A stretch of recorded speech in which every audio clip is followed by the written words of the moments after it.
I should be able to copy it. Amano Ren stopped, glanced back, then turned her head again and said firmly, I'd better not disturb you. Zhao Lingyan watched her back and asked, is she only ranked 9th on the prodigy rankings? Zhao Lingjun replied, last time half of the top 10 prodigies were over 25 and can no longer compete. Ren has improved a lot, maybe she can rank 5th this time. Zhao Lingyan looked at Lin Shu and said, see that's the power of a top 10 prodigy. Lin Shu also said sharply, just you wait, he sneered, thinking sinisterly. Enhanced spatial ability you can't escape. The scene changes. Amano Ren is being blocked by 3 hooligans, who ask, Miss, are you from Fusong? Do you speak Daxia? Let's have a meal together and try our local delicacies. The best restaurant in the capital is just ahead. Give me a chance to be a good host, miss. Lin Shu walked over from behind and asked loudly, what are you guys doing? When they saw him, they were all surprised and said, it's that guy surnamed Lin, what's he doing here? Then they immediately turned around muttering, the plague is here, let's go. Lin Shu smiled and asked, are you all right, little Ren? Amano Ren said in surprise, sir, you speak Fusong. Lin Shu replied calmly, a little Ren, shall I walk you back to the inn? Amano Ren turned around and said, thank you for your kindness, sir, but I can go back by myself. Lin Shu looked at her back, thinking thoughtfully, she's very guarded, but there's a little bit of a good impression. There might be a chance in the future. At night, Amano Ren staggered, wounded and out of breath. Lin Shu watched from the rooftop, a little confused. Isn't that little Ren? She seems to be in trouble. An old man in black appeared in front of Amano Ren and asked with his wind ability, not running anymore, little Ren, he said smugly. You have no chance of winning against me. Amano Ren gritted her teeth and looked at him, thinking, wind ability is so troublesome I can't shake him off. Then she froze. Lin Shu had appeared behind the old man at some point and said, where did this ruffian come from, daring to commit violence in the capital? The old man's face turned pale with fright as he unleashed a fierce attack. Lin Shu quickly dodged backward, cursing, damn it. The old man frantically swung his hands, unleashing more sharp blades. Lin Shu also waved his hand to cast an ice ability. Blocking the attack, the old man in black landed in the dust and was stunned as soon as he looked up. The dust settled, revealing only a few stones, but Lin Shu and Amano Ren were gone. He was already holding her, flying onto the roof and using the momentum to jump even higher. Amano Ren asked blankly, sir, why are you here? Lin Shu didn't answer but asked back, Miss Ren, who is that person? Why is he trying to kill you? We should leave here first, it'll be troublesome if the killer catches up.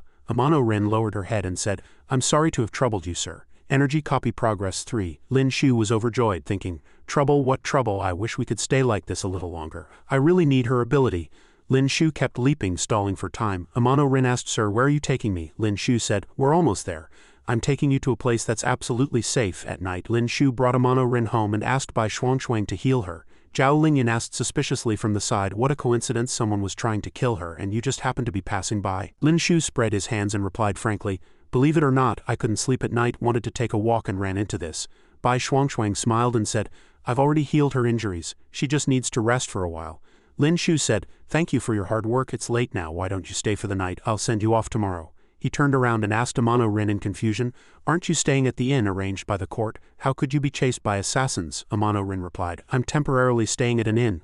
Lin Shu said seriously, you'd better not go back to that inn, I'll send someone to get your luggage for you tomorrow morning. Just rest easy for the next few days. Amano Ren said guiltily, I'm very sorry to have troubled you all again. Lin Shu smiled, sighing to himself. I'm such a kind person taking in so many girls. The scene switches to a subspace. Lin Shu stood with his hands on his hips, thinking as expected. Ren's disappearance wasn't an invisibility ability, but opening a spatial rift and entering a subspace that overlays the real world, his figure became blurry again, and he understood, the subspace is rejecting me. Lin Shu was transported back to the real world. He looked at his hand and thought again. I was kicked out after only a dozen seconds, but I can enter again immediately after leaving. It seems I can only move around in that space for a little over 10 seconds. The next morning in the palace, Emperor Sha asked Zhu Jin, are there no more 5th order yuan crystals? Minj is just a small step away from the earth tier, Zhu Jin replied. The remaining 2 were given to Miss Qin. The major families in the capital also have 1 or 2, but they may not be willing to part with them. Just then a eunuch outside reported, Your Majesty, Lin Shu requests an audience. Emperor Sha was stunned for a moment, thinking, isn't this guy preparing for the All Nations tournament? Why does he keep coming to the palace? He then said, let him in. Lin Shu walked in and bowed. Greetings, Your Majesty. Emperor Sha squinted and asked, what do you want from me again? Lin Shu reported, Your Majesty, last night your humble servant was taking a walk on the street and happened to encounter the prodigy from Fusong Yako being chased by assassins. Your servant saved her. This matter may concern the diplomatic relations between our 2 countries, so I believe the Secret Service should investigate. Emperor Sha looked at Zhu Jin and ordered, inform the Secret Service to investigate this matter as soon as possible. Zhu Jin replied, yes. Emperor Sha turned to Lin Shu and asked, where is the Fusong prodigy now? Lin Shu replied frankly, she doesn't seem to want to stay in the arranged inn and the inns outside are not safe. So your humble servant has settled her in my residence. Hearing this, Emperor Sha seemed to have thought of something. He stroked his beard, frowned, and asked, "Is she beautiful?" Lin Shu replied, sweating, "Very beautiful, just a little short." But in his heart, he thought, "Why do I have a bad feeling about this?" Emperor Sha stood up and said, "I need you to do something for me." Lin Shu said with a bitter smile, "Please speak, your majesty," but in his heart he thought, "Here it comes, it can't be, can it?" Emperor Sha put his hand on his shoulder and said, "I'll give you half a year. You find a way to marry the Fusong prodigy and make her one of our Daxia people. At that time I will bestow a marriage upon you." Lin Shu's head buzzed instantly, and he was stunned for a moment before shouting, "Your Majesty, no, this really won't work." Emperor Sha insisted, "Why not? Life is full of helplessness. As the ruler of a country, I also need to compromise on these matters. For the glory of the country, I entrust this matter to you. I believe in your abilities." Lin Shu's face turned dark. He stood there like a wooden chicken, his eyes circled with black, unable to say a word, thinking, "I still have Ninger to marry, and Qinwan is also in line. Where would I have the time to marry a Fusong girl? Isn't this too messy? I'm willing, but Ninger won't be. Even if Ninger is willing, old Duke Shui won't agree," Zhu Jin called out. "Your Majesty, this time the assassins were targeting the Fusong prodigy. It's very likely they were from Fusong themselves." Emperor Sha frowned and said with a murderous look, "They don't do it in Fusong, but they come to Daxia to kill people. Are they trying to frame me? Shameless scoundrels trying to pin every pot on me." Lin Shu asked in confusion, "Your Majesty, is something the matter?" Emperor Sha replied, "Fusong has 4 major families. The sudden appearance of a prodigy will upset the balance between the 4 major families." He looked at Lin Shu with cold eyes and continued, "Fusong cannot accommodate a prodigy, but we in Daxia can. I have high hopes for you. I hope you won't disappoint me. Go back and work hard." Lin Shu walked out of the palace and ran into Qinwan and Zhao Lingyan again. Qinwan asked, "Hey, didn't you say you wanted to spar with me yesterday?" Lin Shu said, "Come on, let's see if your body has gotten stronger or if your skills have improved." He smiled slightly and thought, "Just in time for me to test what it feels like to face an opponent with the same ability but whose yuan power is a major realm higher." Qinwan raised her hand and shouted, "Begin!" Lin Shu had already pushed off the ground, flying towards Zhao Lingyan, clenching one fist, gathering his esoteric art and making up his mind. Outside the courtyard there was a strong tremor and dust filled the air. But Zhao Lingyan blocked it with just one hand, then opened her eyes wide, her body erupting with an extremely powerful ice ability. Lin Shu withdrew his hand, his expression astonished, thinking, "How can it be so cold? The cold is bone-chilling."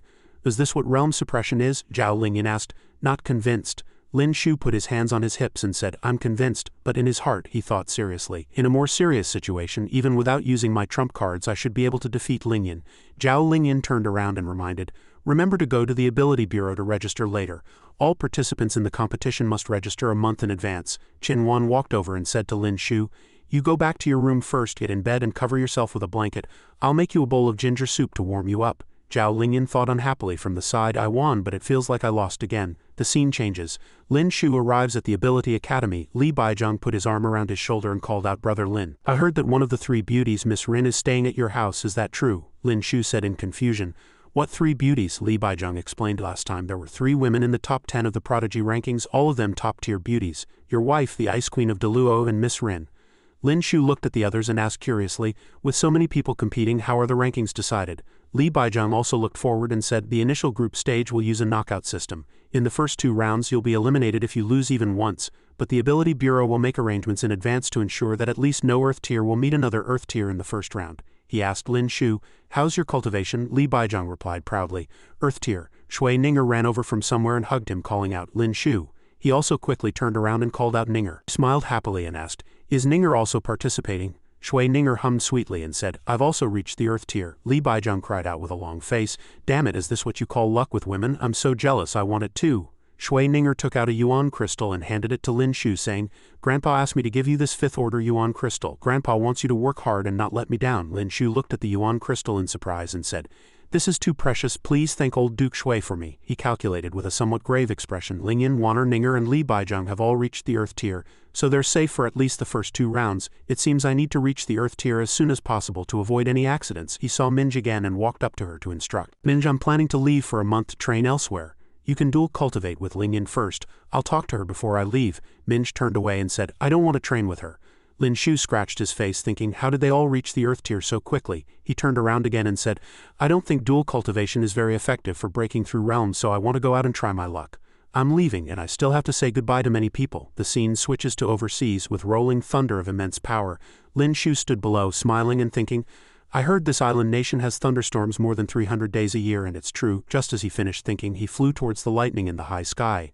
The lightning gathered and gradually struck down. 25 days passed and Zhao Lingyan sat in the courtyard resting her chin on her hand and looking at the beans on the table thinking unhappily. It's starting in a few days, why isn't he back yet? Just as she was thinking, Lin Shu appeared in front of her and asked, "What's wrong, you miss me after only half a month?" Zhao Lingyan looked over, stood up in surprise and called out loudly, "Lin Shu," but she then frowned and asked, "Is this fun, Qinwan?" She just chuckled lightly and asked back, "Don't you like it?" She waved her hand to dispel the illusion and said, "Seeing how much you missed him, I wanted to help you out. You don't have to be grateful." Zhao Lingyan said haughtily, "You can change if you want, I'm not paying anyway." Qinwan then said, "There's a fee." Zhao Lingyan asked how much. Qinwan happily introduced, 1 tael for a meeting, 5 taels for holding hands and hugging, 10 taels for a kiss, and over 10 taels to look like him. Just then Lin Shu walked in and asked loudly, "You're all here?" Zhao Lingyan pointed at him and said, "I didn't ask you to change, you changed yourself. I'm not giving you 10 taels of silver." Lin Shu asked with a blank face, "Why are you touching me?" Qinwan breathed a sigh of relief, covered her mouth and giggled saying, "You're just like me, mistaking the person." Hearing this, Zhao Lingyan finally looked at Lin Shu awkwardly, and he also looked at her with a red face and called out, "Lingyan?" She was so ashamed and angry that she slapped Lin Shu and shouted, "Shut up." The scene switches to the Palace of Eternal Spring. Mingzu played the zither and Kai played the flute, a perfect match. Lin Shu was entranced and praised, "This music should only be found in heaven. Your Highness's zither skills are truly beautiful," Mingzu said politely. "I haven't played in a long time, I'm a bit rusty," Lin Shu said with his hands behind his back. "Your Highness is too modest. This music should only be found in heaven. I have a gift I'd like to give to your Highness. But it will take some time to see. Her Highness will definitely like it. I still have some things to attend to, so I'll take my leave. Miss Shuangshuang, please accompany Her Highness a little longer." Mingzu replied, "Thank you for your trouble." "Miss Kai, please accompany Her Highness a little longer." Just as Lin Shu stepped out of the courtyard, he was suddenly pulled away by a hand. Minj stood with her hands on her hips and suddenly apologized to Lin Shu. "I'm sorry for how I treated you before." Lin Shu asked in confusion, "Princess, what are you doing here?" Then he smiled and said, "It's just good luck, nothing more." Minj Oed then lowered her head, thinking sadly, "Now I'm the only one left." Lin Shu handed her a yuan crystal and said, "This is for you." Minj asked, "What is this?" Lin Shu replied, "Old Duke Shui gave it to me. I don't need it, so it's all yours." Minj snatched the yuan crystal from his hand but said, "I won't take your things for free. This yuan crystal counts as 120,000 taels of silver. I'll pay you back when I have the money." Back at Ruodong Palace, Minj immediately began to cultivate with the yuan crystal, but it only lit up for a moment before dimming. Minji's face darkened and she sighed, "I failed." Lin Shu, who was beside her, also sighed. He handed Minj another yuan crystal and said, "If you're going to help someone, see it through to the end. I bought this one on the black market for myself." "Try again." Minj took the yuan crystal, her aura menacing as if she were about to breathe fire. "I must succeed this time," but after a while the crystal lit up and went out again. She said dejectedly, "I failed again." Lin Shu looked at her without a word, but he still smiled kindly, took out another yuan crystal and said, "I bought 2 on the black market. This is really the last one. If it doesn't work, then you can just absorb mine." Minji's eyes welled up with tears of gratitude as she cried out, "Lin Shu, I'm sorry, I used to treat you like that." Lin Shu waved his hand and said, "I heard you've already broken through." A few hours later, Minj was hugging the remaining 2 yuan crystals, crying in frustration. They all failed. Minj still smiled and comforted her. "It's all right, at most you'll just break through a bit later. With your strength, as long as you don't encounter an Earth-tier opponent in the first 2 rounds, you can still easily qualify." But in his heart, he thought, this unlucky child. Minj was like a walking corpse, heartbroken, not only failing to break through but also wasting 5th-order yuan crystals and owing 360,000 taels of silver. Lin Shu said, "Don't be sad. As long as you break through before the competition, it's not too late. Meet me at the palace tomorrow, we'll draw lots together." The next day, the 2 of them went to draw lots. The official said, "Please draw your lots." They both drew one. Lin Shu looked at the lot and thought, a total of 800 people are competing. The higher the rank, the stronger the competitor. Lingjun is first. Ji-san is second. As long as Qinwan, Lingyan and Ninger don't draw those few, they should be fine. Minj looked at the lot in her hand and said, "Number 9, is the contestant an Earth tier?" Lin Shu whispered to the official, "Can we redraw?" The man replied, "Once drawn, you cannot redraw." Minj asked him, "Do you know who number 9 is?" The man reported, "Princess, number 9 is the 5th young master of the Zhang family, Zhang Xin," Minj said in surprise. "Zhang Xin, that water-type esoteric artist, is he an Earth tier?" Lin Shu took out his own lot and said frankly, "You draw for me, I'll draw for you. Did you forget?" The man had never seen such a scene and stammered, "Young Master Lin, I'm afraid that's not allowed." Lin Shu looked at 2 other people who were also swapping and said, "Why not? I just saw someone else draw for another. Can we draw for each other?" He also looked at the 2 who were swapping. "Here's 50 taels, let's switch." "A pleasure doing business with you." The official wiped his sweat and said, "All right, I'll make a note of it then."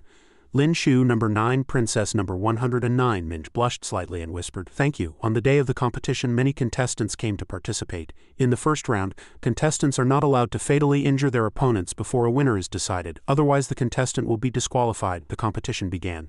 Number 4 entered. Zhang Ren of the Zhang family wins. Number 7 entered Ji Fusong wins. Number 2 entered the eldest young master of the Song family, Song Yuzhang wins. The women in the crowd cheered non-stop. Handsome, young master Song, I want to have your babies. Brother Yuzhang, this little sister loves you.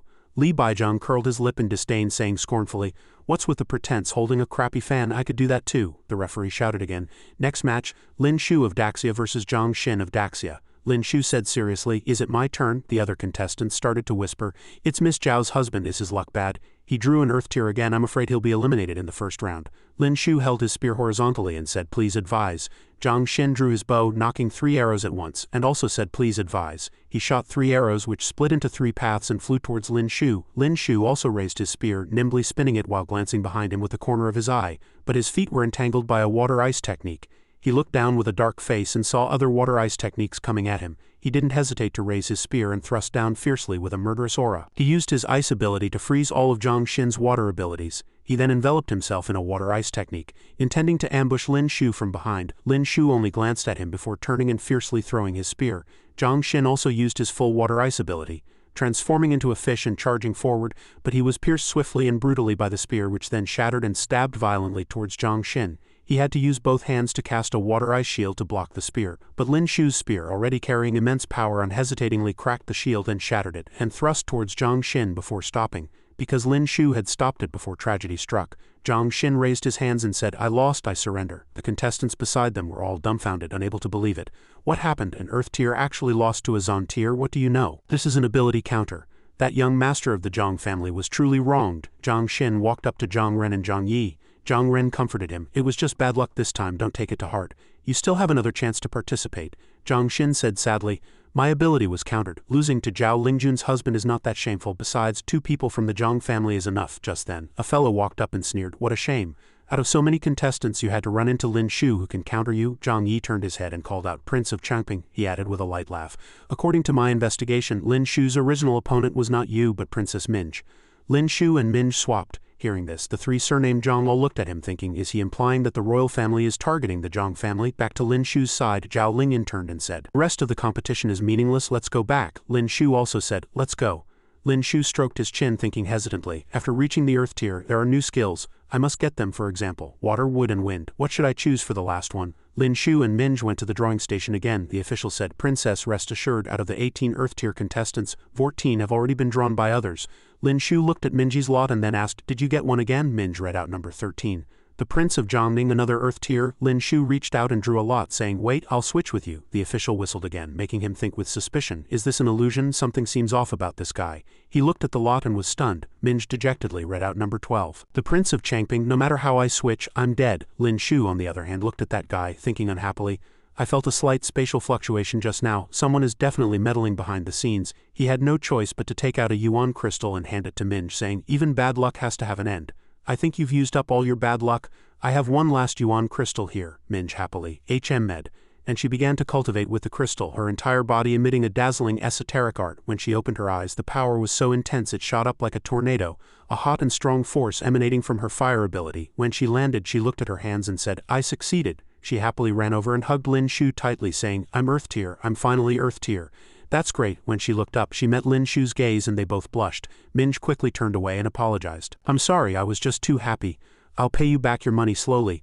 Lin Shu also turned away, scratching his face and stammering, and no need to rush, I'm not short of a few taels of silver. Minj quickly walked away, saying, I'm going to tell my father about this. Minj and the palace cheerfully told Emperor Sha, Father, your daughter has advanced to the earth tier. Emperor Sha said, really? That's wonderful, Minj added embarrassedly. It's thanks to Lin Shu lending me a few 5th order yuan crystals. Can father help me repay the debt? Emperor Sha said calmly. As long as it helps you reach the earth tier, no matter how much silver, father will repay it for you. Minj happily revealed that the debt was 400,000 taels of silver, causing Emperor Sha to spit out a mouthful of tea in shock. Then he coughed a few times and said, the national treasury has been tight these few months and that kid Lin Shu isn't short of money, so just pay it back slowly. Minj turned and thanked her father. My next opponent is the Prince of Jiangning. I'll go prepare first. Zhu Jin asked with concern from the side, Your Majesty, should we separate the Prince of Jiangning and the Princess? Emperor Sha said, No, once this precedent is set, future competitions will completely lose their credibility, and it will give other countries an opportunity to exploit, he added seriously. But this matter is a bit strange. Go investigate it. An hour later, Zhu Jin had already investigated and reported, Your Majesty, this old servant has investigated thoroughly. The princess's matter was just a coincidence, but one thing was not. Lin Shu's second opponent was the Prince of Changping. This was someone who bribed an official of the Ability Bureau to rig it, Emperor Sha asked. To take revenge on Lin Shu, Zhu Jin replied. Your Majesty, this was instigated by the Prince of Changping. He was one of the suitors who went to the Zhao residence to propose marriage before. The Prince of Changping was also the most persistent one, so it's possible he was unwilling to accept the grudge of having his love snatched away. Soon it was time for the next match. The referee raised his arm and said loudly, "First match, Zhao Lingjun of Daxia versus Fang Ying of Nanzhao." Several contestants were captivated, saying, Miss Zhao is finally here. Where is she? Where? The girl named Fang Ying was even more infatuated with her, saying, Miss Zhao, I finally get to see you. I like you very much, can you write a few words for me? Anything is fine. Zhao Lingjun chuckled lightly and replied, of course. After receiving the autograph, Fang Ying raised her hand and shouted, Referee, I surrender. The referee was a bit speechless, but he also raised his hand and said, next match. Lin Shu of Daxia versus the Prince of Changping, Li Zan of Daxia. The contestant sighed and whispered again. Miss Zhao's husband drew an earth tier again. This time his ability can't counter him either. How can he win against an earth tier? He's going to get abused. Losing to someone else in front of his wife, that's really miserable. On the arena, Lin Shu and the Prince of Changping stood opposite each other. He smiled arrogantly, thinking, Zhao Lingjun, I'll make you watch with your own eyes as your husband kneels before me and begs for mercy. Losing all face, I'll show you that the person you chose is nothing. The referee announced the start of the match again. Li Zan couldn't wait to raise his hand and cast an earth ability. The surrounding rocks rose up, sharp-edged, and a huge round boulder was ready to crush Lin Shu at any moment. The Prince of Changping clenched his fists in excitement, watching the boulder envelop Lin Shu, stunning the contestants, who thought, my god, is it over? How tragic. Wait, it seems it's not over yet. The boulder seemed to be entwined by some kind of esoteric art, then it collapsed as if it were about to shatter, leaving Li Zan stunned and at a loss. Neither fast nor slow, the boulder had already crumbled. Lin Shu also charged straight at him from within, carrying a condensed esoteric power, and then unleashed a massive bolt of lightning. While Li Zan had already put his hands up to block, his face seemed to be contorting, constantly thinking, isn't he an ice-type esoteric artist? Why is his martial art so strong? Damn it. As Li Zan was about to fall backward, Lin Shu had already swiftly moved behind him and kicked him high into the air. Li Zan glanced back with a dark face, thinking too fast. Lin Shu immediately appeared again, raised his leg high, and then kicked Li Zan with all his might, sending him flying and crashing into the ground, creating a spiderweb-like crack, which made the contestants watch in terror, stammering, What? The Prince of Changping doesn't even have the strength to fight back? He's too fast, my eyes can't keep up. Can someone tell me if this is a Zan tier? Are there such strong Zan tiers? Zhang Ren observed the match carefully, and then concluded, Dual Earth tier in esoteric arts and martial arts. Fifth brother didn't lose unjustly. Song Yuzhang also chuckled lightly and elegantly added, he didn't even use his ability, just his martial arts, and he beat Li Zan without any resistance. His strength is enough to rank in the top 20 of the prodigy rankings. Lin Shu stood with his hands on his hips in front of Li Zan and asked arrogantly, Prince of Changping, do you surrender? Li Zan knelt on the ground and replied, Oh, I surrender. Lin Shu smiled contemptuously and looked back with some pride, thinking, this match is for old Duke Shui to see, and also for everyone to see. I hope everyone remembers that I'm not just Zhao Lingjun's husband, I also have a name, Lin Shu. Zhao Lingjun also looked at him and said, Dual Earth tier in martial arts and esoteric arts. The referee shouted, Lin Shu wins. Will Princess Minj and the Prince of Jiangning please enter the arena? As soon as he stepped onto the stage, the Prince of Jiangning said with a disdainful look, Royal sister should just surrender.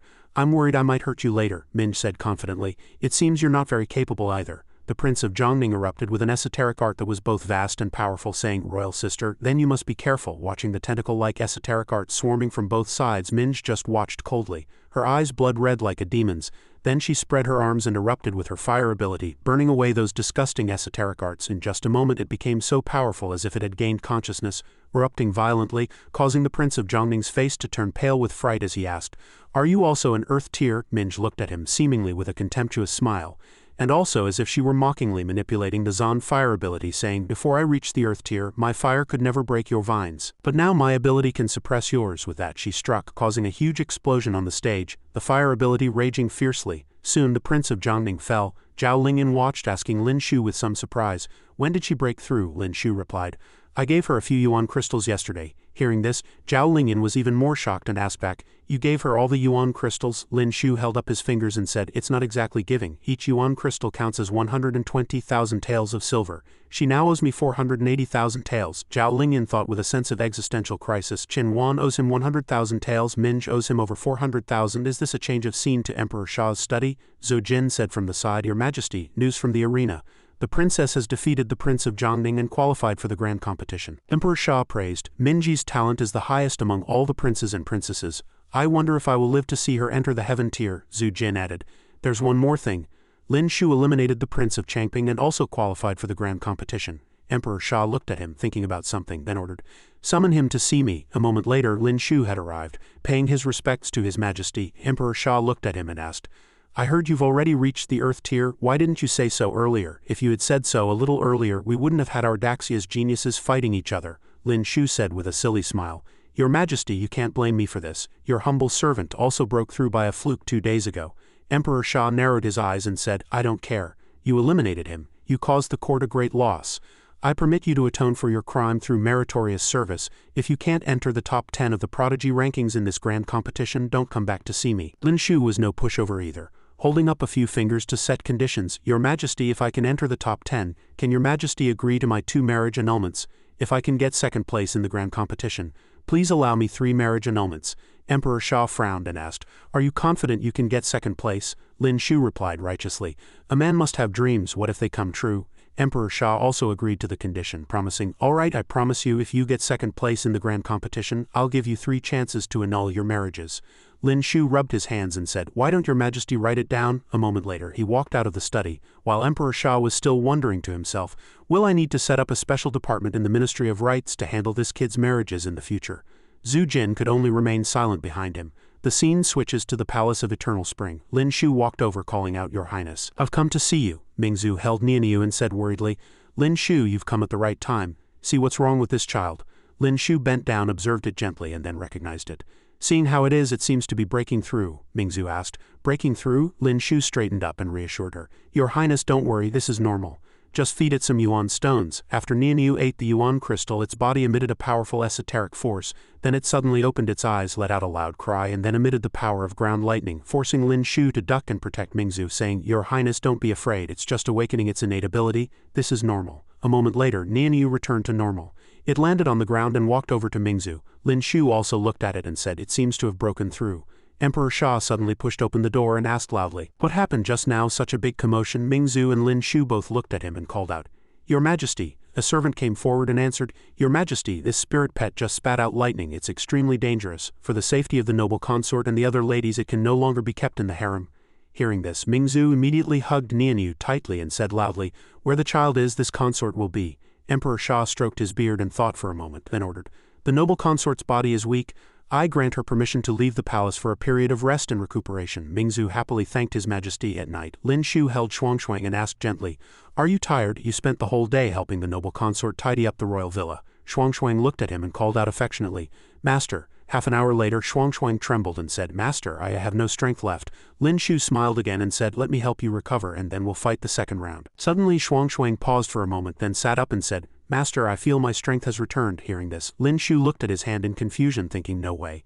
I just started helping her recover her strength. How could it be so fast?" And he sensed something else and said, "Could it be?" Lin Shu handed Shuangchuang a bottle and said, "See if you can crush it." Although Shuangchuang took it, she said, "Master is joking, how could I have that much strength?" But unexpectedly she crushed the bottle with ease, startling both her and Lin Shu. Shuangchuang stared at the bottle, thinking in confusion, "When did I get so strong?" Lin Shu stroked his chin, recalling some things, and asked himself, "I just copied esoteric power to Shuangchuang after breaking through to the earth tier. Has the copy ability also evolved?" He looked at Shuangchuang and said, "Shuangchuang, I have a theory. Do you want to try it?" Shuangchuang's eyes widened. A moment later, the two of them tumbled around for who knows how many times. Lin Shu thought again in confusion. "After a whole night of fooling around, I still couldn't copy the second ability into Shuangchuang's body. Is my cultivation not high enough, or can I only copy once in a short period of time?" He panted and thought again. "I still need to find someone else to verify this." The scene switches to a small martial arts arena. That contestant used an earth ability, but still couldn't block the increasingly powerful esoteric art. The art gradually broke through the shield and then knocked him down. The man blocked with both hands, constantly being attacked by the art, and had no choice but to say, "I surrender." Murong Yu withdrew her esoteric art, and the entire audience cheered. Lin Shu walked up and said with a smile, "Miss Murong, do you have time for a meal later?" Murong Yu walked past him coldly and replied, "Sorry, no time." Lin Shu sighed and said with regret, "What a pity. The new wine at Hongni Ju has an improved brewing process. I'll have to find someone else to taste it with." Hearing this, Murong Yu stopped and then said, "See you later." A contestant stood opposite Lin Shu and introduced himself. "My name is Shula, a martial arts practitioner. I have always admired Brother Lin and am honored to have the opportunity to spar with you. I wonder if Brother Lin could offer some guidance, Lin Shu replied humbly. It's not about guidance, a competition is a mutual exchange. Shula drew his sword with an excited face and said, please advise. With that he swung his sword and slashed at Lin Shu. Lin Shu was in no hurry to make a move but retreated backward. He slashed again more fiercely. At this moment Lin Shu easily caught the tip of the sword with 2 fingers, stunning him. Lin Shu still smiled gracefully with one hand behind his back. The other contestants chimed in. He's amazing, he has more presence than young Master Song, I love him so much, it's a shame he already has a wife, heaven is so unfair, why does Zhao Lingjun get all the good things? Lin Shu, holding Shu Li's sword, offered a few words of advice. You've learned many moves but you haven't mastered a single one. Shu La cupped his hands and said, I ask for Brother Lin's guidance. Lin Shu readily obliged. He raised the sword and said, watch closely, then he gripped the hilt tightly and swung. A powerful wave of sword chi formed, making Shu La break out in a cold sweat. Lin Shu generously returned the sword to him, saying, when you've practiced one move 100,000 times you will naturally understand. Shu La cupped his hands again. Thank you for your guidance, Brother Lin. That night at Zixing Tower, Murong Yu sat opposite Lin Shu and said, out with it. What did you want to see me about? Lin Shu replied, I wanted to ask about the noble consort. Murong Yu raised her wine cup and answered curtly, sorry, there's nothing to say. Lin Shu smiled, don't misunderstand, I have no ill intentions. I'm asking because the noble consort has been very sad and I'm worried she'll fall ill if this continues. Murong Yu sighed, her heart heavy as she said, after all these years Her Highness still refuses to forgive the Murong family. Back then the Zhang family forced a marriage and the Murong family was powerless to resist. To avoid marrying into the Zhang family, my aunt was forced to enter the palace and become a noble consort. From then on she severed all ties with our family.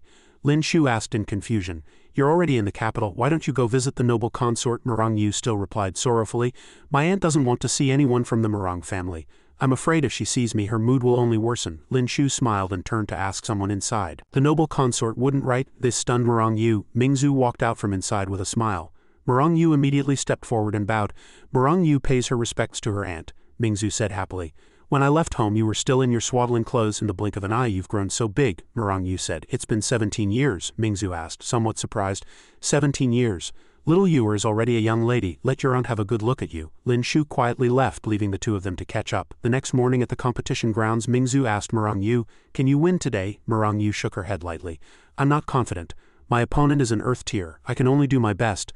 Lin Shu suddenly produced a yuan crystal from behind them and said, this is the only one I have left, give it a try. Minj, standing next to Lin Shu, was already unhappy, unable to stop herself from thinking. Last time, Lin Shu said the one he gave me was the last one. Who is this girl? Why is he so good to her? She couldn't help but ask Lin Shu. Who is she? Lin Shu replied. She's the noble consort's niece. By relation she should be your cousin. Minj turned her head and said aggressively, if you can't break through with 1 yuan crystal, you'll owe someone 150,000 taels of silver. You'd be better off cultivating on your own. There are still 6 months until the grand competition. To her surprise, Murong Yu shouted, I broke through. It made Minji's eyes nearly pop out of their sockets. Mingzu, on the other hand, said happily, that's wonderful. Then she pointed at Murong Yu, looked back at Lin Shu and said, impossible, absolutely impossible. How could someone break through with just 1 yuan crystal? Lin Shu replied calmly, some people have good luck, some have bad luck. It's perfectly normal. Lingyan also only used one when she broke through. Minj cried a river, saying, don't say another word. Murong Yu stepped onto the arena and introduced herself to her opponent. Murong Yu, please advise. The man also introduced himself. Wei Yun, please advise. After speaking, he fiercely swung his arms, throwing a fireball esoteric art at Murong Yu.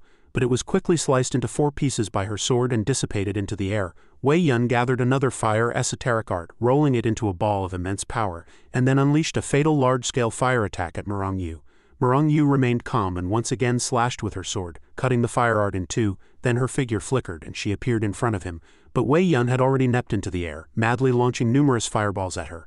Murong Yu's face was cold as she shot into the sky, delivering 49 slashes that cut through all the fire arts. The sword chi, as if it had a will of its own, enveloped the tornado of fire, growing larger and larger. Wei Yun blocked with both hands but was still blown away. He knelt on the ground and said, I lost. Minj was dumbfounded as she watched, lamenting, what a useless ability, countered by ice, and now countered by wind too. I clearly broke through first, but I still can't beat her. Lin Shu crossed his arms and comforted her. Don't be discouraged, you're only 17, a bit younger than them.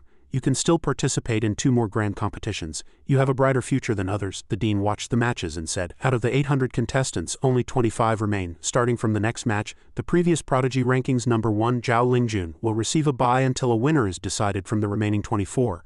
The first group is now Lin Shu, Shui Ninger, Song Yuzhang and Chen Qing. The remaining 24 will be divided into 6 groups. There will be a round robin within the groups and the final 2 will advance. It was Lin Shu and Shui Ninger's turn. She stood opposite him and said, "We're in the same group," Lin Shu said. "Then let's advance together." The contestants below stared with wide eyes, discussing in surprise. "This Miss Shui is quite strong.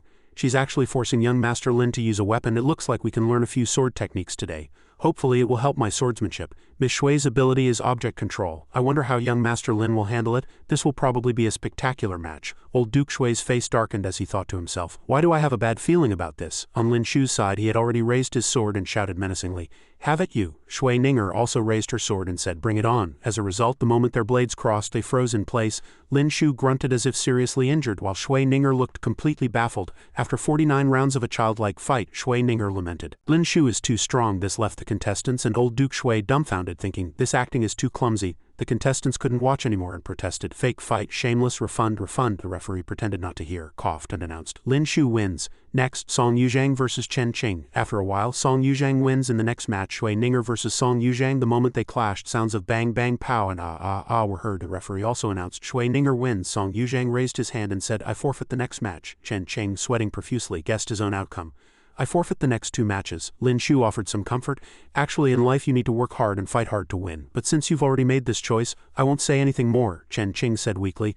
"I can imagine you torturing me just like you did the Prince of Changping." Failing to advance, Lin Shu and Shui Ninger were eliminated. Song Yuzhang and Chen Qing. On another stage, Murong Yu and Chiba Rin had also advanced. Zhang Ren and Zhao Lingyin advanced. Princess Minj and Zhang Yi advanced. Qin Wan and Li Baizhang advanced. Zhu Jin observed from the side, thinking with secret delight, "Not counting Zhao Lingjun, 10 of the top 12 this time are from Ardaxia. His Majesty will surely be delighted to hear this news." The referee announced today's matches have concluded. The scene switches to Lin Shu's marital home after dinner. Lady Lin Ping said, "By the way, you two have been married for so long, it's about time you had a child." Zhao Lingyin immediately said, "I want to sleep with my sister tonight. Tomorrow's competition is very important, and I want to ask her for some advice on cultivation." Lin Shu also scratched his face and followed up, "I also want to cultivate tonight. The commotion from my training will be loud. To avoid disturbing everyone, I'll go to the new residence." That night, Zhao Lingyin and Lingjun were walking together. Zhao Lingyin asked her sister, "Will you come to watch our competition tomorrow?" Zhao Lingjun replied, "I will." Zhao Lingyin asked again, "You probably will come today. I'm sure I won't advance in tomorrow's match." She suddenly stopped, lowered her head, and asked sadly, "Sister, have you always looked down on brother-in-law?" Zhao Lingjun looked at her in surprise and replied, "No." Zhao Lingyin continued with a heavy heart, "But he thinks you do. You have no idea how much effort he put in to pursue you. He cultivates all night, sleeping less than an hour each night." She looked at Zhao Lingjun and cried out sorrowfully, "Sister, don't you think you've done something wrong?" Hearing this, Zhao Lingjun fell silent. The scene switches to Lin Shu relentlessly kicking a wooden post. One kick after another, he kicked relentlessly. Zhao Lingyin watched him from behind. Lin Shu turned his head and asked, "Why are you back?" Zhao Lingyin walked up and replied, "I couldn't sleep, so I came to cultivate with you." Lin Shu said, "You should really improve your martial arts. If a martial artist gets close to you, you have no way to resist." Zhao Lingyin sat down on a chair and asked, "Aren't you tired?" Lin Shu replied while cultivating, "I'm tired." She asked, puzzled, "If you're tired, why are you still pushing so hard?" Lin Shu said again, "Just because I'm tired doesn't mean I can't push myself. A person must have something to strive for. A determination to get revenge. We're all the same age. Why should I be weaker than others?" Hearing this, Zhao Lingyin lowered her head again, thinking sadly, "The others he's talking about is my sister, isn't it? How could such a proud person completely not care about what happened back then?" Lin Shu continued to train diligently. Zhao Lingjun looked down at him from a high place, asking herself, "Is he training so hard to prove something? That night, did I really hurt him?" The next morning at the small competition grounds, this round of the competition would be divided into 3 new groups. The top 2 from each group would advance to become the final 6. Today's first match was Zhao Lingyin vs Song Yuzhang. With a loud bang, Zhao Lingyin had already unleashed her ice esoteric art, tagging her opponent with sharp projectiles. Song Yuzhang, however, used his fan to deftly make several cuts, breaking through the layer of ice. He held the fan in front of him and asked gently, "A vast expanse of white from afar, only upon closer look is it not snow. You have disturbed the peace of my heart. Miss Zhao, why must you disturb another's beautiful dream?" He raised his fan and with a wave sent the sharp ice spikes back at her. Zhao Lingyin raised her hand and cast an ice shield, blocking the ice spikes. The spikes crashed against the shield, making a considerable impact. Song Yuzhang waved his fan again, casting another esoteric art, fiercely attacking the ice shield. The powerful force broke the shield, piercing through violently. Zhao Lingyin stomped her feet hard, spread her arms and cast her esoteric art. A pair of wings made of ice esoteric art appeared behind her. She also raised her head, her eyes flashing with electricity.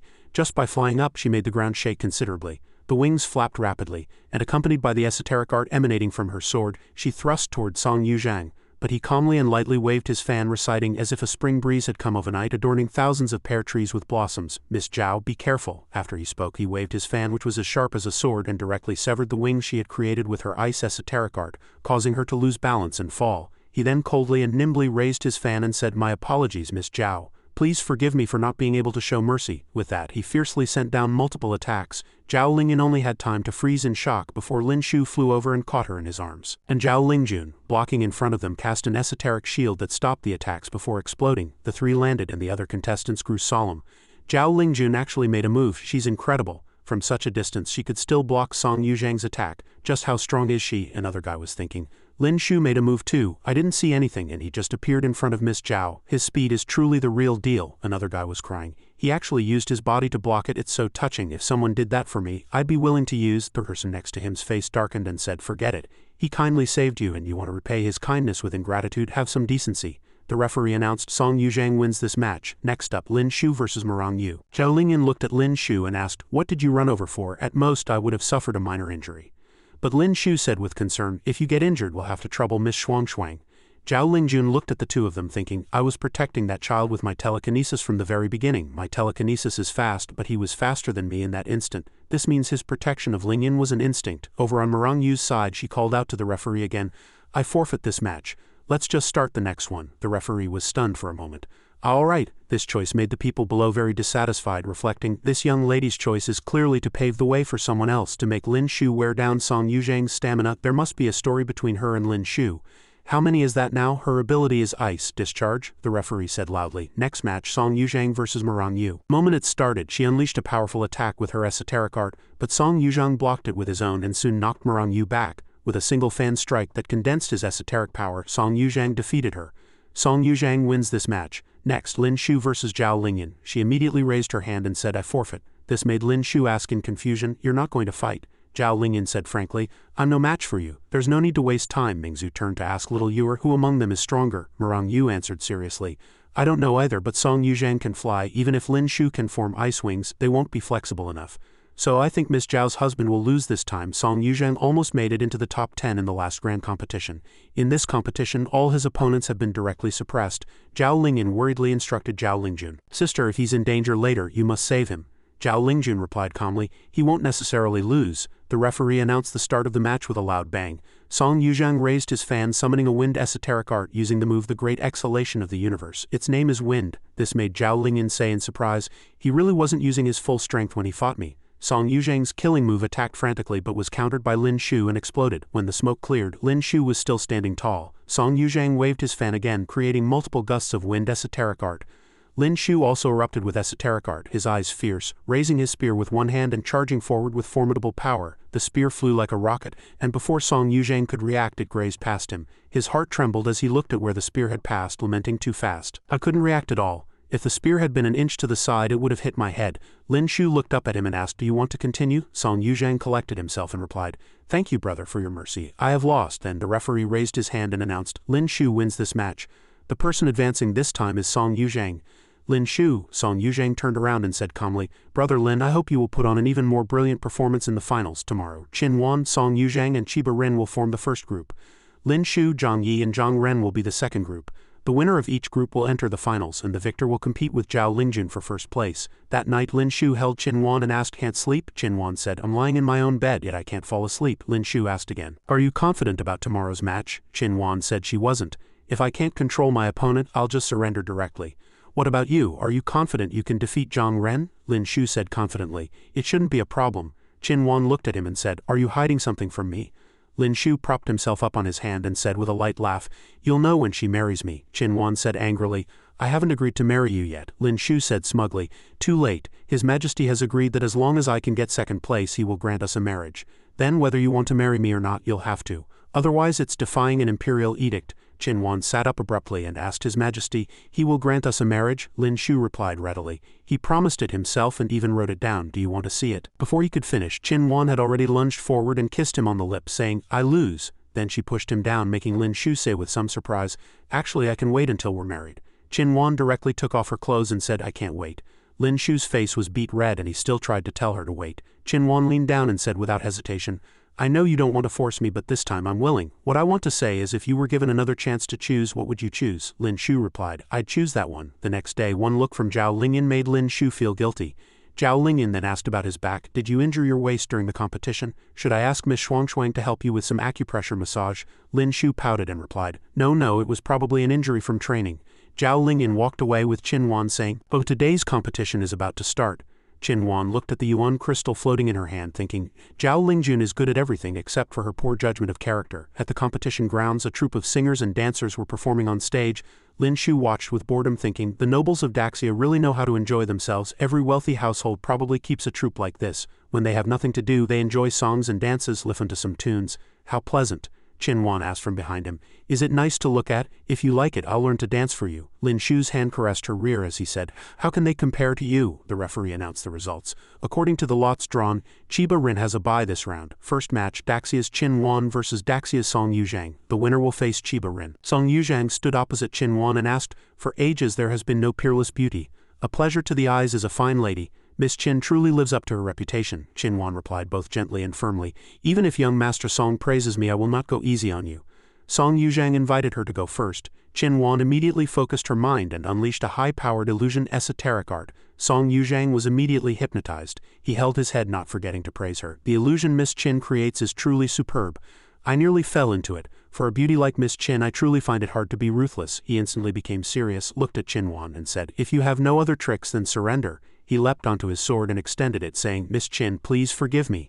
Qin Wan focused all her power, cast her illusion esoteric art, and bent his sword with a cold smile. Song Yuzhang also grew solemn for a moment as his sword bent back, about to kill him. Fortunately, he was agile enough to do a few flips in the air before landing, saying in surprise, What is this? Emperor Sha's eyes widened in disbelief as he asked, What's going on? Zhu Jin also looked bewildered and said, Could it be that after awakening the illusion ability 5 times, one can control objects like telekinesis? Emperor Sha, also baffled, followed up, After awakening the illusion ability 5 times, you can control objects. Seeing this scene, the people below were also stunned, asking, What ability is this? We've never seen her use it before. Can an Earth-tier illusion art achieve this? Only Lin Shu knew, smiling to himself as he thought, It seems last night's hard work was not in vain.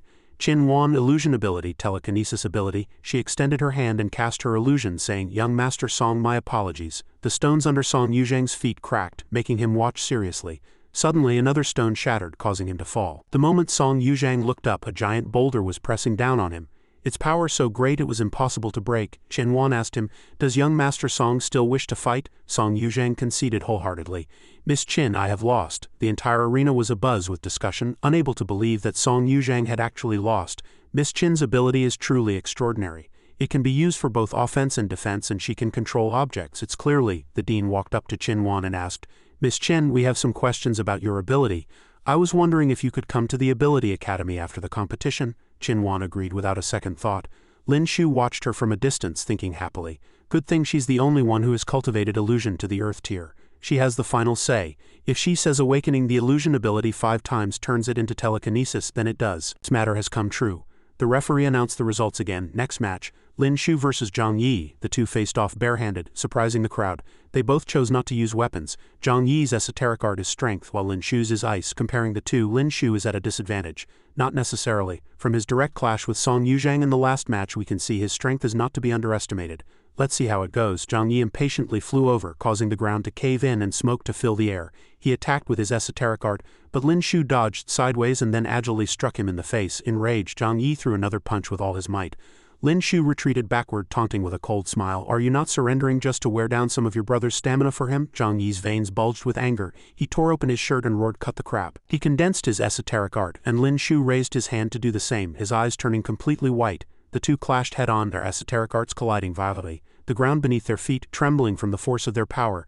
Zhang Yi threw a flurry of punches, and Lin Shu, not to be outdone, swung his fists in return. They traded blow for blow, evenly matched, constantly engaged in close-quarters combat. From outside the arena, one could only see 2 streaks of esoteric light as fast as lightning, weaving back and forth. Lin Shu gathered his strength and charged forward with a punch. Zhang Yi gritted his teeth and met the attack, concentrating his esoteric art into his fist, but Lin Shu sidestepped and dodged. He raised his hand imbued with esoteric art and punched Zhang Yi in the face, sending him flying up and then crashing down. After repeating this several times, Zhang Yi finally fell hard onto the dusty ground. The ground beneath Zhang Yi was smashed into a large crater and he himself was unconscious. The referee announced Lin Shu wins. The entire spectator stand erupted in cheers. Lin Shu remained in a guarded stance, a faint smile on his face. The other contestants also shouted. A duel between men is just too thrilling. Zhang Xin said to Zhang Ren, brother, he's much stronger than we thought, don't underestimate him later. Chiba Rin walked over.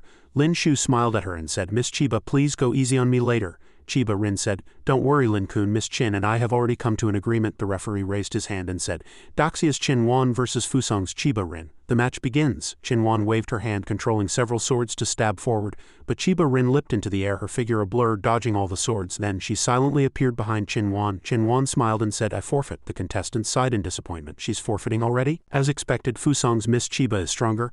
Of course, she was in the top 10 of the last prodigy rankings. Her talent is probably second only to Miss Zhao. If only she were one of us from Daxia. The next match was Zhang Ren versus Lin Shu. Zhang Ren said with his hands behind his back, thank you for showing mercy just now, Lin Shu said generously. You're welcome. He rubbed his chin and added with great interest, I've heard the gold esoteric art is known for having the strongest defense. I wonder if you would let me experience it. Zhang Ren laughed arrogantly. I'll stand right here. If you can move a single hair on my head, you win. Lin Shu raised his hand, condensed a long spear and said, you said it, don't regret it. With that he violently threw the spear. Zhang Ren began to use his gold esoteric art, saying that move is useless against me. The spear thrust forward, kicking up a cloud of dust. Zhang Ren activated his gold esoteric art, his body glowing with its light, and laughed arrogantly. Is that all you've got? The contestants below praised him. Is this the Earth-tier gold esoteric art? Lin Shu, whose defense is invincible among his peers, has finally met his match. What a shame, I was hoping to see a duel between the husband and wife. If he can't break Zhang Ren's defense, this is probably where he stops. On the high platform, Emperor Sha also watched the match intently, thinking, Lin Shu, I hope you can give me a surprise. Lin Shu activated his esoteric art, dashing over like an arrow and continuously attacking Zhang Ren. But Zhang Ren said nonchalantly, I'm standing here letting you hit me. What can you do? Lin Shu's eyes turned crimson, his arm pulling back to build power for an attack. He said calmly, the defense of the gold esoteric art is indeed very strong. But Lin Shu's figure instantly became a blur, frantically striking the same spot. Under the relentless assault, Zhang Ren's face turned grim, and he broke out in a sweat, a sense of dread growing in his heart. Why is this guy only hitting the same spot? Every one of Lin Shu's punches landed in the same place, accumulating damage. Zhang Ren could no longer take it. He spat out a mouthful of blood and fell backward under Lin Shu's final full-powered strike, leaving Li Baizhang and another person gaping in shock. Zhang Ren had fainted completely. The referee immediately announced loudly, Lin Shu wins. Everyone in the arena was stunned, saying, Zhang Ren lost? They shouted in shock. Heavens, who knows how many punches he threw just now. In all of martial arts, only speed is unbreakable. It's truly the truth. Emperor Sha let out a sigh of relief and said, this boy is so formidable. Even Zhang Ren was easily defeated by him, and he wasn't even using his full strength. It seems Dean Chen was right. His talent is about to catch up to his wife's. The dean on the side also stroked his beard in satisfaction and said, breaking through armor by continuously attacking the same position. Lin Shu's understanding of martial arts is truly exceptional. Zhao Lingyin's expression was grave, and doubt grew in her heart as she thought, he couldn't even beat me before. Was he letting me win back then? She turned to Zhao Lingjun and asked, sister, with his current strength, does he have a chance to enter the top 10 in the grand competition? Zhao Lingjun replied, if no unexpected geniuses appear from the other 4 nations, he can make it into the top 5. Zhao Lingyan repeated, the top 5, then she remembered Lin Shu's words and her cheeks instantly turned scarlet. If I get into the top 10 of the prodigy rankings, you have to give me a kiss. Zhao Lingjun was stunned and asked, sister, what's wrong with you? Zhao Lingyan turned her head away and answered, it's nothing. Nothing. Old Duke Shui was laughing smugly at this moment. Look, just look, this is the old man's eye for talent. The 2 subordinates behind him stood with their hands on their hips, glancing at him and murmuring, you were the one who wouldn't let him into our Shui family's gate, even setting up 3 trials for him that nearly cost him his life. Hearing this, old Duke Shui turned and scolded them. Look at him, he made it into the top 3 at 19. Now look at you 2 in your 20s and you can't even qualify for the grand competition. Nobody eats today. Go back to your rooms and reflect on yourselves. The next match, Lin Shu versus Chiba Rin. Lin Shu smiled gently and said, Miss Chiba, please advise. Chiba Rin also smiled and said, Lin-kun, I will give this match my all. Please be careful. The referee raised his hand and announced loudly, the match begins. The moment he finished speaking, Chiba Rin disappeared. Crowd said excitedly, there it is, that move again with her strength. Besides Zhang Ren, I'm afraid no one could take that strike, not even Miss Zhao. Lin Shu closed his eyes and focused. Chiba Rin suddenly appeared from another dimension behind him, slashing down with her longsword as the blade swept toward him. Lin Shu, still with his eyes closed, effortlessly caught the sword with his hand, stunning Chiba Rin. She immediately leapt backward and asked seriously, Lin-kun, can you see through my movements? Lin Shu turned, a slight smile on his lips, and replied, I can't, but before you attack I get a small feeling. Perhaps it's intuition. Chiba Rin held her sword in front of her chest and said, "In that case I will face you head on, Lin-kun." She gritted her teeth and continued, "Lin-kun, be careful." Then she unleashed a full-powered slash. Lin Shu was somewhat surprised. The sword had already swept over, and he hastily leaned back to dodge. Chiba Rin followed up with a series of deadly strikes, her figure so fast it seemed like 3 people were attacking at once. At this moment, space folded upon itself, forming uneven wrinkles. One slash after another came, as if they could pulverize steel. Lin Shu did his best to continuously evade and flew up and said coldly, "Using spatial wrinkles to increase your attack range." On the other side, Chiba Rin used another spatial slash, sending out 3 blades of sword chi. Lin Shu, however, smiled with great interest. So spatial power can be used like this. Watching the 3 blades of sword chi approach, Lin Shu reached out and lightly touched the blades, then used his ice esoteric art to freeze them. Using this tool, he triumphantly lifted it high and then fiercely threw the block of ice. The ice block passed through a spatial rift and flew toward Chiba Rin. She was greatly alarmed and immediately blocked with her sword, thinking in surprise, "He actually used my spatial rift." Then what shocked her even more was the appearance of a massive block of ice esoteric art before her, forcing her to retreat hastily. Lin Shu landed on the ground and said loudly, "Miss Chiba, you should forfeit."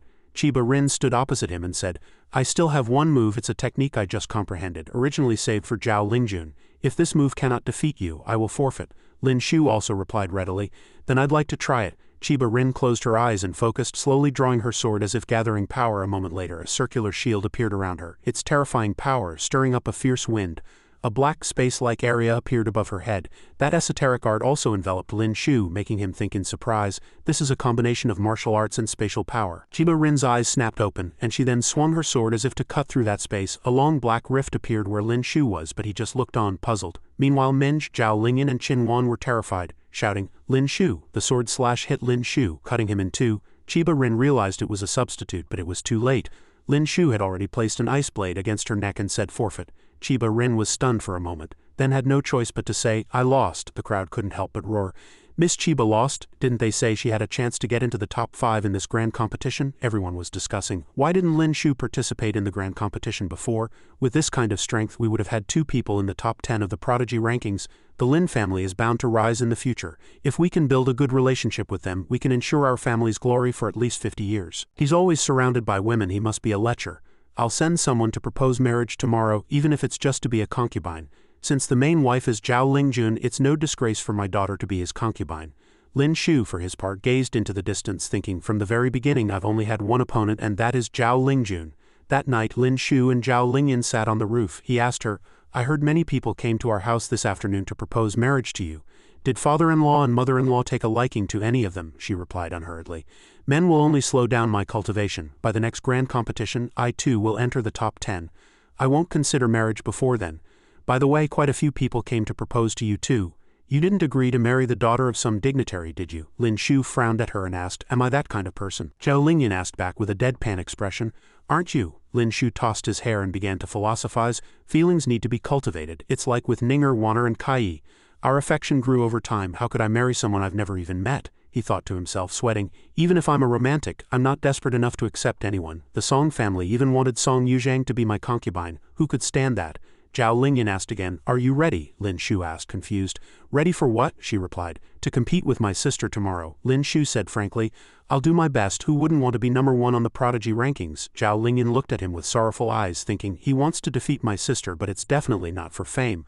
Otherwise he wouldn't have hidden his talent for so long. The next morning, Lin Shu and Zhao Lingjun arrived in a carriage, drawing the envious gazes of the crowd. They're here, they've arrived. Heavens, a talented man and a beautiful woman, a match made in heaven. Their husband and wife relationship is so good they held hands from the carriage all the way here. I wonder what the situation will be like during the match later. Next was the match for 3rd place between Fusong's Chiba Rin and Daxia's Zhang Ren. Chiba Rin prepared to draw her sword, saying, "Chiba Rin, please advise." Zhang Ren also got into his stance. "Zhang Ren, please advise." With a swoosh, a single sword strike swept out, and Zhang Ren was already on the ground, foaming at the mouth. The referee announced, "In this match, Chiba Rin wins." Next up is the highly anticipated final. Let's welcome Zhao Lingjun and Lin Shu to the stage. The crowd buzzed with excited discussion. Who do you think will win? Nonsense, it'll definitely be Miss Zhao. A dignified man being defeated by his wife in front of so many people. Where will he put his face in the future? Is face more important, or is your status at home more important? If he wins the match, he'll probably have to sleep in the study for the next half a month. That's not a worthy trade-off, is it? A minute passed. Zhao Lingjun looked at Lin Shu and asked, "Why aren't you attacking?" Lin Shu said, "You haven't attacked either." Zhao Lingjun replied, "If you attack first, I will attack." Lin Shu said the same thing. If you attack first, I will attack. His face looked a little troubled as he said, if I attack first, people will say I'm hitting my wife and have no grace.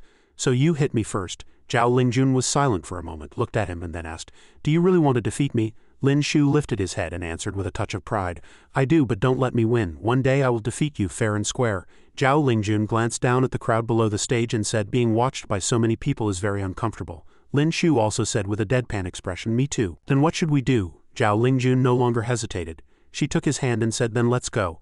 Lin Shu asked in surprise, what about the competition? She said, who cares about it? The crowd below shouted in frustration, they just left like that, they're not fighting, but I bought a ticket just to see the husband and wife fight, can I get a refund? On the high platform, Zhu Jin also asked speechlessly, Your Majesty, what should we do now? Emperor Sha also waved his hand helplessly and said, just count it as a draw. They're husband and wife anyway. Who's first and who's second, who's on top and who's on the bottom, isn't it all the same? The referee announced the result.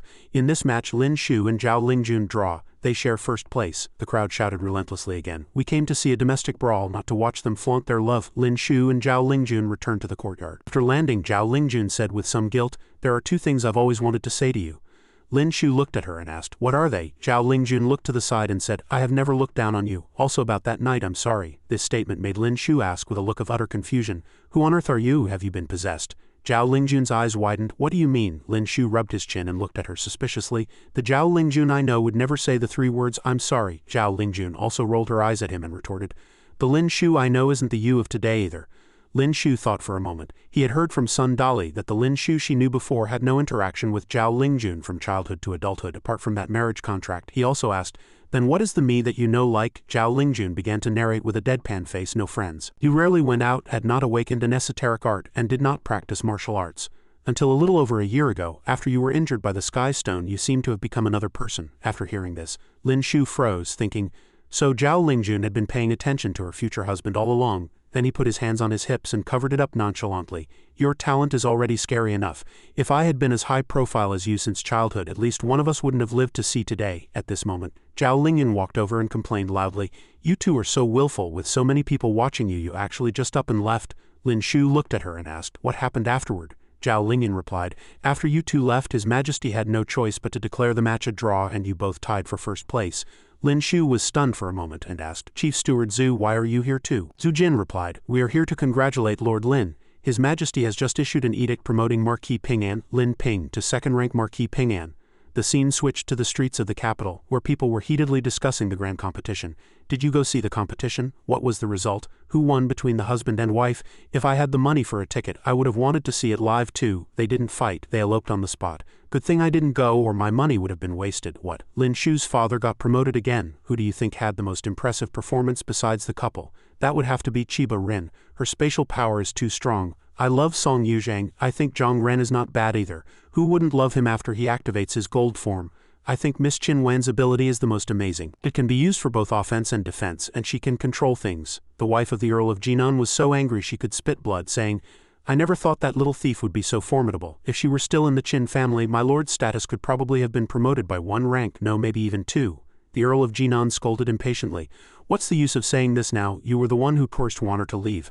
I must have been blind to have married you back then, his wife retorted, her teeth bared in anger. You have the nerve to blame me when we sold her, didn't you agree to it? The Earl of Jinan slapped her across the face and cursed, you wretched thing, still daring to spout nonsense. Outside Lin Shu's residence, the Earl of Jinan and his wife shamelessly came to apologize. Wanner, it was all our fault before. No matter what, you still have the blood of the Qin family in you. The bonds of blood cannot be severed. Qin Wan said resolutely, excuse me, who are you? This enraged her father, who cursed. You defiant child, what did you say? Lin Shu stood by her side and asked loudly, have you forgotten that Wanner is no longer part of your Qin residence? The contract in black and white is still in my hands. Are you trying to deny it? The Earl of Jinan was furious and resorted to twisted logic. She is my daughter. I will find a way to repay the money she owes you. But for you to practice usury, force someone into debt and snatch away another's daughter, what's the difference between you and those tyrants who forcibly take people's wives?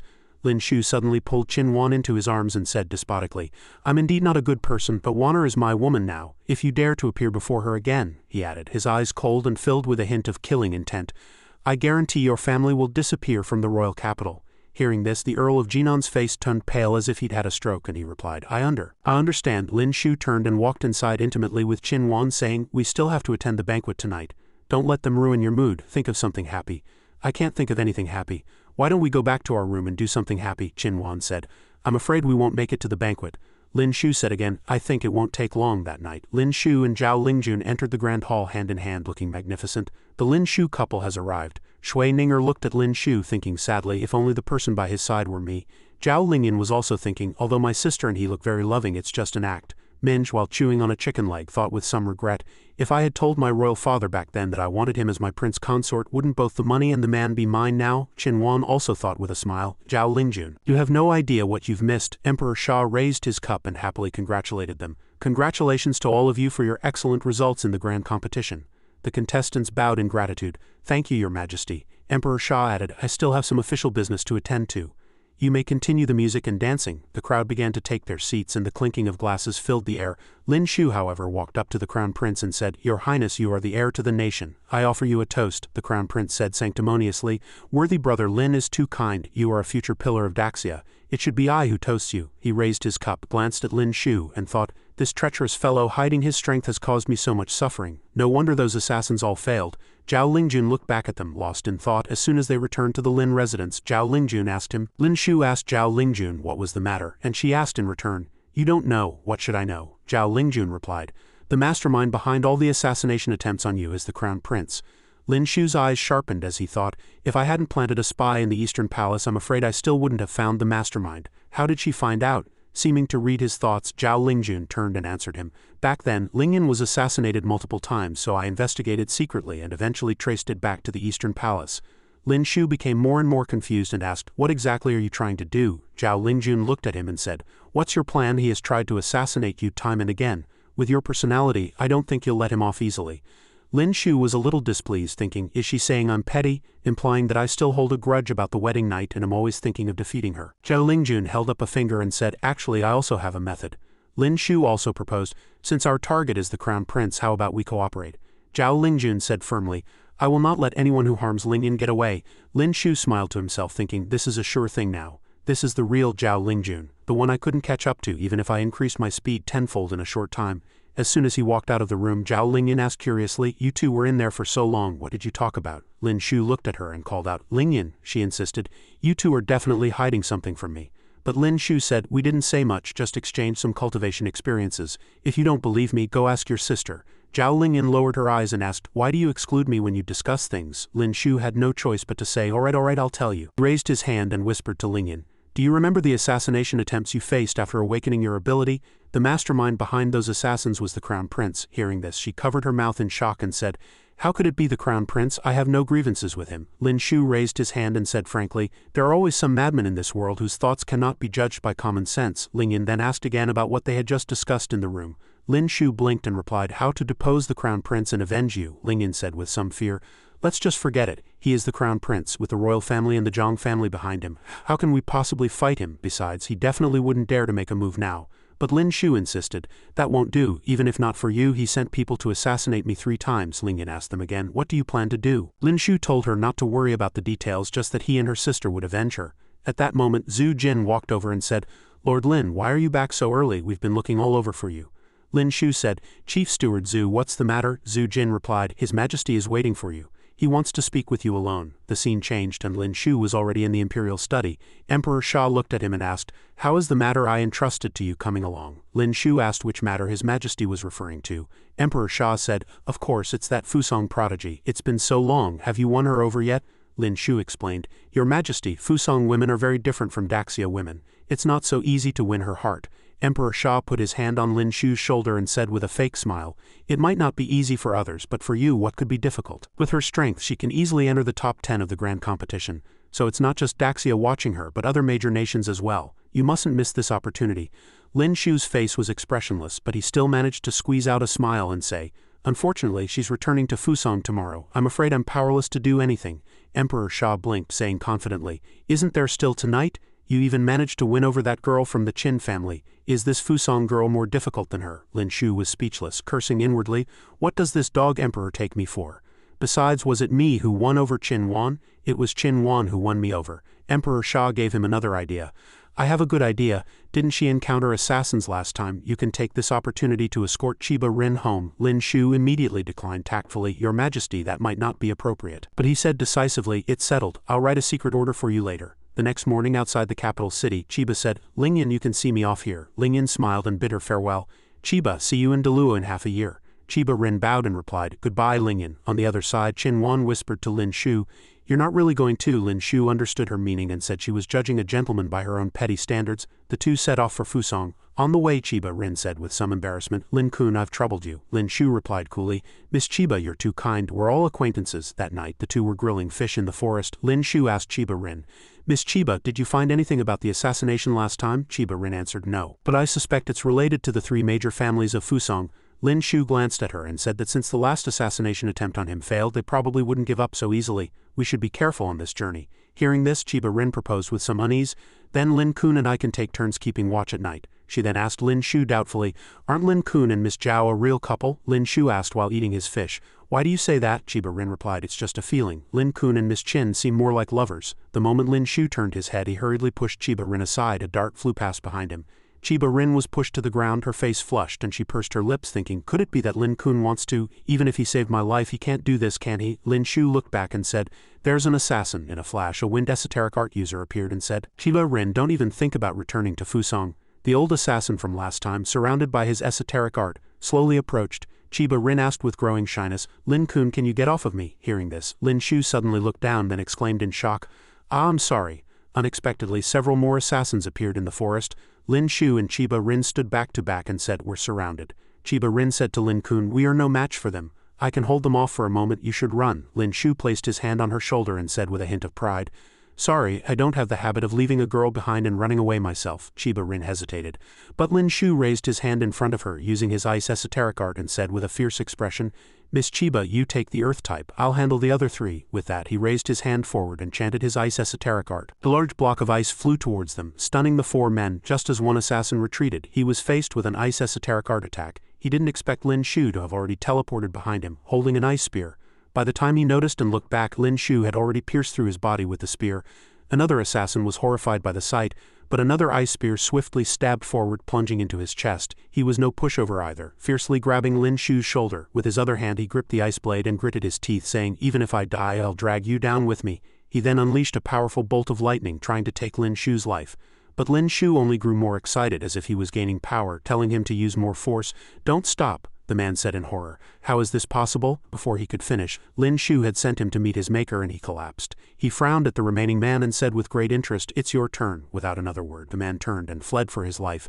On Chiba Rin's side, she had already unleashed a slash with her spatial technique. She appeared from space with a grim expression, raising her longsword high. The man turned and ran, and she unleashed another slash. He escaped into space. But Chiba Rin suddenly appeared before him, unleashing several blades of sword chi. The sword chi was incredibly sharp, and even though he had concealed himself with his earth esoteric art, he could not escape death. Lin Shu also landed at this moment and said, "It seems I forgot to leave one alive." Chiba Rin observed for a moment, then speculated, "From their appearance, this group of assassins seems to be from Dao." She looked at him and said gratefully, "Lin-kun, you've saved me again." Lin Shu waved his hand generously and said, "You're welcome. This was my duty." Chiba Rin asked again, "Lin-kun, can I ask you for a favor?" Lin Shu chuckled and replied, "Go ahead, we're such good friends. As long as I can do it, I won't refuse." Chiba Rin's cheeks flushed slightly as she said, "Lin-kun, can you marry me?" This made Lin Shu's face fall, and he stared at her blankly. She also hurriedly waved her hands and explained, "Lin-kun, please don't misunderstand.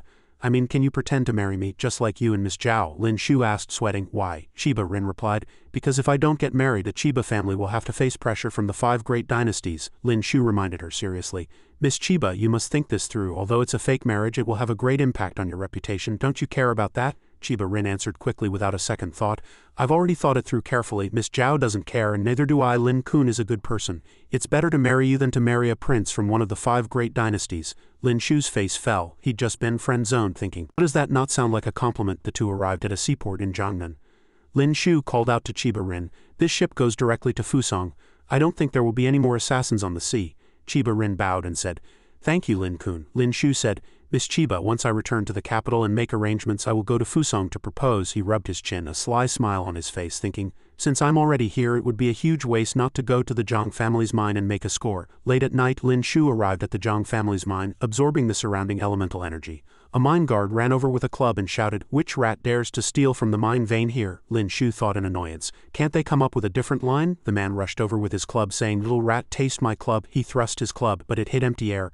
Before he could understand what happened, Lin Shu had already punched him in the head from behind. But he said, his face pale, so hard, he has the gold esoteric art. Lin Shu clenched his fist again, condensing his esoteric art, and said with a hint of admiration, as expected of an Earth-tier upper-stage gold esoteric art user. With that, he also went all out, throwing a flurry of punches while shouting, hit, hit, hit. But the man remained unscathed, his eyes glowing, his face dark. He turned and frantically swiped at Lin Shu with his esoteric art, but Lin Shu was agile and couldn't be caught no matter how many times he tried. Why is he as slippery as an eel? After a chase, he was also panting. Forget it, it's just a bit of mine essence. Take it if you want it. Lin Shu smiled on the surface and said, thank you for your generosity, senior. But his hand was clenched tightly behind his back, turning red as he thought, my fist is already numb. This is the result of healing while fighting, otherwise my bones would probably be broken. The mine guard warmly invited him. Brother, would you like a couple of drinks? Lin Shu still replied calmly, it would be my pleasure. He smiled and praised, so little brother's name is Hu Hansen, so young yet so powerful.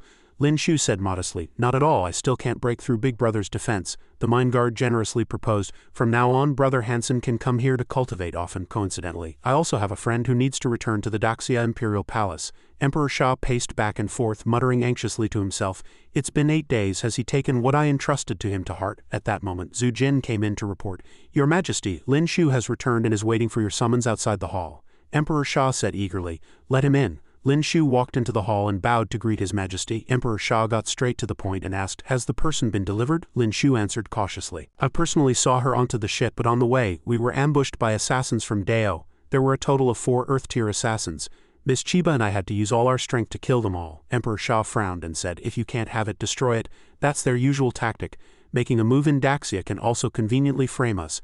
Truly killing 2 birds with 1 stone. By the way, have your feelings for each other deepened? You saved her twice. It would be strange if she didn't offer herself in marriage. Lin Shu bowed respectfully and replied, I have not failed my mission. Emperor Sha asked, puzzled, what do you mean not failed your mission? You succeeded. Lin Shu scratched his face, sweating, and answered with some difficulty, Miss Chiba said she wants to marry me.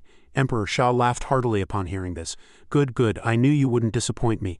By the way, Deluo also has an unmarried princess. Do you want to challenge yourself? Lin Shu replied repeatedly, I don't. Lin Shu cursed inwardly again. What does this dog emperor take me for? Lin Shu became energetic again and asked, Your Majesty, about the marriage bestowal we discussed last time, can it be moved up? After all, if Miss Chiba marries me now, she would have to marry before Ninger and Wanner and I wouldn't be able to explain it to them. Emperor Sha readily replied, as long as the Shui family has no objections, I can bestow the marriage upon you now. Lin Shu pushed his luck further. Miss Chiba is also going to marry me. In that case, the wedding house Your Majesty bestowed last time seems like it won't be big enough. Emperor Sha generously granted. I bestow upon you the Shanglin Garden. Is that enough? Lin Shu happily thanked His Majesty. Zhu Jin asked with some regret, are you really going to give him the Shanglin Garden? That residence is worth 1,000,000 taels. Emperor Sha waved his hand and said, forget it. Who else but him could have earned me this much face? The prodigy that Fusong produces only once in a century.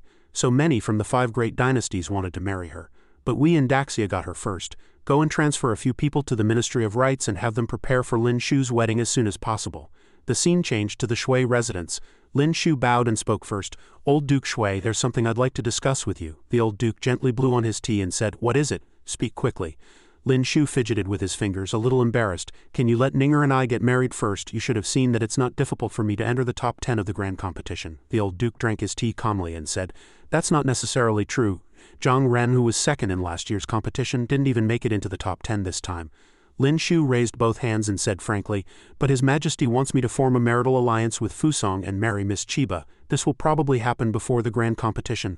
I don't want Ninger to be ranked after her. The old duke spat out a mouthful of tea and asked what? His Majesty wants you to form a marital alliance with the Fusong prodigy, and that Fusong girl agreed. Lin Shu scratched his face and replied, she agreed. The old duke wasn't harsh and stated his condition. Still thinking of Ninger, you have a good heart. I only have one request. What others have, my Ninger must also have. You must have His Majesty bestow the marriage and let Ninger enter your Lin family's gate with great honor. Lin Shu said happily, I will definitely do my best. He was also overjoyed in his heart. I've hit the jackpot this time. Not only do I get the beauty, but I also get a mansion for free. As soon as he returned home, Shui Ninger took his arm and asked, why are you back so late? Did you take her home? Lin Shu said, it was a long journey.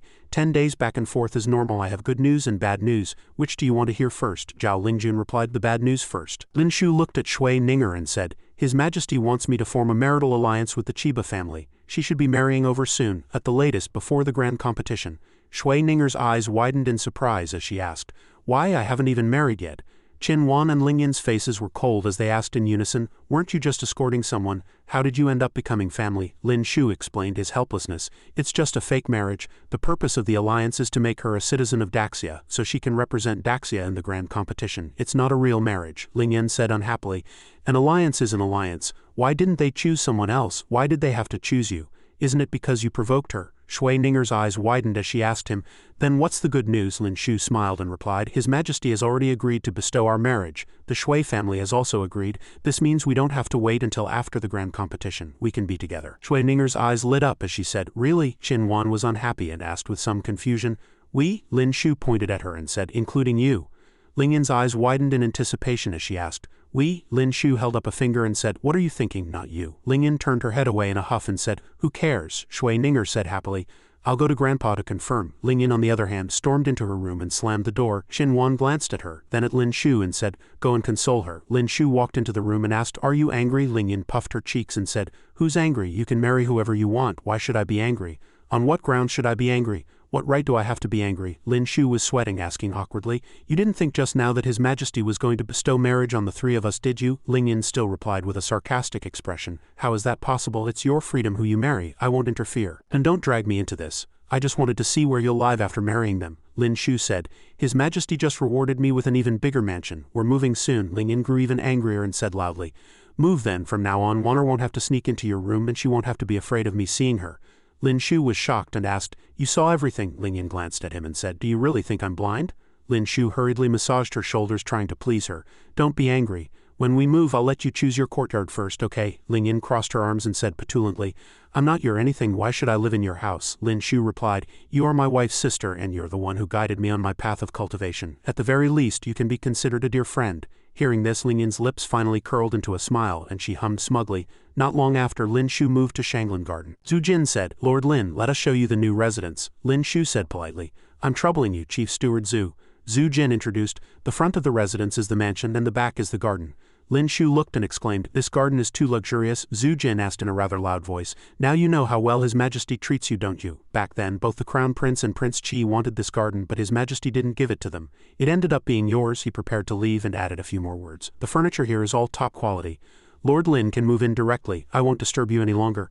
Lin Shu smiled so wide his eyes crinkled. Thank you, Chief Steward Zhu. Take care, Steward. Lin Shu looked up and calculated. The main hall is for Zhao Lingjun, one for Ling Yin, one for Ninger. Qin Wan, Kai, Chiba. Not long after Minj came looking for him, shouting loudly, Why didn't you tell me you were moving? I went to your house several times yesterday and couldn't find you.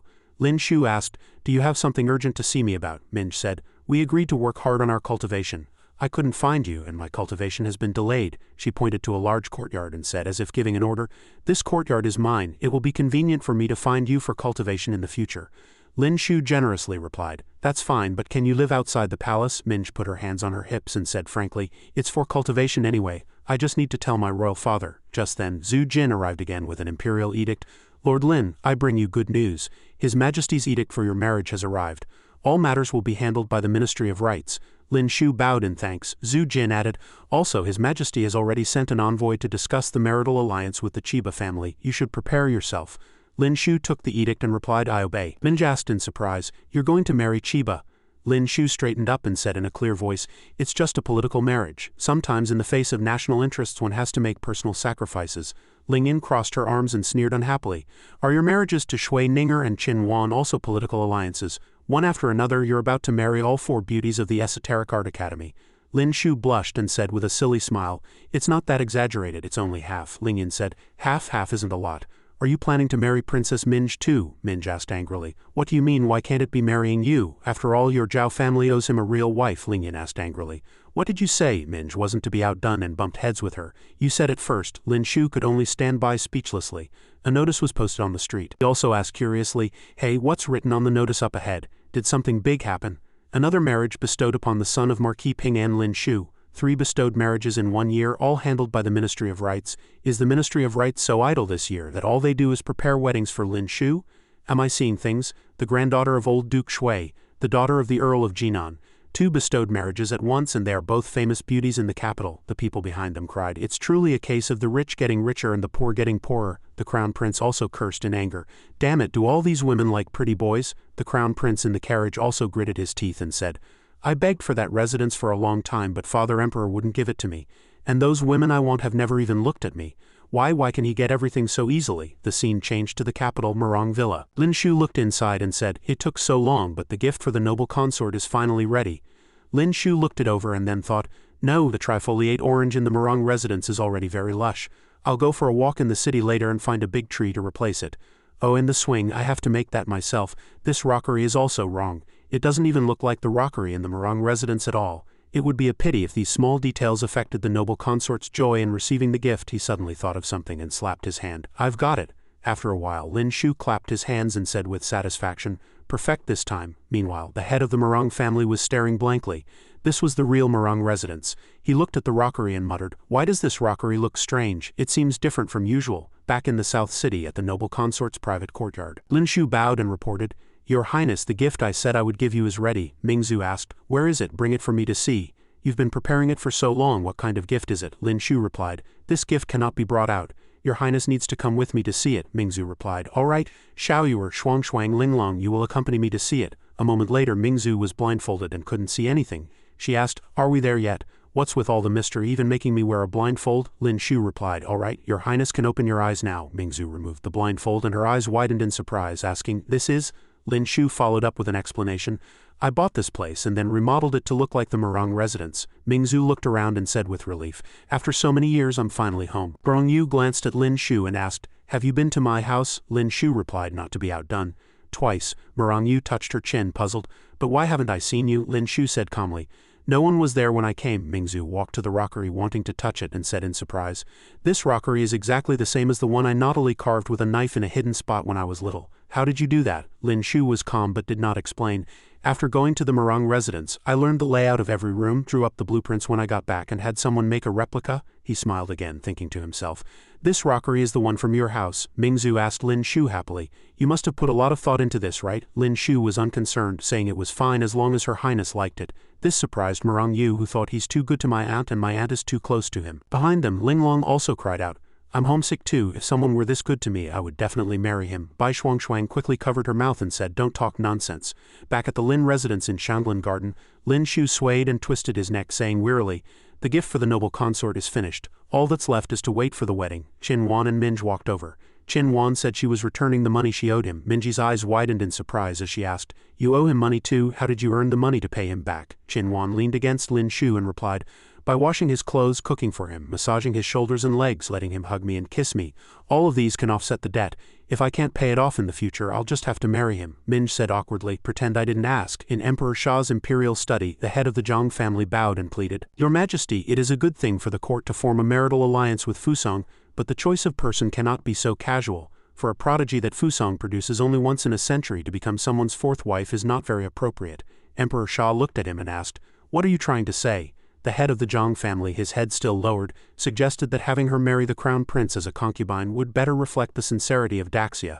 The head of the Song family also interjected in opposition, "Your Majesty, what Brother Zhang says is wrong. The crown prince already has one concubine and 2 consorts. Marrying him is no different from marrying Lin Shu, it's just that Prince Qi doesn't have a consort yet." The head of the Zhang family clasped his hands and said decisively, "The crown prince is the heir to the nation. Being his consort is a noble status." The head of the Song family glanced at him and asked, "Then why were the young ladies of the Zhao and Shui families unwilling to be the crown princess but willing to marry the son of a marquis?" Emperor Sha roared angrily, "Stop arguing, you've all gotten one thing wrong. That Fusong prodigy doesn't want to marry into Daxia, she wants to marry Lin Shu. What's the use of you all arguing here? If you're so capable, go and trick one into coming back to be a concubine for Daxia. This matter is not up for discussion. All of you withdraw." The heads of the Zhang and Song families both bowed and replied, "Yes." In early October of the 11th year of the Xuanyuan era, red lanterns were hung high. Old Duke Shui placed his hand on his shoulder and urged him earnestly, "From this day forward I am entrusting Ninger to you. I hope you will not disappoint me." The 2 men behind them raised their cups and shouted, "Brother-in-law, come, let's drink." Old Duke Shui turned and bellowed, "Drink what? If you want a drink, go home and drink." He turned back and waved his hand at Lin Shu, "You should go now. Don't keep Ninger waiting too long." As soon as he returned home, Lin Shu rushed up and kissed Qin Wan deeply. After a moment she pushed him away and said, "All right, let's consider this our wedding night consummation. You should go to her now." Lin Shu looked at her and called out, "Wanner." She crossed her arms, turned her face away and said, "Am I that petty? I'll let Shui Ninger have tonight. You're not allowed to leave tomorrow night." Lin Shu said, "That's not what I meant. then he hugged her tightly and said with some sorrow, "If I had met you 10 years earlier you wouldn't have had to suffer so much." Comforted, Qinhuan gently patted his shoulder and said, I know, go on now." Lin Shu said coquettishly, "Just a little longer." Qinhuan looked at him and said jokingly, "You don't want the two of us two together, do you?" Lin Shu was a bit stunned but finally replied with a dangerous tone, "Should I go and ask?" Qinhuan pushed him out the door and said, "In your dreams. Hurry up and go, don't keep Ninger waiting." Over at Shui Ninger's side, Lin Shu praised her happily. "Ninger, you're so beautiful." Shui Ninger leaned against him and called out, "Husband, am I dreaming? I really married you." Hearing this, Lin Shu called out dotingly, "Silly girl, want me to pinch you to see if it hurts?" Shui Ninger hummed enthusiastically and said, "Go on, pinch me." Lin Shu let out a lecherous laugh. "Hee hee." Shui Ninger cried out, "Ah, husband, where are you pinching? Husband, what are you trying to do? Husband, you're so naughty." The round moon illuminated the entire sky. Lin Shu held Lingyan's hand and called out gently, "Lingyan, we're finally married." Lingyan blushed and said, "I've been waiting for you for a long time." Lin Shu closed his eyes and called out, "Wife?" Then he leaned in to kiss her. Lingyan also kissed him back, calling out, "Husband, husband." The two were kissing passionately, but a voice kept calling out, "Lingyan, Lingyan." In reality, Lingyan was sucking on Zhao Lingjun's neck. Pushing Lingyan away, she called out, "Lingyan." Lingyan woke up and Lingjun asked, "What were you dreaming about?" Lingyan waved her hands in a fluster and said, "No, nothing." Lingjun chuckled and asked, "Really?" Lingyan's face turned beet red with embarrassment, and she fumbled for an excuse. "I dreamed of when I was little. I used to like clinging to you, sister." Lingjun also recalled happily, "Back then, you loved to hug and kiss me, getting drool all over my face."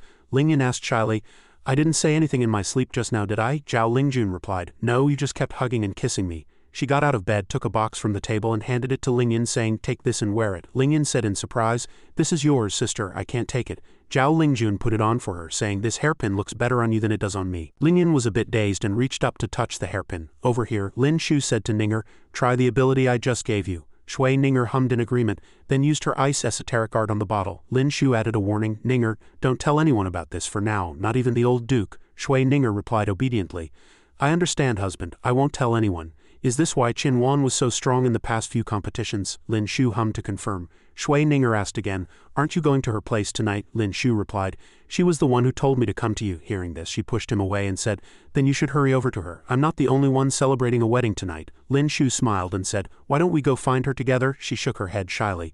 No, that won't do." Lin Shu rubbed his chin and said slyly, "What are you thinking? We'll just sleep together, nothing else." Shui Ninger had been tricked and let out a cry of "Ah!" Over at Qinhuan's. She was sleeping when she heard a noise. She looked outside, puzzled. As soon as she opened the door, she saw Lin Shu greeting her. She asked Shui Ninger in surprise, "Lin Shu, why are you two here?" She broke into a sweat and said, "You didn't really convince her, did you?" Lin Shu tapped her on the head and said, "What are you thinking? We were just afraid you'd be lonely, so we came over to rest with you." The next morning, Shui Ninger put aside her pride and said to Qinhuan, "Although I didn't like you before and you didn't like me, we're family now, let's make peace." Qinhuan said, "All right, we're good sisters from now on." "How could I hold a grudge against my younger sister?" Shui Ninger asked unhappily. "Why do you get to be the older sister?" Qinhuan asked again, "Are you older than me?" Shui Ninger retorted, unconvinced, "Who says the older one gets to be the big sister?" Qinhuan said smugly, "If we're comparing other things, you're not as big as me either." Lin Shu could only try to mediate from between them. All right, you're both my wings. Why bicker about who's the older sister?" The scene changed to the Imperial Palace. Zhu Jin walked in to report to Emperor Sha, "Your Majesty, Lin Shu has arrived." Lin Shu walked in and respectfully greeted His Majesty. Emperor Sha said, "Lin Shu, I have summoned you to the palace to give you a new official post. With your abilities, being a minor chief of the Purity Office is a great waste of your talent." The head of the Song family, sweating, objected, "Your Majesty, I risk my life to offer this counsel. In 1 year, the Marquis of Pingan's peerage has been promoted 4 times, becoming a second-rank marquis, which is unprecedented. Your favor towards the Lin family is truly too great." The head of the Zhang family also added, "Your Majesty, I also risk my life to offer this counsel. You have bestowed upon Lin Shu an imperial garden, issued decrees for even his concubines' marriages, and had the Ministry of Rights organize his weddings. This is truly going too far." Emperor Sha asked loudly and impatiently, "Usually you two fight like cats and dogs, but today you're quite united against a common foe." The heads of the Zhang and Song families said in unison, "We are thinking of the state of the Daxia Empire, which is why we risk our lives to offer this counsel." Just then, another subordinate ran in to report, "Your Majesty, this is bad. Last night, another one of the prodigies we were hosting from Nanyue was killed. The Nanyue delegation is furious and demands that the court give them an explanation." Emperor Sha asked excitedly, "What? First Shiyu, then Beiman, and now Nanyue. 3 people dead in 3 days. The killer," the subordinate replied. "The killer left no clues." The court officials broke into discussion. The prodigies who refused Daxia's recruitment were being killed one after another in the capital of Daxia. If word got out, it would affect their reputation. Indeed, other countries will surely say that Daxia flew into a rage out of humiliation, killing those it failed to recruit. If we don't find the killer, Daxia will have to take the fall. If our relations with the three nations of Shiyu, Beiman, and Nanyue sour, other major powers will take advantage of the situation, and the borders will no longer be peaceful. Emperor Sha looked at Prince Qi and the Crown Prince and asked, "How is your investigation going these past 2 days?" The Crown Prince replied, "Your son has not yet found any clues," Prince Qi said. "Give your son a few more days and I will surely find something." Emperor Sha looked at the officials and asked, "Who among you is willing to take on this heavy responsibility and find the truth of this case for me?" Hearing this, everyone fell silent. Zhu Jin walked in from outside to report, "The envoys from Shiyu, Nanyue, and Beiman are all seeking an audience outside the hall." Emperor Sha said sorrowfully, "It's one thing after another. Is there no one who can share my burdens?" At this moment, Lin Shu bravely stepped forward, clasped his hands and said, "Your Majesty, your servant is willing to share your Majesty's burdens." Emperor Sha walked up to him and said, "Good." Lin Shu continued, "Please wait here for a moment, Your Majesty. I will be right back." Emperor Sha was puzzled by the phrase, "be right back." Lin Shu went to see Lu Qingfeng. He clasped his hands and said, "Lord Lin, long time no see." Lin Shu said, "I won't be polite with you. Are you in charge of investigating the case of the Nanyue prodigy's murder?" Lu Qingfeng replied, "I am." Then he asked, "What's wrong?" Lin Shu said, "Take me there." The two arrived at an inn in the West City. At the scene, Lu Qingfeng said again, "The murder weapon was his own sword." Lin Shu patted the black dog and said to it, "Xiao He, come and smell the murder weapon." Xiao He barked twice. Lu Qingfeng, however, looked as if he was questioning his own existence, thinking, "Why is the dog I've raised for half a year so obedient to Lord Lin?" After a moment, Lin Shu asked Xiao He, "How about it, Xiao He? Can you find the killer by scent?" Xiao He replied with a woof, making Lu Qingfeng frown in confusion. "How does he do that? I can't even communicate with it." Then he asked Lin Shu, "Lord Lin, do you have any clues?"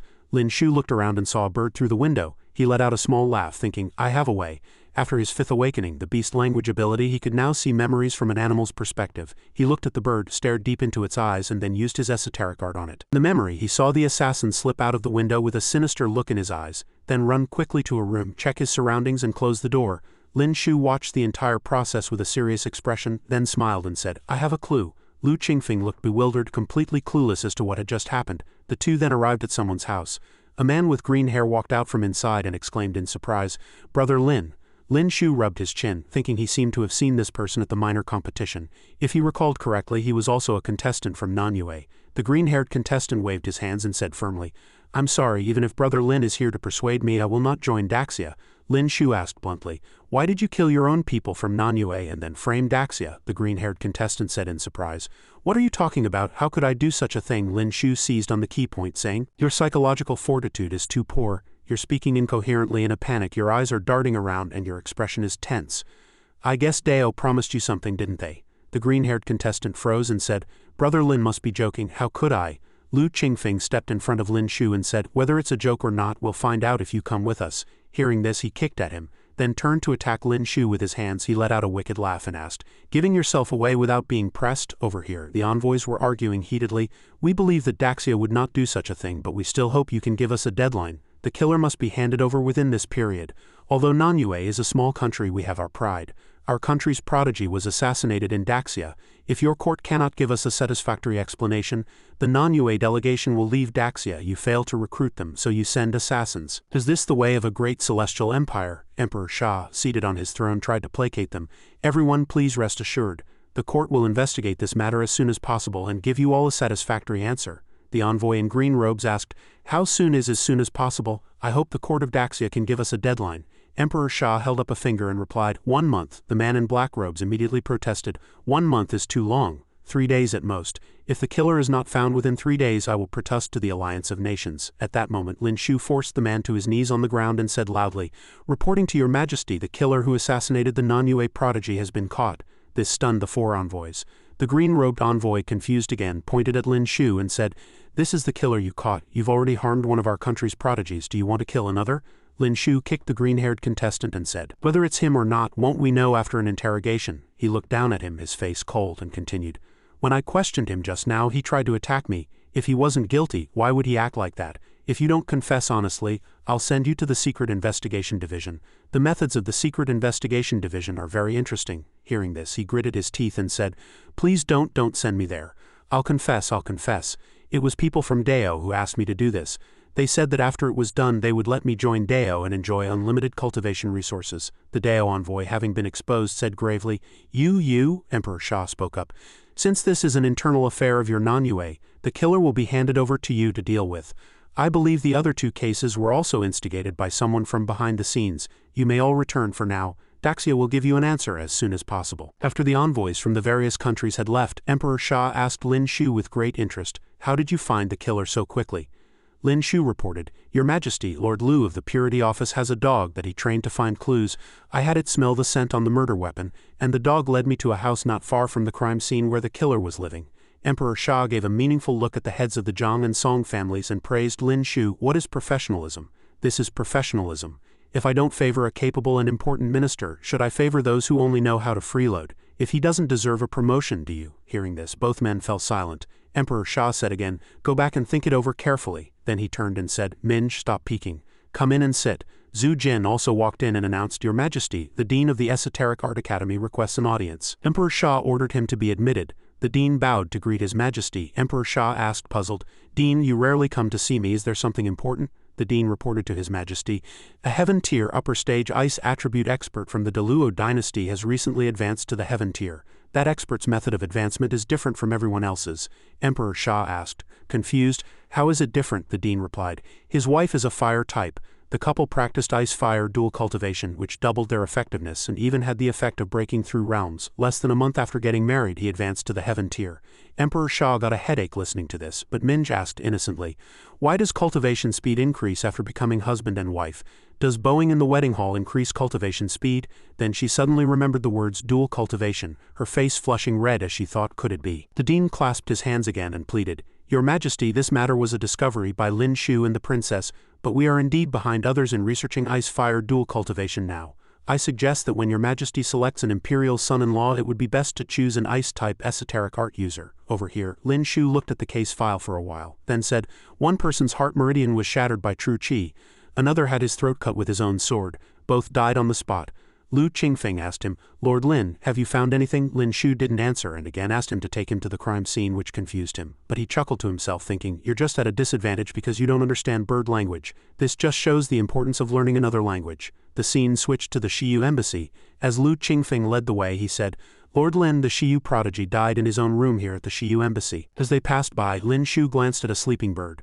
The Shiyu envoy behind them rubbed his hands and said, "If you like this bird, my lord, I will gift it to you." Lin Shu asked if he was the one who raised it, then transferred his consciousness to the bird. The bird opened its eyes, received the consciousness and showed him the killer.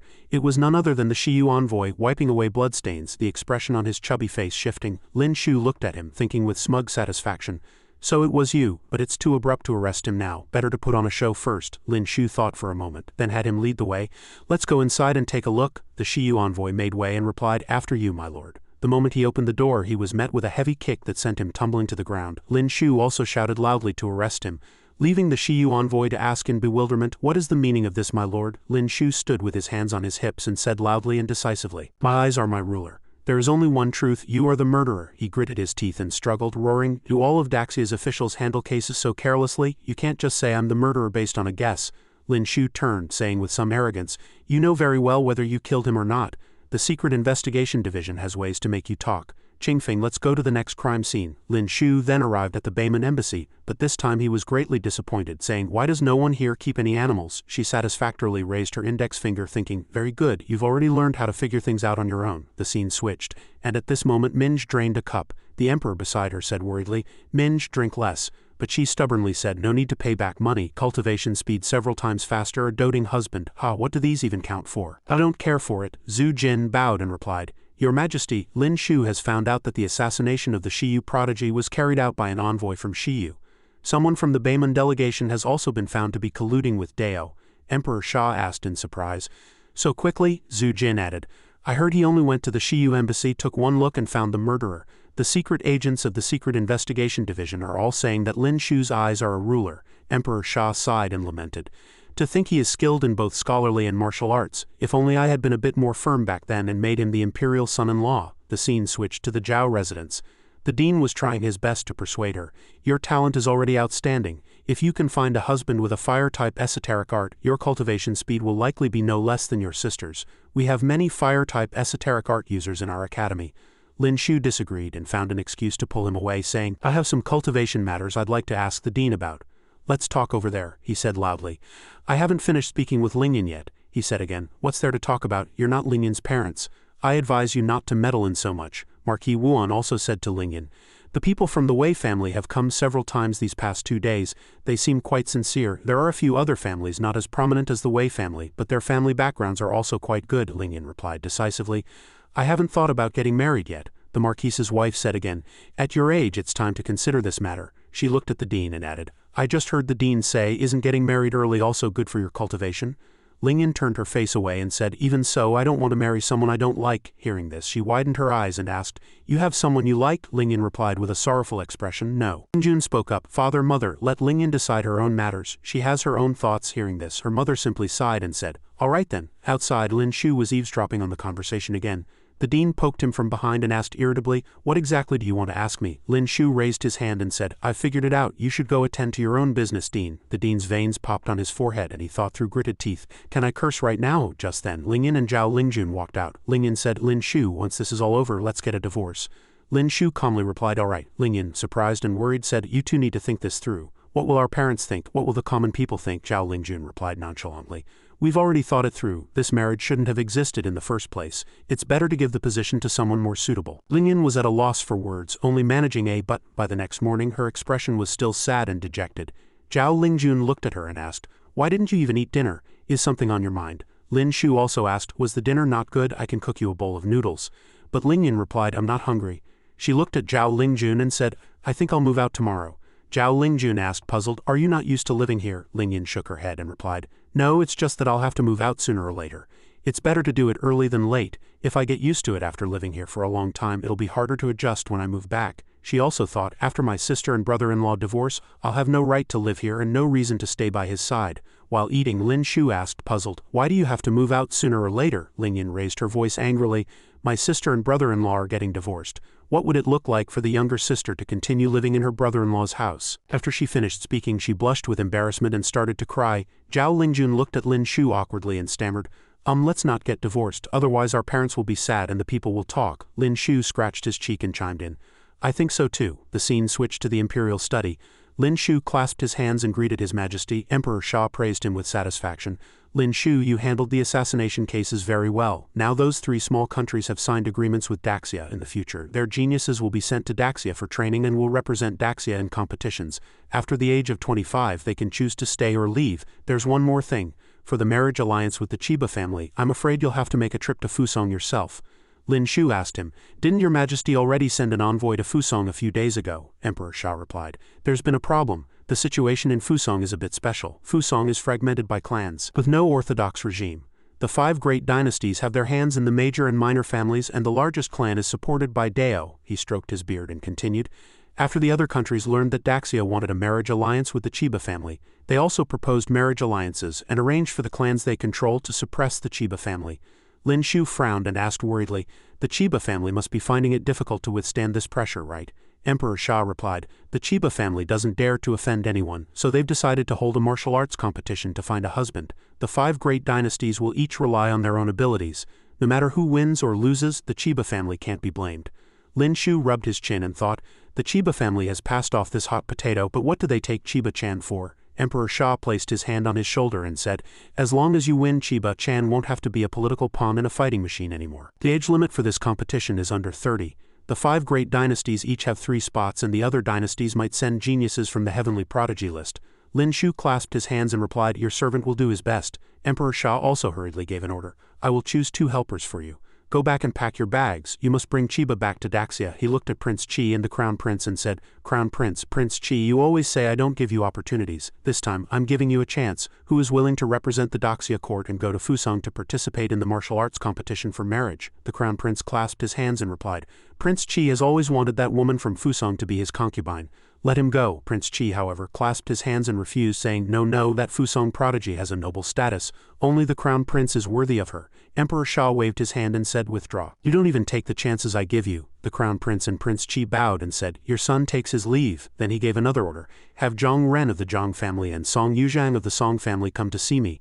Zhu Jin bowed and accepted the order. Soon a notice was posted outside the city. Whoever can marry that Fusong prodigy will be a hero of our Daxia. The young masters frowned in confusion. Why is it Lin Shu again? Didn't he just marry 2 people? Can't you give us a chance? Do you have the ability? Get into the top 10 of the minor competition first. Didn't you see that the 3 people selected are all based on their rankings in the minor competition? Do you think just anyone can represent Daxia? On the notice were 3 names representing the Sha Kingdom: Song Yuzhang, Zhang Ren and Lin Shu. The scene switched to the Lin residence. He explained, sweating profusely. Father, mother, it's not that I want to take a concubine. It's that His Majesty hopes that the Fusong prodigy can stay in Daxia, so we can have one more spot on our heavenly prodigy list and Daxia can have more resources. Lady Lin Ping reminded him. I just hope you don't favor the new and neglect the old, leaving Ling Jun out in the cold. Marquis Lin Ping'an nodded in agreement. Lin Shu immediately put on an act. He picked up a grape, handed it to Zhao Lingjun and said, My lady, have a grape. This is a tribute from the western regions bestowed by His Majesty. It's big and sweet. Zhao Lingjun was a little surprised and opened her mouth and ate the grape, replying, Thank you, husband, over here. Shui Ninger also leaned against him and called out coquettishly, Husband, I want one too. Lin Shu fed her one and said, all right, everyone gets one. Qin Wan, watching from behind, couldn't stand it and said loudly, What time is it? Can you tone it down a bit? She, however, ate the grape without a care, happily thanking her husband. Lady Lin Ping watched and was happy as well. On the day of departure, Emperor Sha gave another reminder. This flying vessel is only used when I go on diplomatic missions to other countries. I hope you will be successful and not disappoint me. The 3 men bowed in unison and replied, Thank you, Your Majesty. We will do our utmost. The flying vessel whooshed and flew away quickly. Lin Shu stood at the bow thinking seriously, At this speed we'll reach Fusong before dinner. A few hours later, the flying vessel had arrived in Fusong. The pilot announced, Young masters, please be seated. We are preparing to land. Inside the Chiba residence, Chiba-chan walked briskly, rejecting fretfully, I will not marry someone from Dao. Her father, however, said resolutely, This is the family's decision. You have no choice. She angrily ran back to her room, but a hand covered her mouth. She had just managed to say the word Lin when he raised a hand to his lips and shushed her. Quiet. Chiba-chan covered her mouth and asked in surprise, Lin-kun, what are you doing here? How did you get into my house? Lin Shu replied, I just arrived in Fusong today and wanted to come see you. Chiba-chan, why have you gotten so thin? Chiba-chan said sadly. Lin-kun, I may not be able to marry you. Lin Shu asked in surprise, What happened? Didn't they say it would be a martial arts competition for marriage? She added. The family has already reached some sort of agreement with Dao. The outcome of the competition is already decided. Hearing this, Lin Shu was filled with confidence and said, Chiba-chan, you have to have faith in your future husband. No matter what tricks they pull, I will take you away. As they were talking, there was another knock on the door. Chiba-chan hurriedly pushed him to hide, saying, Someone's here. Lin-kun hid a little, and she went to open the door, calling out, Father, mother. Her mother also called out, Chan. She sadly apologized to her. Your father and I can't change the family's decision either. Chiba-chan didn't complain, saying, I know, it's not father and mother's fault. Her mother wanted to touch her, calling out, Chan, you should run away, run as far as you can and never come back to Fusong. Chiba-chan, however, replied softly, I believe in him. This made her mother ask, confused, What? She then gently closed her eyes and said nothing. After Chiba-chan's parents left, Lin Shu came out and said, Chiba-chan, it's getting late. I'll head back first. Don't worry, I will definitely take you back with me. His Majesty bestowed a large mansion and I've saved a courtyard for you. Chiba-chan said shyly, Lin-kun has saved me twice and now I have to trouble you to marry me. I really don't know how I can repay you. Lin Shu raised his hand and said dashingly, Don't be so polite with a friend. I don't have many friends to begin with. With our friendship, this is nothing. Chiba-chan pouted and lamented, Lin-kun has many friends like Ninger-chan and Wanner-chan. Lin Shu scratched his face and said, They're not anymore. You can call them sister next time you see them. That night at the courier station, Lin Shu looked at the two and asked, Haven't you two gone for a walk yet? Zhang Ren, lifting dumbbells, replied, I can't understand the Fusong language, so what's there to see?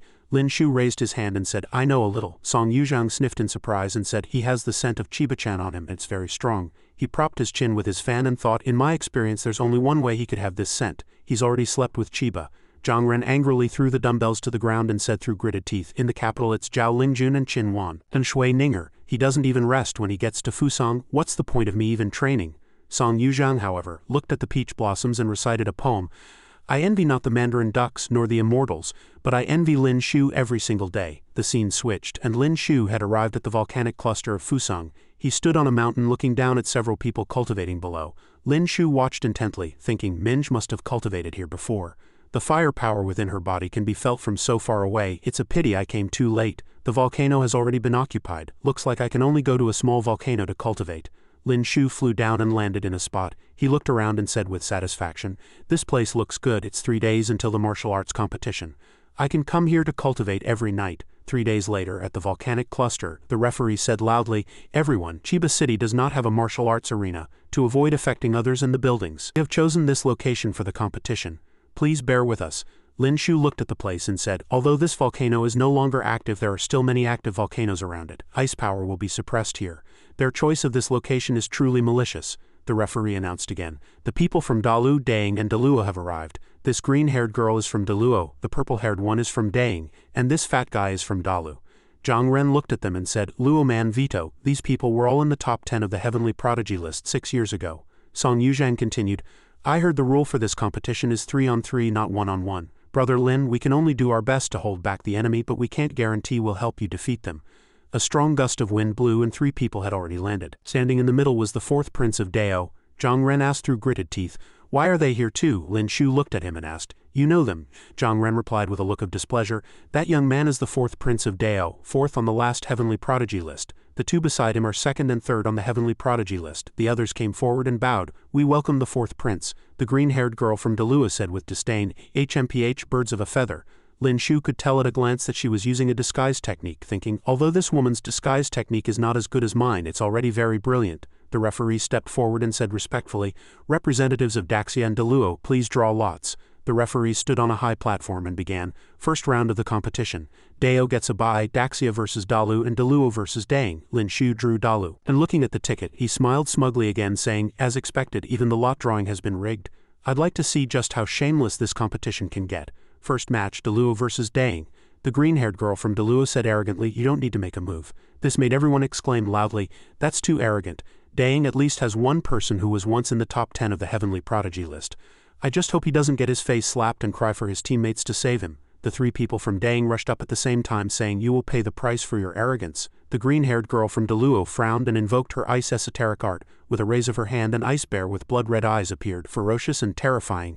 Instantly stunning the 3 from Daing, the ice bear's paw fiercely slapped the cloaked man from Daing. Then it slapped the other 2 in the face and then roared as it squeezed the cloaked man tightly in its grip. He was so scared he shouted, We surrender, your bear, let go, I'm about to be crushed. The people outside watched dumbfounded, exclaiming in unison, Heavens, that's too strong. When did Deluo produce such a prodigy?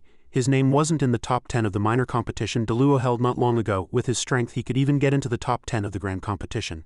Yet he didn't participate in the minor one. Second match, Daxia versus Dalu. The one named Duelman rubbed his chin and asked contemptuously, You're Zhao Lingjun's husband, Zhang Ren whispered to Lin Shu. His name is Duelman, and his ability is Earth. He's yours, we'll do our best to hold back the other 2. Lin Shu looked over and replied, The brown-haired man from Dao asked the 4th prince, Can Duelman beat him? The white-haired man from Dao answered, Even if he can beat Duelman, there's still Deluo to get through in the next round. The 4th prince said with a smile, I want to see what this person has to become Zhao Lingjun's husband.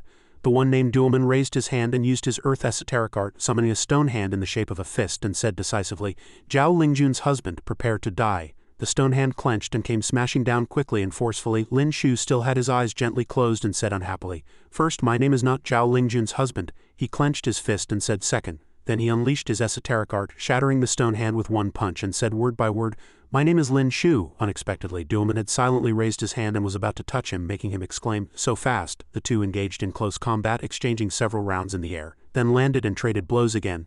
Duelman extended his palm and Lin Shu also gathered esoteric art in his palm, throwing a powerful punch. The 2 attacks collided and both were violently thrown back. Lin Shu was pushed back, his expression grave, saying, As expected, he's not simple. Immediately, dozens of stone spikes flew over. They stabbed at Lin Shu with great ferocity, but he managed to survive by slipping through the narrow gaps. It wasn't over. Duelman clenched his fists again, and his body began to be encased in stone. He charged over arrogantly, stunning everyone. They said, That's Duelman's signature move.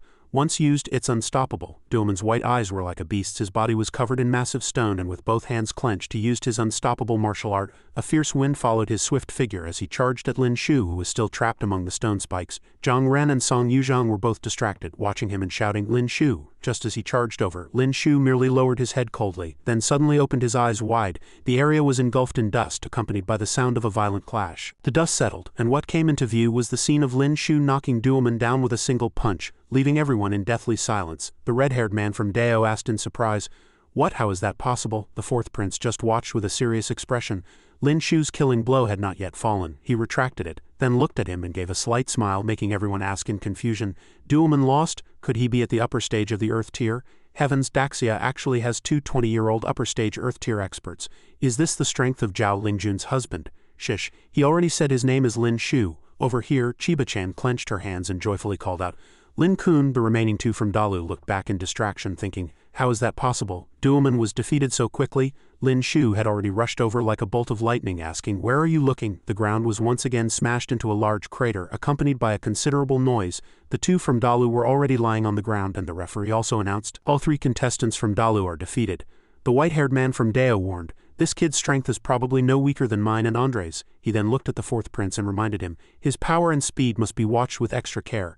Even the fourth prince cannot be careless." The white-haired man from Dao walked over and said, "This time we from Dao will draw first." The old man holding the lot container replied, "All right." He drew a lot, glanced at it, and then burst into loud, triumphant laughter. The old man also announced, "Next match, Dao gets a bye. Daxia versus Deluo." Lin Shu looked at him, unable to help but think, "This Fusong envoy seems to be from the Chiba family.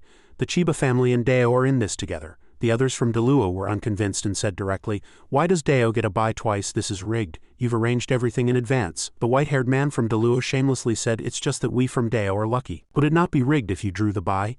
The green-haired girl from Deluo raised her hand and said, "Next match, Deluo forfeits." This left the others bewilderedly asked, "Deluo forfeits? Why forfeit? I was looking forward to seeing who was stronger between the prodigy from Deluo and Lin Shu. When the snipe and the clam grapple, the fisherman profits. Deluo doesn't want Dao to reap the rewards without effort." The referee announced that since Deluo had forfeited, the next match would be Daxia versus Dao. Zhang Ren said, sweating profusely, "This time you're on your own." Song Yuzhang was no better, saying, "I'm afraid I can't last long either." Meanwhile, Lin Shu and the fourth prince were both observing each other. Chiba-chan stood in the crowd anxiously calling out in her heart, "Lin-kun, I hope you win for sure." The moment the referee said the match began, the white-haired man had already rushed up like a whirlwind. Song Yuzhang waved his fan to attack, and the white-haired man also waved his hand to counter. Meanwhile, Zhang Ren and Andre were fighting. He smiled contemptuously and said, "You're not bad, but it's a pity." Then he kicked Zhang Ren to the ground and said loudly, "You are no match for me now. You should have realized the huge gap between us. Still want to resist?" Zhang Ren wiped the blood from the corner of his mouth and said resolutely, "I am from the Zhang family of Daxia over here." The white-haired man also used a powerful move and said, "Give up.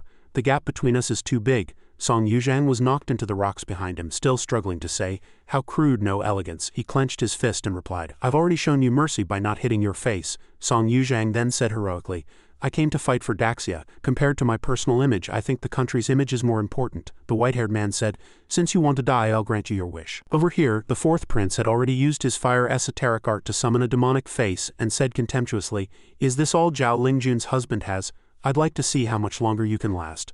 The green-haired girl from Deluo frowned and couldn't help but curse, "Despicable. Choosing to fight at a volcano is extremely advantageous for fire-type esoteric art users and suppresses ice-type ones. Fusong is truly shameless to form a marriage alliance with Dao." The current situation was very unfavorable for Daxia. The power gap was too large. If this continued, it would soon become a 3-on-1 situation on the field. Zhang Ren was knocked down in a moment.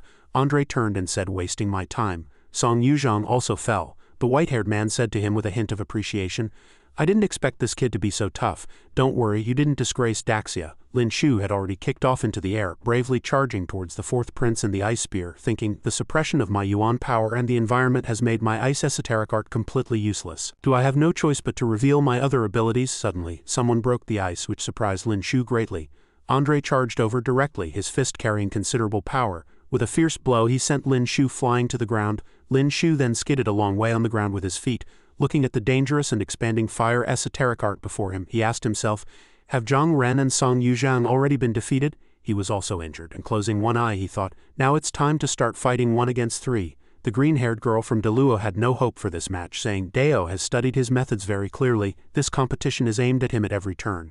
If he doesn't surrender, he might be crippled." Chiba-chan was also terrified and shouted, "Lin-kun, surrender!" Lin Shu, with a soaring aura, said to them, "No more pretending, the cards are on the table. I'm going all out. You can all come at me together." Hearing this, the fourth prince laughed heartily and said, "You're quite the joker." Andre unleashed his esoteric art and said disdainfully, "Did you get your head hit too hard, just you? You can't even break my defense." After he spoke, he joyfully charged over, only to be punched in the stomach by Lin Shu, who then threw him with great force, sending him flying far away. The white-haired man, angered, also gathered his esoteric art and rushed over through gritted teeth. "You brat!" Lin Shu just used a bit of force and slammed his head into the ground, creating a crater. The power he unleashed was nothing short of astonishing, making everyone break out in a cold sweat and say, "He actually has such a strong hidden move. Is it a martial art he created himself?" Dao is in danger. The fourth prince looked at Lin Shu with some trepidation and thought, "Andre and Green were defeated in an instant. Better not say anything, it's useless. Your weapon can't penetrate the sea of fire at all." Lin Shu manipulated his esoteric art with a raised hand and asked, "Isn't creating a large sea of fire very draining on yuan power? How long can you last?" He then unleashed a blade-like attack that grazed the fourth prince's face. The prince frowned, thinking, how is this possible? Soon after, Lin Shu controlled more ice pikes, preparing to strike them down, forcing him to his knees as he said, say no more, I surrender. The spectators burst into loud discussion. The fourth prince of Dea was ranked fourth on the last heavenly prodigy list, yet he lost to a nobody. The green-haired girl from Deluo stroked her chin, thinking, is this her older sister's man? Chiba-chan was also relieved, calling out, Lin-kun, now. Everyone was looking at Lin Shu in astonishment. This was Deu's prodigy, defeated so miserably in a 3-on-1 fight, and in an environment that suppressed his abilities no less. He was truly worthy of being Zhao Lingjun's husband. Lin Shu looked displeased, but more than that he was sad. He thought, no matter how outstandingly I performed, whether it's 1-on-2 or 1-on-3, they still don't use my name. Do I have to defeat Zhao Lingjun for everyone to call me by my own name? Zhang Ren and Song Yuzhang were carried away on stretchers.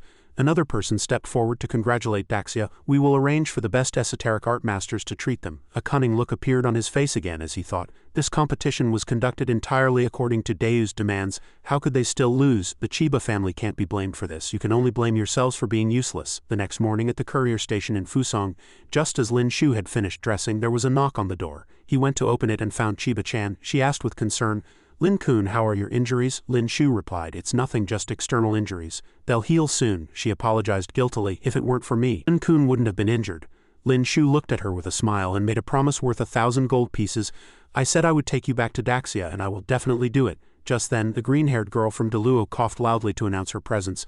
Lin Shu and Chiba-chan looked over. She frowned slightly and asked directly, you already have Lingjun. Do you want Chiba-chan too? Lin Shu replied expressionlessly.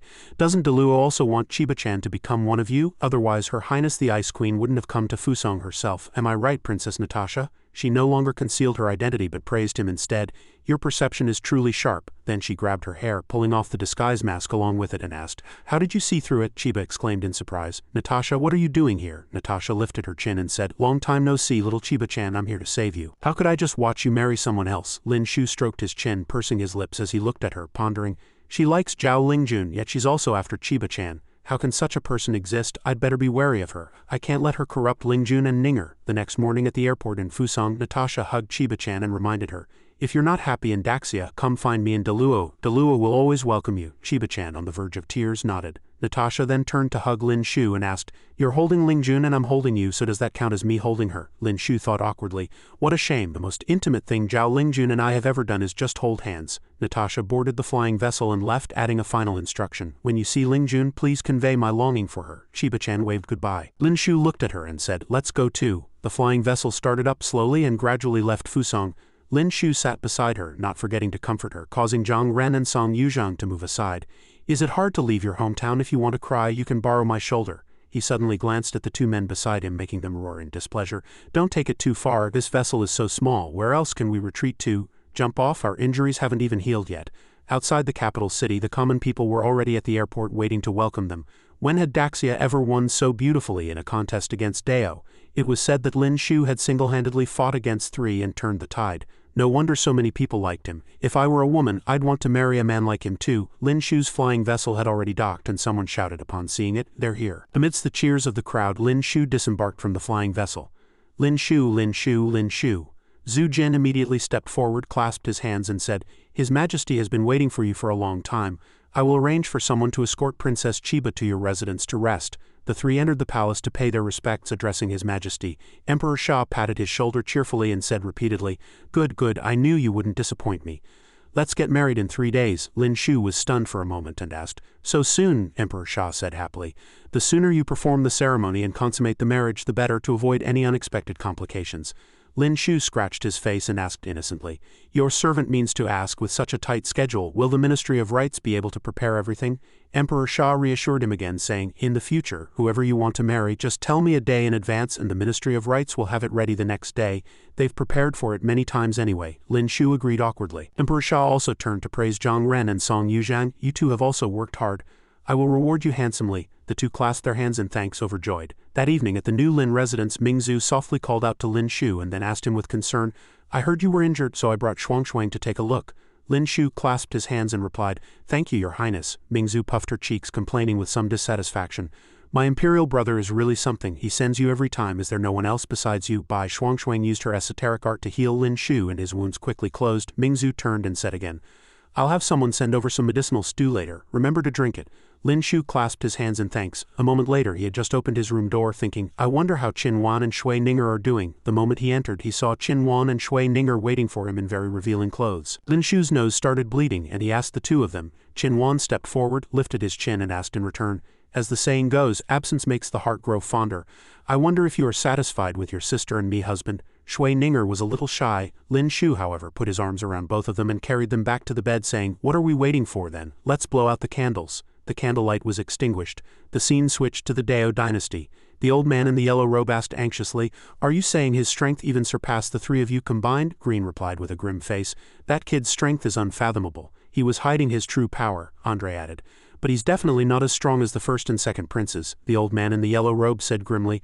Chiba-chan has also returned to Daxia. In that case, in the grand competition a few months from now, won't Daxia have 3 of the 5 spots? The white-haired old man gave an equally sinister command. That must absolutely not be allowed to happen. The next morning, Lin Shu took Chiba-chan for a walk. Chiba-chan, your courtyard is too empty. I'll take you to buy some cherry blossom tree seeds. Then I'll ask His Majesty for a wood-type user to make them grow faster, so you can enjoy the cherry blossoms in your courtyard this afternoon.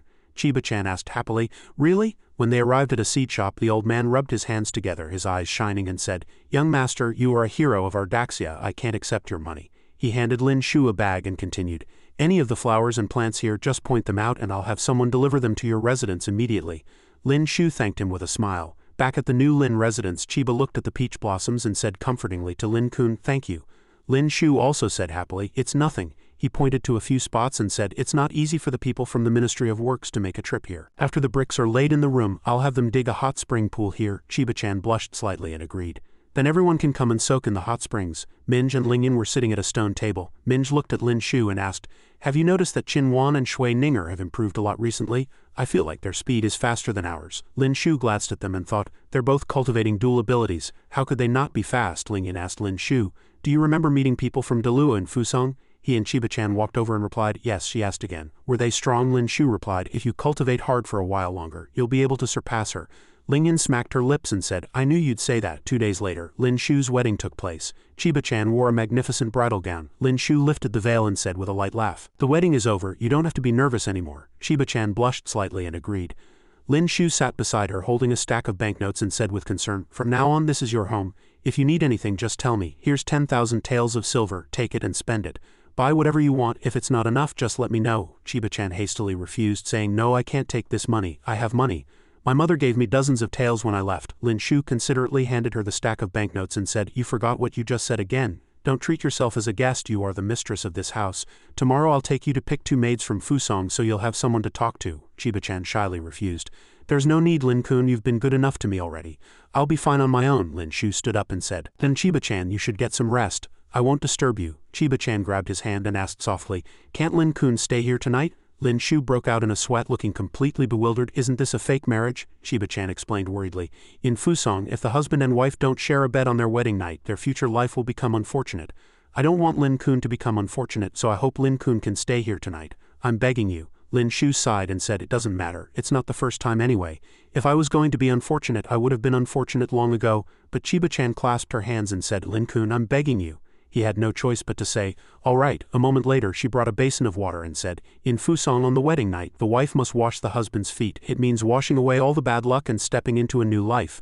Lin Shu was at a loss for what to do and could only say, I'd better do it myself. But Chiba-chan raised her hands and said, no, it must be the wife who washes the husband's feet. He had no choice but to comply, and he had a new thought about her. Chiba-chan looks petite, cute, obedient, and sensible, but she's also very stubborn. Whatever she wants to do, she won't change her mind no matter what others say. Lin Shu spoke up again and asked, why is it the custom in Fusong for the wife to wash the husband's feet? Logically, since they are both stepping into a new life, both of them should wash their feet, Chiba-chan replied. Originally there was, but I know that men in Daxia cannot do such things for their wives, so it's not necessary. Lin Shu suddenly placed his hands on her shoulders and said, since it's a Daxia custom, we should do it all right. Otherwise, didn't you wash them for nothing? Chiba-chan let out a cry of surprise, and Lin Shu stood up, turned around, and placed her on the bed, saying, let me wash them for you too. She cried out in surprise. Lin-kun, he took off her shoes and then washed her feet. Lin Shu looked at her and said, it's getting late, let's rest. Chiba-chan replied awkwardly, the candle was blown out. The two lay on the same bed. Lin Shu had long since fallen asleep, but she was still awake, her face flushed red. A month later, Emperor Sha was furious, shouting, "Shameless, shameless scoundrel!" Zhu Jin hurriedly said, "Your Majesty, please calm your anger." Emperor Sha gave another order. "Go and summon the deans of the Esoteric Arts Academy and the Martial Arts Academy, and Lin Shu to see me." Zhu Jin clasped his hands and accepted the order. The deans of the Martial Arts Academy and the Esoteric Arts Academy had already arrived, and together with Lin Shu they asked in confusion, "Your Majesty, what has happened?" Zhu Jin spoke up and answered, "Dao, Dalu and Daing. These three countries have united with dozens of Western countries and have decided and passed a modification to the competition rules through the Alliance of Nations. From the next competition onwards, all contestants will use wooden weapons. They propose this resolution in the name of protecting the geniuses of all countries." Emperor Sha continued unhappily, "Protect the geniuses of other countries? Isn't crippling the geniuses of those small countries during the competition and preventing them from being recruited what Dao usually does? And they have the nerve to blame it on the martial artists." The dean of the Martial Arts Academy couldn't help but say, "Using wooden weapons will greatly weaken the strength of martial artists. And of course they won't be able to achieve better results. The daily hard training of many students in the Martial Arts Academy will become meaningless. Who would want to cultivate the martial path in the future?" Lin Shu stroked his chin and guessed, "Your Majesty, I believe this rule is aimed at Chiba-chan. Half of Chiba-chan's strength comes from esoteric arts and half from martial arts. If she can't use a ta-chi that can withstand her full true chi, her strength will be greatly reduced." Dean of the Martial Arts Academy said angrily, "They have the numbers and are shameless. This time they suddenly changed the rules. Even if we know it's aimed at Daxia, there's nothing we can do." While everyone was struggling, Lin Shu bowed slightly and said, "Please rest assured, Your Majesty. No matter what tricks they pull, your servant will definitely be able to secure the top 2 spots in the competition." Emperor Sha said happily, "Good, when the time comes, if you want to marry 10, I will grant you the marriages." The scene switched to the main street of the capital. It was raining heavily, and another woman was sitting on the steps. Lin Shu walked over with an umbrella and asked in surprise, "Have you been waiting long?" Chen Kai replied, "No." Lin Shu draped his outer coat over her and said, "Come with me." Chen Kai agreed. "All right." The two entered a noodle shop to take shelter. Lin Shu asked her again, "Why did you only come now?" The owner brought out 2 bowls of noodles and said, "2 customers, your noodles are here." Chen Kai replied. Lin Shu and Chen Kai had already landed in front of him. He asked, "Was it he who injured you?" Chen Kai nodded. The man surnamed Kai asked arrogantly, "You think you can kill me just by finding a pretty boy? Next time you come, don't even think about leaving. I'll turn your pretty boy into a merman later, and then I'll play with you in front of him." Without further ado, Lin Shu had already unleashed his ice esoteric art and simultaneously used his fire esoteric art and spatial art, which stunned the man surnamed Kai. He asked, "Ice, fire and space?" Sweating and frowning, he asked, "Why do you have so many abilities?" Lin Shu scrunched his face, raised his hand to control his esoteric art, and said, "I have no obligation to answer a dead man's questions." Then he used his esoteric art to freeze his feet and used his fire esoteric art and spatial art to twist off his head. He screamed in pain. "Ah," Chen Kai suggested. "All the wealth in the Kai residence was extorted from the common people to be presented to the Zhang family." "Don't tell me I've been promoted to Altar Master of the Shadow Guards," Chen Kai replied. "From now on you'll be called Hall Master Li of the Azure Dragon Hall. Below the Shadow Guard Master are the left and right protectors, then the 4 Hall Masters, Azure Dragon, Vermilion Bird, Black Tortoise and White Tiger. Below the Hall Masters are the Altar Masters of each prefecture, and below them are the ordinary members." Lin Shu asked curiously, "What about the original Hall Master of the Azure Dragon Hall?" Chen Kai recounted with some sadness, 2 years ago Hall Master's son unfortunately died in the line of duty, and the position of Azure Dragon Hall Master has been vacant ever since. Because you've performed great deeds twice, you've been exceptionally promoted to Hall Master of the Azure Dragon Hall within the Shadow Guards." After a moment, Lin Shu raised his hand and said, "Let's go treat your injuries first." Chen Kai entered the room and began to remove her clothes. Her back was covered in scars. She also untied the bandages on her chest and said, "Let's begin." Lin Shu used his esoteric art to heal her and said, "Bear with it for a moment. Is the water not hot enough?" But when she saw Chen Kai in the hot spring and then looked at other things, she blushed and said, "I think I'll wash up later." Chiba-chan, on the other hand, widened her eyes and said in terror, "It's too big." After a while, Chen Kai came out and asked puzzled, "Why aren't they coming in?" Lin Shu replied, "They don't want to compare sizes with you." Chen Kai was silent for a moment, then said, "We have to take action again tonight." In Yingtian Prefecture, the common people were shouting warnings, "The heroic couple of the Heavenly Tao Alliance is here." Lin Shu and Chen Kai flew over and many scattered banknotes appeared in the sky. Someone else asked, "Who is the heroic couple of the Heavenly Tao Alliance?"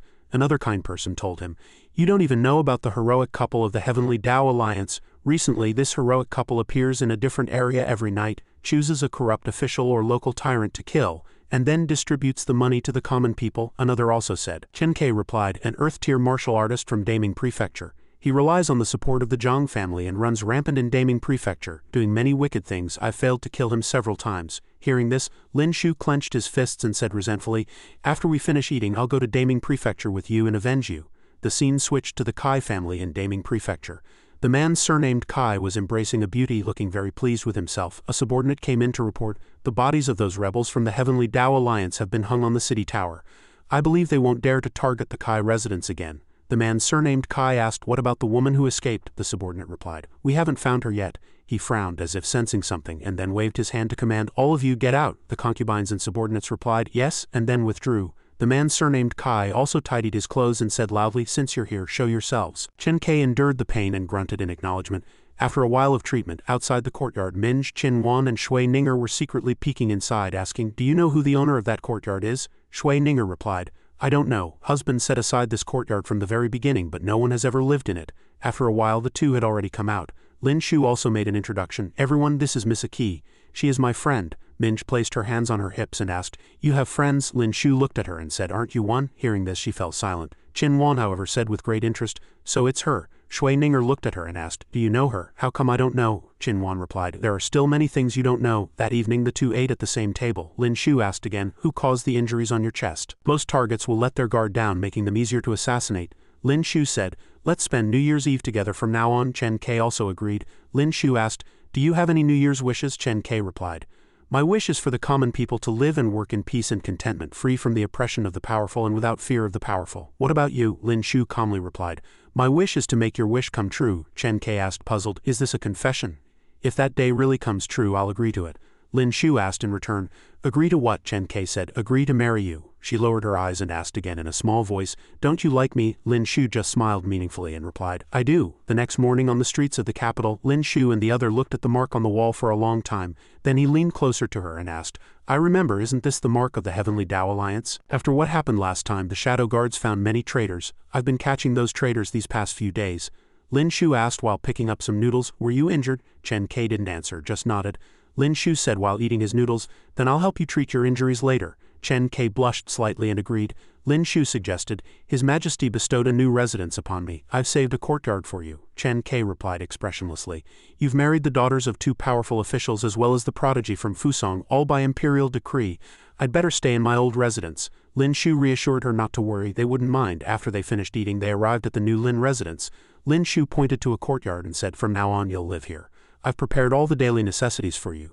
Chen Kai took out a token and said, you should take this. Lin Shu pointed to himself and asked in surprise, we can take it and use it to help the common people.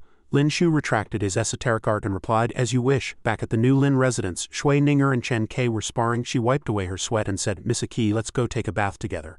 There's a hot spring in Chiba-chan's courtyard. Chen Kai said, you guys go ahead, I'll cultivate a bit more. Qin Wan however said with a light laugh, bathing alone is so boring, let's go together. Minj also said, that's right, let's go together. We're all women anyway, it's no big deal. Everyone went to the hot spring together. As soon as Chen Kai took off her clothes, her massive breasts made the other three women shyly say, little sister will wash up later. Qin Wan followed suit. Me too. Minj was also stunned and said, this is impossible. Then she ran away crying out of shyness, impossible, absolutely impossible. Ling Yin asked what's wrong. I heard that many corrupt officials and local tyrants, upon hearing of their whereabouts, run away overnight, abandoning their homes. The two sat on a tree. Lin Shu said, if this continues, I'm afraid it won't be long before I'm promoted to protector. Chen Kai replied, that's right. Promotions in the Heavenly Tao Alliance are not based on seniority but on merit. Lin Shu asked her, what kind of person is the Alliance Master of the Heavenly Tao Alliance? Have you met him? Chen Kai replied, I've only met the left and right protectors.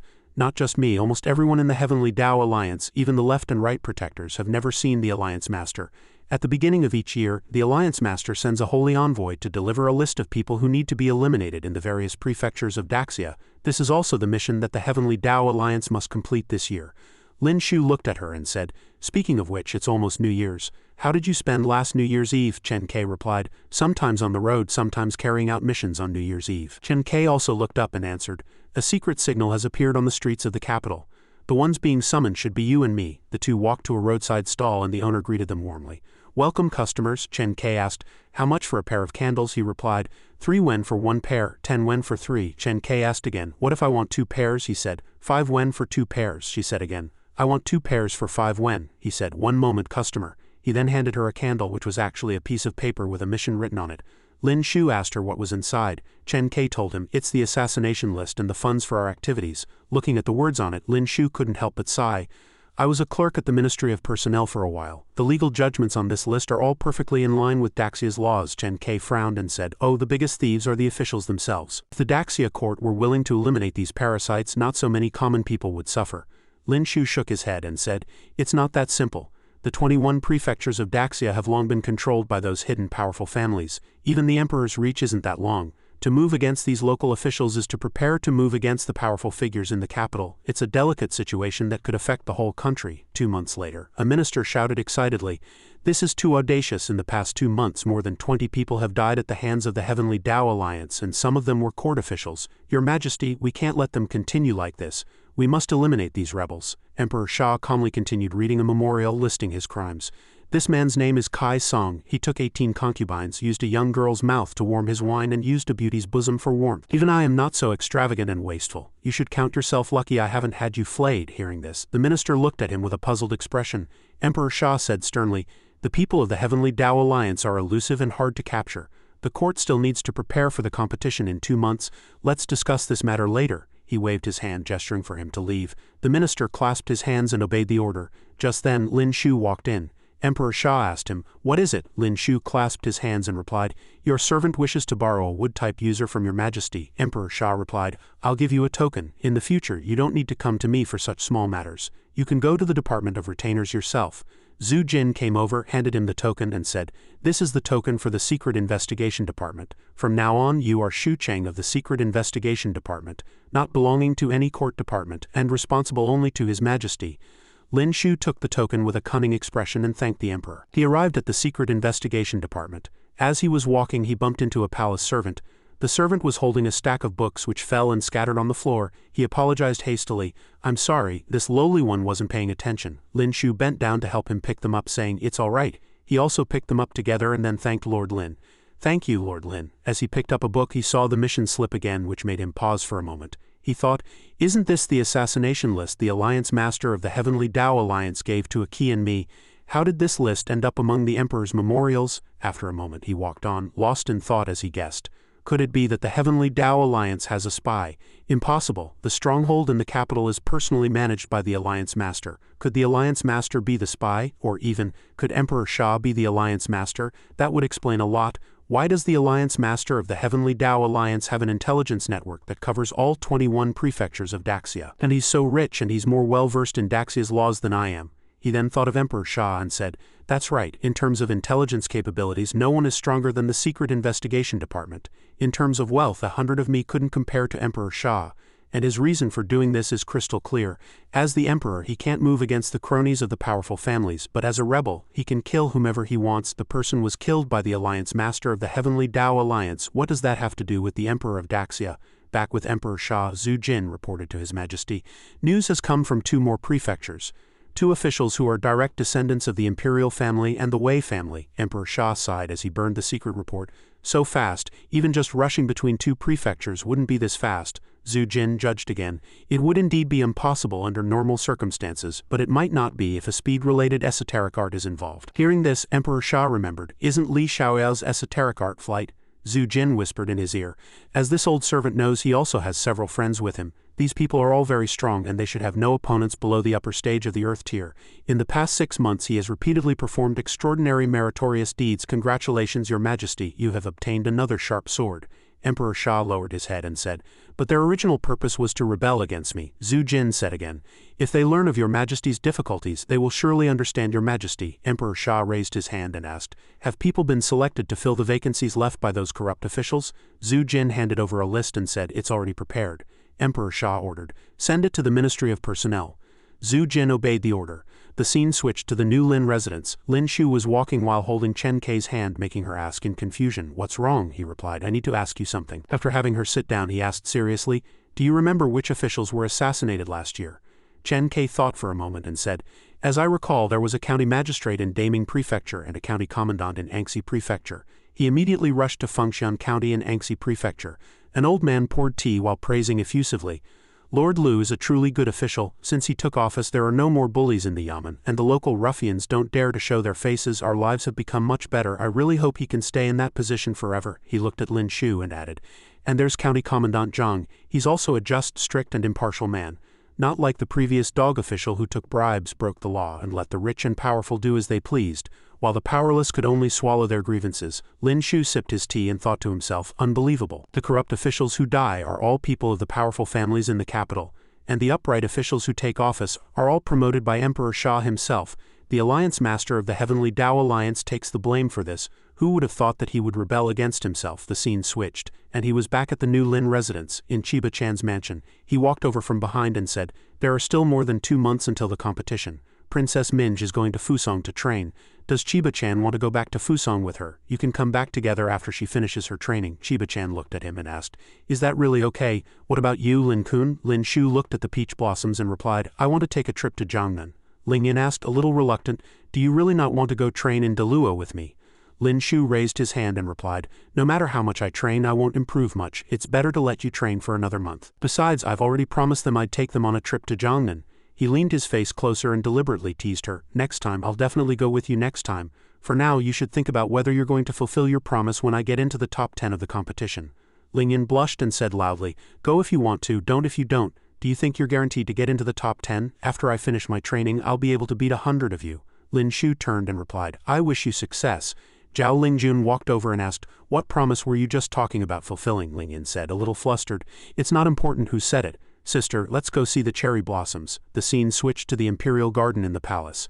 Emperor Sha was watching Mingzu paint with concentration. She was also focused on the painting. Lin Shu clasped his hands and bowed to His Majesty. "Your Highness the consort." Mingzu looked over and said, "You've come at the right time. Come and see how this painting is." Lin Shu looked at it and gave a thumbs up, praising, "Your Highness's painting skills are improving more and more." Emperor Sha also chimed in. Mingzu has become much more adept at painting scenery than before. Lin Shu clasped his hands again and said to Mingzu, "Your Highness, tomorrow I want to go to Jiangnan with the physician and the others. I won't be able to visit Your Highness and Shuangshuang for a few days." Mingzu looked over, said, "Oh," and replied, "I know." Emperor Sha suggested, "Mingzu, would you like to go back to Jiangnan for a few days? I'll have someone send you over. It'll only take half a day to get there." Mingzu replied sullenly, "No need." Lin Shu stammered and made another excuse. "Your Highness, Shuangshuang has been a bit down these few days. The environment in Jiangnan is different from the capital. It might be good for her to have a change of scenery for a while." Mingzu let out a light laugh and agreed, "In that case I will take Shuangshuang to Jiangnan for a few days. Xiaoyu or Linglong, pack your things. You're coming with me." The flying vessel began to set off. Lin Shu praised, "This thing is much more convenient than a carriage. With it, we don't have to stay at inns when we travel. When I get back to the capital, I'll have to ask Emperor Sha for one too." He turned his head and called out, "Miss Murong, I have something I'd like to discuss with you." In a short while the group arrived in Jiangnan. The scenery was picturesque, making the physician exclaim, "Wow, Jiangnan is so beautiful." Murong Yu asked her aunt, "Do you want to go home and see?" Murong Zhu said with no attachments, "This is no longer my home." She looked at him and called out, "Lin Shu, where are we staying tonight?" Lin Shu blinked and held up 3 fingers saying, "Your Highness, I bought a residence the last time I was in Jiangnan, but it's very small with only 3 rooms." Mingzu said, "It's fine, let's go to your place." At night the 3 girls slept in one bed while Lin Shu lay on the floor. Mingzu instructed Murong Yu, "Don't disappoint me tomorrow." The next morning, just as Lin Shu stepped out, he saw Murong Yu run out saying, "They're here, they're here." Mingzu opened the door and asked, "Xiaoyu, who's knocking?" An old woman heard her voice and said with teary eyes, "Miss, I never thought I'd see you again before I die." Mingzu was stunned and asked, "You are?" The old woman stepped forward, took her hand and said, "In the blink of an eye, Miss has grown so big. Please come back home, Miss." Mingzu remained stunned and silent. An old man also came forward calling out, "Mingzu, it was father who wronged you back then. Come home." Mingzu looked over and asked, "Father, why are you here?" She said, a little at a loss, "I stopped holding a grudge about what happened back then long ago, back at the Murong residence." Mingzu said in surprise, This roof and this pond, they're exactly the same as the one in the capital." She looked at the rockery again and said, puzzled, "Why does this rockery look different from before?" Lin Shu broke into a sweat and dodged the question. "Your Highness has been away from the Murong residence for over a decade. In these 10+ years, for a rockery to be exposed to wind and rain, sun and storms, it's normal for it to change a little." Hearing this, Mingzu felt it made sense and said, "That's true. I've been away for so long it's normal for there to be changes at home. Don't you think so, Xiaoyu?" Murong Yu pouted and replied, "I suppose so," the old woman explained, a bit puzzled. "No, miss, that's not it. A few days ago, some bored thief stole our rockery in the middle of the night and replaced it with an identical one. He almost fooled the master. What was that thief thinking? Not stealing money or valuables, but a rockery this big? Wasn't he tired? What did he want?" Mingzu didn't think much of it and said, "Maybe he liked that rockery. Let's not talk about this and go look elsewhere." On the streets of Jiangnan Prefecture, Xin Wan and the other two entered a clothing store. This one is so pretty. This one is pretty too. Outside, Mingzu asked Lin Shu, how did you move such a big rockery? Lin Shu was startled to hear this and answered honestly, I originally wanted to make one myself, but I couldn't make it look right, so I had to resort to that. Please don't blame me, Your Highness, Mingzu asked again. Today's events were also planned in advance with Xiaoyuer. Lin Shu blushed slightly and said foolishly, such a small trick couldn't be hidden from Your Highness. Mingzu then thanked him unexpectedly. Lin Shu said gratefully, Your Highness, please don't say that. If Your Highness hadn't protected your servant back then, none of this would exist now. Your servant just did a trivial thing. As long as Your Highness is happy. That evening, Shui Ninger said, husband is sleeping with me today. The physician immediately said jealously, have you asked Qin Wan? Qin Wan then came up with another trick. Why don't we decide with rock, paper, scissors? It was decided just like that. The three of them showed paper and rock. Shui Ninger and the physician were both stunned and let out a sound of surprise. Qin Wan said smugly, it seems husband can't be with you two today. Late at night, Qin Wan came to Shui Ninger's room and called out, Sister, she asked unhappily. Is sister here to show off? Qin Wan folded her arms and said insinuatingly, I'm kindly trying to help you and you misunderstand me. If that's the case, then forget it. Shui Ninger asked curiously, help me with what? Qin Wan lifted her chin and said slyly, I know you bought 2 beautiful outfits. It's no fun to wear new clothes after a few days, and those bodices, don't you want to wear them for him tonight? Shui Ninger asked suspiciously, is sister really that kind? Qin Wan hinted again, I don't mind joining you. Ninger's face turned completely red as she said, no, a bad woman like you can't teach me to be bad. Qin Wan said, I'm just teasing you. How about I swap with you and you go to my room? Shui Ninger, still on guard, asked again, why is sister giving it to me? Qin Wan answered knowingly, shouldn't an older sister give way to you? Hearing this, Ninger also left the room, thanking her sister. Qin Wan watched her go and thought dejectedly, winning over Shui Ninger is too difficult. It seems I'll have to change targets to complete the bet. The scene switched to her arriving at the physician's room. She turned around and asked in surprise, Waner, why are you here? Isn't Qin Wan in sister's room? Qin Wan replied happily. Let Ninger accompany husband today. She definitely can't wait after buying new clothes today. I don't want to sleep alone. Can we sleep together? The physician replied happily. All right, let me get another blanket. Qin Wan moved closer and said, no need to bother, one blanket is enough for us. Back with Shui Ninger, she entered the room and called out, husband. Lin Shu looked at her and said, oh? Ninger smiled and said, I swapped rooms with sister Qin Wan today. Lin Shu blinked and thought to himself, it seems Qin Wan's plan failed, back to a month ago. Qin Wan said to Lin Shu, husband, do you believe I can make your dream come true? Lin Shu asked in return, you mean getting Ninger or the physician to join you? She turned around, blinked and said, let's make a bet. If I can do it, Lin Shu readily agreed, I'll grant you one request. Back in the present, Shui Ninger changed into a new outfit and asked with a blush, husband, am I pretty? Lin Shu was stunned, then praised, Ninger, you're so beautiful. The candle was immediately blown out. A moment later, she possessed another kind of power. Lin Shu said to Ninger, I've temporarily changed your psionic power to lightning. This is the fastest ability for cultivation, and it can also improve your martial path along the way. Shui Ninger looked at the lightning in her hand, stunned, and said, husband, look, it's so beautiful. Lin Shu looked at her and thought with a smile, when we get back to the capital I must hire a few designers from Jiangnan. Their aesthetic sense really appeals to me. The scene switched to the open sea. 4 figures were standing amidst lightning and thunder. Nianyu poked its small head out from Lin Shu's clothes and meowed, and another bolt of lightning struck it. Nianyu continued to meow cheerfully. Back in the coastal city of Ludu County, Qin Wan stroked Nianyu and said, I feel like this little one has grown quite a bit. Its fur has also become glossy. Ninger, the physician, and Qin Wan were focused on their cultivation. Lin Shu didn't disturb them any further and went out. After they have completely refined the power in their bodies and converted the lightning power into yuan power, I will take them out to sea to find thunderclouds. You all cultivate first, I'm going out for a stroll. The streets were bustling with people. Another loud shout came, make way, causing everyone to panic.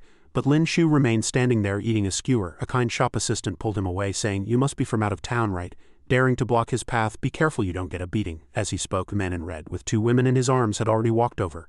He walked up to Lin Shu and asked, you see this young master arriving and still don't scram? Lin Shu looked at him and still foolishly said, ha. He leaned his face closer and said, I'm talking to you. Lin Shu, still eating, asked, who are you? The man in red didn't answer and directly ordered, men, throw him into the river. Several subordinates answered, yes, and rushed towards Lin Shu, only to be met with a punch to the mouth drawing blood. The 2 subordinates fell backward, crashing directly into the man in red. He cursed angrily, a bunch of trash can't even handle one person. After finishing his skewer, Lin Shu raised his hand, causing him to stutter in fear. What do you want? Lin Shu replied expressionlessly. Didn't you want to throw me into the river? Then he slapped him hard, sending him directly into the river. The man in red surfaced and cursed angrily. Bastard, if you have the guts, don't run. If I don't make you spend half your life in prison, my surname isn't Pang.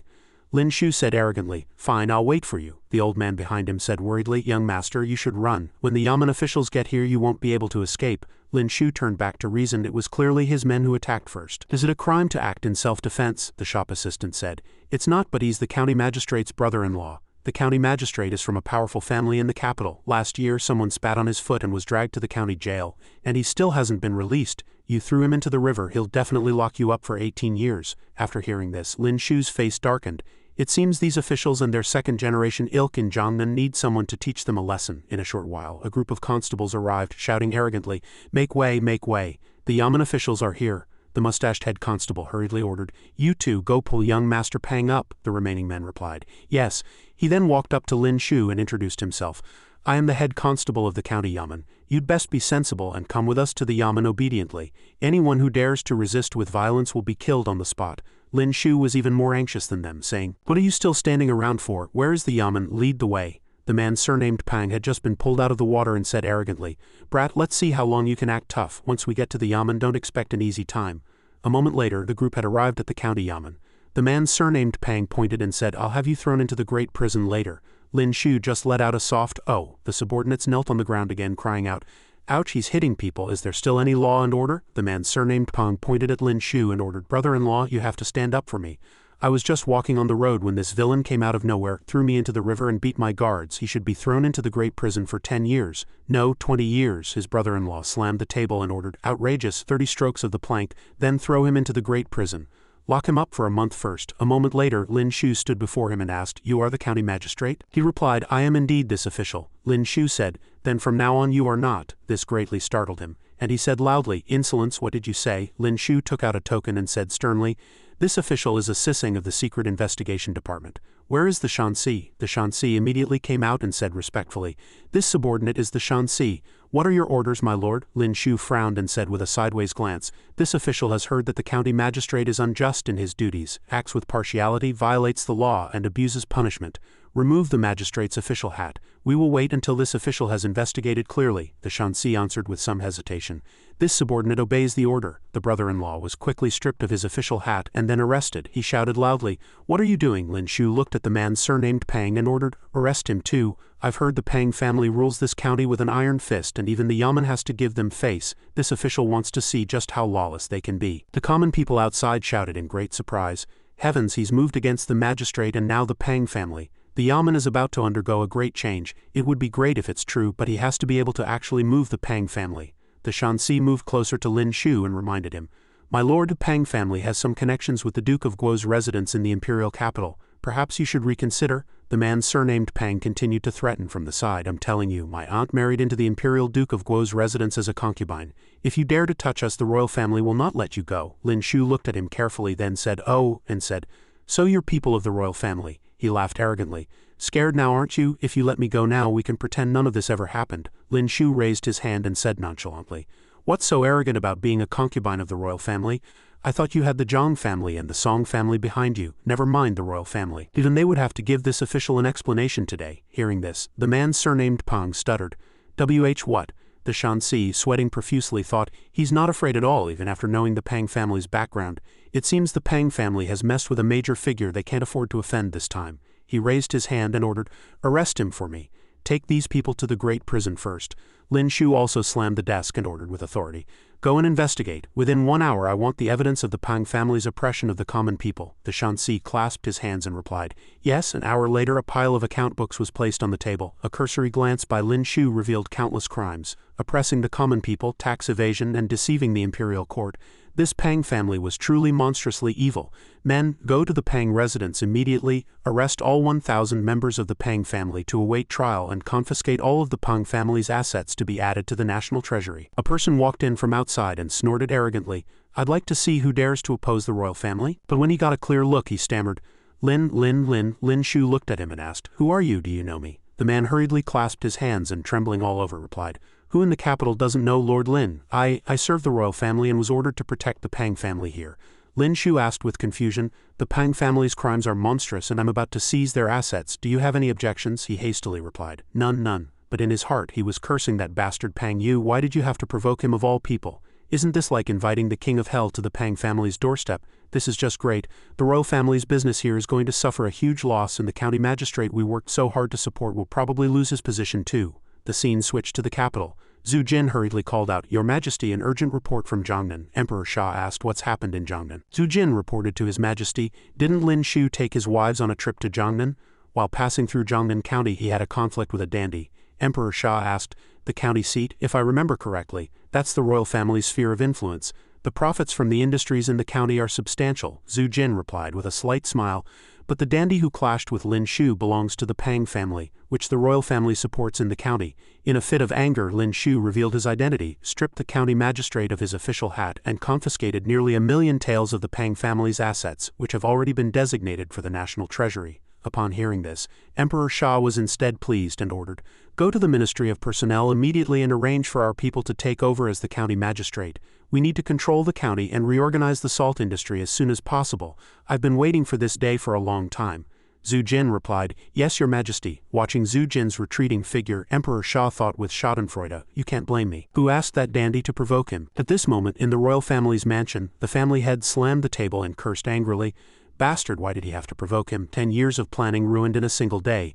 Others also instructed each other, "Tell all the descendants of the Song family to stay far away from that Lin fellow. Notify all the local powers supported by the Zhang family not to provoke the Lin family." Back in Pinge County, Shui Ninger walked down the street, looking at the silk shops and exclaiming, "Why are there so many silk shops in Pinge County?" Qinwan told her. "Husband, this is the famous silk capital of Daxia," Murong Yu added. "The silk produced here not only supplies the palace but is also exported to other countries. It's very popular in neighboring countries, even in Deluo and Dao." Just then, a man with orange hair walked over. As soon as he saw Shui Ninger's beauty, he let out an "oh" and exclaimed, "There's such a stunning beauty in Pinge County." Lin Shu suddenly appeared in front of him and asked, "What are you looking at?" The orange-haired man said arrogantly. "So what if I looked?" Lin Shu raised an eyebrow and threatened, "You look again, I dare you." Recklessly, the man prepared to make a move, saying, "Not only will I look again, I'm going to touch her. What can you do to me?" The moment he finished speaking, Lin Shu punched him, knocking out several of his teeth. A subordinate supported him and threatened loudly, "How dare you hit our young master? Do you know who he is? You're dead." Lin Shu wiped his hands, glared at him and asked, "Is that so? I don't believe you." The constables arrived immediately to arrest him, saying, "Come with us." Lin Shu looked at them and muttered to himself, "Looks like I'll have to go on a second killing spree." Back in the capital, Zhu Jin reported another shocking piece of news. "Your Majesty, the county vice magistrate of Pinge County has been dealt with by Lin Shu. The county vice magistrate's businesses in Pinge County have also been seized." Emperor Sha turned his head and asked, "Did the county vice magistrate of Pinge County also offend him?" He seemed to recall something. "I heard this county vice magistrate has a fondness for other men's wives. I was just about to arrange for the Heavenly Dao Alliance to assassinate him." Zhu Jin added, "I heard his son was harassing Shui Ninger on the street and the county vice magistrate sided with his son." Lin Shu dealt with both father and son. The evidence of their crimes has been confirmed and they are now in prison awaiting the court's judgment. Emperor Sha turned his head happily and ordered, "Immediately send a ship to arrange for our people to go over. Oh, and don't forget to inform the Shui family of this news."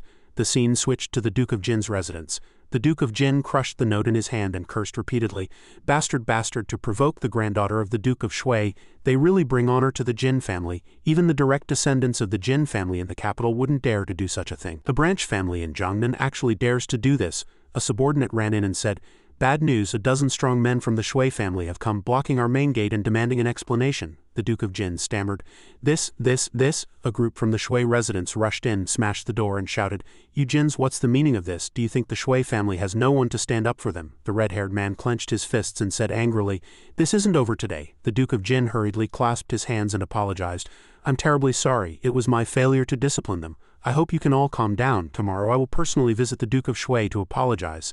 The scene switched to a county in Jiangnan. Box after box of gold was being carried out. "Don't leave any loot behind." He stood with his hands on his hips and said loudly, "This is all the hard-earned money of the people extorted by corrupt officials." He thought excitedly, "This is the 5th one in 10 days. The feeling of openly arresting people and confiscating their property is truly satisfying." The common people, moved to tears, shouted to Lin Shu, "Your lordship is wise. They should have been punished long ago. If only your lordship had come to Jiangnan sooner. Heaven has eyes." A subordinate from a certain family was desperately riding his horse to deliver a message. "We must notify the Zheng family's branch as soon as possible. Tell them to keep a low profile these few days and not to provoke anyone they shouldn't, especially that man surnamed Lin." He stopped his horse and asked an old man, "Elder, may I ask how to get to the Zheng residence?" The old man asked, "Which Zheng family?" He replied, "The largest Zheng family in Huayuan County." The old man said, "Then you're too late. The Zheng family is gone. This greatly surprised him, and he said, "Gone?" The scene switched to a secret room in the capital where a group of old family heads were gathered for a discussion. One family is a coincidence. Two families are a coincidence, but 3 or 4 can't possibly be a coincidence. That's right, I've already sent people to give instructions, telling them to keep their tails between their legs and not provoke that man surnamed Lin.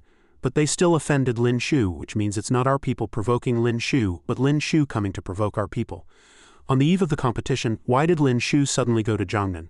And even if he went, why did he repeatedly eliminate the powers we worked so hard to cultivate? The black-robed family head asked himself. What benefit does this bring him? The Lin family has no businesses in Jiangnan, and they have no conflict of interest with them. Is he so bored that he has to go against so many powerful figures in the capital? The head of the Song family said resentfully. It's no benefit to Lin Shu, but it's a great benefit to another person. The head of the Zhang family asked, breaking out in a cold sweat. You mean, in the Imperial study, Emperor Sha was rubbing his head, asking himself, those powerful families won't think that I'm the one behind what Lin Shu is doing, will they? Zhu Jin clasped his hands and reported, Your Majesty. Several senior ministers are requesting an audience. Emperor Sha sighed and complained. It seems I get blamed even when I do nothing. 4 or 5 senior ministers continuously complained. Your Majesty, you must do something about him. Your Majesty, if this continues, Lin Shu might turn Jiangnan upside down. Emperor Sha feigned helplessness and said, This matter is difficult for me as well. Lin Shu is a prodigy of Daxia, and it was your people who provoked him first. Moreover, he was just acting according to the law. If I were to blame him, wouldn't I be disheartening the future pillar of Daxia? The minister clasped his hands and said cautiously, Your Majesty, but this will also dishearten the powerful families. Emperor Sha came up with an idea and said, How about this? I can ask him to stop, but you all should go back and reflect as well. Think about what your people have been doing in Jiangnan all these years. If you don't restrain your behavior in the future, I will not be lenient. The head of the Zhang family slammed the table and said angrily, As expected, His Majesty is using Lin Shu to beat the mountain and frighten the tiger. The purple-haired family head also gritted his teeth and said, How about we send some experts to deal with Lin Shu in secret? The head of the Song family frowned and said, Who would dare to touch him? And who could touch him? With old Duke Shui's temper, who in the capital is tired of living and would dare to kill his granddaughter's husband? The black-robed family head spoke. And there's Zhao Lingjun, Chiba Rin, Qin Wan and Shui Ninger. These kids don't have any special abilities. They're all just freeloaders. I'm afraid no one could pull it off. The purple-haired family head crossed his arms and said, Torn, so we can only swallow our anger. The head of the Song family asked, What else can we do if we don't endure it? The scene switched to the back garden of the Murong residence in Jiangnan. Mingzhu was stroking Nianiu, lost in thought. Lin Shu hid behind a rockery, stroking his chin and thinking, Have I been influenced by that dog emperor again? I used to only like young girls or older mature women, but now why do I find a woman in her 30s so charming? Suddenly, head steward Zhu put a hand on his shoulder and called out, Young Master Lin? He jumped in fright and asked, Head steward Zhu, what are you doing here? Zhu Jin raised a finger and said, I should be the one asking you that. You've arrested so many people and confiscated so many properties in Jiangnan that those powerful families have jointly petitioned His Majesty. His Majesty sent me to find you personally. Lin Shu asked excitedly, What did His Majesty say? Zhu Jin whispered to him. His Majesty said to stop here. If you arrest any more, the capital will be in chaos. However, those powerful families have also promised to restrain their clans in Jiangnan. So it's a compromise on both sides. Lin Shu stroked his chin and said smugly, I understand. Zhu Jin said that His Majesty also had a message for him. He raised his index finger and added, His Majesty said you did a good job on this trip. Lin Shu's eyes lit up and he said, Thank you, Your Majesty. Zhu Jin walked up to Mingzhu and bowed. Your Highness, His Majesty also has a message for you. His Majesty said that if Your Highness wishes to stay in Jiangnan, you don't have to return to the capital. This old servant will arrange everything for you. Mingzhu nodded in silence. Lin Shu looked at her, lost in thought. Although this dog emperor is lecherous, he's also quite humane. It seems people who appreciate beautiful women can't be all that bad, Mingzhu said dejectedly. No need, I think it's quite nice in the capital now. Zhu Jin clasped his hands and replied, Then this old servant will return to the capital to report to His Majesty. Lin Shu walked up and asked, Your Highness, shall I accompany you for a stroll? Mingzhu replied, All right. The two walked together on the streets of Jiangnan. Mingzhu smiled happily. At the same time, a man in a green robe stared with wide eyes and asked, Is that? He then remembered what his father had said. From now on, if you see the person in the portrait, avoid them. If you can't avoid them, don't look at them, and especially don't look at the women around them. He thought, Isn't that the person in the portrait? He frantically looked left and right, searching for a place to hide. What should I do? The family head just told me that if I offend him, I can only commit suicide to atone. He also said this man is a real dog, and if you make even the slightest mistake, he'll have you arrested and your home confiscated. Just then, an old woman with a cane walked by. He immediately helped the old woman onto his back, saying, Granny, come, I'll carry you across the bridge. The old woman happily thanked the young master. You're such a good person, he said gently. You're welcome. Respecting the old and cherishing the young is what I should do. This caused the common folk to whisper amongst themselves. Isn't that the bully who usually only knows how to bully people and harass women? He used to walk down the street, and if a dog barked at him twice he'd catch it and slap it a few times. Later all the dogs in the city would take a detour when they saw him. Did the sun rise from the west today? He's actually being so kind as to carry an old woman across the bridge. Mingzu sighed with some emotion. It seems I haven't been back to Jiangnan for a long time. The local customs have become so simple and honest. She looked over and saw another young master giving money to an old woman on the roadside. Thank you. Wiping away his sweat he said, it's a small matter, you're welcome. Turning his head he saw another man about to hit a woman. Ever since I married you, you jinx, I haven't won a single bet. It's all your fault for ruining my luck. I'll beat you to death, you useless thing. The young master in green immediately stepped forward and shouted loudly, Stop, let that woman go, he shouted with sweat on his brow. Young Master Qian, the money I owe you, isn't it all? He said with a cold dark face. Shut up, beat him for me. This young master despises beasts who beat their wives the most. His subordinates rushed up and gave him a beating, making him beg for mercy. Young master, please spare me, I'll never do it again, never again. Watching this, Mingzu asked in surprise, Are the customs in Jiangnan really this simple and honest? Lin Shu said with a light smile.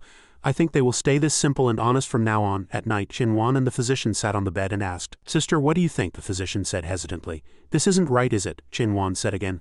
What's not right about it? This way we get to be with husband for 2 out of 3 days and Ninger only gets 1. The physician still remained silent, blushing. Qinhuan moved closer and whispered in her ear.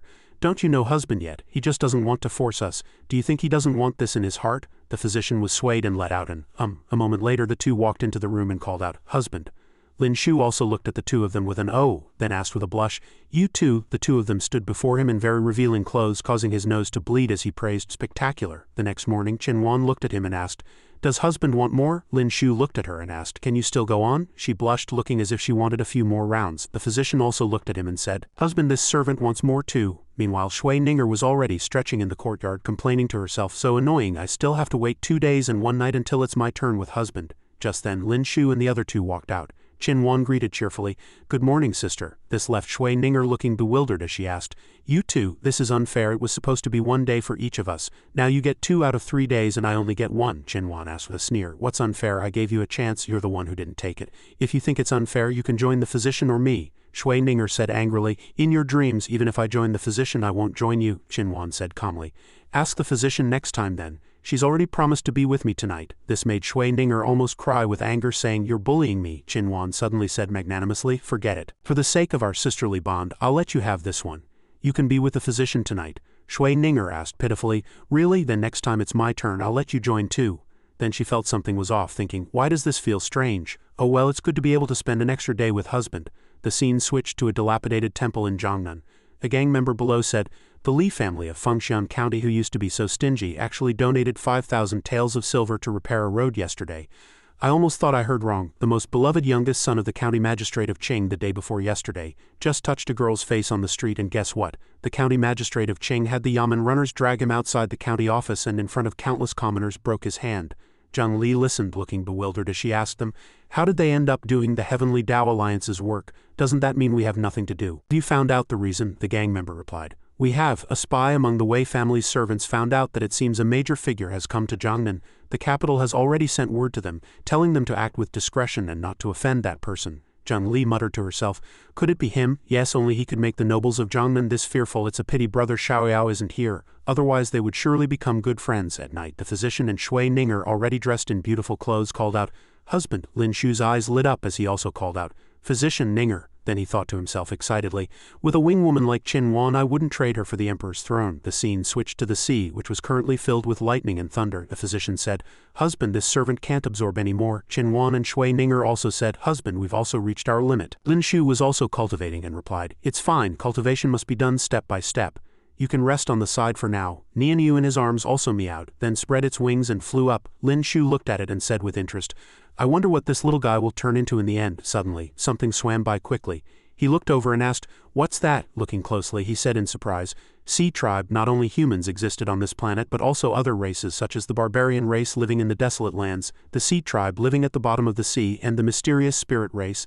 The sea tribe was chasing a pink-haired girl. A purple-haired member of the sea tribe manipulated a water-based esoteric art and said, "Don't even think about running." The girl was trapped in a water sphere, unable to escape, only able to helplessly slap at it. He said smugly, "Let's see where you can run now." He reached out his hand and praised lecherously, "What a beauty, not bad. You must taste delicious, right?" The girl resisted. "I'd rather dash my head against the rocks than be caught by you," he said again. "That's not up to you." Suddenly a powerful blow struck down, shaking the group of sea tribe members, who surfaced and asked, "What's going on?" Lin Shu stood in front of the pink-haired girl. The sea tribe member rushed over angrily and said contemptuously, "A mere human dares to block my path." Lin Shu, however, was thinking, "He's so ugly." He raised his hand and at the same time it bit his hand, shocking the girl and scaring her out of her wits unexpectedly. Its tooth broke with a crack. It stepped back, its face dark, and said, "Tooth, my tooth." Lin Shu thought expressionlessly. "These teeth aren't even as hard as Ninger's fingernails. They can't even leave a scratch on me." Then he swung his fist and punched it, sending it flying backward and crashing into the other sea tribe members. Lin Shu condensed an ice spear and said with a cruel expression, "Countless fishermen and commoners of Daxia die at the hands of the sea tribe every year. Let's see how you like a taste of despair." He threw the ice spear with force. The power of the spear split the water current in two, then pierced through 3 or 4 sea tribe members in a row before they fell into the water. The girl was stunned and exclaimed, "So strong are you, human?" Lin Shu scratched his head, looked at her, and thought foolishly, "Isn't she human? I've heard that among the sea tribe there exists the sea spirit race who look exactly like humans. Some perverted nobles want to raise sea spirits for entertainment. Could it be that those 4 sea tribe members wanted to capture her and sell her on the black market?" Lin Shu waved his hand and said, "You should go back quickly.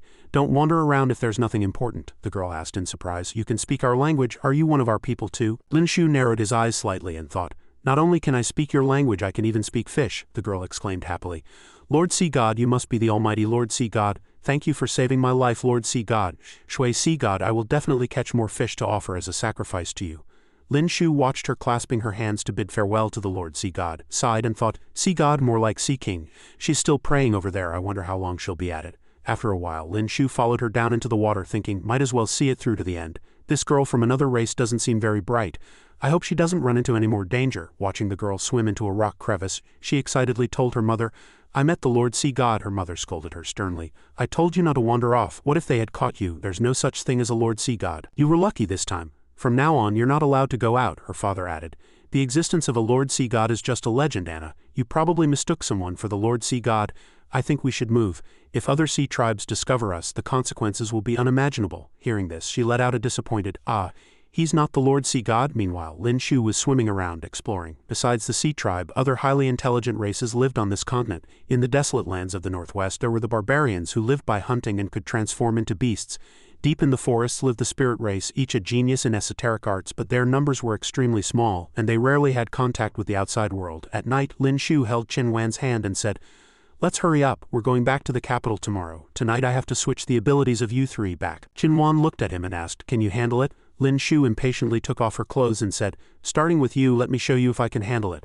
This made the physician and Shui Ninger blush, with smoke coming out of their heads. The next morning everyone boarded the flying vessel. Mingzu looked at Lin Shu and asked, "Are you all right? You look so haggard."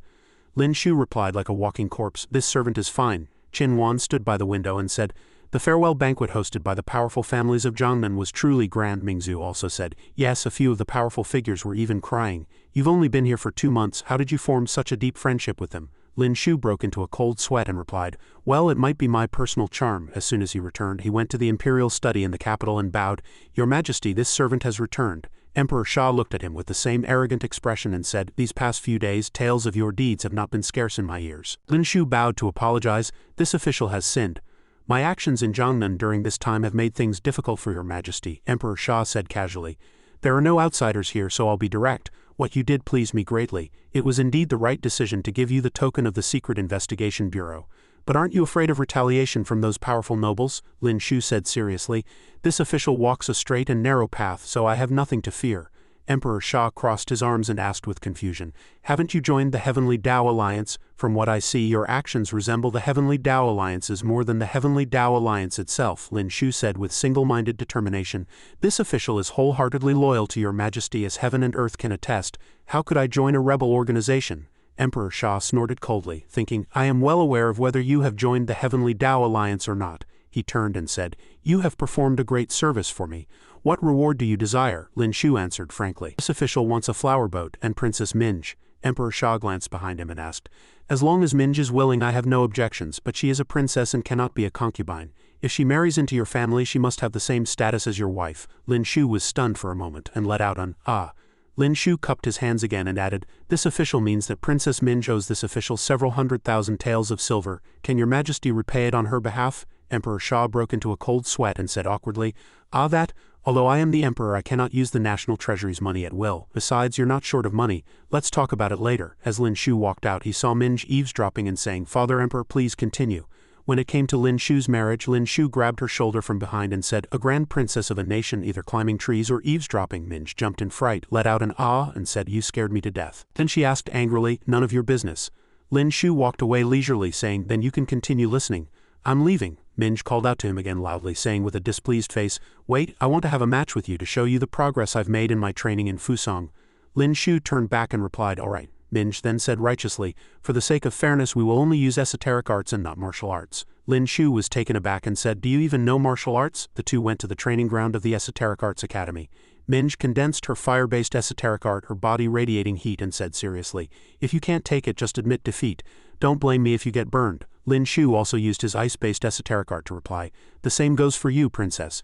Be careful not to get frostbite." As soon as their moves clashed, Lin Shu's ice-based esoteric art quickly suppressed the fierce fire-based esoteric art. Minj was sweating profusely, thinking, "How is this possible? I've been training in the land of fire spirits for 2 months. He took Shui Ninger and Qin Wan on a trip to Jiangnan for 2 months. How did his elemental power grow faster than mine?" The fire-based esoteric art dissipated, and Lin Shu's ice-based esoteric art struck, causing her to cry out, "Ah!" She hugged her body, trembling, and asked, "How are you so fast?" Lin Shu blinked and said frankly, "Perhaps this is what they call talent." She looked at him aggrievedly and pressed on, "Do you have some kind of secret training manual that I don't know about?" Lin Shu waved his hand and answered casually, "Perhaps it's because the scenery in Jiangnan is beautiful and the landscape is pleasant. A good mood makes cultivation twice as effective." Minj, believing him, asked, "When are you going to Jiangnan next time? Take me with you." Zhao Lingyan walked over and said, "I want to go too. I've never been to Jiangnan." Lin Shu then replied, "All right, His Majesty is about to reward me with a flower boat with over a dozen rooms anyway." Minj looked at him intently and asked with confusion, "His current elemental power?" Zhao Lingyan replied somewhat sadly, "I know, I challenged him as soon as he returned." At that moment, the Crown Prince and Crown Princess walked over. The Crown Princess frowned and said arrogantly, "You see the Crown Prince and myself, yet you don't know to bow. Is this how it is for you, Minj, growing up without a mother to teach you?" Upon seeing her, Minj broke into a cold sweat and replied, "Minj pays her respects." Before she could finish, Lin Shu even more arrogantly slapped her directly across the face and cursed, "Bastard, which palace maid is this, daring to speak to Her Highness the Princess in such a manner?" This startled both Zhao Lingyan and Minj. The Crown Prince also saw this but didn't dare to say anything yet. The Crown Princess clutched her swollen face and stammered, I said this princess, this, not this palace maid." Lin Shu scratched his head, feigning ignorance, and asked, "Is that so? My apologies." This official misheard. She cried from the pain and ordered fiercely, kill him." The palace maids and eunuchs didn't dare to move. Left with no choice, they collapsed to the ground, writhing and making excuses. A sudden stomachache. "This servant suddenly remembers I broke my leg this morning. I need a crutch. This servant is having a stroke." A soldier immediately ran to the Imperial garden to report to His Majesty.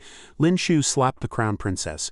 Emperor Sha asked in shock, "What did you say?" The Empress frowned slightly and said, "How outrageous, Your Majesty, this Lin Shu is too much. If he is not severely punished this time, who knows how arrogant he will become in the future." A consort beside her said gently, "Your Majesty, this servant feels that Lin Shu is not an arrogant and domineering person. Perhaps there is a hidden reason for this matter. Your Majesty should go and see." Upon arriving at the scene, Emperor Sha asked, "What is going on here?" He frowned and asked Lin Shu, "Why did you strike the Crown Princess?" Lin Shu clasped his hands and reported to His Majesty. At first, this servant did not know this was the Crown Princess. "I thought a palace maid was insulting the late consort Da and took it upon myself to teach her a lesson." Emperor Sha was slightly stunned and asked, "Insulting consort Da, what's this about?" Lin Shu replied, "It was like this. This servant was speaking with Princess Minj and Lingyan when we encountered the Crown Prince and Crown Princess. Before we could even bow, the Crown Princess insulted Princess Minj and the late consort Da. This servant then thought such a disrespectful palace maid who doesn't even know her place should be taught a proper lesson." The Empress still insisted, "What a silver-tongued man you are. Even if the Crown Princess was at fault first, since when was it the place of an outside official like you to discipline a member of the royal family?" Lin Shu turned, clasped his hands and replied to the Empress with sound reasoning, "This servant and Princess Minj are the best of friends and the late consort Da is this servant's elder. I will not allow anyone to insult her memory. Please punish me, Your Majesty and Your Highness the Empress." Emperor Sha spoke from the middle. "The Crown Princess was out of line and insulted consort Da. She is sentenced to 3 days of confinement in the East Palace. Although Lin Shu acted unintentionally, the fact that he struck the Crown Princess remains. He will be confined in the palace for 1 day to reflect." The Empress looked at him and said hesitantly, Your Majesty, this, he took her hand and said, confining her for 3 days is already giving the Empress face. Consort Da was my beloved. He embraced the Empress, looking at her tenderly, and said, the same goes for the Empress. If anyone dares to speak disrespectfully of her, I will surely have his head. She blushed slightly and called out, Your Majesty. Lin Shu watched the two of them, thinking with a sideways glance, this fellow really won't miss any opportunity to pick up girls. Truly, the older the ginger, the spicier it is. The palace maids in the palace were already spreading the news. Have you heard? Lin Shu, the son of the Marquis of Ping'an, slapped the crown princess because he mistook her for someone else. Slapped the crown princess. How could he have mistaken her? Our attire and jewelry are all regulated. One look at what the crown princess wears and you know she's a noble. It was clearly intentional. The crown princess is the legitimate daughter of the Zhang family. Over the years she has used her family's power to bully Princess Minj quite a bit. Finally, someone stood up for the princess. But this time, Sir Lin has trampled on the dignity of both the Zhang family and the crown prince. Won't he face retaliation? A eunuch appeared and asked sternly, Don't you two have anything better to do? Spreading nonsense here. See how I'll deal with you. The two palace maids hurriedly said, Spare us, eunuch. In the imperial study, Emperor Sha knowingly asked Mingzhu, Did you come to plead for him? You want me to release him? Mingzhu nodded lightly. He also sighed helplessly and said, No matter what, it's a fact that he hit the crown princess. I have to give an explanation to the Empress and the Zhang family. To make the Empress drop the matter, I even promised to attend to her for the next 3 days. Mingzhu no longer pleaded but turned and said, This servant will go visit him. Zhu Jin followed behind and said, Your Highness, this servant will escort you to the Hall of Reflection. In the Hall of Reflection, Lin Shu sat in the middle of the room thinking restlessly, No need to cultivate today. I can finally give myself a break. It's just a bit unbearable not being given any food. The door opened, and Lin Shu let out a surprised, Ah, Your Highness, why are you here? Mingzhu replied. I heard you struck the crown princess and were imprisoned by His Majesty, so I came to visit you. She took out a packet of pastries from her pocket and handed it to him. Lin Shu also reached out to take it and asked, Your Highness, this is… She raised a finger with a shush and whispered, You're not allowed to eat when you're imprisoned. Here are some pastries you like. Hide them in your sleeve and make do with them when you're hungry. Back in the imperial study, Emperor Sha asked Zhu Jin, Did Mingzhu give him the pastries? Zhu Jin replied, Yes, Her Highness went to the imperial kitchen, picked out a few types of pastries and hid them in her sleeve. Emperor Sha sighed and said with emotion, After all these years she still hasn't changed. Back then when Father Emperor punished me with confinement in the Hall of Reflection, she also secretly brought me pastries to eat. Minj stormed in shouting, Father Emperor, he said beforehand, don't plead for him. I have already been very merciful, Minj eagerly retorted. Your daughter is not pleading for him. This matter started because of me, so I also bear responsibility. Father Emperor, please confine me for a day too. I want to be locked up with him. Emperor Sha waved his hand and said, I'm annoyed enough as it is, don't cause more trouble for me. You weren't the one who did it. Why should I lock you up? Minj puffed out her cheeks and continued, If I can't save him, I'd rather be punished with him. She got what she wished for. The door opened again and a loud shout came. Lin Shu. He quickly stuffed the pastry back into his pocket and seeing Minj said happily, I'm here. Lin Shu asked, How did you? Minj sat down beside him and explained, Of course I can't let my friend suffer here alone, so I slapped the crown princess again. Flashing back, the crown princess was clutching the face Lin Shu had slapped, gritting her teeth and saying, That bastard Lin Shu, when I get home I'll definitely make him pay the price. The crown prince was even thinking happily, It seems getting hit isn't such a bad thing. At least it will make the Zhang family deal with Lin Shu. Minj walked over aggressively. She sneered and asked, Minj, what do you want? You're not here to plead for Lin Shu, are you? Suddenly she was slapped again by Minj and was rebuked. Don't you dare curse my friend. Then she ran to Emperor Sha to turn herself in. Father Emperor, you can lock me up now. I just slapped the crown princess again. This made him think, You two are bullying her too much, aren't you? And that's how it happened. Lin Shu handed her a steamed bun and said, Have a bite. She asked in surprise, You dare to eat in the Hall of Reflection? Give me a bite. The red one looks tastier. As she ate, she asked suspiciously, Did you really not know she was the crown princess? Lin Shu, also chewing, said righteously, Even a crown princess can't just insult people. Does she have some grudge against you? Minj lowered her head and said, It's not really a grudge. My mother passed away early, and when I was young in the palace school she always bullied me. Lin Shu asked, She bullied you, why didn't you bully her back? Did you learn your esoteric arts for nothing? Minj replied with a heavy heart, The Zhang family is powerful. I don't want to cause trouble for Father Emperor. Besides, she wasn't the only one who bullied me and I couldn't beat them all. Lin Shu placed his hand on her shoulder and asked, Would you like a drink? Minj was stunned and said, This is the Hall of Reflection. He blinked and replied, We're not allowed to eat, but we're eating anyway. Let's go to the Imperial kitchen and get some late-night snacks. Lin Shu pushed open the door and looked inside, using a bit of his esoteric art on the two guards, leaving them looking dazed. My neck seems to be frozen. My neck won't move either. Lin Shu took her hand and led her away, making her blush with shyness. The next day, the chef frantically reported to head steward Zhu, The Imperial kitchen was robbed last night. 2 jars of fine wine, some meat rolls, and a few side dishes are missing. Zhu Jin said again, All right, go about your business. There's no need to tell anyone else about this. He then went to the Hall of Reflection and ordered the doors to be opened to let them go. By the way, did those two go out last night? The two soldiers replied that they hadn't, but when he went inside he saw the two of them sleeping soundly, hugging wine jars. Zhu Jin broke into a cold sweat and had no choice but to cough a few times. Minj opened her eyes, still drunk, and asked, "Who is it so noisy?" Then she sat up, rubbed her eyes, saw clearly who was beside her, and was stunned, thinking, "Who am I? Where am I? Why am I sleeping while hugging Lin Shu?" She looked down and saw her clothes, blushing even more and crying out, then shouted, "Hey Lin Shu, wake up, Lin Shu, wake up." Lin Shu opened one eye and thought, "I've been awake for a while, but if I saw Princess Minj in that state she might burn this room down." Minj kept hitting him, and only then did he sit up, yawn, and ask what's wrong. Only then did Zhu Jin cup his hands and say, "His Majesty says the two of you may leave." Lin Shu said, "Oh, and all right." Walking out of the Hall of Reflection, he looked back and calculated. The floor of the Hall of Reflection is certainly not as comfortable as the bed at home. Hugging the princess is not as comfortable as hugging Ninger. Next time I have the chance to come here I must give Emperor Sha a suggestion to at least put a bed inside. Minj followed behind, holding her head and thinking, so uncomfortable. Yesterday when I was having hot pot with Lin Shu in the Imperial kitchen, didn't I only drink a little? She recalled the hot pot scene where she had kept drinking jar after jar, even saying one more. Looking at the pile of wine jars she was even more shocked, thinking, that's not right. Then with a dark face she said, not just a little, a lot. I clearly remember after getting drunk she pulled on Lin Shu's clothes and poured out her heart's true feelings. Hey you, surnamed Lin, why didn't you agree to Father Emperor's marriage proposal for us back then? She pointed at her own chest and questioned, do you only like big ones? Chiba Rin is clearly about the same size as me. What exactly is it about me that you're not satisfied with? This left Lin Shu stunned, and now her mind was also in a haze thinking, it's over, it's over. After getting drunk I actually said what was on my mind and did something so embarrassing. She tiptoed up to Lin Shu and asked, last night after I got drunk did I say anything I shouldn't have? Lin Shu stretched his arms upwards and replied lazily, the princess knows my alcohol tolerance. I also don't remember what happened after drinking last night. He stroked his chin and asked cunningly, could it be that the princess remembers something? She turned back and said, no, I drank too much yesterday. I don't even remember how I got back. Lin Shu said, I guess I must have carried you back. She also quickly laughed and said, haha, I guess so too. Thank you, Lin Shu said righteously. No need to thank me, you're not heavy anyway. Minj let out an ah, and thought distractedly, he probably means I'm light, but why can't I feel happy about it? She thought of Chen K and Chin Wan and said, I wish I were as heavy as Chin Wan and Miss K. Then she said with disappointment, the problem is I can't do it. Lin Shu looked at her dark face and glaring eyes and couldn't help but wonder. As my cultivation grows, so does my alcohol tolerance. Now I can even drink strong liquor like water. I wonder if the princess doesn't want to repay the 400,000 taels of silver, or if she has her eyes on my dual cultivation secret art. He sighed and thought again. But without a doubt the incredibly precious and pure friendship between us seems to have soured a bit. He raised his head, thought of Bai Shuangshuang and lamented, for the sake of all the playboys in the world I must prove that a pure friendship can exist between a man and a woman. Miss Shuangshuang, don't fall into that pit. The scene switched to the inner courtyard of the Marquis of Shanglin's residence.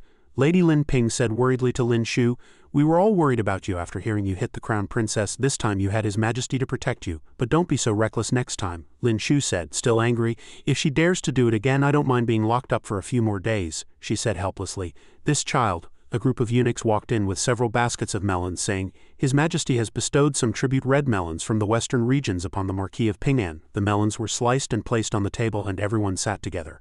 The Marquis of Ping'an said with relief, it's good that you're all right. His Majesty is also partial to Lin Shu.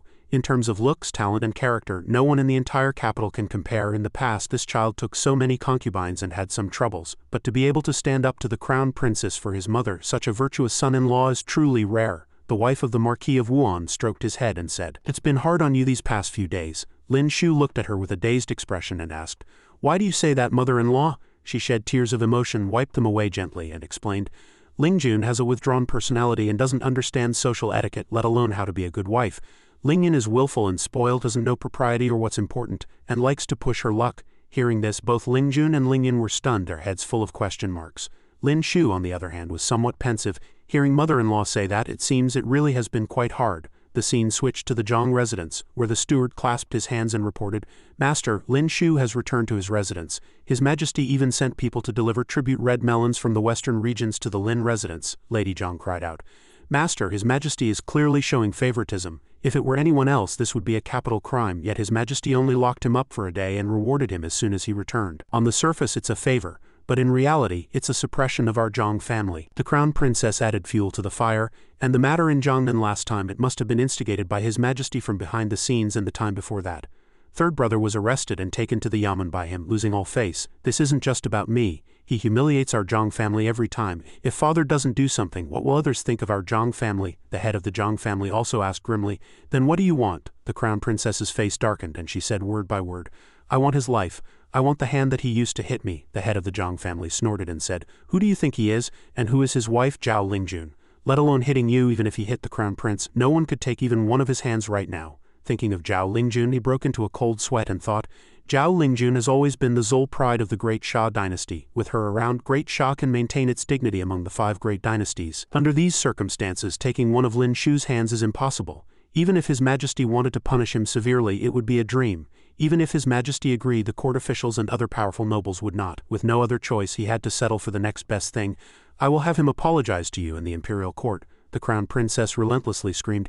He slapped me. Is a mere apology enough? The head of the Zhang family clenched his fist, trembling with anger, and couldn't help but shout, If you had his wife's abilities, if the crown prince had his abilities, you could be this arrogant too. If you don't, then shut up. It's not your place to speak here. The scene switched to the palace during morning court.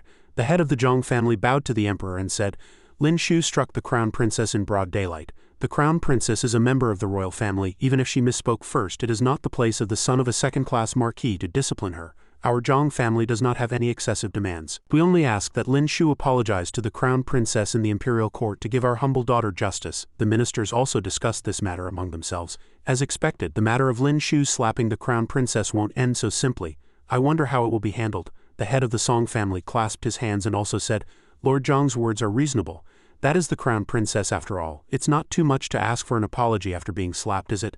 A minister behind him added, Yes, yes. Emperor Xia broke into a cold sweat and thought nervously, Lin Shu's trip to Jiangnan with his own power has offended almost all the top powerful nobles in the capital. Now all the major families are here to pressure him. He waved his hand solemnly and ordered, I will send someone to persuade Lin Shu. If there is no other important matter, court is dismissed. At this time, Zhu Jin followed behind Lin Shu and persuaded, It's just an apology, you won't lose a piece of flesh. This time everyone is on the Zhang family's side. Even His Majesty cannot protect you. Lin Shu listened with a grim face, then turned and asked head steward Zhu, Tell me, why do I cultivate so hard? Zhu Jin was stunned for a moment and asked, For what? Lin Shu placed a hand on his chest, a powerful aura emanating from him, and said, To be able to stand tall and not be bullied.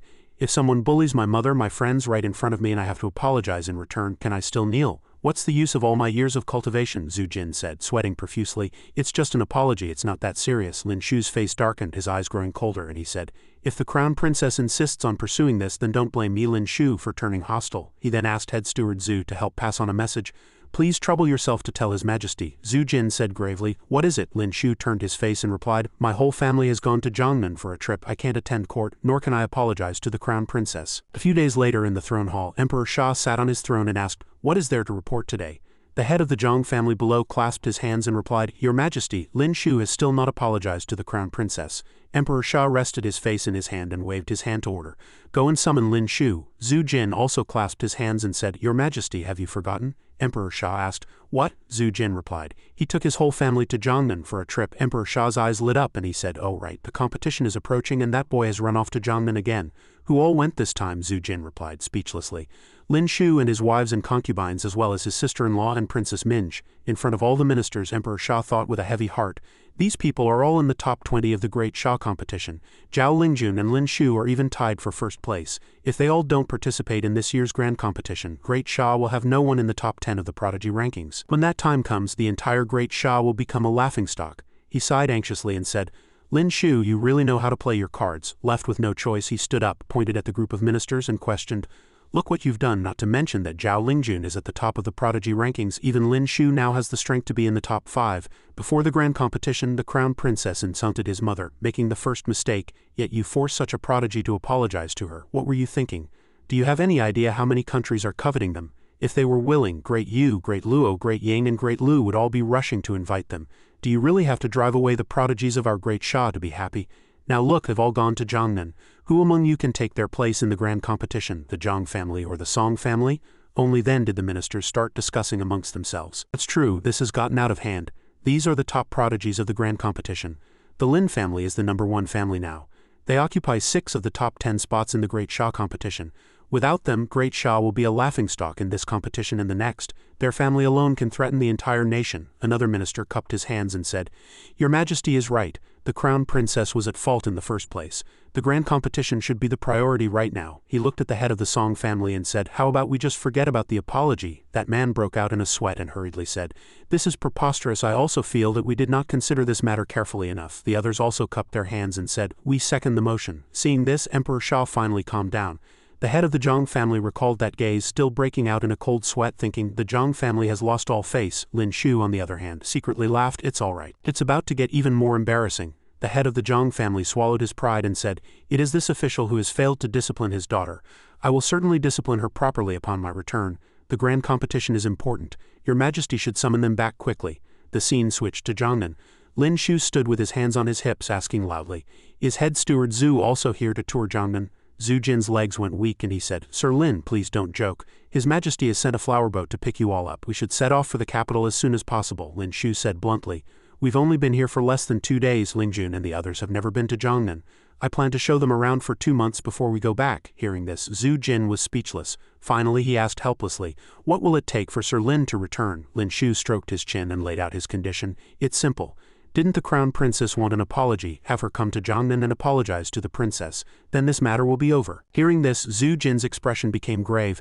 "By doing this you will completely burn your bridges with the Zhang family." Lin Shu shrugged and replied, "And if I don't, can the bridge be mended?" Zhu Jin thought that made sense and said with an, "Oh, I suppose not." Lin Shu's eyes were deep and unreadable as he said, "In that case, why can't I make her come to Jiangnan to apologize? If she doesn't come, we won't go back for the grand competition." Zhu Jin returned to report, and Emperor Sha grew even more furious, shouting, "A bunch of brainless fools! The crown princess insulted the mothers of Zhao Lingjun, Chiba Ren, Qin Wan and Shui Ninger. They are fighting for the court's honor on the front lines, fighting for cultivation resources for your descendants. And all you know is how to stab them in the back. If it were up to me, I'd rather not participate in this grand competition at all." An old minister, realizing the gravity of the situation, said to His Majesty, "The delegation is about to depart. The most important thing now is to ask them to return." Emperor Sha waved his hand, no longer paying attention, and said, "You solved the mess you made yourselves. Lin Shu and Zhao Lingjun have already said that the crown princess must personally come to Jiangnan to apologize, otherwise they will not participate in this grand competition. You figure it out." The head of the Zhang family thought with a grim expression, "Lin Shu, don't you push it too far." He stood before the other ministers, his head bowed, his heart filled with resentment. "Are you trying to trample the last bit of dignity of the Zhang family and the crown prince under your feet?" The old ministers behind him kept persuading him, "Lord Zhang, you must consider the bigger picture." Thinking about the grand competition, the Zhang family was actually the one that benefited the most. The head of the Song family also grabbed his shoulder and said, "Besides, the crown princess was at fault in the first place. It is only right that she apologizes." The head of the Zhang family said solemnly, "Lord Song, you," the head of the Song family had already said, "let's just drop it this time." Seeing that the situation was no small matter, he finally cupped his hands with a tremble and said, "Your Majesty, this official will immediately have my daughter go to Jiangnan to apologize to Princess Minj." The scene switched to the East Palace. The crown princess asked in disbelief, "Ask me to go to Jiangnan to apologize to her? Impossible. They hit me and now they want me to apologize to them. What face will I have left in the capital?" The head of the Zhang family retorted. "Do you think the Zhang family has any face left in the capital now?" He was filled with killing intent and said resolutely, "If you don't go, the entire great Shah will lose face." As he walked past, he left a threatening remark, "Don't think too highly of yourself right now. The Zhang family has more than one daughter. It doesn't matter who becomes the crown princess." This struck her like a bolt of lightning. She trembled unconsciously, then collapsed to the ground and said, "I'll go, all right, I'll go." The crown princess's airship had arrived at the Lin residence in Jiangnan. Zhu Jin disembarked from the ship and turned to point the way for her. "Just walk straight from here. This old servant will wait here." She slowly walked inside. Minj, always losing to Lin Shu at chess, asked, "Why can I never beat you?" Lin Shu fanned himself and replied, "You need more practice." He looked at the crown princess and let out an, "Oh." She reluctantly spat out 2 words, "I'm sorry. This princess was wrong." Lin Shu walked out, let out a ha, and asked, "What did you say just now? Your voice was too soft, I didn't hear you." She trembled with anger, bowed again and apologized. "I was wrong, it was my fault." Lin Shu tutted twice and let out a satisfied breath. She, on the other hand, turned away in grievance, thinking, she was clearly the one in the wrong, yet she makes it seem like we're bullying her. She's so good at playing the victim. Minj held a chess piece, her eyes full of disbelief. The crown princess, that arrogant woman, actually has a moment where she bows her head and admits her mistake. It's truly a first. Lin Shu, however, said nonchalantly, "If you like, I can have her come and apologize to you often." Hearing this, Minji's cheeks flushed slightly, and she said in a small voice, "Thank you." This made Lin Shu laugh, and he said, "What's there to be polite about? We're friends. When it comes to my friends, I've always been completely devoted." Minj turned away, pursing her lips and thinking, just friends? Everyone finally returned to the capital. In the royal garden, Emperor Sha raised his cup and laughed heartily, completely exhilarated. Damn, that was satisfying. It's a pity you weren't in court at the time. You have no idea how good it felt to scold them. Lin Shu also raised his cup in agreement. These people hold high positions, live in luxury, and enjoy all the glory and wealth. They only know how to vie for power and have no sympathy for the common people. They truly deserve a scolding, Emperor Sha said. It's not easy to hold a high position and still think of the people. Lin Shu asked His Majesty seriously, "This time I forced the crown princess to personally go to Jiangnan to apologize. Did I damage the royal family's dignity? Your Majesty won't be angry, will you?" Emperor Sha waved his hand and replied, "It's not your fault. She brought it on herself. You don't have to worry about the crown prince. Even the Zhang family can't do anything to you, let alone the crown prince." Lin Shu blinked and said, "Then this official is relieved." He thought again. It seems this crown prince was only established due to pressure from the Zhang family. The emperor has someone else in mind. If the Zhang family can be eliminated, the current crown prince can be deposed. He stood up, drained his cup and said, "This official will drink first as a sign of respect." His mind was constantly thinking about deposing the crown prince. The one most qualified to inherit the throne is the Prince of Qin. Whether my brother can become emperor then will depend on his mother Consort Shu's methods. Consort Shu used her esoteric art to read Lin Shu's mind. Returning to the Lin residence, he ran into Chen Kai as soon as he entered and called out to her. She walked forward happily and asked, "I heard you went to Jiangnan and taught those powerful nobles a lesson. I ran into helmsman Zheng 2 days ago, and he told me about what you did in Jiangnan. Now those corrupt officials, spoiled brats and ruthless rich people in Jiangnan have all changed their ways and the common people's lives are better."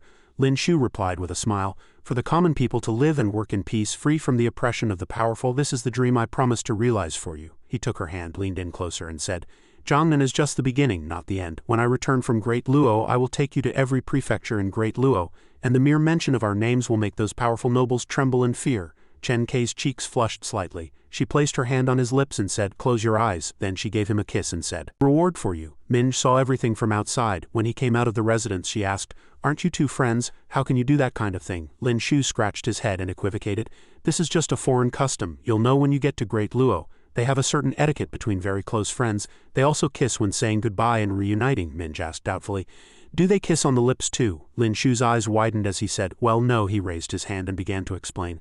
"All right, we were indeed friends at first, but when friends spend a lot of time together, the friendship deepens a little. Just like Ninger and Warner, we were also friends at first and then," before he could finish, Min shouted loudly, "That's all nonsense, you just like big boobs."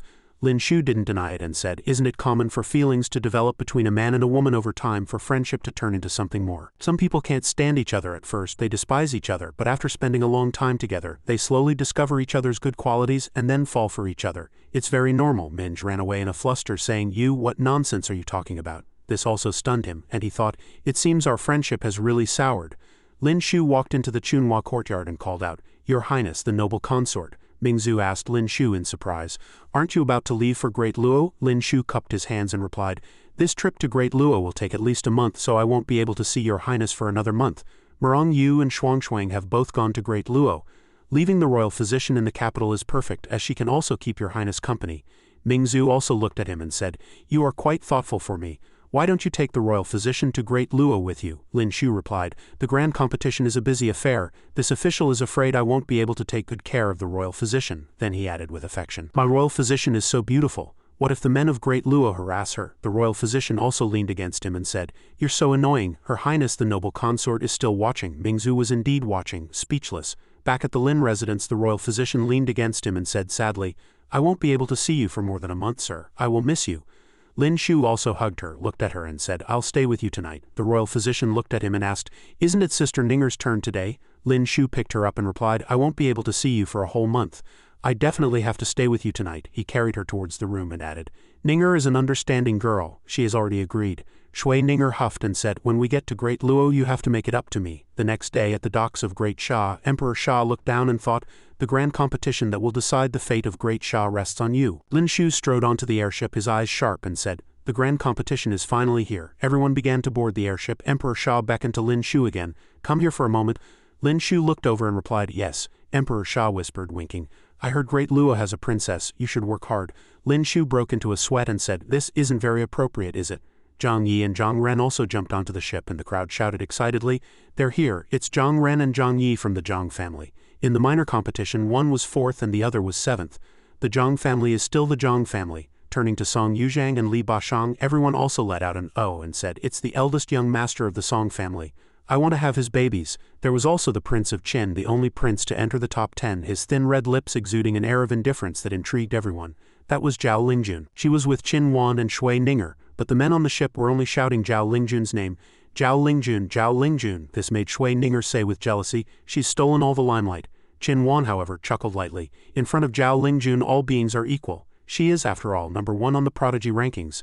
Emperor Sha also smiled until his eyes crinkled and asked, having such a primary wife Lin Shu, you must be under a lot of pressure, right? Lin Shu crossed his arms and cursed inwardly. This dog emperor really loves to stir up trouble. Two other people were discussing. I seem to remember that Zhao Lingjun also has a husband. Why isn't he here? Wasn't he the first one to board the ship? Lin Shu's face was full of displeasure and he sighed to himself. Lin Shu, oh Lin Shu, if you can't make a name for yourself in the grand competition, you will forever be just Zhao Lingjun's husband with no name of your own. The airship began to move. Emperor Sha also waved his hand and shouted, "Depart!" The two airships departed amidst the cheers of the numerous common people. A short while later the two airships arrived at the extremely cold land of Great Luo. An old man in black was using his esoteric art to stabilize the situation. The old Duke Shui beside him, however, sighed, "So boring, I want to see my granddaughter." The old man in black chuckled comfortingly. "Cheer up, Duke Shui, we have the important responsibility of protecting the prodigies." The others, standing before the snow and wind, also exclaimed with emotion, "The snow is so heavy. I wonder what delicious food Great Luo has." Lin Shu's side, on the other hand, cautiously reminded the three of them, "Zhao Lingyan, remember when you get to Great Luo, if you meet someone named Natasha, don't let your guard down just because she's a woman. It's best to keep your distance from her." A minister walked forward and said to him, "Sir Lin, this is the intelligence the court has gathered for you, all about the geniuses from various countries in the grand competition." Lin Shu looked over, let out an "oh," then walked to the side of the ship and opened it to read. "Looks a bit tricky." Zhang Yi and two others came over to look and also asked, "How is it?" It read, Zhao Lingjun extremely dangerous, Colin extremely dangerous, Otto, Natasha. After reading it, Lin Shu said, "I've met the fourth prince of Great Yu, Otto, before, among the top 5 from the last competition. Besides Zhao Lingjun, only the strengths of the first and second princes of Great Yu are unknown. The first prince, Doug, is hailed as one of the twin stars of Great Yu. It seems he won't be easy to deal with." The first prince, Doug's ability was called Dark Esoteric Art. Dark Esoteric Art could create a darkness that devoured all things. The second prince, Colin, possessed Light Esoteric Art. Light Esoteric Art had extraordinary speed and super destructive power. Zhang Ren said with some worry, "In every grand competition, as long as a genius from a small country enters the top 10, Great Yu will threaten and entice them to join." How shameless! Song Yuzhang and Zhang Yi simultaneously looked at Lin Shu and praised, "Speaking of shameless, there's someone even more shameless here. That prodigy from Fusong is now his wife." Lin Shu said blankly, What? Zhao Lingyan also timidly asked Zhao Lingjun, "Sister, you fought all these people. How strong are they?" Zhao Lingjun replied as she walked, "When you encounter Natasha, the fourth prince of Great Yu, and other opponents, you can all fight with all your might, but if you encounter the twin stars of Great Yu, I advise you all to surrender and not fight them." At night, Lin Shu was still outside calculating. "The flower boat is very small. Tonight we'll have to share a room, 2 people per room. Although these 4 are all my wives in front of outsiders, I can't help but choose the one I least want to choose." He looked at Qin Wan and Shui Ninger and said, "I'm sorry." Shui Ninger pouted, unhappy. Qin Wan, however, was very understanding and said, "Then I'll share a room with Ninger." After entering the room, he and Zhao Lingjun sighed as soon as they walked in, thinking, in terms of status, Zhao Lingjun is my primary wife. In front of outsiders, it's not right to neglect the primary wife and favor the concubines. Lin Shu poured Zhao Lingjun a cup of tea. She took it and said, "The first prince of Great Yu's strength far surpasses the fourth prince's. 3 years ago, the second prince was a bit stronger than him, but it's hard to say now." Lin Shu leaned back and asked her, "How does my strength compare to theirs?" Zhao Lingjun looked at him and said, "You should know the answer to that question better than I do. Your strength is more than what you showed in the minor competition, isn't it?"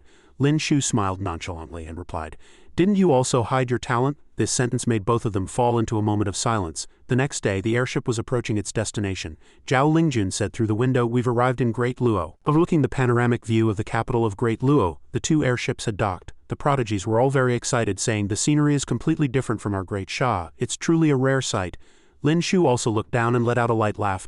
Just as Zhao Lingjun and Chiba Rin walked down, Natasha waved and shouted, "Lingjun, little Rin, I'm here." This made Lin Shu's face fall. She, on the other hand, had her eyes shining as she said, so many beautiful young ladies." She walked straight up to Shui Ninger without beating around the bush and asked, "This young lady?" Lin Shu flew over, introducing faster than she could speak. "Excuse me, this is my wife." Hearing this, she asked in great surprise, "Besides Lingjun and little Rin, you have other wives?" She pointed at Qin Wan and asked, "What about this young lady?" Lin Shu also stood in front and replied, "Excuse me, this is also my wife." Natasha pointed at the 3 of them, Minj, Rong Yu and Zhao Lingyan, and asked, "Are the remaining 3 also yours?" Lin Shu raised his hand and replied, "Well, no." At this moment, something in the sky blocked the light. The 2 of them, along with others, looked up at the airship. Natasha frowned and said with displeasure, "Those annoying guys are here. They always make such a big scene every time they appear." Otto walked over arrogantly, but everyone's attention was focused on the two people behind him. The prodigy said, sweating coldly. Behind the fourth prince is Li Bashang also said, "That's right, the twin stars of Great Yu." Lin Shu sneered, thinking with secret delight. "There's only one slot left for ability replication. Light or dark, which one to choose? It's really a headache." Colin crossed his arms and asked, "Was that man just now Jun and Rin's husband?" He looked at Otto, somewhat impressed. "He does look very strong, but not so strong that you and Jim Andrew had to team up and still couldn't beat him, right?" Otto frowned, thinking with displeasure, "You just have to keep bringing this up, don't you?" He recalled the scene of their fight. "My fire-based esoteric art should have been able to counter Lin Shu's ice-based esoteric art. In the battle at the Fusong volcano, the power of my fire-based esoteric art was enhanced, but that kid still won.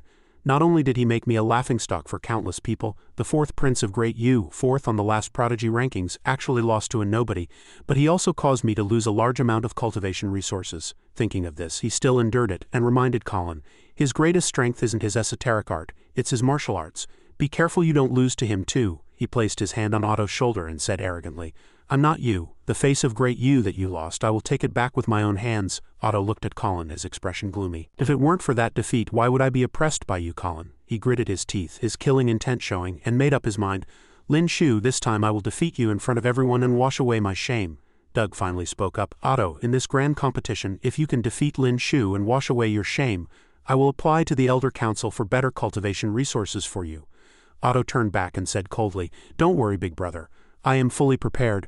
I have a big gift prepared for Lin Shu." He smiled sinisterly, thinking excitedly again.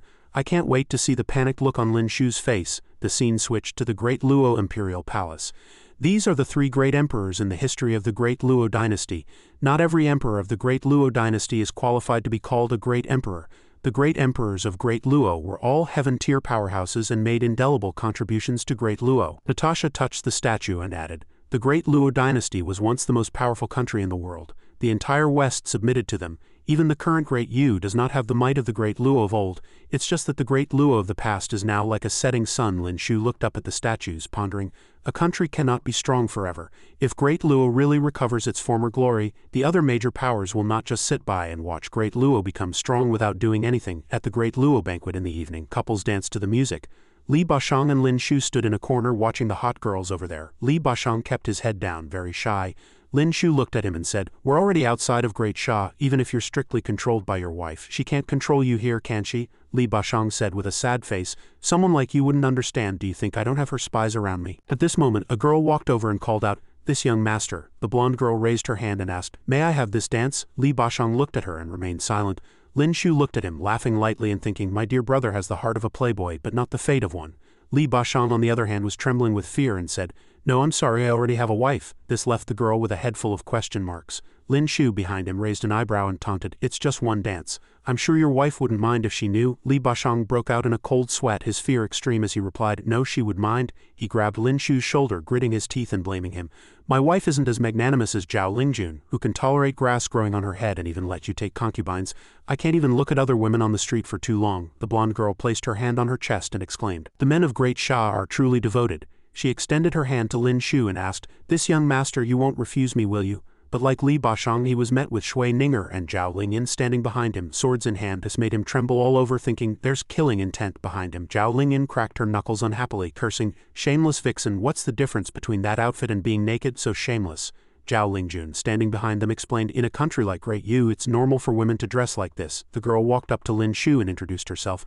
"My name is Emily. My room is on the 7th floor of the castle to the right. You can come find me later, young master. It'll be just the two of us then." Lin Shu pointed behind him and said, "I'm sorry. I have wives too. They're right over there." Hearing this, she looked at the two of them and said, "I see, your wives are very beautiful." She frowned slightly and added, "No wonder you're not interested in me, young master. I was being presumptuous." Suddenly she twisted her ankle, pretended to lose her balance, and fell towards Lin Shu with a cry, and quickly stabilized herself, thanked him, and turned to leave as if nothing had happened, leaving Lin Shu looking at her in confusion. She walked up to a man and asked, "How did it go?" Emily crossed her arms and said smugly, "How could I possibly fail?" But Lin Shu, hiding behind, had seen through everything, thinking, "I should have known." Otto repeated his earlier words, puzzled.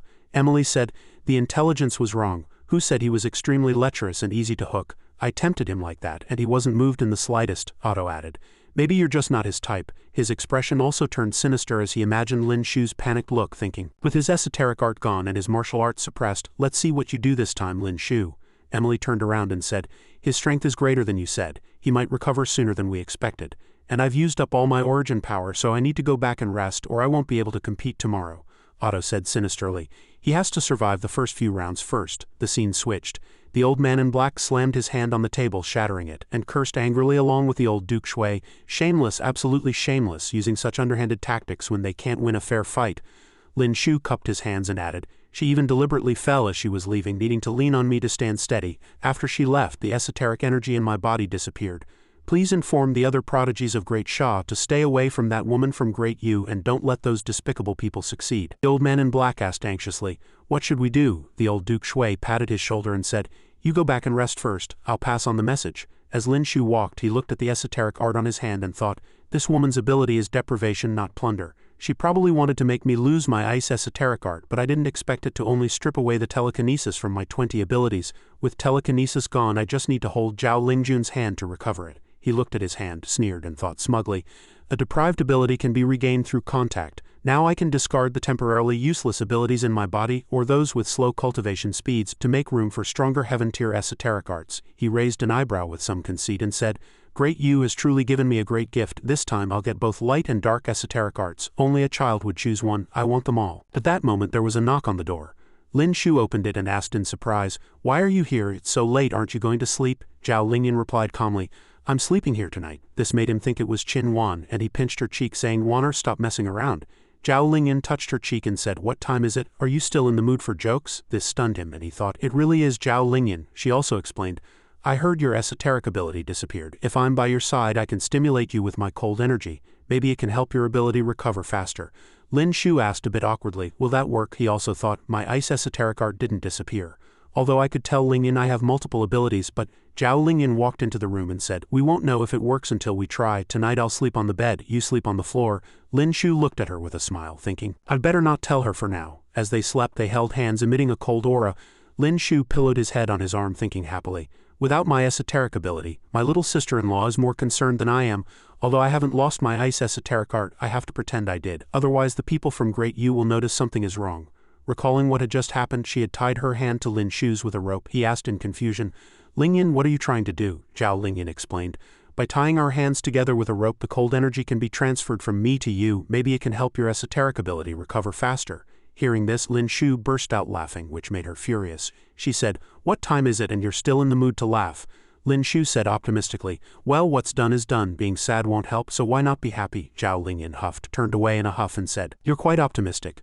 Lin Shu still smiled gently, thinking, although there's a slight obstacle, getting into the top 10 as I promised Lingyan is still more than enough. He added, get some rest. There's a competition tomorrow. The next day, Zhao Lingyan asked eagerly, how is it? Has your ability recovered? Lin Shu said bluntly, no. Zhao Lingyan said with disappointment, it had no effect at all. Suddenly he held her hand and made up a serious excuse, it seems to be recovering a little faster than when I'm alone. He also thought, Great Yu thinks my ability is gone. I might as well play along and give them a surprise later. Zhao Lingyan was stunned for a moment, then asked, really? Then she said happily, as long as it has some effect, I'll come over again tonight. Lin Shu was stunned, thinking, I have no problem with that, but poor Ninger is probably going to cry. I'll have to find time to spend with Ninger later. The scene switched to the square in front of the competition grounds. A person walked up to Lin Shu and said, I've already found out, your opponent is a fire attribute genius from Great Yu. He specifically switched lots with someone else. It's obvious Great Yu is targeting you. Lin Shu said, oh, and asked, what's wrong? Zhao Lingyan asked him with some concern, are you confident? Lin Shu still asked her calmly, what's wrong? Are you afraid I'll lose? At this moment, Otto and Emily walked over. Zhao Lingyan asked unhappily, see, beautiful women are trouble. If you had stayed away from her yesterday, your ability wouldn't have disappeared. Lin Shu explained, sweating, she was the one who came on to me yesterday. I was her target. No matter where I went, she would have found me. Otto walked up to Lin Shu, stopped, and called out, Lin Shu. Lin Shu asked impatiently, what is it? Otto hinted arrogantly. I hope you don't get eliminated in the first round. I'm looking forward to meeting you again and defeating you fair and square. Lin Shu frowned and retorted, Great Yu, do you have some misunderstanding of what fair and square means? Otto crossed his arms and walked away, laughing arrogantly. Heh, we'll talk after you win your first match. The first to enter the arena was Luca, an Earth-tier fire attribute esoteric artist belonging to the country of Great Yu. He and Lin Shu stood opposite each other, and the crowd outside was very surprised. It's actually a fire-based esoteric art. I wonder if it's true that his ability has disappeared. Emily rested her chin on her hand and asked, is Luca his opponent? Otto watched intently and replied, we'll know when we see. He looked excited, firmly believing, There's a considerable gap between Luca and Lin Shu, but in the eyes of the people of Great Yu, Luca is not weak, probably at an upper middle level. It's difficult for him to win against Lin Shu. But on the other hand, we can use this to test Lin Shu's current strength, the referee announced loudly. Let the match begin. Luca gave a strange smile and activated his ability. Fire. He unleashed his full power and the surging fire-based esoteric art obscured the entire arena. Then he chanted, "Scorched earth incineration." Lin Shu held a wooden sword in one hand, the other on his hip, thinking calmly, no matter how strong a wooden weapon is, it will be devoured by flames. And this guy's ice esoteric art can't be used. As long as I don't let him get close and slowly wear him down with fire, I've got this match won. Luca smiled confidently, thinking the advantage is mine. As the flames blazed, he slowly approached, his expression grim, and said sinisterly, "This will be the battle that makes my name." He looked ahead calmly, thinking, using a wooden weapon limits his martial arts, and fire counters both ice esoteric arts and wooden weapons, which is perfect for dealing with me now that my ability is gone. Watching the flames approach like a vortex, Lin Shu gripped his sword and injected his true chi into it. Luca, however, said contemptuously, "This is just an ordinary wooden sword. Even if it's infused with true chi to become incredibly hard, it's still just wood. It will burn on contact with fire." Lin Shu raised his sword, held it level to aim, ready to launch, and said, "Great Yu, since you don't play by the rules, don't blame me for being ruthless." As soon as he finished speaking, he threw the wooden sword. The true chi on the sword was not insignificant, making it fly even faster and stronger. It flew through the air, pierced the ground, stabbed towards Luca, and severed his right arm. Before he could react, his eyes widened as he said, "What?" With a speed that tore through the air, the wooden sword was still firmly embedded in the stone behind him. Only then did Luca look at his severed arm and howl loudly, then clutched his arm and shout, "I surrender, I surrender." Lin Shu stepped on his arm on the ground, his face grim and brutal, sending a chill down the spines of the prodigies outside, who said, "Defeating an earth tier with just one sword, is this the strength of Great Shah's top competitor?" Otto's side was also stunned, unable to believe it. Earth tier upper stage martial arts, impossible, absolutely impossible. Esoteric arts can take shortcuts, but there are no shortcuts in martial arts. An earth tier upper stage martial artist is rarer than a heaven tier esoteric artist. The white-haired man beside him looked at him and said, "He's not at the earth tier upper stage, but he's at the peak of the earth tier lower stage. No wonder the three of you couldn't beat him back then." Otto immediately retorted, "He wasn't that strong back then. He's gotten much stronger in the past 6 months." The medical staff quickly brought a stretcher. Lin Shu looked up at Emily and said, "If it weren't for your tricks from Great Yu, that person wouldn't have ended up like this." The referee announced loudly, "Lin Shu of Great Shah wins." He walked over to Luca and said, "Sorry about that." He chuckled and said, "I didn't do it on purpose. The sword chi was too fast. It would have been better if my esoteric art hadn't disappeared." This made him go mad with anger, pointing at him and stuttering you, for a long time without being able to say a word. Then he couldn't help but vomit blood. Lin Shu turned around with a smile, thinking sinisterly, killing a man and breaking his spirit. Zhao Lingyan ran to his side, held his hand and said happily, "Your martial arts have reached the earth tier upper stage." Lin Shu said, "It's not that easy. I'm still a little short." He looked in one direction, lost in thought. "My martial arts are still far from the earth tier upper stage. What I did just now was a combination of martial arts and spatial abilities. No one can tell except for a heaven tier spatial ability master." After hearing this, Zhang Ren was greatly surprised and asked, "A little short? Cultivating martial arts is much harder than cultivating esoteric arts. Reaching the earth tier upper stage in martial arts is even harder than reaching the heaven tier in esoteric arts." The old Duke Shui and the old man in black praised him happily. To cultivate martial arts to this level before the age of 20 is unprecedented in history. The Duke Shui thought to himself, "What kind of judgment do I have to have such a grandson-in-law?" The old Duke Shui laughed heartily and said, "Speaking of which, Lin Shu is participating in the grand competition to prove to me that he is worthy of marrying Ninger." The old man in black also thought to himself, such a peerless prodigy, and she was his wife before. His Majesty originally wanted to marry Zhao Lingjun to him to keep him in check when he saw Lin Shu had no talent. Now it seems this is truly a match made in heaven. The prodigies here also praised him endlessly. Sir Lin and Lady Lin are truly a match made in heaven, a family of twin prodigies. In this grand competition, Great Shah can finally hold its head high. Shui Ninger crossed her arms, puffed out her cheeks, and thought unhappily, "I endured it for the royal physician before, then Zhao Lingyan stole my spot, and now I have to watch Zhao Lingjun monopolize Lin Shu. This is infuriating." A few prodigies were also scared out of their wits, saying, "This is the first match to see blood. It's too violent. Is he not intentionally retaliating against us?" Otto watched from above, Lin Shu's deathly gaze striking fear into his heart. "Lin Shu's current strength is actually this terrifying," the referee announced again. "Zhang Ren of Great Shah wins." The prodigies of Great Yu said dejectedly, "We lost again. The next matches are against those women from Great Shah. The gap in our strength is too great." Lin Shu sat on top, thinking with some self-blame, "I think I went a bit too far just now. In the next few matches between Great Yu and Great Shah, I'm afraid many people won't dare to participate." Zhang Ren walked over to Lin Shu and laughed loudly, saying, "Brother Lin, that move just now really taught Great Yu a painful lesson. He clenched his fist and continued excitedly, "Now our people all steer clear when they encounter a prodigy from Great Sha." Lin Shu blinked and said humbly, "Not at all, not at all." Brother Zhang Ren's fight to the death was the key to making Great Yu afraid. Recalling the scene just now, although the opponent used a fire-based esoteric art, Zhang Ren forcibly charged up to him, then teleported behind him and locked the opponent. This made the opponent say in surprise, "What?" Zhang Ren fell backward with force, also slamming him heavily to the ground. Thinking of this, Zhang Ren became even more pleased and said, "Great Yu has pushed us too far. We finally taught them a lesson. Otherwise they would think Great Sha is easy to bully." He then looked to the side with some hesitation and said, "But not just anyone can make that bunch from Great Yu afraid." Below, the next match had already reached Shui Ninger. Next match, Shui Ninger of Great Sha versus Harem of Great Yu. Shui Ninger looked at the tall opponent in front of her with fierce eyes. Zhang Ren's side was a bit worried and said, "Miss Shui has just entered the Earth tier not long ago. That person from Great Yu is an Earth tier esoteric user, same as me." Lin Shu, however, was not worried at all and said, "I don't think so." Shui Ninger recalled the old Duke Shui's words, "If you're no match for your opponent, just surrender. It's not shameful to surrender in the grand competition." She thought to herself, how could it not be shameful? Zhao Lingjun, Zhao Lingyan and Qin Wan's opponents all surrendered directly. But when it comes to me, you want me to surrender. How can I hold my head up in front of them in the future? Harem shouted. "Little beauty, you should surrender quickly. I don't want to hurt you." Shui Ninger glared at him and said, "I was just looking for a place to vent my anger and you look quite tough." With a wave of her hand, she used her telekinesis to make Harem's body float. His expression changed and he exclaimed, "What's going on? My body is out of control?" With another wave of her hand, Shui Ninger used her telekinesis to slam his body heavily into the ground, creating a pit. Harem propped himself up, trembling nonstop, thinking, "How is this a weakling who just broke through to the Earth tier? Her strength is far superior to mine."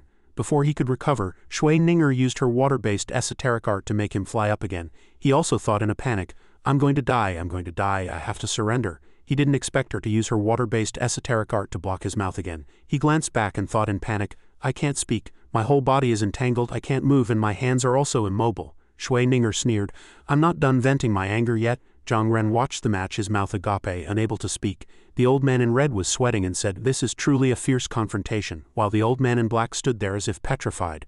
That Harem was thrown up and down, and the last time he landed heavily, dust flew everywhere. While he lay on the ground without any power to fight back, the referee also announced, "Shui Ninger of Great Sha wins." Lin Shu was also sweating coldly, thinking with a terrified expression, "It seems I've made Ninger endure for too long." The prodigies of Great Yu looked at her and even praised, "This girl from Great Sha is too fierce." This made her shy, and she quickly waved her hands to explain, "Everyone, don't misunderstand. I'm actually very gentle usually." But they still understood one thing, you really can't judge a book by its cover. A girl who looks so delicate is actually so brutal. The opponent was tortured like that without making a sound. That prodigy from Great Yu is truly a man. After that Harem woke up, he immediately jumped up.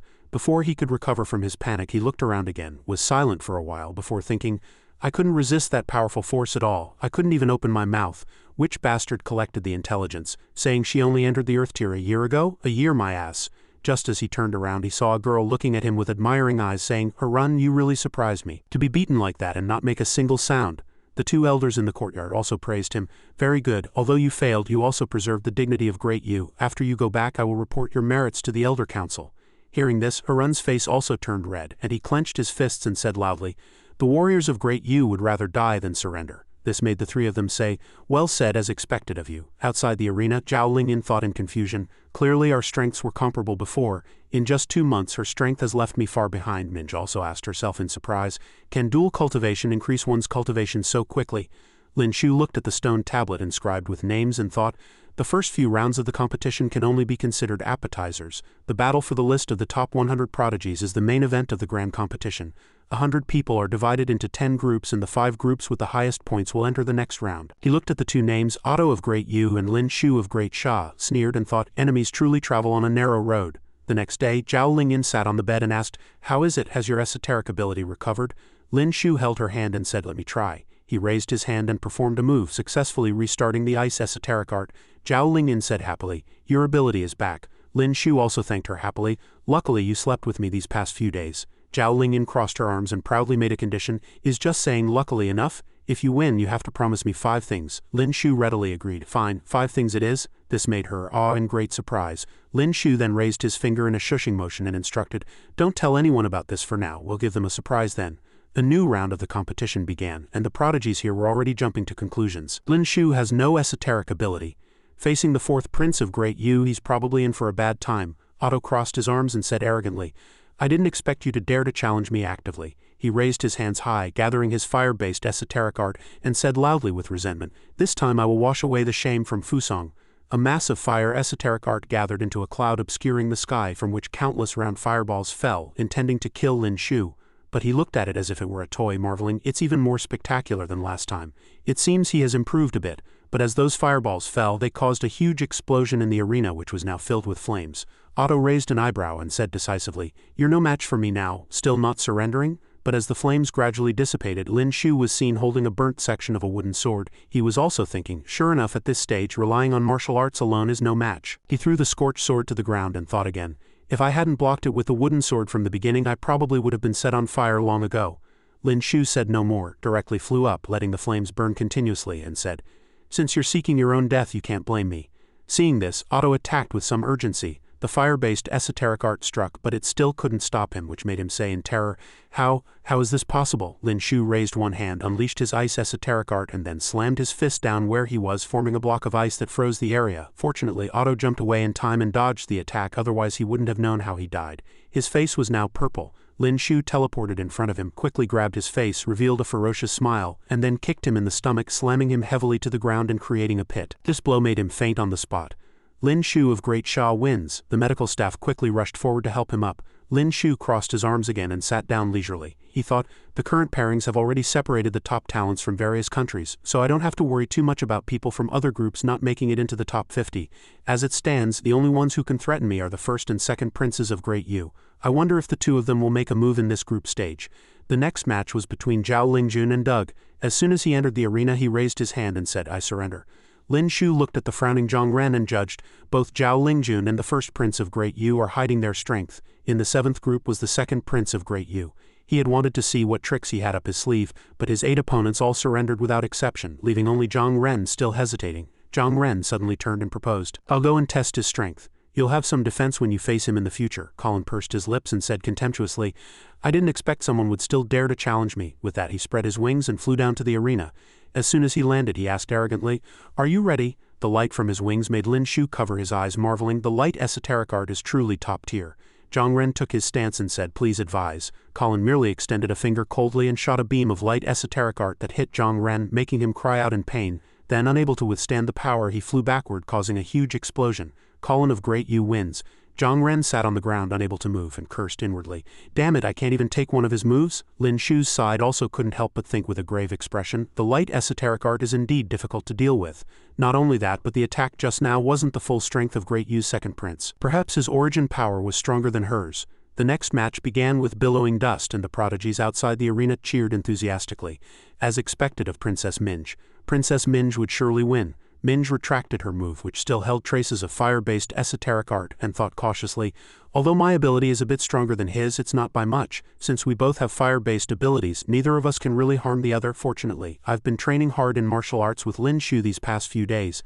My esoteric ability won't be enough to win." The man from Great Yu smiled, and Minj charged forward, raising her fist and saying, "Then I'll have to rely on martial arts." She struck decisively with her full strength, but to her surprise he arrogantly blocked it with an earth-based esoteric art. Minj said in astonishment, "How can this be? How can you have 2 esoteric arts at the same time?" The earth-based esoteric art attached itself to Minji's hand, making it almost impossible for her to resist. She said, "This is bad." The man from Great Yu also raised his hand high, imbued with earth-based esoteric art, only making his move now. Just as he was about to thrust his palm at Minji's throat, she promptly said, "I surrender." The prodigies on this side were also taken aback, asking, "This genius actually has 2 esoteric arts. Since ancient times, everyone could only awaken 1 esoteric art. No one has ever appeared with 2 at the same time," Lin Shu thought with the same surprise as them. "This is the first time I've seen someone else with 2 esoteric arts. Ninger and Qinwan's second abilities were given by me, so they don't count. Although I don't know what the situation is with that genius from Great Yu. Since it has happened before, it's not so strange for a second one to appear." On the other hand, he showed a look of interest, thinking, "I guess I don't have to pretend anymore." The 2 old referees above were discussing, "Is this cheating? Someone must be helping him in secret. Otherwise, how could he possibly have 2 esoteric arts?" An old man behind them spoke up. "What frogs in a well?" The 2 old men turned around.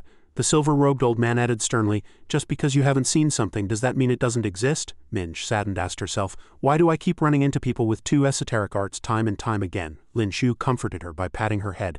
"Don't be disheartened. You were just careless. If you were serious, he wouldn't be your match. Hearing this, she clenched her fists and said, True, if I had known he was hiding an esoteric art, I wouldn't have approached so recklessly, but having 2 esoteric arts is good too. Perhaps the cultivation speed will be much faster. Lin Shu stroked his chin and replied, Of course, this is the first person with 2 esoteric arts, so his cultivation speed will naturally be twice as fast. A green-robed old man walked up to the 2 and explained, Xiaowen's second esoteric ability comes from his twin brother who died in the womb.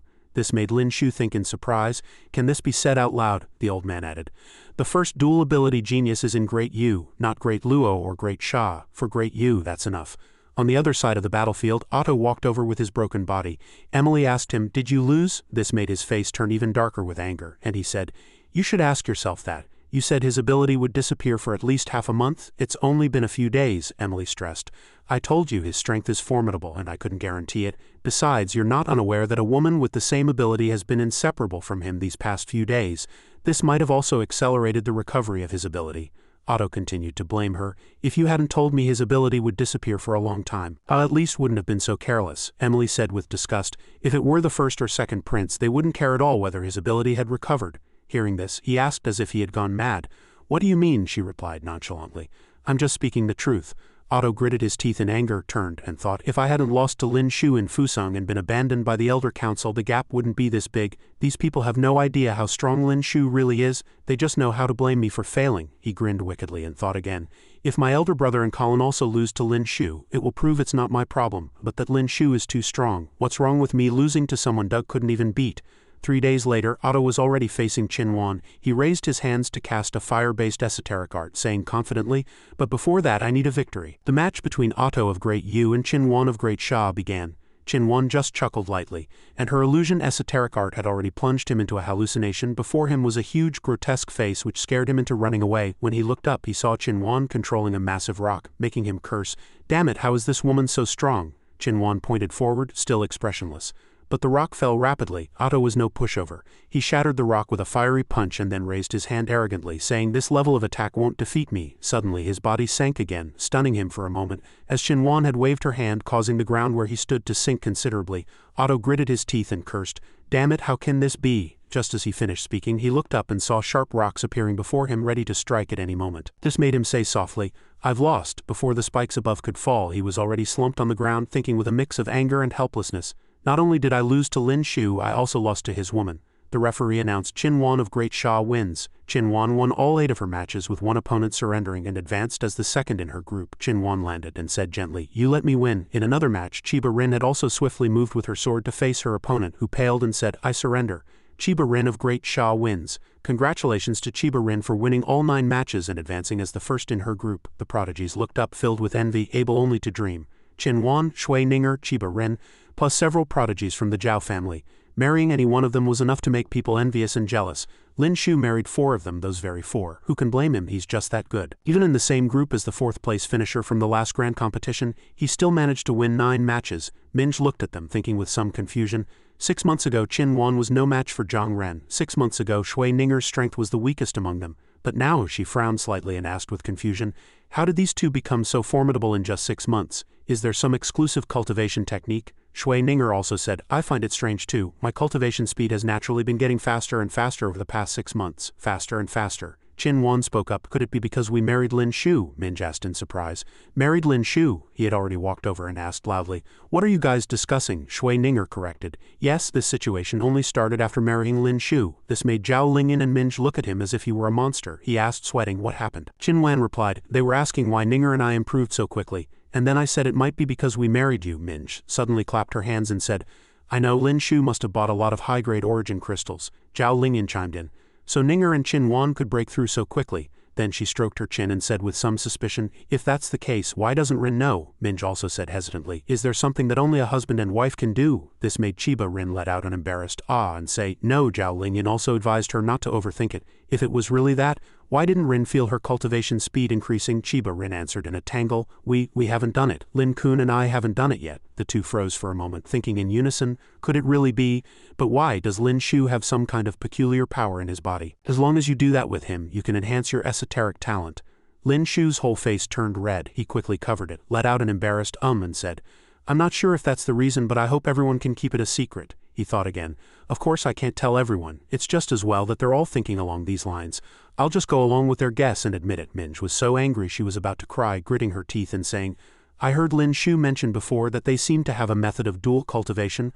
I didn't expect this method to be even faster than cultivating in the fire spirit land of Fusong, traveling and sightseeing while also improving one's talent. It's really enviable. Zhao Lingyan looked at the laughing and chatting Lin Shu, thinking with a heart full of sadness, this is the first time I've heard about this. What is this feeling of loss?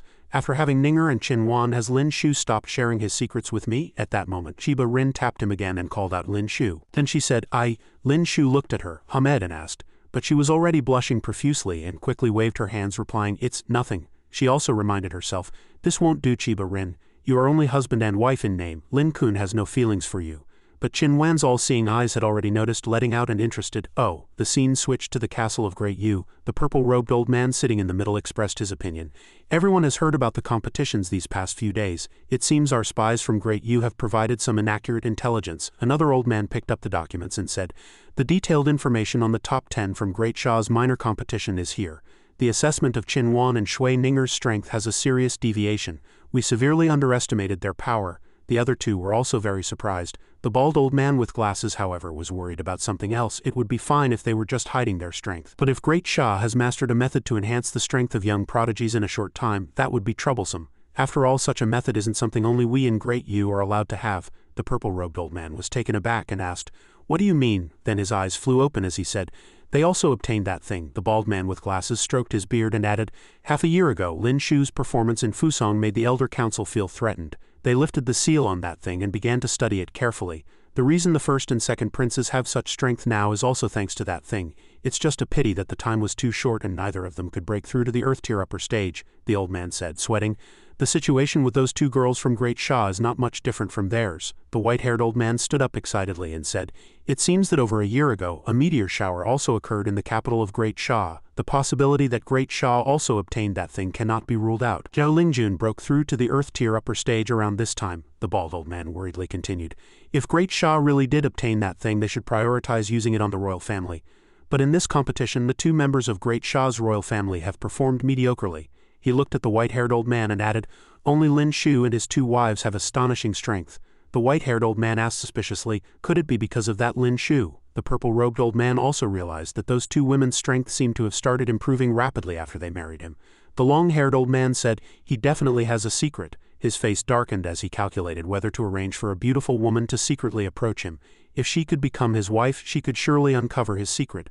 The purple-robed old man also agreed, that's a good idea. The carrier pigeon on the door had heard everything and quietly flew away. It brought the news back to Lin Shu. After hearing it, he said, thank you for your hard work, he thought, as expected. Ninger and Wanner's strength improved so quickly that even people from Great Shah found it strange. How could Great Yu not be suspicious? His eyes glowed with a sinister esoteric light as he thought again. They already suspect me. What the hell is that thing? What kind of thing can greatly increase cultivation speed? It might even be able to raise an esoteric artist from the Earth Tier lower stage to the Earth Tier upper stage in a short time. 3 days later, Lin Shu read the records on the table while calculating. 50 people advanced. Great Yu had 23, Great Shah 12, Great Lu 8, Great Shang 3, Great Lu 2, and the last two spots were fought over by two small countries. The subsequent ranking matches will be even more intense, although Great Shah's performance this time is considerable. For me, the situation is not optimistic. Great Yu has a secret art that can rapidly increase cultivation. I'm afraid Doug and Colin's strength has already reached the Earth Tier upper stage. It will be difficult to win relying on esoteric abilities alone. I must carefully consider which second esoteric ability to use.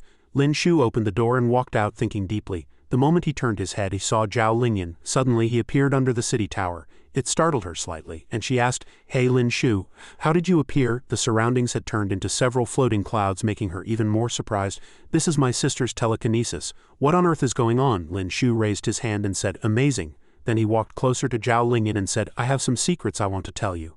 The scene switched to the competition venue. Lin Shu stood in the back thinking happily. Ninger, Qin Wan and Chiba Rin all successfully entered the top 20. And Lingyan also agreed to my promise. It's truly a double blessing. Just as he turned, those two prodigies looked back at him, both thinking the same thing. In a group with Lin Shu, first place is impossible. Better to honestly fight for second. While he was feeling pleased, Emily walked over and called out, Young master, please be merciful later. Lin Shu sneered and asked, You're not surrendering? Emily replied, Surrendering directly is too humiliating. How about we pretend to fight a bit, and then I'll surrender? What do you think? As soon as she turned, she bit her lip in anger and thought, I want to surrender too, but I have no choice. No, even if I can't win, I must at least eliminate his ability again. Although there might be a great reward if I can complete this task, it will all be worth it. Lin Shu also looked at her with a meaningful expression, thinking, I can also get my revenge today. That would be a triple blessing. The two were already on the stage. Emily of Great Yu versus Lin Shu of Great Sha. The match began. Lin Shu observed Emily, thinking with a hint of admiration, her martial arts level is not bad, but it's a pity she'll have a hard time touching me.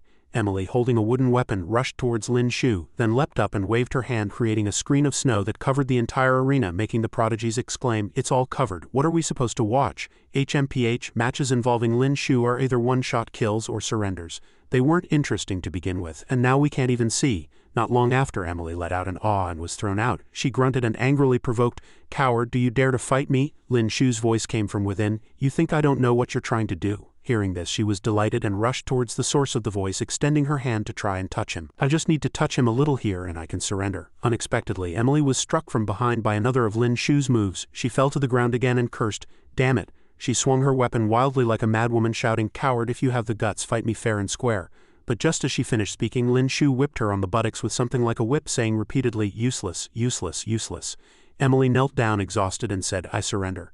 Gasping for breath, she understood Lin Shu's intentions. This man wants to humiliate me, to take revenge for me taking away his power.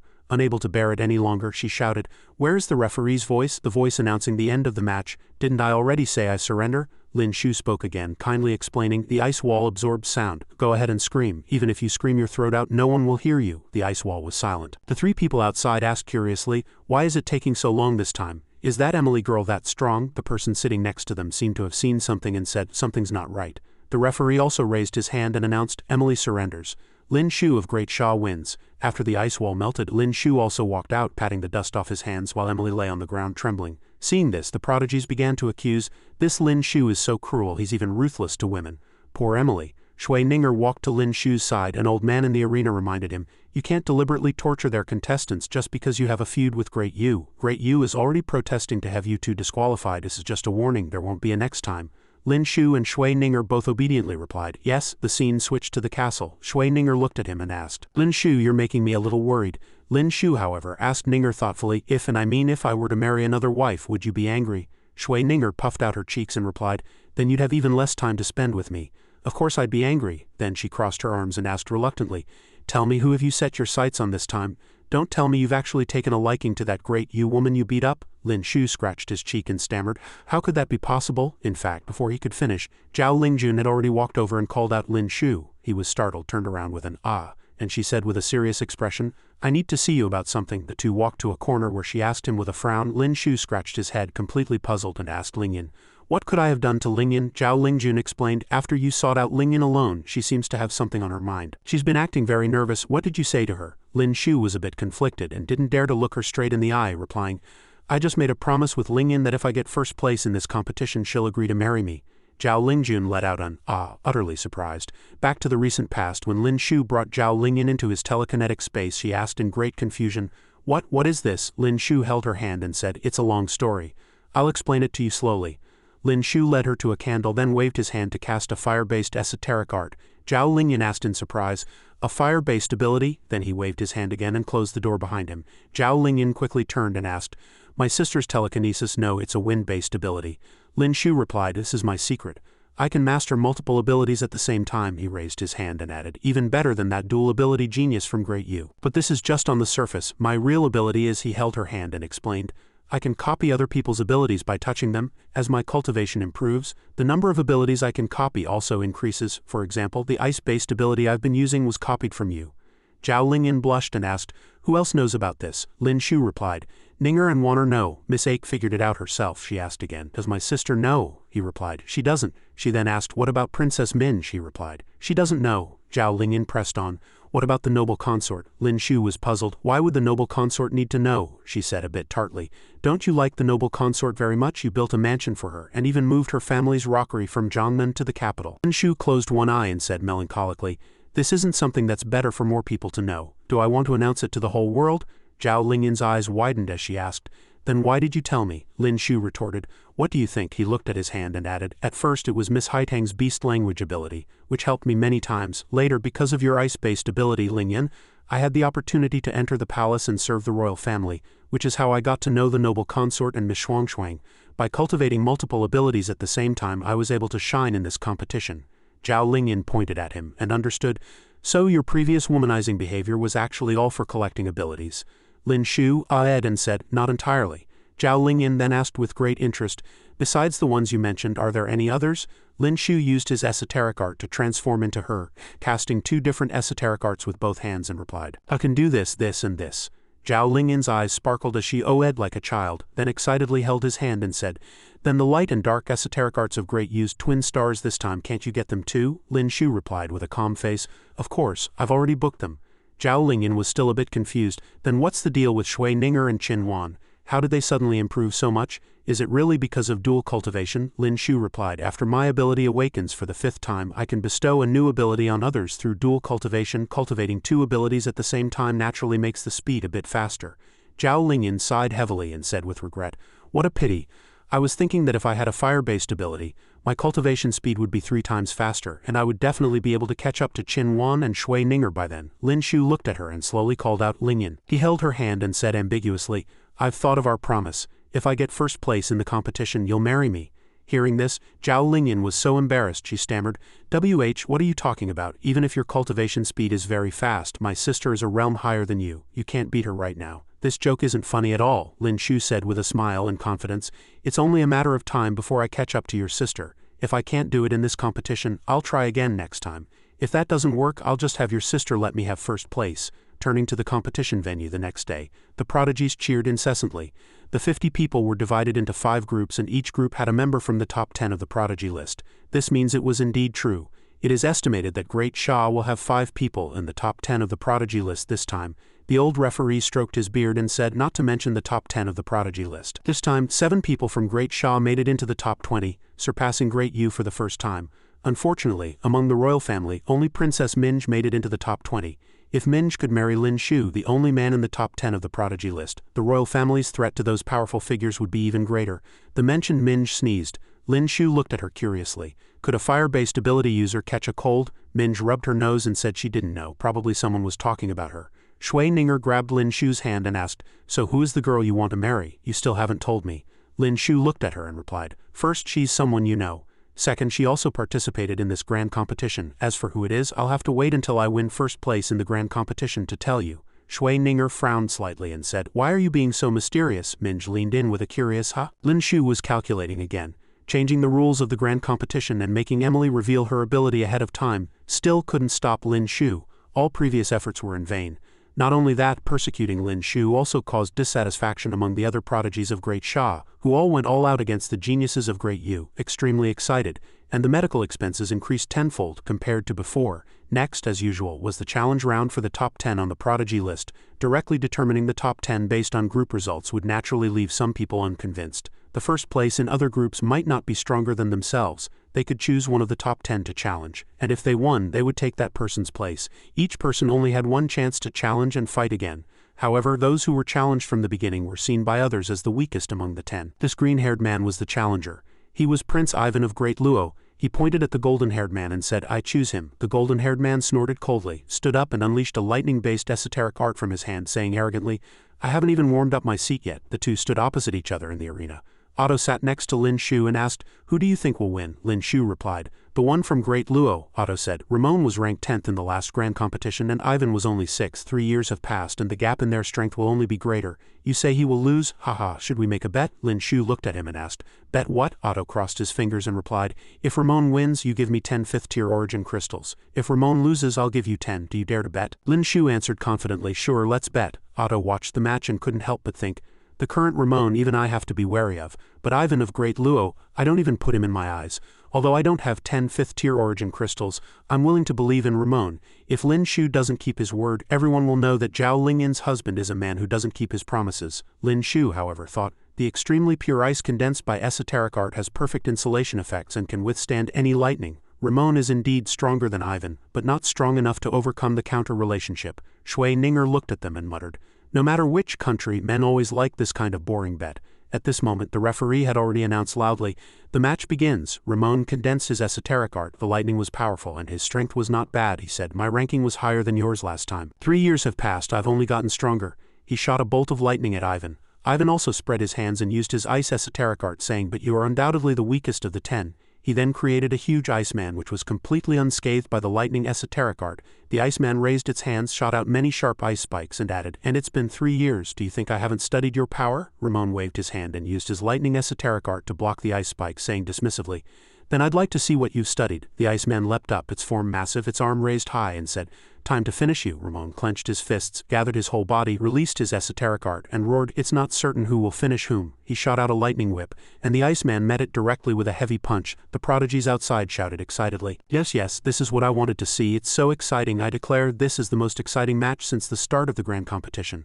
The fight for the top 10 is indeed fierce." The Iceman smashed the lightning heavily onto the ground, creating a large pit. Then it kicked Ramon, sending him flying far away, crashing heavily to the ground. The power of the lightning backfired. As it gradually dissipated, Ramon was already paralyzed on the ground, unconscious. Otto stood up abruptly in surprise and said, "How is this possible?" Ramon lost. His legs went weak. He looked at Lin Shu and laughed loudly. "I was just joking earlier," Lin Shu also replied calmly. "I didn't take it seriously either. Everyone knows people from Great You don't keep their word. It's like farting." Otto clenched his fists in anger and retorted, "Who says people from Great You don't keep their word? You wait, I will give you those 10 origin crystals." Lin Shu was still picking his ear nonchalantly. He on the other hand thought in embarrassment, "With my status I can apply for 1 or 2 5th-tier origin crystals, but 10 the old elder of the academy will definitely not give them. At worst, I'll go hunt esoteric beasts." The prodigies of Great Luo cheered happily. "Great Luo has one more person in the top 10 of the prodigy list. This is great." Prince Ivan, Ramon was bandaged on the spot. The purple-robed old man grabbed his shoulder and comforted him. "As long as you defeat one of the 10, you still have a chance to return to that position. You only have one chance. Whether you can get the favor of the Academy's elder depends on you." Ramon looked up at the stage and calculated. Zhao Lingjun, the first prince, the second prince, the Ice Marquis of Great Luo, and Chiba Rin of Fusong. The gap was clear from the last grand competition, so he could only choose from the remaining 4 people: Lin Shu, his 2 wives, and the 4th prince. Lin Shu and his wives were off limits. The grand competition would only treat those who still had a chance to continue participating. "I don't want to lose an arm or end up paralyzed in bed like Emily." After thinking, he had already pointed at a person and said, "I choose His Highness Otto." That person was Otto. He was stunned and couldn't help but think, "You damn Ramon, not only did you make me lose 10 5th-tier origin crystals, but you also want to take my position. I will definitely not let you off." Otto flapped his esoteric wings and flew down, standing opposite Ramon, who had already unleashed his lightning esoteric art. The second battle for the top 10, Ramon of Great U versus the 4th Prince Otto. The match began. Otto unleashed his esoteric art, raising his eyebrows provocatively. "What's wrong, Ramon? Kill me and you'll get a spot in the top 10 of the prodigy list, won't you?" He instantly created a huge tiger head, pressing down on Ramon and saying, "Why haven't you attacked yet?" Looking at the churning fire-based esoteric art before him, Ramon had to retreat, thinking in fear, "The 4th prince is crazy. This is a match, not a fight to the death. I just want a top 10 spot, but the 4th prince wants my life." Otto's face was grim as he gradually approached as if he wanted to devour him, and asked, "Still not surrendering? Do you really want to die?" The fire-based esoteric art grew stronger and stronger, rushing towards him, making Ramon sweat profusely and grit his teeth, thinking, "Damn it, my body." He had no choice but to raise his hand and surrender. And only then did the fire-based esoteric art dissipate. He also knelt on the ground in despair while Otto turned and threatened, "Don't think my anger has subsided after the match. You're in for it." The prodigies outside excitedly shouted, "The battle for the top 10 is really intense. Finally, no one is holding back anymore. If you don't show your real skills now, when will you?" A moment later, another clash erupted from both sides. This match was between Zhang Ren and Ivan. The Iceman and Zhang Ren continuously exchanged punches. The Iceman threw a punch, and Zhang Ren cursed, "Damn it, my origin power is exhausted." He immediately surrendered. "I lose, I'm completely convinced." Ivan also praised him. "You are very strong. If we were in the volcanic land of Fusong, you would have won." The next match was between Song Yuzhang and the 4th Prince Otto. Otto unleashed a series of moves as soon as he got on stage, saying arrogantly, "Overestimating yourself." This forced Song Yuzhang to retreat and block with his fan, but Otto used his strength to unleash a powerful fire-based esoteric art as if he wanted to take his life. This made Song Yuzhang cough twice and say, "Your Highness the 4th Prince, I surrender." When it was Zhao Lingyan and Minji's turn, Zhao Lingyan looked up and said, "I want to challenge the 2nd Prince of Great Yu, Colin." Minj, on the other hand, wanted to challenge the 1st Prince of Great Yu, Doug. Lin Shu sat above and already understood their intentions. They clearly could have won by choosing Ivan or the 4th Prince, but they chose the 2 princes of Great Yu with a huge gap in strength. Lingyan wanted me to see the battle between light and ice, while Minj wanted Doug, who hadn't fought yet, to show his esoteric ability, so as not to waste the sacrifice of these 2 people. Let me take a good look at the fighting styles of the 2 princes of Great Yu. Zhao Lingjun sat in her chair and spoke, "Don't go too far, you are not allowed to hurt her." but the killing intent was unusually sharp, making the two brothers turn their heads and agree yes. Then they thought, this is no longer a request but a blatant threat. Colin was sweating and thought again, if I hurt her sister, Zhao Lingjun will not let me go. Zhao Lingyin and the second prince Colin. At the beginning, Zhao Lingyin used all her strength to cast an ice esoteric art, stabbing at him. But Colin only used one hand to cast a light esoteric art, which shattered her ice shield, stunning Zhao Lingyin, who thought, is the gap really this big? Colin, on the other hand, had already held back, thinking, I probably didn't touch Zhao Lingyin's sister's clothes right, that should be fine. Zhao Lingyin also knew she couldn't beat him and raised her hand to surrender. Next was Princess Minj and the first prince Doug. He crossed his arms and asked doubtfully, giving up the chance to challenge Ivan with your fire-based ability, why would you make such a foolish move? Do you think that if Lin Shu knows my ability he'll have a way to defeat me? Minj cast her fire esoteric art and answered with 4 words, I believe in him. She took a stance and thought decisively, I can't hold back, I have to go all out. When the referee said the match begins, Minj had already charged forward with all her might, the fire esoteric art around her showing her determination even more. But Doug just stretched out his hand calmly and coldly, summoning a dark esoteric art from the ground, which then gradually spread like a blurry space, incomparably terrifying, making the prodigies gasp in astonishment. That's the dark esoteric art. This thing doesn't look like ordinary darkness. It looks like there's some monster inside, like an endless abyss. Minj stopped abruptly and asked, what? Watching the increasingly ferocious dark esoteric art spread while her fire esoteric art disappeared, she thought in horror, my flame was swallowed by his dark esoteric art. Doug spoke, it's not over yet. Minj immediately turned and ran.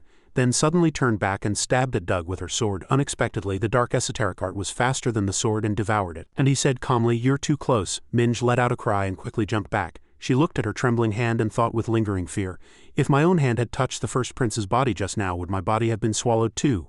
She looked up at the audience, her mind in even greater turmoil, and asked herself, how on earth can Lin Shu defeat him? The old referee in black raised his hand and announced, Princess Minj surrenders, there is no need for another match. Lin Shu frowned and couldn't help but think, they are both very strong. The attack speed of the light esoteric art is simply undodgeable. No matter how fast I am, I can't be faster than light. He looked at Colin and thought again. But it's not impossible to dodge. The speed of light is fast, but Colin's reaction speed is limited. The speed at which he raises his hand is enough for me to have time to predict. Then he looked at Doug and judged again. The tricky part of his strength is the devouring ability of darkness, which is too difficult to deal with. The dark esoteric art can devour everything, including origin power, true chi, and all kinds of tangible and intangible things. Ranged attacks are useless and close combat is even worse. It's simply invincible. He couldn't figure it out no matter how he thought about it. So he had to ask Zhao Lingjun in a low voice, how did you defeat Doug? Zhao Lingjun replied, his cultivation is not as good as mine. He surrendered when his origin power was exhausted.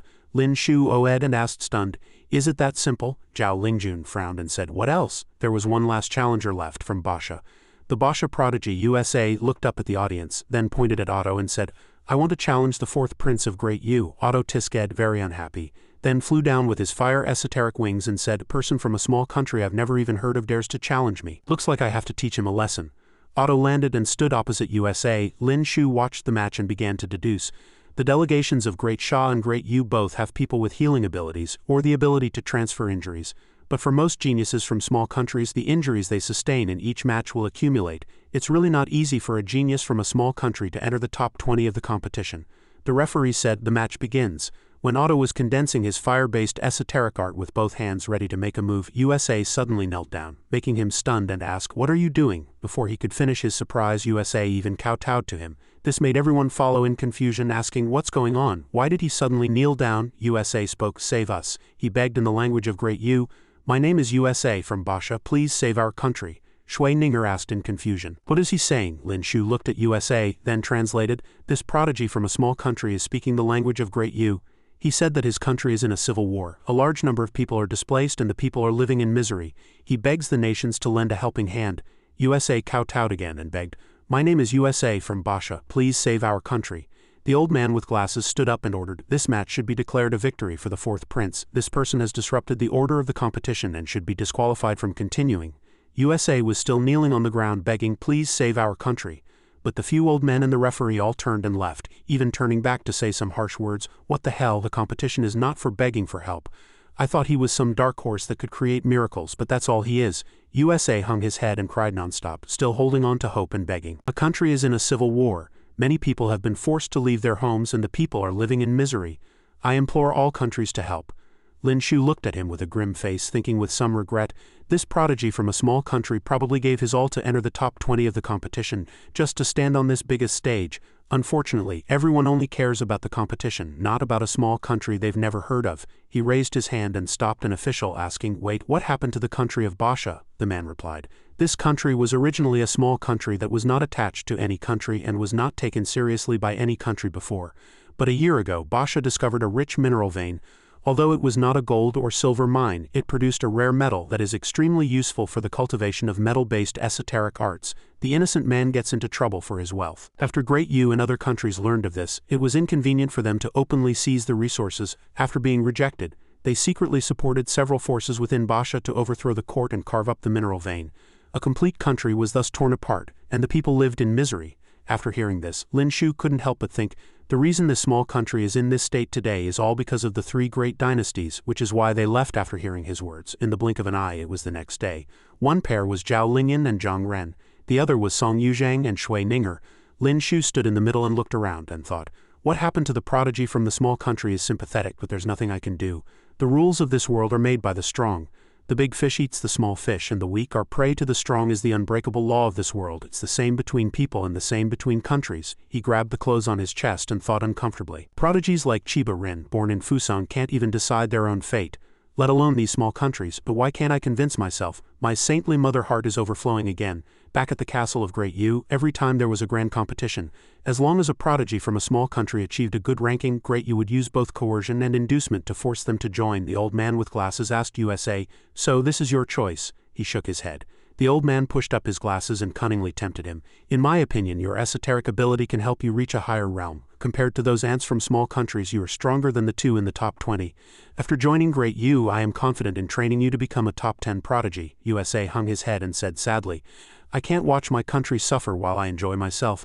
If your esteemed country can help my country, I can join Great Yu and participate in the next grand competition." The old man with glasses, unable to persuade him, stood up and said, "You haven't figured out your position. You are not qualified to negotiate terms with Great Yu. If you don't join, there are plenty of others who will. It's not that we've lost a genius, but that you've lost the qualification to step onto a higher realm." He walked out of the room irritably and ordered, "Let's go." Lin Shu heard everything from outside the room and watched them, thinking, it seems to be the right choice to be ruthless towards the people of Great Yu.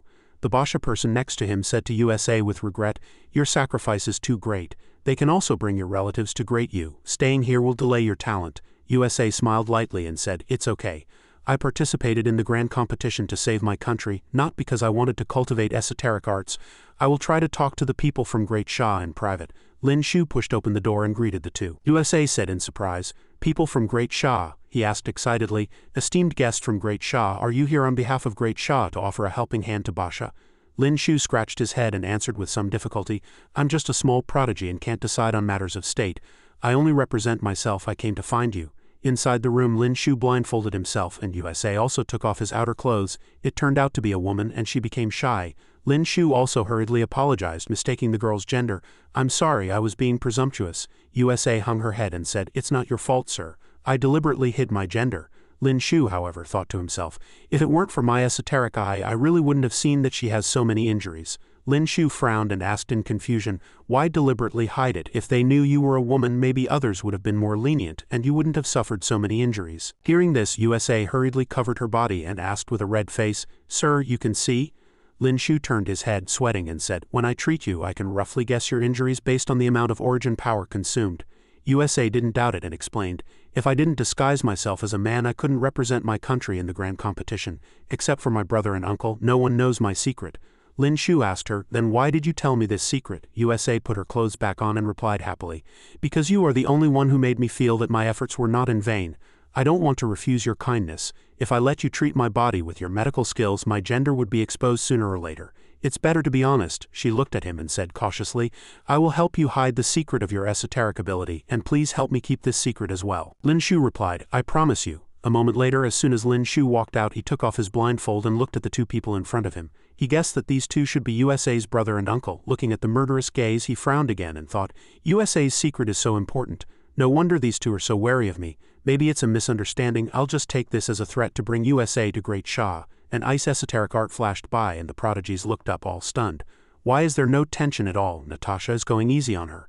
This match was between Shui Ninger and Natasha. Lin Shu watched and was also very surprised, asking, "Is this really a tense top 10 match? This is too harmonious." Qinhuan looked at him and asked, "Where did you just go?" Lin Shu answered guiltily, "I went to help a friend with their injuries." Qinhuan let out a soft "oh," but was actually thinking, the scent of an unfamiliar woman. There are many talented and beautiful women among the prodigies in this grand competition. My philandering husband couldn't possibly be so well behaved. I'm afraid I'll have a new sister soon. Lin Shu sat down next to her and said, "Let's not talk about this for now. Did I miss any interesting matches?" Qinhuan replied, "There wasn't much suspense in the 3 matches. In the first match, Zhao Lingjun faced Prince Ivan. He surrendered directly before even getting on stage. Against an Earth-tier upper-stage telekinesis he had no chance at all." She frowned slightly, recalling the first match, and said, "Then in the second match I faced the first Prince of Great Yu.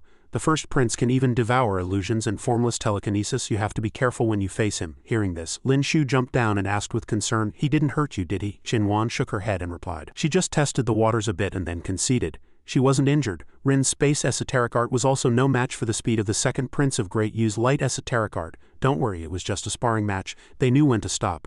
Ren wasn't injured either. Shui Ninger's match had ended. She smiled faintly and said, "Thank you for the match, Natasha. I concede." Lin Shu thought Natasha is the #1 prodigy of Great Luo and has trained in the polar regions for years. Her strength is much greater than Wanner's. It's good that they weren't injured. The referee raised his hand and announced that the next match would be the 3rd duel between these 2 contestants. Group 1, Match 5, Lin Shu of Great Sha versus Otto of Great Yu. Lin Shu sneered and sighed. "It seems I'm really fated to cross paths with this 4th Prince of Great Yu."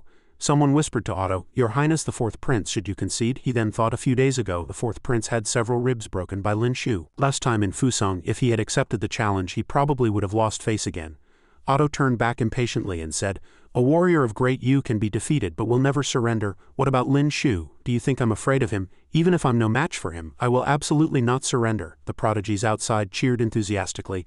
"The 4th Prince is truly one of the most dazzling prodigies on the continent. Not everyone has this kind of proud spirit. The 4th Prince is already a qualified warrior of Great Yu." Meanwhile, Otto was shaking Lin Shu's hand trying to bribe him. "There were a lot of people just now. It was my fault. I apologize. Go easy on me later and I'll give you another 5th-tier origin crystal." Lin Shu didn't refuse, thinking, "I've really underestimated this 4th Prince." Looking at his awkward smile, he thought again, "But the 4th Prince is also underestimating me. He thinks he can bribe me with a single origin crystal. Am I short on this 1 origin crystal?" Then he turned and raised his hand saying, "I say, Your Highness Otto, this is a duel that affects the fate of our nations, and you use 1 5th-tier origin crystal to test a prodigy of Great Sha. My fellow prodigies, my audience from Great Sha are all waiting for me to beat you to a pulp," Otto asked bluntly. "So there's no room for negotiation?" Lin Shu also gave him a frank glance and said, "You have to add more." Otto gritted his teeth and added 2 more origin crystals, calculating in his mind, "Although with these 2 I still owe Lin Shu 12 origin crystals. This is a battle for the top 10. Nearly 10,000 people are watching me from the stands and I'm the 4th Prince of Great Yu. If I lose face like Emily, I'd rather be dead." Lin Shu turned back and laid out another condition. 2 origin crystals, plus you tell me Doug and Colin's weaknesses." Otto said loudly and firmly, "Impossible." He thought telling him Colin and Doug's weaknesses is no different from treason. Lin Shu clenched his hand and said sinisterly, "I don't want those 2 origin crystals anymore. To show my respect for you, I will fight with all my strength. 4th Prince, be careful." Otto's face darkened, scared out of his wits, thinking, "Who asked you to respect me? Whether you respect me or not is a small matter. I've already lost enough face in this grand competition. If I lose face again, I'll have no chance left at all. If I'm considered a disgrace to the Senate, they'll completely kick me off the priority training list. By then I'll never be able to catch up to Colin and Doug." He lowered his head and stammered, "Doug's dark esoteric art consumes a lot of origin power. As long as you can block him and drag it out, he'll be no match for you." Lin Shu smiled like a saint and asked, "What about Colin?" Otto answered, "Even if I tell you, you just need to trap him and limit his speed to leave him nowhere to run, but your ice is solid. It can't trap him at all." He frowned and added, "Unless you use formless powers like fire or telekinesis, your ice esoteric ability can't defeat him." Lin Shu blinked and said, "Okay." He put his hands together and said with satisfaction, "I'll go easy on you." Otto, however, remained silent. The 2 sides began to enter the arena. The prodigies found it strange again and asked, "Why are Lin Shu and the 4th Prince bowing for so long? Hasn't it started yet? What's going on? Is it finally starting?" Otto erupted with a powerful fire esoteric art. Lin Shu, however, crossed his arms and cast his ice esoteric art. A huge and terrifying fireball esoteric art appeared in the sky. Before long it smashed violently onto the ground, causing a considerable tremor. Lin Shu also controlled his ice esoteric art and said, "The deal is done.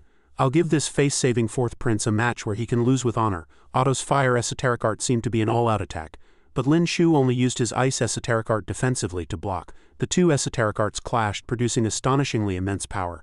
Otto flew up with fierce esoteric fire, thinking with a sneer, "This Lin Shu really knows how to play along. Every attack is flashy but lacks substance, just right for me to put on a show. The prodigies of Great Yu shouted, some even crying, "Amazing, amazing, this is a battle worthy of the top 10. The prodigies from Great Sha also praised in English, looking very cosmopolitan, "This is a true competition." Otto thought with an arrogant arch of his eyebrow, those 2 fifth-tier origin crystals were worth it. He looked ahead. Lin Shu was also thinking, there's not much time left. On one side was a phoenix fire esoteric art, on the other a surging ice esoteric art, rushing towards each other. Otto was anxious, charging over with his billowing fire esoteric art. Lin Shu also waved his hand, casting his ice esoteric art. Although the fire esoteric art looked powerful and threatening, Lin Shu's ice esoteric art charged straight through it. He then held an ice sword to Otto's neck, leaving him stunned. Otto could only sigh and say, "I lost," but the prodigies still praised him without shedding a tear. The clash of ice and fire was so cool. The 4th prince really has backbone. The man in red, however, had seen through it long ago. With Lin Shu's strength, defeating the 4th prince shouldn't have taken this long. Is he planning to hide his strength to deal with the stronger opponents to come? His face darkened as he thought again. That must be it. It's necessary to hide one's strength in the grand competition. Revealing all your abilities too early will only let your opponents figure out a counter-strategy. These people don't understand anything.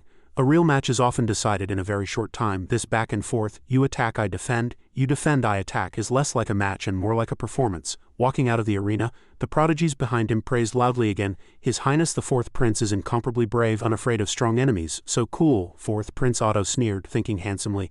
I feel so full of power right now. The second round of the top 10 battles began. As soon as he got on stage, Otto was mercilessly frozen by Natasha. Otto of Great Yu versus Natasha of Great Luo. Natasha wins. When it was his turn against Colin, he was defeated directly. Colin said arrogantly, "Little brother, don't be unconvinced. The gap between us is just that big." Even Doug devoured his power in a few seconds, then turned to Otto and said, "Don't waste your energy on useless things." Otto stood up and decisively, the referee also announced, "Next match, challenger Zhao Lingjun of Great Sha versus the indomitable Prince Otto, who has been repeatedly defeated but keeps fighting back." This shocked Colin and the other 2, who thought he actually dares.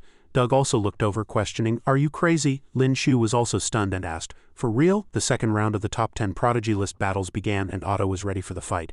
Zhao Lingjun had also entered the stage, causing everyone to exclaim in shock. "Oh my god, facing Zhao Lingjun, the 4th prince actually chose to surrender? Is the number 1 on the prodigy list finally going to make a move?" Instantly, Otto was overwhelmed by Zhao Lingjun's pressure and knelt on the ground, cracking it.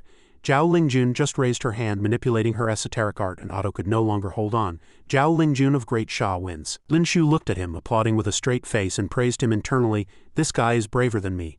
4th Prince of Great Yu, you've earned my respect." Next match, Natasha of Great Luo versus Chiba Rin of Great Sha. Chiba Rin drew her sword and said, "Your Excellency Natasha, please give me your guidance." Natasha exhaled and said, "The pleasure is mine."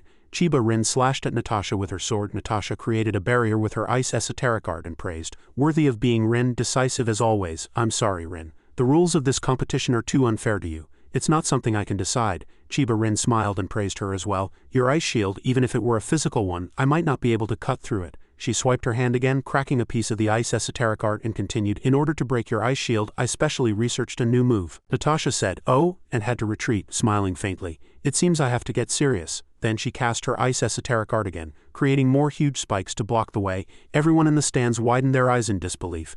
Using the environmental advantage, my god, that origin power, this is the strength of the Ice Queen of Great Luo. Natasha formed a hand seal and said, "Although the weapon restriction has been overcome, the unfairness I mentioned isn't just about the wooden weapons. The icy environment of Great Luo is a huge help to my ice esoteric ability." Chiba Rin swung her sword, cutting down the spikes, defending while retreating. Natasha waved her hand again and launched a continuous assault, saying, "If you can't hold on, just surrender obediently. I don't want to hurt you, Rin." The ice esoteric art grew more and more powerful, and Chiba Rin's attacks left it almost unscathed. Lin Shu frowned slightly, thinking, "In terms of ice esoteric ability alone, I can't beat Natasha. If this battle can't be resolved in a short time, Natasha should win." A moment later, Chiba Rin was already somewhat exhausted and said, "Worthy of the Ice Queen of Great Luo, your origin power is greater than mine." She wasted no more time and raised her hand, saying, "I concede." Natasha replied with some embarrassment, "Rin, don't call me by that embarrassing name." Lin Shu looked at the two of them and judged. The top 5 have been decided. Next, Chiba Rin, Qin Wan, Shui Ninger, Otto, and Prince Ivan will compete for the 6th to 10th places. Late at night, in a small corner, 2 people were laughing and gossiping. "Every time it's Lin Shu's turn to fight, it's so boring. His family must have secretly arranged the order long ago. Coming to the arena is just a formality. Yeah, tomorrow is the battle for the top 5. I think the only match worth watching is between our Ice Queen of Great Luo and Lin Shu. For that duel, I bet Lin Shu of Great Sha will win. His record of fighting 1 against 3 half a year ago was too astonishing, and he hasn't lost once this time. As Lin Shu was walking, he ran into Natasha again. She was walking in the opposite direction and greeted him. "Hello, Ling Jun's husband." Lin Shu looked at her, let out an "ah," and asked, "Does the Ice Queen of Great Lua have some business with her next opponent?" Natasha blushed again and said to him, "Can you please not call me by that name? I came to make a bet with you on the result of tomorrow's match." Lin Shu held up his hand and made a 10 gesture, saying bluntly, "I refuse." Natasha asked curiously, "You bet with the 4th Prince of Great Yu, but you won't bet with me?" She walked forward anxiously and said, "I haven't even said what the stakes are if I lose." Lin Shu's suspicion grew as he listened. "You don't have some kind of design on Ninger and the others, do you?" Natasha, having been found out, said with some annoyance, "I can't believe you saw through me, so stingy when you clearly have so many wives." Lin Shu sweated helplessly and said, "They aren't my possessions. How could I use them in a bet?" He said seriously, "Besides, the winner of tomorrow's match will be me. The result is the same whether we bet or not." Natasha retorted, "Talking big before a match will get you proven wrong." The next day at the competition venue, the prodigies of Great Luo were cheering for Natasha nonstop. Great Luo, the country of the Far East, plus a duel of ice-type esoteric arts. It's ice upon ice, enough to freeze a person to death. Go, Ice Queen of Great Luo, go, glory above all. After casting her ice esoteric art, Natasha reminded him, "Young Master Lin, be careful," Lin Shu said with a straight face. "Same to you, Ice Queen of Great Luo." The words had barely left his mouth when Natasha had already launched a fierce attack, an ice esoteric art full of sharp spikes. Lin Shu retreated, thinking, in terms of ice esoteric ability alone, I can't beat Natasha, but this level doesn't require me to use a second ability yet. He looked at the layer of ice that had already frozen his feet, then quickly broke it with his power. He then flew up with a punch, charging into the rain of ice spikes, and then forcefully punched, shattering all the ice spikes in front of him. Natasha looked at him and said with some caution, "Lin Shu's martial arts are unfathomably mysterious. Unless it's some special ability, it's impossible to win. Ice esoteric arts below the Earth tier upper stage can't block him at all." As she spoke, Natasha stood on an iceberg and attacked relentlessly. But Lin Shu flew bravely to where she was, one hand ready to punch, the other reaching out to grab Natasha. Then he instantly threw a punch with astonishing power, leaving her standing before him, unable to make a move, stunned. Lin Shu asked with a smile, "As I said, I'm the winner." Natasha sighed and raised her hand. "I concede." She thought, "If I weren't friends with Jun and Wan, I'm afraid I would have been miserably defeated by him long ago."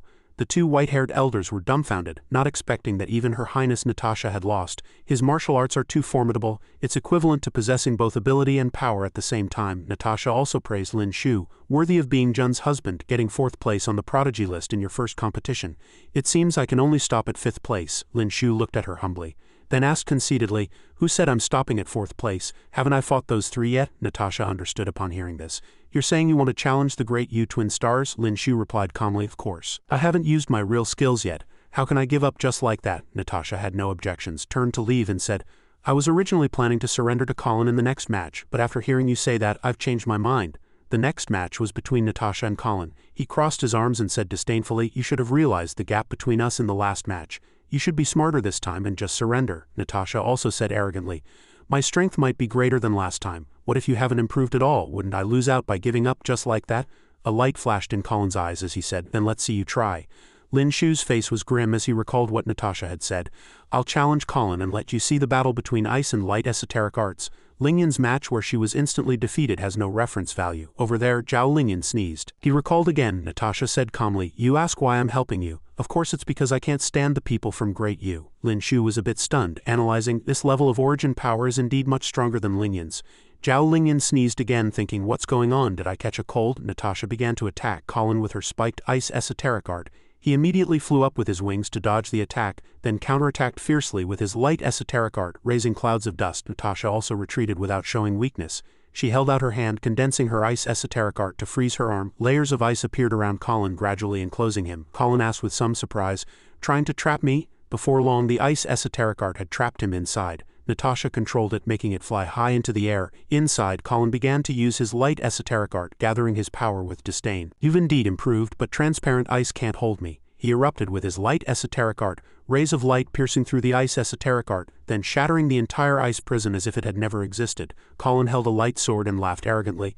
"How about it? Still want to continue?" Lin Shu shot a sharp glance at Otto, thinking just as Otto said, "Ice really can't trap Colin. His light esoteric ability contains immense energy and can easily destroy tangible things. It's difficult to trap him with tangible objects." Natasha raised her hand and said, "There's no need to fight anymore." "I concede," Song Yuzhang whispered to Zhang Ren. "It seems Lin Shu has already conspired with the Ice Queen of Great Luo." Zhang Ren sighed, just as expected of him. Colin looked at Natasha, puzzled. You clearly lost, but you seem very happy, she replied with a smile still on her face. I was 5th last time, and I'm still 5th this time. I haven't regressed. Can't a person smile? The referee raised his hand and announced loudly. Next match, Lin Shu of Great Sha challenges Colin of Great Yu. Lin Shu frowned, thinking with some annoyance using the word challenges. They're underestimating me too much. An official hurriedly stopped. Lord Lin, the second prince of Great Yu's light esoteric art is not something your ice esoteric art can deal with. The second prince's ability is very special. It's easy to get injured even if it's not a life or death battle. If an accident happens during the match, Lin Shu put one hand on his hip, waved the other and said, Don't worry, it's not certain who will win or lose yet. The prodigies outside were sweating nervously and said, It's finally here. I feel a little nervous myself. Colin stood opposite Lin Shu and said with great interest, It's finally our turn, young Master Lin. Soldiers began to beat the drums. Below, Lin Shu and Colin had already exchanged 49 rounds. A ray of light esoteric art flashed by.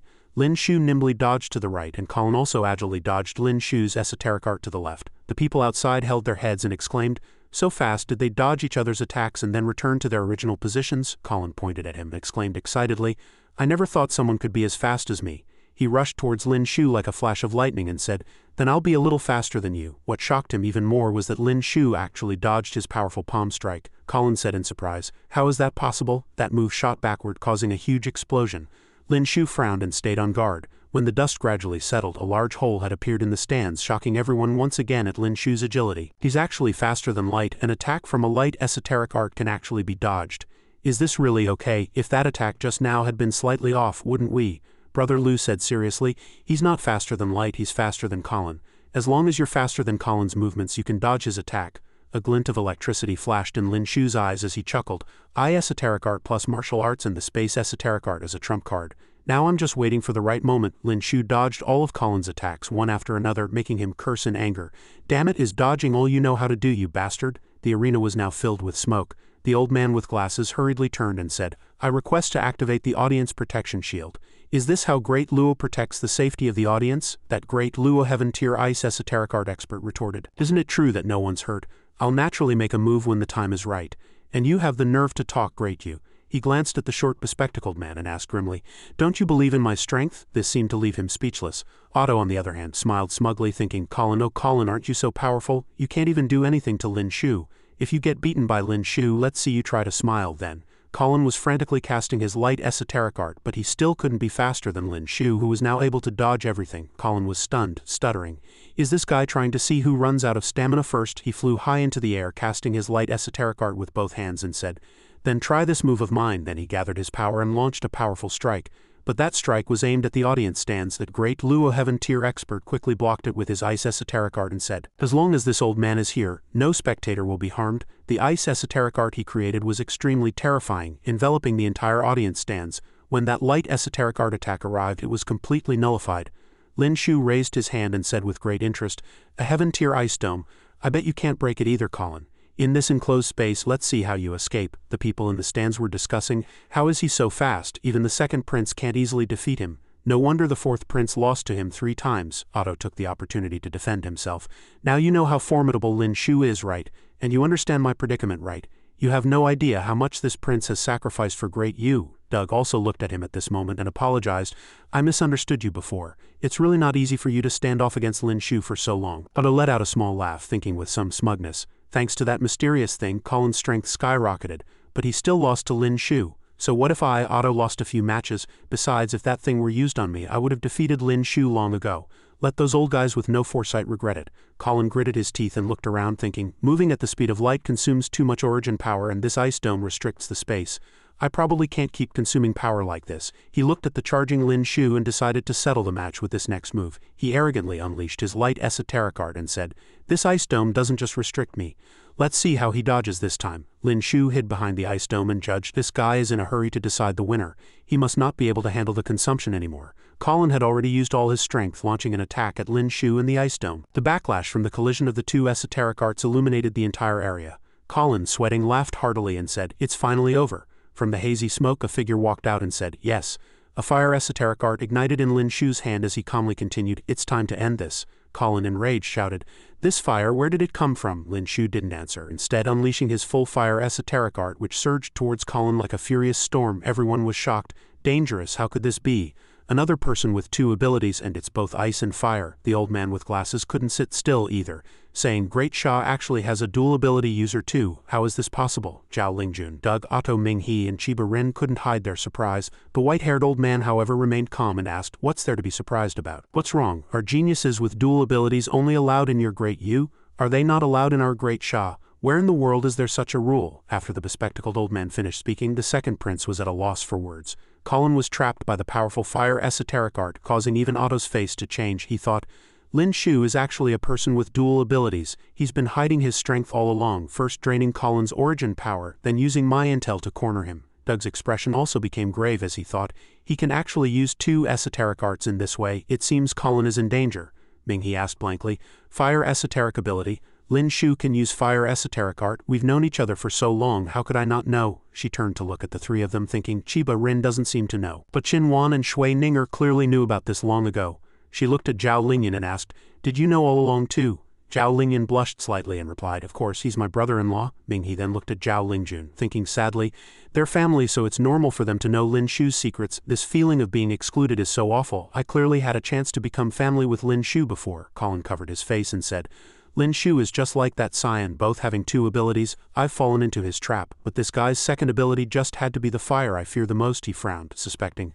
I wonder if that Otto has discovered anything. I clearly know I've already lost this match, but if I concede first, wouldn't I be even worse than that Otto? He roared in anger. Damn it, how can I lose so miserably? Colin looked at Lin Shu and calculated. Light esoteric art can't break through the formless wall of fire.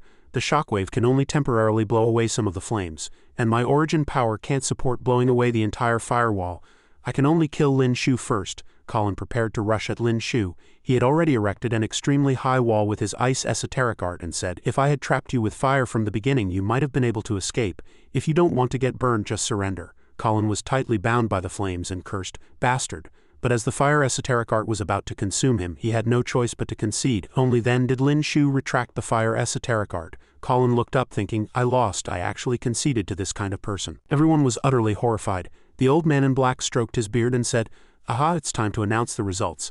Lin Shu of Great Sha wins. He also raised his hand under Doug's gaze, looked at him and said, After dealing with one more, it'll be your turn. Natasha asked curiously, Did you awaken dual abilities since you were a child? Lin Shu looked over and replied, No, once a meteor fell from the sky and one landed at my house, almost hitting me. Then, for some reason, I awakened a second ability. Natasha asked again, A meteor? Yes, Doug was also somewhat surprised, thinking, A meteor again? The thing that greatly enhanced my power was found in a meteor. And Lin Shu also awakened his second esoteric art because of a meteor. Great Yu's conclusion was not wrong. Meteors from outer space do indeed contain some kind of mysterious power. Lin Shu looked back, frowning unhappily. Zhao Lingjun always has this calm expression, it's hard to tell what she's thinking. Seeing me defeat Colin and possess dual abilities, she's not surprised at all. He looked down at the polar bear that was clowning around and asked, Does your great Lua have such intelligent beasts? Natasha said cheerfully, If you like it, I can give you a baby polar bear to take back to Great Sha. Not long after, the referee announced next match, Colin challenges Doug. The Great Yu Twin Stars duel begins. Colin pointed his finger, cast his light esoteric art and said, Brother, my apologies. The light rays from his light esoteric art were all devoured by Doug's dark esoteric art. His face was stern and calm. Colin closed his eyes lightly, thinking, This scene has happened countless times in Great Yu. Unless I can immediately advance to the Earth Tier upper stage, there's nothing I can do against Doug. He raised his hand at the same time and said, I concede. Next match, the second Prince of Great Yu versus Zhao Lingjun of Great Sha. Otto huffed unhappily. Copying my courage. Doug, on the other hand, had a grim face, knowing full well that ever since they were young neither Colin nor Otto would yield to the other. As soon as the match started, Colin continuously cast his light esoteric art, saying, Take this. The firelight covered a 20-meter radius, but Zhao Lingjun just waved her hand with her telekinesis esoteric art, stopping the light esoteric art. Colin's face turned pale as he said, What? She clearly couldn't do this 3 years ago. Zhao Lingjun waved her hand again, returning the light esoteric art to Colin, and a chaotic battle erupted between the two esoteric arts. The smoke gradually dispersed and Colin knelt on the ground, coughing a few times. Colin of Great Yu ultimately ranked 4th on the prodigy list. Everyone said with difficult expressions, his talent is terrifying. Coupled with her powerful ability, it won't be long before we are no longer her opponent. Someone as strong as Colin is as weak as a child in front of her. The scene shifted to the banquet hall. Everyone's eyes were fixed on Lin Shu with killing intent, forcing him to scratch his face and say, Is everyone's reaction a bit too much? When the dual ability user from Great Yu appeared before, he wasn't surrounded like this. Zhao Lingjun corrected him. Besides having dual abilities, you also defeated Colin, one of the great Yu twin stars, to fulfill your promise. How do you plan to win against Doug next? Hearing this, Zhao Lingjun also lowered her head shyly. Lin Shu's eyes widened in surprise as he asked, "Are you worried about me? I have my own ways." Zhao Lingjun said expressionlessly. "Oh?" She crossed her arms, looked over and asked again. "Then have you thought of a way to defeat me?" Lin Shu clenched his fists and said, "Can't we tie for first place like in the last competition?" Zhao Lingjun said again, "I've changed my mind." Qin Wan laughed heartily at the side, while Ming He was completely bewildered, her face full of question marks. Inside the council tower, the man with the handlebar mustache said, "You said his ability came from a celestial stone." Colin crossed his arms and replied, "I heard him say it to Natasha with my own ears. He wasn't born with two abilities. The fire esoteric art was brought to him by a celestial stone."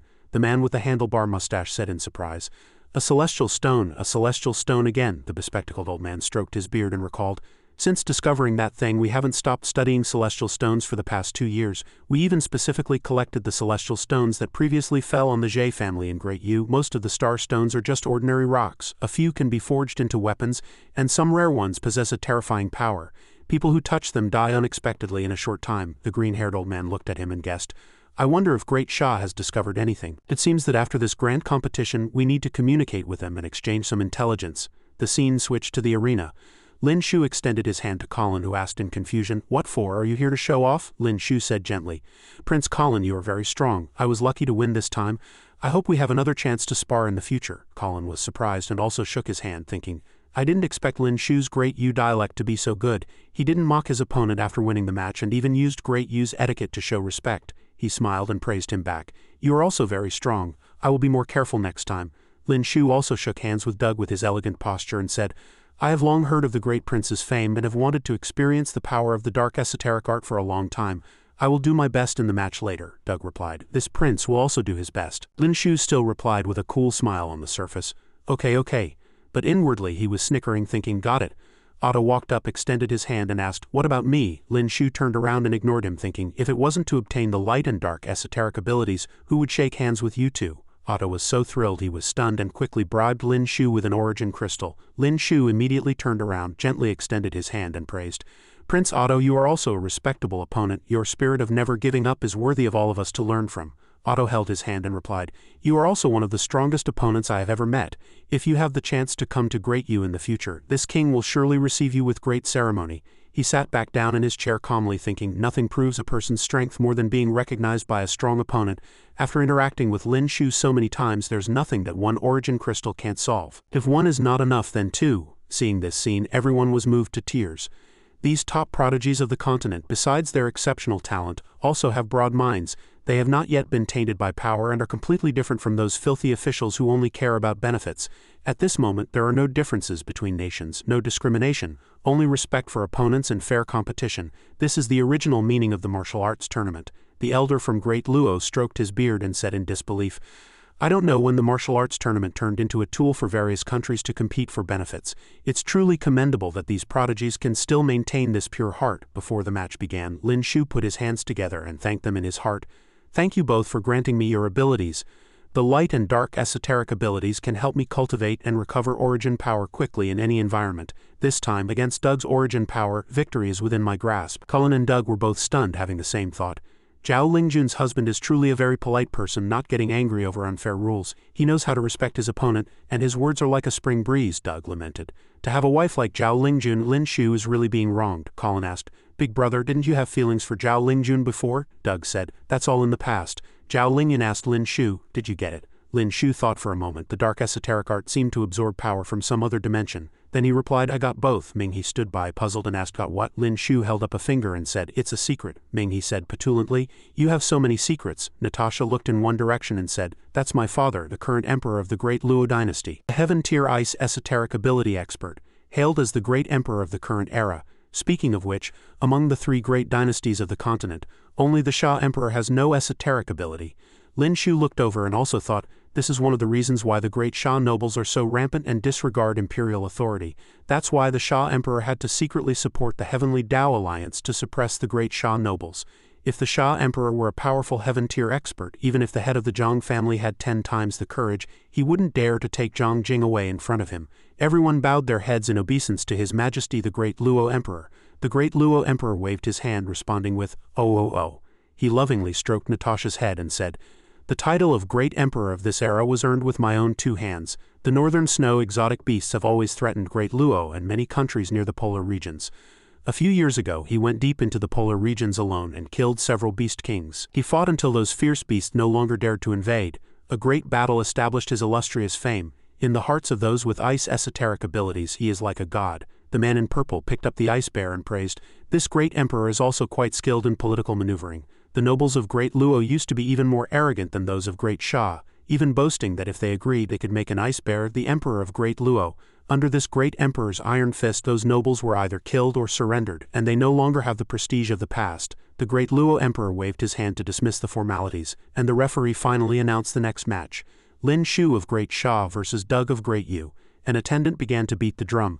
Lin Shu also raised his hand, condensing his ice esoteric art, and then swiftly shot out ice cones with considerable power. Everyone said in terror, "What powerful strength." The Great Luo emperor also noticed this junior named Lin Shu. "This strike has the flair of my younger days. Ivan, you kid, learn from him." Ivan replied awkwardly, "Yes, this strike, besides Zhao Lingjun, Colin and myself, probably no one else can block it."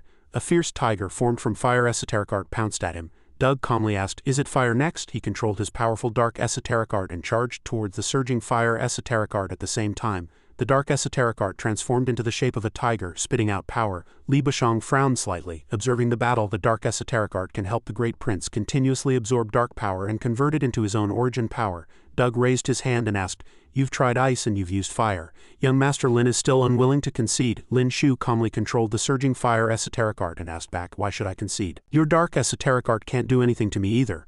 Doug released his powerful dark esoteric art and reminded him, "Don't think you can use the same method you used on Colin to deal with me.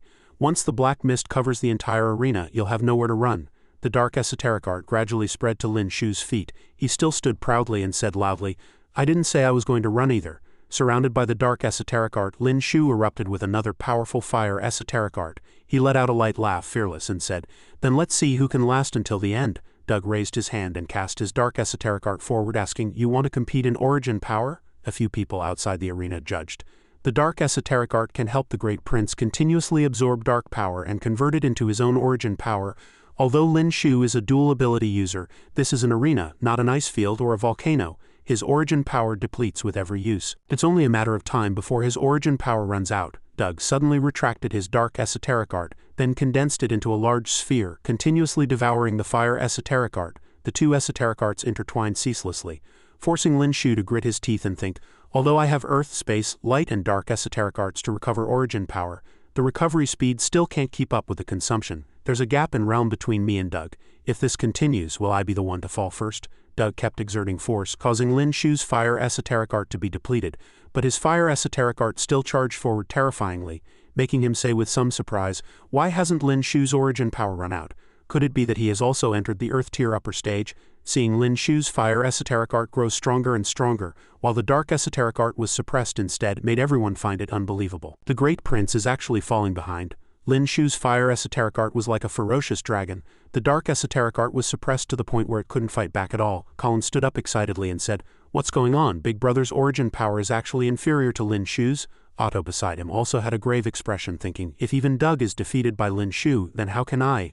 Ivan and Natasha were both fierce, clenching their fists and cheering loudly, "Go, husband of Zhao Lingjun. Chiba Ren, Qin Wan and Ninger teach Great Yu a lesson." Ming He and Chiba Ren also cheered anxiously. "Go Lin Shu, win this match." Shui Ninger and Qin Wan also shouted loudly, "Lin Shu, go Lin Shu." Zhang Ren, Song Yuzhang and Li Bajang also cheered for him with all their might. Soon the fire esoteric art had devoured all of the dark esoteric art, leaving only Lin Shu's fire esoteric art in sight. The dark esoteric art had almost disappeared. Lin Shu chuckled and said, "I have to thank your esoteric art for this." Only the two of them remained in the entire arena, with no trace of esoteric arts. The referee said in surprise, "What?" Lin Shu cupped his hands to Doug and said silently, "You let me win." The great Luo emperor said happily, "The winner has been decided. It's time to announce the results." The results were announced, and Lin Shu also raised his hand to celebrate his victory. Zhao Lingyan was stunned, unable to help but think, not only did Lin Shu enter the top 10 of the competition, he also became second on the prodigy list. Is he really fighting for me and my sister? Lin Shu sat back in his chair and Zhao Lingjun spoke up. "Based on your battle with Doug just now, I'm afraid you won't get first place in this competition." Lin Shu looked over and said, "I still have many special trump cards saved for you." He raised an eyebrow and said with certainty, "I will not lose." Hearing this affirmative statement, Zhao Lingjun just said, "Oh," and didn't reply. After one round of matches, Zhao Lingjun of Great Sha versus Doug of Great Yu. Zhao Lingjun wins. The red-haired man crossed his arms and sighed, as expected. The only one who can truly be called a monster is Zhao Lingjun. The bespectacled old man said, the upcoming husband and wife battle is really interesting. No matter who wins, we'll get to see the Lin family of Great Sha lose face in the end. It can be considered getting some revenge. Zhang Ren rested his chin on his hand and said, I always have a bad feeling. Song Yuzhang also said, it feels ominous. Li Bashang also suspected, it won't be the same as the last competition, will it? The referee announced. Next is the ultimate showdown of this competition. I didn't expect it to be a husband and wife battle. Zhao Lingjun of Great Sha versus Lin Shu of Great Sha. Li Bashang reassured himself again. I don't think so, this is a competition, and they can't disrespect the great Luo Emperor, right? After a while, Zhao Lingjun extended her hand forward and asked, are you confident you can beat me? Lin Shu answered frankly, here no. Zhao Lingjun asked again, do you want them to laugh at us? Lin Shu answered, no. Zhao Lingjun had already grabbed his hand and said, then let's go somewhere else. This left Li Bashang utterly speechless, saying, as expected, it's just like last time. Everyone watched them fly away, also discussing amongst themselves, the match has already started. Where are they going? Are they not fighting? Who will get first place? This is the grand competition, the final battle, and they just left like that. The white-haired old man covered his face and said, this is too willful. Old Duke Shui grabbed his shoulder and laughed loudly. Ha ha, I knew this would happen. The great Luo Emperor laughed and said, how interesting. Natasha also chimed in with praise, as expected of Jun. The two of them dared to negotiate with the referee. How about we let them be joint first place? In the land of extreme cold, Lin Shu asked, the extreme cold of Great Luo, isn't it more advantageous for someone like me with an ice esoteric ability?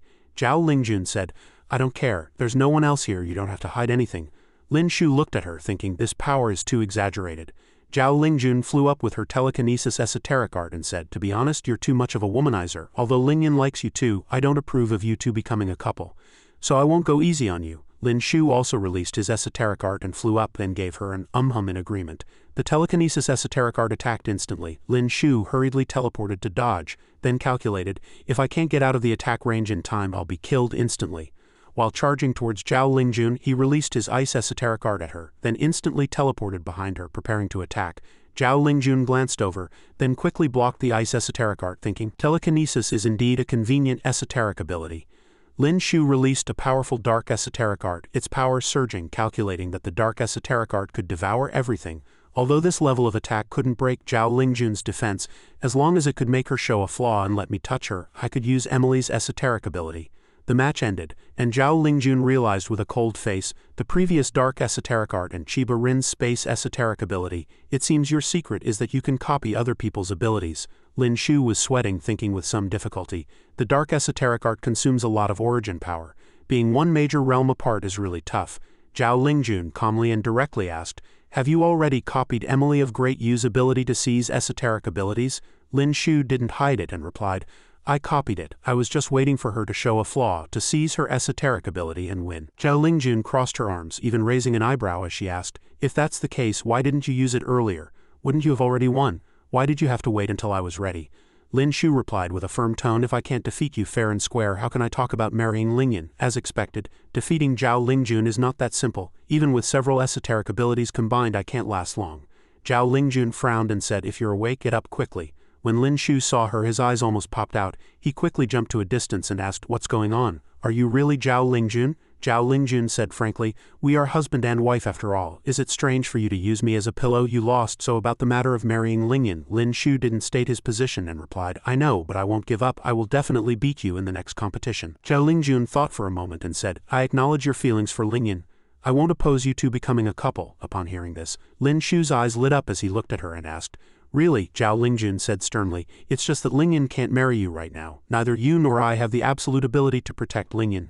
As long as the Crown Prince is still the Crown Prince, he is a huge threat to the Lin and Zhao families. Once we both reach the Heaven Tier and depose the Crown Prince, we will dissolve our marital relationship. At that time you can marry Lingyan and she won't refuse you because her own sister is your wife. Lin Shu listened and felt this was acceptable. What she said made sense. At her current cultivation speed, how long would it take to break through to the Heaven Tier? Zhao Lingjun picked up a piece of ice and answered, about 5 years. Lin Shu curiously asked her what she was doing. Zhao Lingjun said, pretending that our match this time was an even one. Lin Shu listened without a word. Overhearing, he watched Zhao Lingyan happily cupping her cheeks and thought to herself, she must know many of Lin Shu's secrets. As expected, Lin Shu doesn't hide anything from her. They have such a good relationship. When he talked about taking a concubine before, he must have been referring to Lingyan, right? Zhao Lingyan suddenly stopped, thinking, wait, although it's also first place, this is first place in the martial arts tournament. Do I really have to marry Lin Shu? But my sister. Outside the arena, a few people shouted, Look, Lin Shu and Zhao Lingjun are back. Seeing the smudges on their clothes, they started discussing in surprise. Are those traces of a fight? Did they go somewhere else to compete? After all, a scene of domestic violence can't be easily seen by outsiders. The two brothers Doug and Colin were so shocked they couldn't stay seated. Zhao Lingjun looking like that, who else besides Lin Shu could possibly harm her? The referee walked up to inquire about their result. May I ask the result of your match? Zhao Lingjun replied. A draw, the referee asked hesitantly. Then can we decide that you two will be joint first place in this martial arts tournament? Zhao Lingjun replied yes. Back at the Great Sha Imperial Palace, among the top 10 prodigies, Great Sha had 5. After so many years, they had once again surpassed Great Yu and taken the top spot in the Southern Powers martial arts tournament. The Sha Emperor said happily, Excellent, excellent, our Great Sha is finally reviving. Very good, very good. He asked where Lin Shu and his principal wife ranked. Zhou Jin reported, Your Majesty, the two are tied for first place on the prodigy list. The head of the Song family listened, sweating profusely, thinking, Lin Shu and Zhao Lingjun tied for first place on the prodigy list, and His Majesty specifically mentioned it. The Zhang and Lin families have had a complete falling out. I'm afraid their days ahead will be difficult. At this moment, in a palace in Great Luo, Lin Shu brought Shui Ninger before old Duke Shui and said, I have now done what I promised you before. Old Duke Shui asked Lin Shu in return, You and Ninger have been married for so long, yet you still use that form of address for this old man. Isn't that a bit too distant? Lin Shu scratched his head and called out embarrassedly, Grandfather. Old Duke Shui said with satisfaction, That's more like it over here. The heaven-tier expert from the Great Sha Imperial family had a worried look on his face, thinking 1st, 2nd, 6th, 7th, and 8th. 5 of them are from Great Sha. With such rankings for the next 3 years, Great Sha will monopolize more than half of the continent's cultivation resources, all thanks to Lin Shu's family. If only he would call me grandfather too, that would be wonderful. At the banquet, Lin Shu raised his hand to introduce himself to a brown-haired man. I'm Lin Shu, nice to meet you. The man delightedly shook his hand and said, Lin Shu, number 1 on the prodigy list, actually took the initiative to talk to me. My name is Andrew. It's a pleasure to meet you. Lin Shu was even more delighted, thinking, after advancing in my realm I have a few more slots for copying abilities. This celebratory banquet is the perfect opportunity for me to collect some abilities I'm interested in.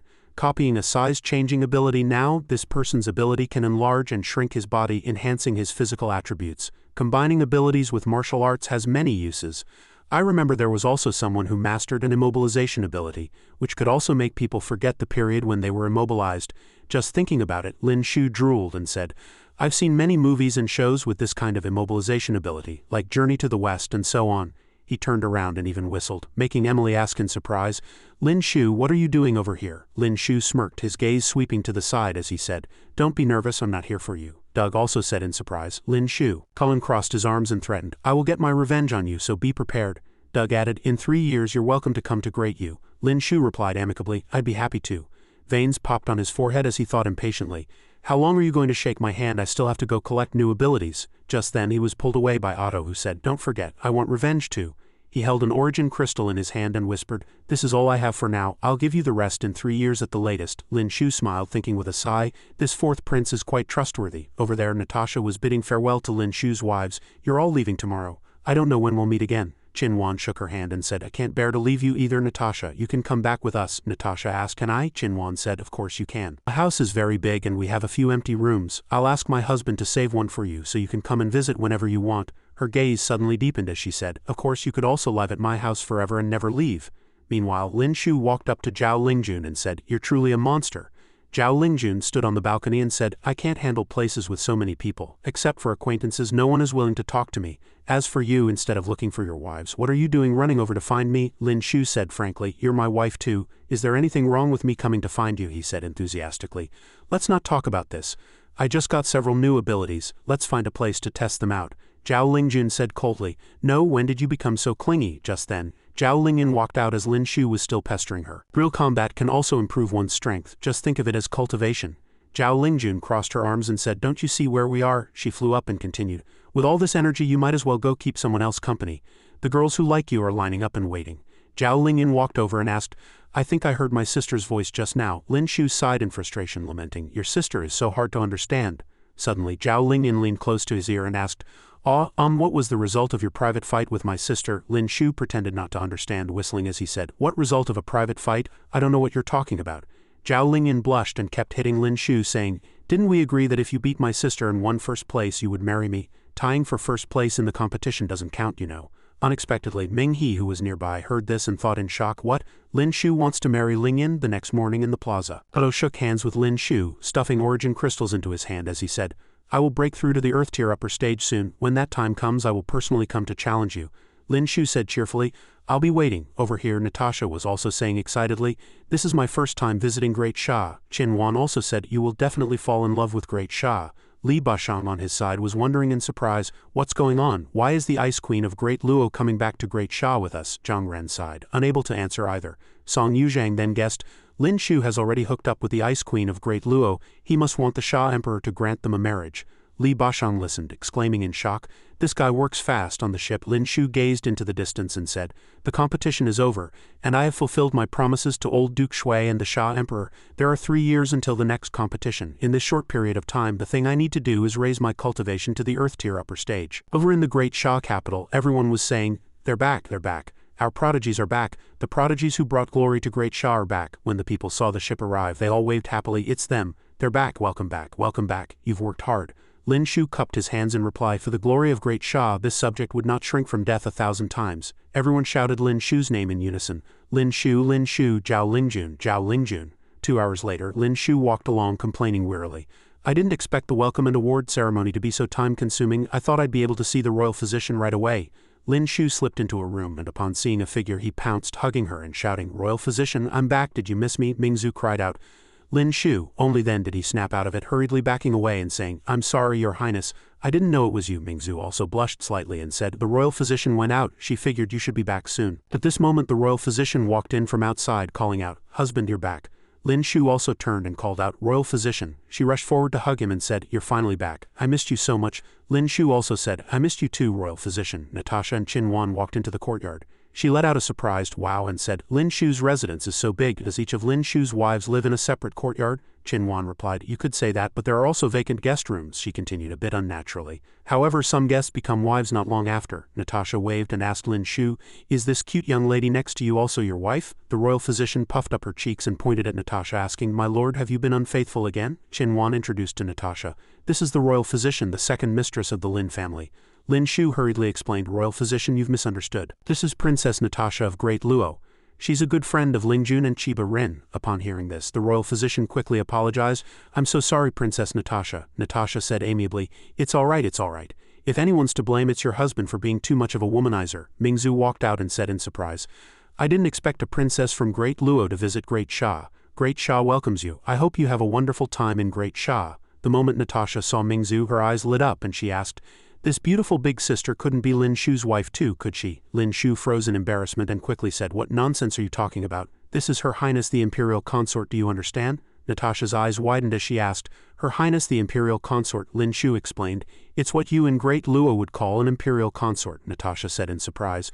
What? Oh no, I said something disrespectful to another country's Imperial Consort. This won't turn into a diplomatic incident, will it? Lin Shu waved his hands frantically. Qin Wan also looked at Mingzu and interjected in shock. Really? During the day, the Lin residence in the capital was as crowded as an anthill. Murong Mingzu looked at the sea of people from her carriage and thought, after this competition, even more people want to curry favor with Lin Shu. In the courtyard of the Lin residence, the whole family sat together. Marchioness Un held Zhao Lingjun's hand and asked, Lingjun, the competition is over. When are you and Lin Shu going to have children? Madame Lin also clasped her hands together and said expectantly, That's right, Lin Shu.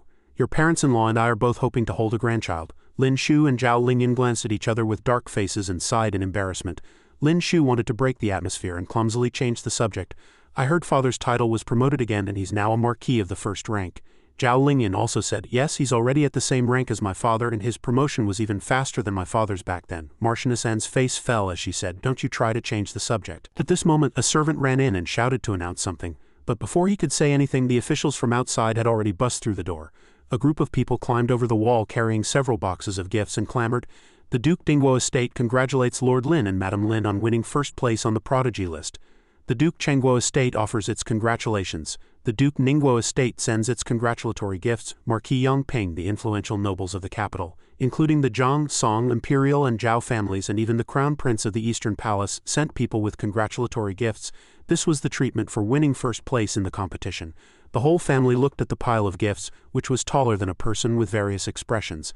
Lin Shu opened a scroll to look at it and commented, The value of these gifts is not low, there's even a work from a painter who is already retired. He raised his hand and said, everyone pick one thing you like, the rest will be temporarily placed in the storeroom. Qinhuan looked at the scroll in Lin Shu's hand and asked, since when did you become interested in calligraphy and paintings?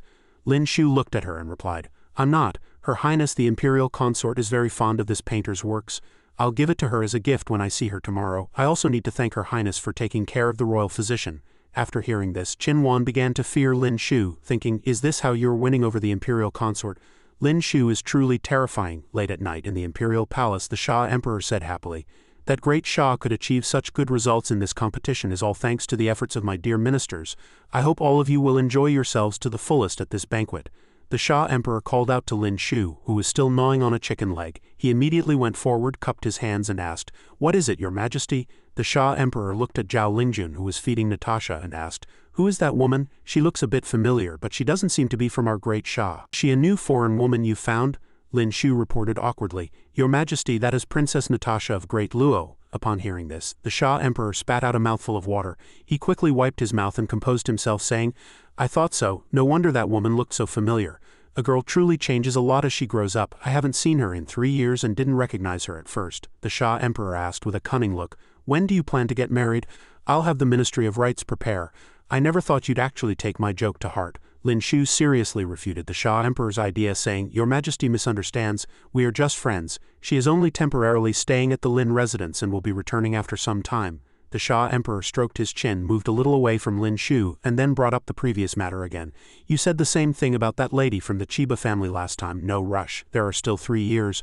I believe that before long you will have the great Luo Ice Queen in your pocket. After Lin Shu heard this, his expression was pained and ugly as he said, your majesty certainly knows how to joke. He wiped away his cold sweat, cursing inwardly.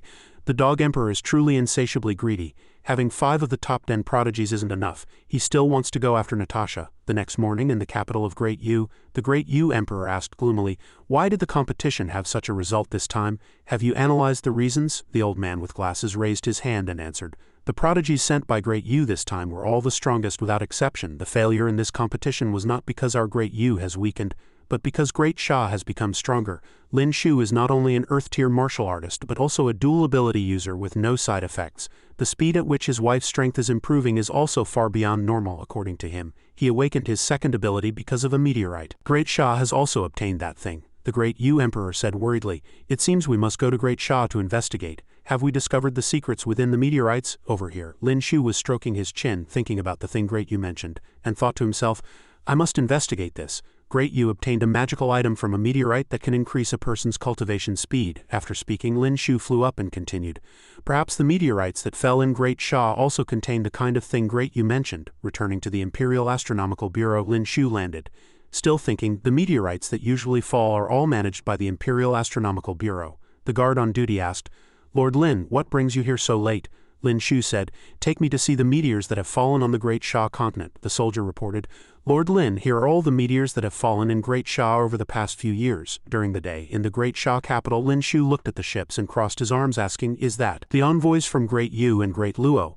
At the entrance of the Lin residence, Chief Steward Zhou said, Lord Lin, His Majesty summons you to the palace to jointly discuss the matter of resource allocation with the envoys of the 2 countries. Lin Shu replied, all right, Chief Steward Zhou. Once inside, the place was already crowded with people in discussion. Your Great Luo has numerous ice-type ability users. We in Great Luo will not give up the cultivation holy lands in our polar regions. The majority of Great Yu's ability users are fire-type, so the resources of that Fusong volcano should. The brown-haired envoy walked before the Shah Emperor, cupped his hands and said, respected Your Majesty, we have come this time with a request. The Shah Emperor said, envoy, please speak. The brown-haired envoy replied, His Majesty our Emperor enjoys collecting meteors. We have heard that Great Shah often has meteor showers, so we have come specially to ask Great Shah for a few meteors. We hope your esteemed country will agree. Lin Shu thought with a serious expression, so they've come for the celestial stones. I'm afraid discussing resource allocation is just a side matter. The celestial stones within Great Shah's borders are their true goal. The brown-haired envoy continued enthusiastically, to show our sincerity, His Majesty our Emperor has specially gifted you several beauties. The Shah Emperor asked in surprise. Beauties? The envoy replied. They are waiting outside. The Shah Emperor blushed and raised his hand to order. Summon them in. A group of women walked in, each striking a graceful and enchanting pose, causing Lin Shu to sweat, not having expected this. The Dog Emperor's reputation for being infatuated with women has already spread to the Great Yu Kingdom. What a perfect way to hit his weak spot. The Shah Emperor was drooling but still said, "The beauties are not important. I am not a lecherous person. They are just a few rocks." Since the great Yu Emperor likes at this moment, Lin Shu couldn't sit still any longer. He coughed a few times and shouted, "Your Majesty, wait a moment." This made the great Yu envoy look over angrily, while the Shah Emperor, as if startled from a dream, had a blank expression. He quickly turned his head and asked, "Minister Lin, what are your thoughts?" But the great Yu envoy was fuming internally. "I was about to get the celestial stones within Great Shah's borders in exchange for just 4 beauties, but at the critical moment a Lin Shu pops up. How infuriating." Lin Shu raised his hand to explain, "This subject's second ability was obtained from a meteor.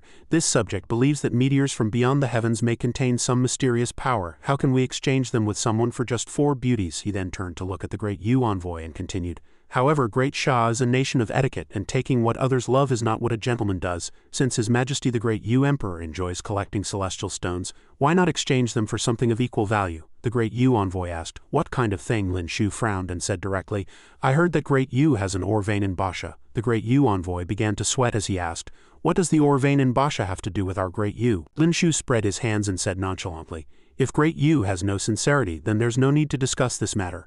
A white-haired old envoy spoke up and proposed a condition. "You can have the ore vein in Basha, but we want all of Great Shah's meteors." The Shah Emperor made the decision without any hesitation.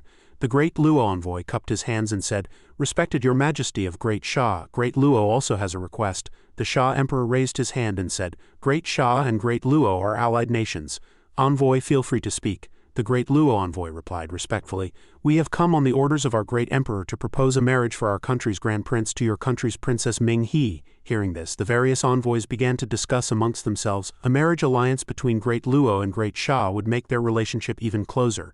Isn't this just cooperating to oppose Great Yu? If the Imperial family cooperates with the experts of Great Luo, I'm afraid our families will not be able to escape this calamity. This is big trouble. We must prevent Great Luo from achieving their goal. Doesn't Princess Ming He have feelings for Lin Shu? Surely His Majesty will consider the princess's happiness." The great Luo envoy said, "Your country's Princess Ming He has awakened a fire-type esoteric art, so naturally she should find a genius with an ice-type esoteric art for dual cultivation.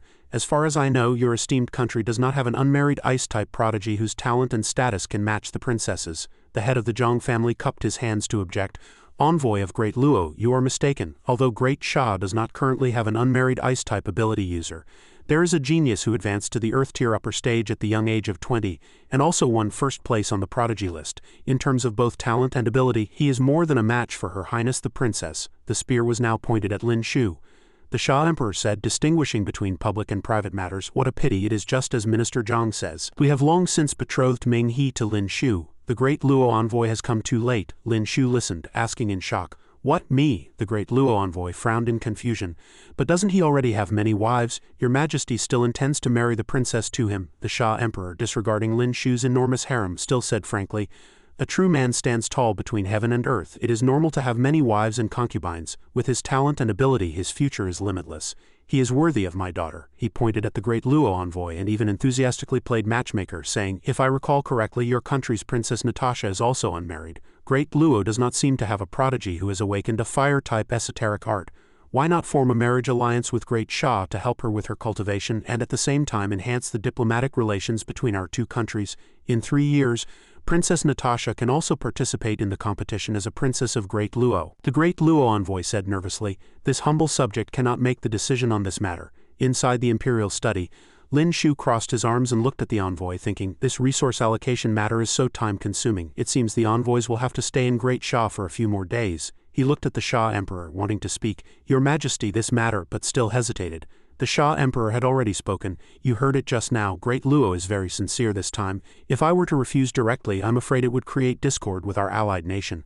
The situation on the continent is complex right now, so for the time being we can only wrong you and Ming He." He stroked his beard and commented, "I really can't marry Ming He off to Great Luo. Ming He is still young and dedicated to her cultivation.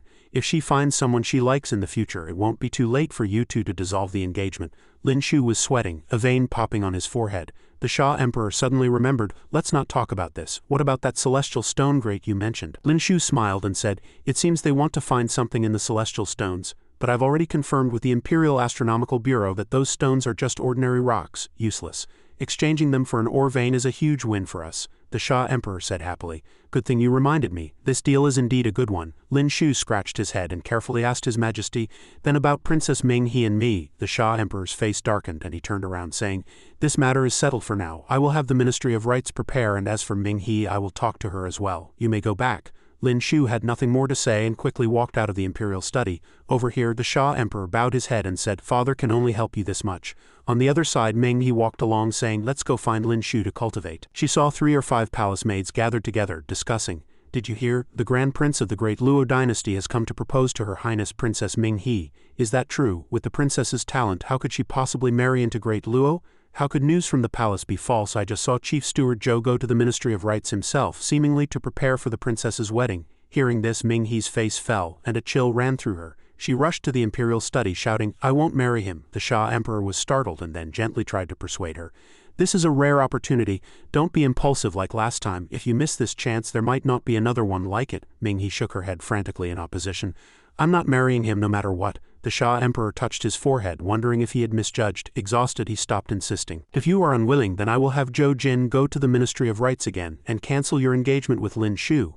Upon hearing Lin Shu's name, Ming He was shocked again and asked, with whom? The Shah Emperor placed his hand on her head, sighed and said sadly, his family is so large, you will be greatly wronged. Ming He blushed, trying hard to hide her emotions.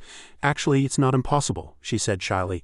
I am a princess of Great Shah. It's nothing to endure a little sacrifice for the imperial family. The Shah Emperor had already seen through her little thoughts, thinking, I knew I wasn't wrong. Over here, Lin Shu was walking when he ran into Otto, who in the blink of an eye took out a box of origin stones and handed it to Lin Shu, saying, now I don't owe you anything.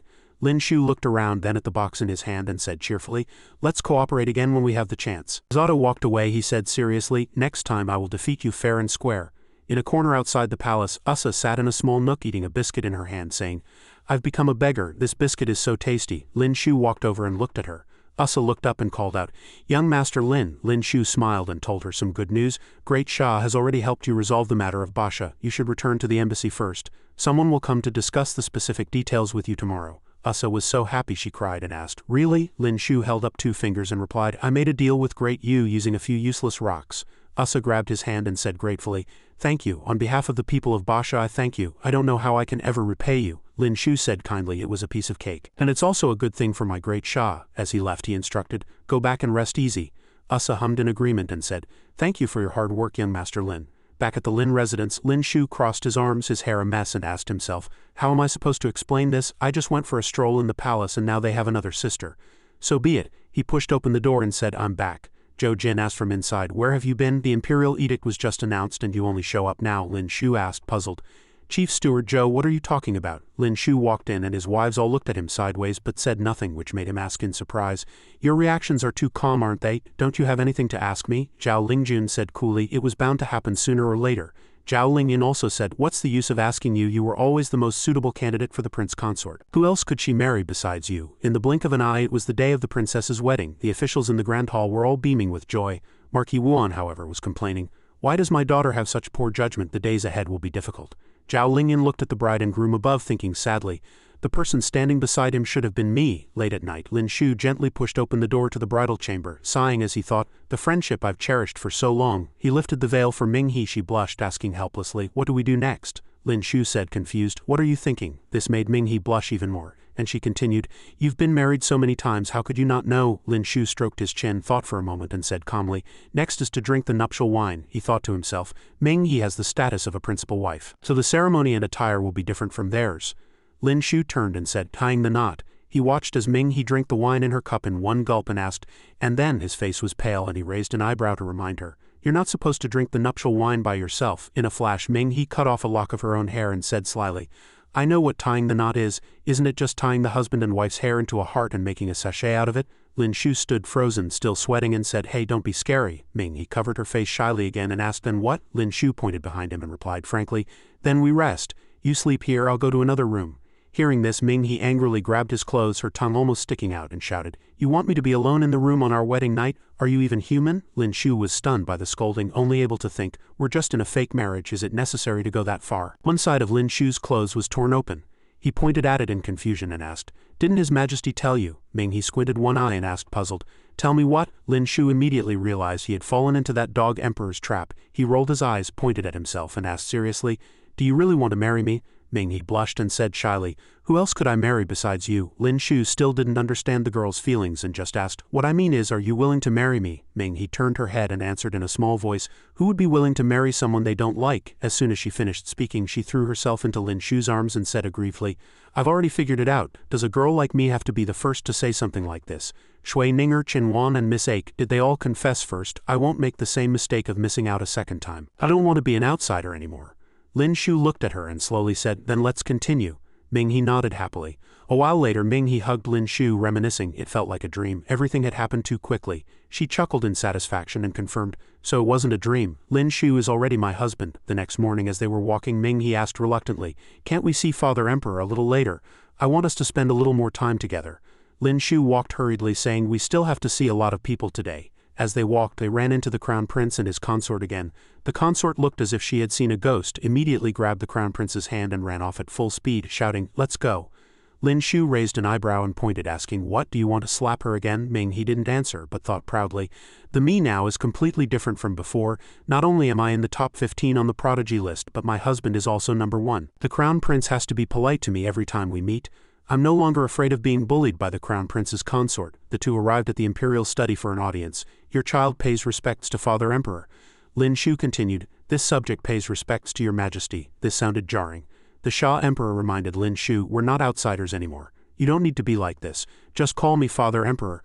Lin Shu replied reluctantly, yes, Father Emperor. The Shah Emperor crossed his arms observing them, and then suddenly asked, my, how close you are. Just a few days ago you were saying one thing and meaning another. If I hadn't given you a push, how long were you two planning to play dumb? Lin Shu and Ming He both lowered their heads in shame, not answering. The two then went to see Mingzu, who was painting a picture for them. As she painted, she sighed, time flies. The first time I saw you, you were still crawling on the ground, and in a blink of an eye you've become someone's wife, but let's not talk about that. Are you two planning to go this time, and for how long? Lin Shu made a quick calculation and said, there's nothing much to do anyway, so we plan to travel around the various commanderies of Great Shah. Mingzu asked again, then how long will you be gone? Lin Shu replied calmly, we probably won't be in the capital much for the next year or two. Mingzu said, all right, and finished the portrait of the two, but Ming He looked at it and said, a little dissatisfied, I feel like it doesn't quite look like me. Lin Shu, however, was very satisfied and said, it's such a good likeness, what more do you want? Back at the Lin residence, Marchioness Yang An said, you just got back and now you're leaving again. Lin Shu replied, we will come back to visit you every month. We've grown tired of staying in the capital and it's more convenient to cultivate outside.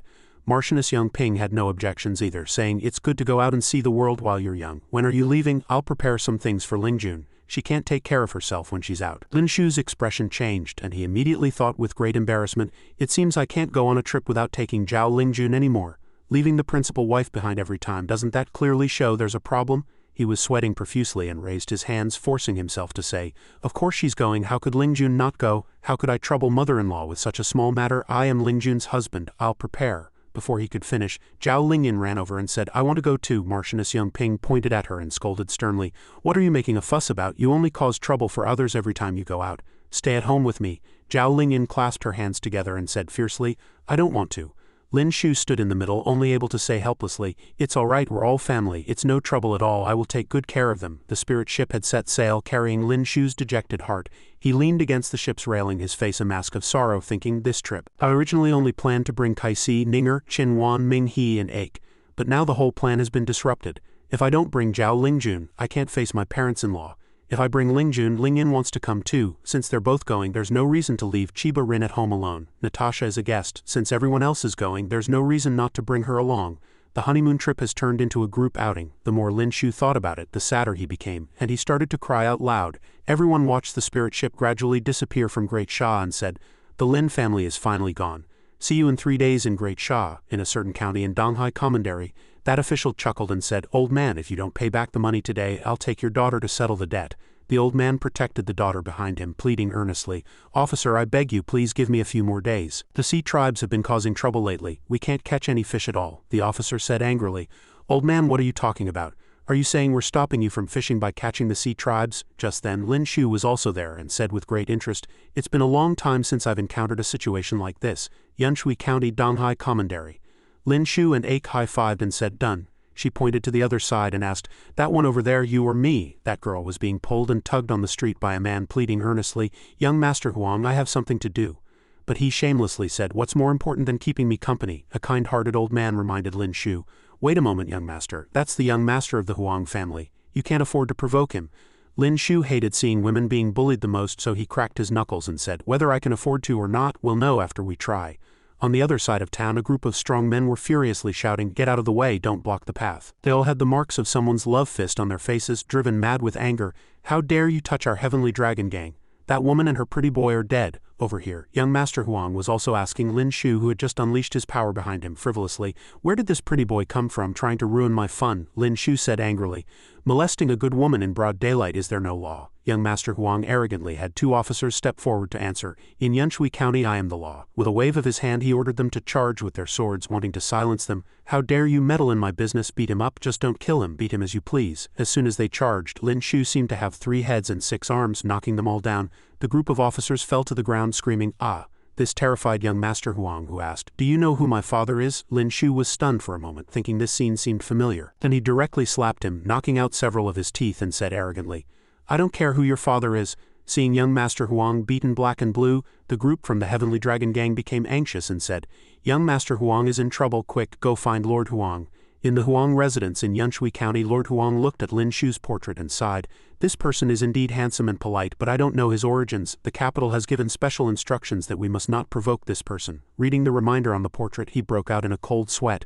"Wherever this person goes, you must act with caution. Pay attention to your words and deeds, do not oppress the people, and do not break the law. Otherwise, if something happens, your clan will be annihilated, and even the capital cannot save you."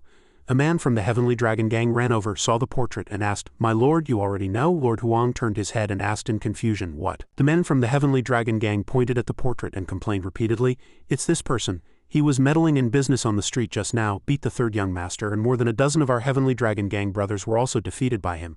I came back to call for reinforcements." Hearing this, Lord Huang, instead of getting angry, collapsed on the ground in despair and said, "It's over, it's over." This made the man ask in surprise, "My lord, what's wrong with you over here?" A group of officers had surrounded Ake again, saying in unison, "Go on, do it. Aren't you good at fighting? You can beat 10 people, but can you beat 100? The man from the Heavenly Dragon Gang jumped up, waving his fist, and said, "Die." A group of people from the Heavenly Dragon Gang rushed towards Ake and Lin Shu at the same time, but the two stood back to back and unleashed a powerful blow simultaneously, knocking them all down. Ake looked at him and asked, "You've gotten stronger again?" Young Master Huang was now trembling on the ground, his nose running, yet he still said defiantly, "You? So what if you're an ability user? It's no big deal, I'm telling you. We are the Huang family from the capital." Before he could finish, Lord Huang had already arrived and sent him flying with a furious dragon kick, shouting, "Shut up." The boy flew to the side and the old man ignored him, respectfully cupping his hands to Lin Shu and heartlessly announcing, "My lord, Huang Yu has just been expelled from the family and is no longer a descendant of the Huang family. You may dispose of him as you wish. The Huang family will fully cooperate and will not harbor him." He scratched his head, not daring to anger him, and insisted, "For the family to have such a disgrace, we are also partly to blame. To show our apology, the Huang family is willing to donate 5,000 taels to build bridges, pave roads, and relieve the poor." Lord Huang bowed his head and said fawningly, "For these scoundrels to dare to conflict with you, my lord, is truly audacious. The Huang family has always prioritized the greater good, serving the country and its people, and we stand irreconcilably against these bullies who oppress the common folk. The Huang family will cooperate with the authorities to severely crack down on these dark forces and restore peace and order to Yanshui County." A few days later, Lord Huang was preparing to see Lin Shu off, and he said embarrassedly, "We apologize for our poor hospitality these past few days, and we hope Lord Lin will be magnanimous." Lin Shu didn't make things difficult for him and said, "That's fine. Seeing as you are sincere, I won't make things difficult for you this time. You may all leave. I'll come back when I have time." Upon hearing the words, "Come back," Lord Huang's face turned pale and he quickly replied, "Yes, yes, Lord Lin, rest assured. The next time you come, I guarantee that the officials and people here will be as close as family, just like in Jiangnan." Lin Shu and Ake boarded the ship and said with relief, "Isn't this much better than all the fighting and killing?" Ake took the initiative to hug him and said happily, "Donghai Commandery will become the second Jiangnan." Back at the Huang residence in Yanshui County, the officer stretched out his hand and asked eagerly, "What does it say? What is the origin of that Lin Shu?" Lord Huang looked at the note and said, "This person is not only number 1 on the prodigy list, but has also recently become the consort of Princess Ming He. He has come to Donghai Commandery for his honeymoon." He sighed heavily and added, "I heard that some people in Donghai Commandery have already had their homes confiscated. We've truly had a narrow escape." In a tavern, several people were discussing, "Have you heard? It seems a big shot from the capital has come. He has no other hobbies except for confiscating the property of corrupt officials, punishing the wicked and helping the good. In other words, Donghai is about to become the next Jiangnan." An old man next to them, already half-drunk, spoke up. So what if he's a big shot? Can he touch the Donghai Merchant Guild? As long as the Donghai Merchant Guild is still around, this place will never become the next Jiangnan. The old man in the gray robe became sad and said, I heard that a farming family outside the city was killed by the sea tribes a few days ago. They didn't even spare the 2-year-old child. How pitiful. Another old man slammed his wine cup on the table and cursed resentfully. Those foreign trash, the next time we catch them we should chop them up and feed them to the dogs. Over here, Minghe also muttered sea tribes. Her face darkened as she said angrily, They'd better not cross my path. Lin Shu beside her said calmly, The hatred between the sea tribes and the human race can no longer be resolved. They cause trouble in the coastal commanderies all year round. The court surrounds and annihilates the sea tribes every year. But the sea tribes are born of the sea and can't be eradicated at all. A person walked to the table of the old man in the green robe and said, Someone caught a member of the sea tribe a few days ago and plans to auction it in the commandery city today. The old man in the green robe said impatiently, What's there to auction? Just kill it. Who would buy such a ferocious thing? The person in the green robe bowed slightly and explained, Of course it's not that kind of ferocious sea tribe member, but a rare sea spirit. The old man in the gray robe asked with interest, There's such a thing and it's a female. If someone buys her and takes her home, they'll be in for a treat. Minghe was also very interested upon hearing this and wanted to go see. I've only read about them in books, I've never seen a real sea spirit. Shall we go take a look? Lin Shu suddenly thought of Anna and stroked his chin, saying, Sea spirits, huh? They are indeed rare. Most sea tribe members are ugly, with sharp teeth, fins or scales on their bodies, webbed hands and feet, and emit a fishy smell, making them easy to identify at a glance. Sea spirits are also a branch of the sea tribes, but compared to the others, they look more like humans. At the same time, most sea spirit women are outstandingly beautiful, and have a fragrant scent on their bodies. They must be very popular goods. At the Donghai Merchant Guild market, Lin Shu brought his several wives, forming a long line in the market, making everyone both stunned and jealous, saying, 1, 2, 3, 4, a full 9 beauties. Which family is he from? I've never seen so many beauties before. He's so lucky. Lin Shu extended his hand and asked a person, Excuse me, why is everyone gathered outside? Do you need a ticket to get in? The moment that person saw him, his eyes lit up and he asked, Young master, you must be from out of town. The ladies from out of town are so beautiful. He pointed inside and explained, You don't need a ticket to enter the Merchant Guild, but you do need to verify your assets. If you don't have 10,000 taels of silver notes on you, you're not qualified to go in. Lin Shu generously took out 100,000 taels and asked, Is this enough? This shocked everyone. The person from the Merchant Guild smiled slyly and then ushered him in with both hands. Please come in, your presence is our honor. Lin Shu was a little bewildered by their attitude, thinking that this change of face was too fast. The person from before was also stunned, constantly asking, What kind of divine being is this young master? When did such a figure come to Donghai? The person in charge of the Merchant Guild above began to speak. I have long known that you are all people of wide experience and knowledge. You must have grown tired of ordinary sea tribe members, therefore our Donghai Merchant Guild has spared no expense to finally find a truly rare treasure for you all. A sea spirit. Shui Ninger stroked her chin and said in surprise, So this is a sea spirit? She looks no different from us, a fat man asked loudly. How can your Donghai Merchant Guild prove that she is a sea spirit? Lin Shu also became suspicious, thinking, It's not that I haven't seen a sea spirit before, but this woman gives off a completely different feeling from a real sea spirit woman. The people from the Merchant Guild pulled the chain to bring the sea spirit closer. This sea spirit woman was bought by us at a high price on the black market and has already been authenticated. If you don't believe it, you can come closer and smell. Sea spirits have a special fragrance on their bodies. The fat man sniffed and said, There is indeed a fragrance. The Merchant Guild people also whipped the sea spirit girl, making her scream, and then she muttered a string of incomprehensible words. The Merchant Guild person pointed at her and said, She can also speak the sea tribe language, which also proves her identity. After hearing this, Lin Shu looked bewildered and thought, What is this?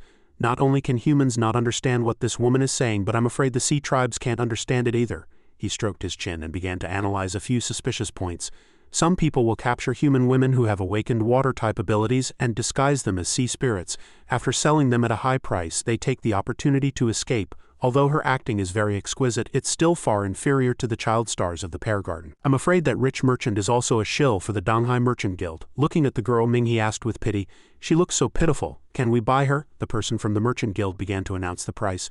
A sea spirit girl, starting bid is 10,000 taels. Each bid must increase by at least 1,000 taels. The highest bidder wins and can take this exotic beauty home. People in the crowd began to bid one after another. I bid 11,000 taels. I bid 12,000 taels. 13,000 taels. After hearing Lin Shu's words, Minghe was greatly surprised and said, Is this a fake sea spirit? In the end, the fake sea spirit girl was bought by a man who looked like a scholar. Seeing her up close, the crowd began to murmur again. So this is a sea spirit, not even as pretty as the girls from the Xiaoyao pavilion. She looks no different from us, she's just average looking. And this sold for over 10,000 taels, are they blind? Suddenly a masked woman jumped out, unleashing a deadly attack. The old man following the scholar blocked the blows with his body. The masked woman grabbed the fake girl's hand and shouted, "Let's go." But she clung tightly to the masked woman and said, "Help, I've got her." A person from the merchant guild said excitedly, "You finally appeared. Give up resisting." A group of soldiers rushed forward trying to capture the masked woman. Lin Shu was still guessing. This auction was clearly a setup designed to lure out the real sea spirit. The people from the merchant guild shouted, "Behave yourself." But the girl struggled fiercely, saying, "Let me go." The onlookers outside were stunned when they saw the sea spirit girl's appearance.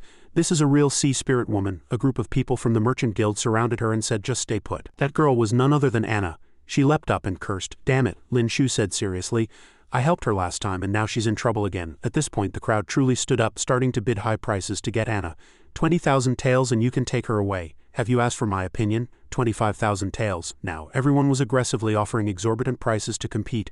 I bid 28,000 taels, 33,000 taels. The brown-haired man directly bid 40,000 taels, but then Lin Shu bid 50,000 taels, shocking everyone. They all looked at him sideways, whispering, "He already has so many beauties by his side, yet he's still eyeing this sea spirit. What a lecher. Even if he doesn't care about the silver, doesn't he care about his waist?" A person from the merchant guild bowed slightly and said, "Apologies. Our Donghai merchant guild went to great lengths to capture her. We originally planned to send her to the capital to be auctioned for 60,000 taels." Lin Shu looked at him unhappily and bid. Then 70,000 taels. The man from the merchant guild still hesitated, cupping his hands in explanation. "Sir, you're willing to bid 70,000 taels, but the nobles in the capital could probably offer 80,000. Lin Shu couldn't be bothered to talk to such a greedy person and directly bid 100,000 taels. This indeed thrilled the man from the merchant guild, but his greed knew no bounds, so he casually raised the price. "Someone in Donghai has already bid 100,000 taels. In the capital, there will surely be people willing to pay 150,000 or even 200,000. Lin Shu was silent for a moment, then smiled pleasantly and said, "So expensive, then I won't buy it."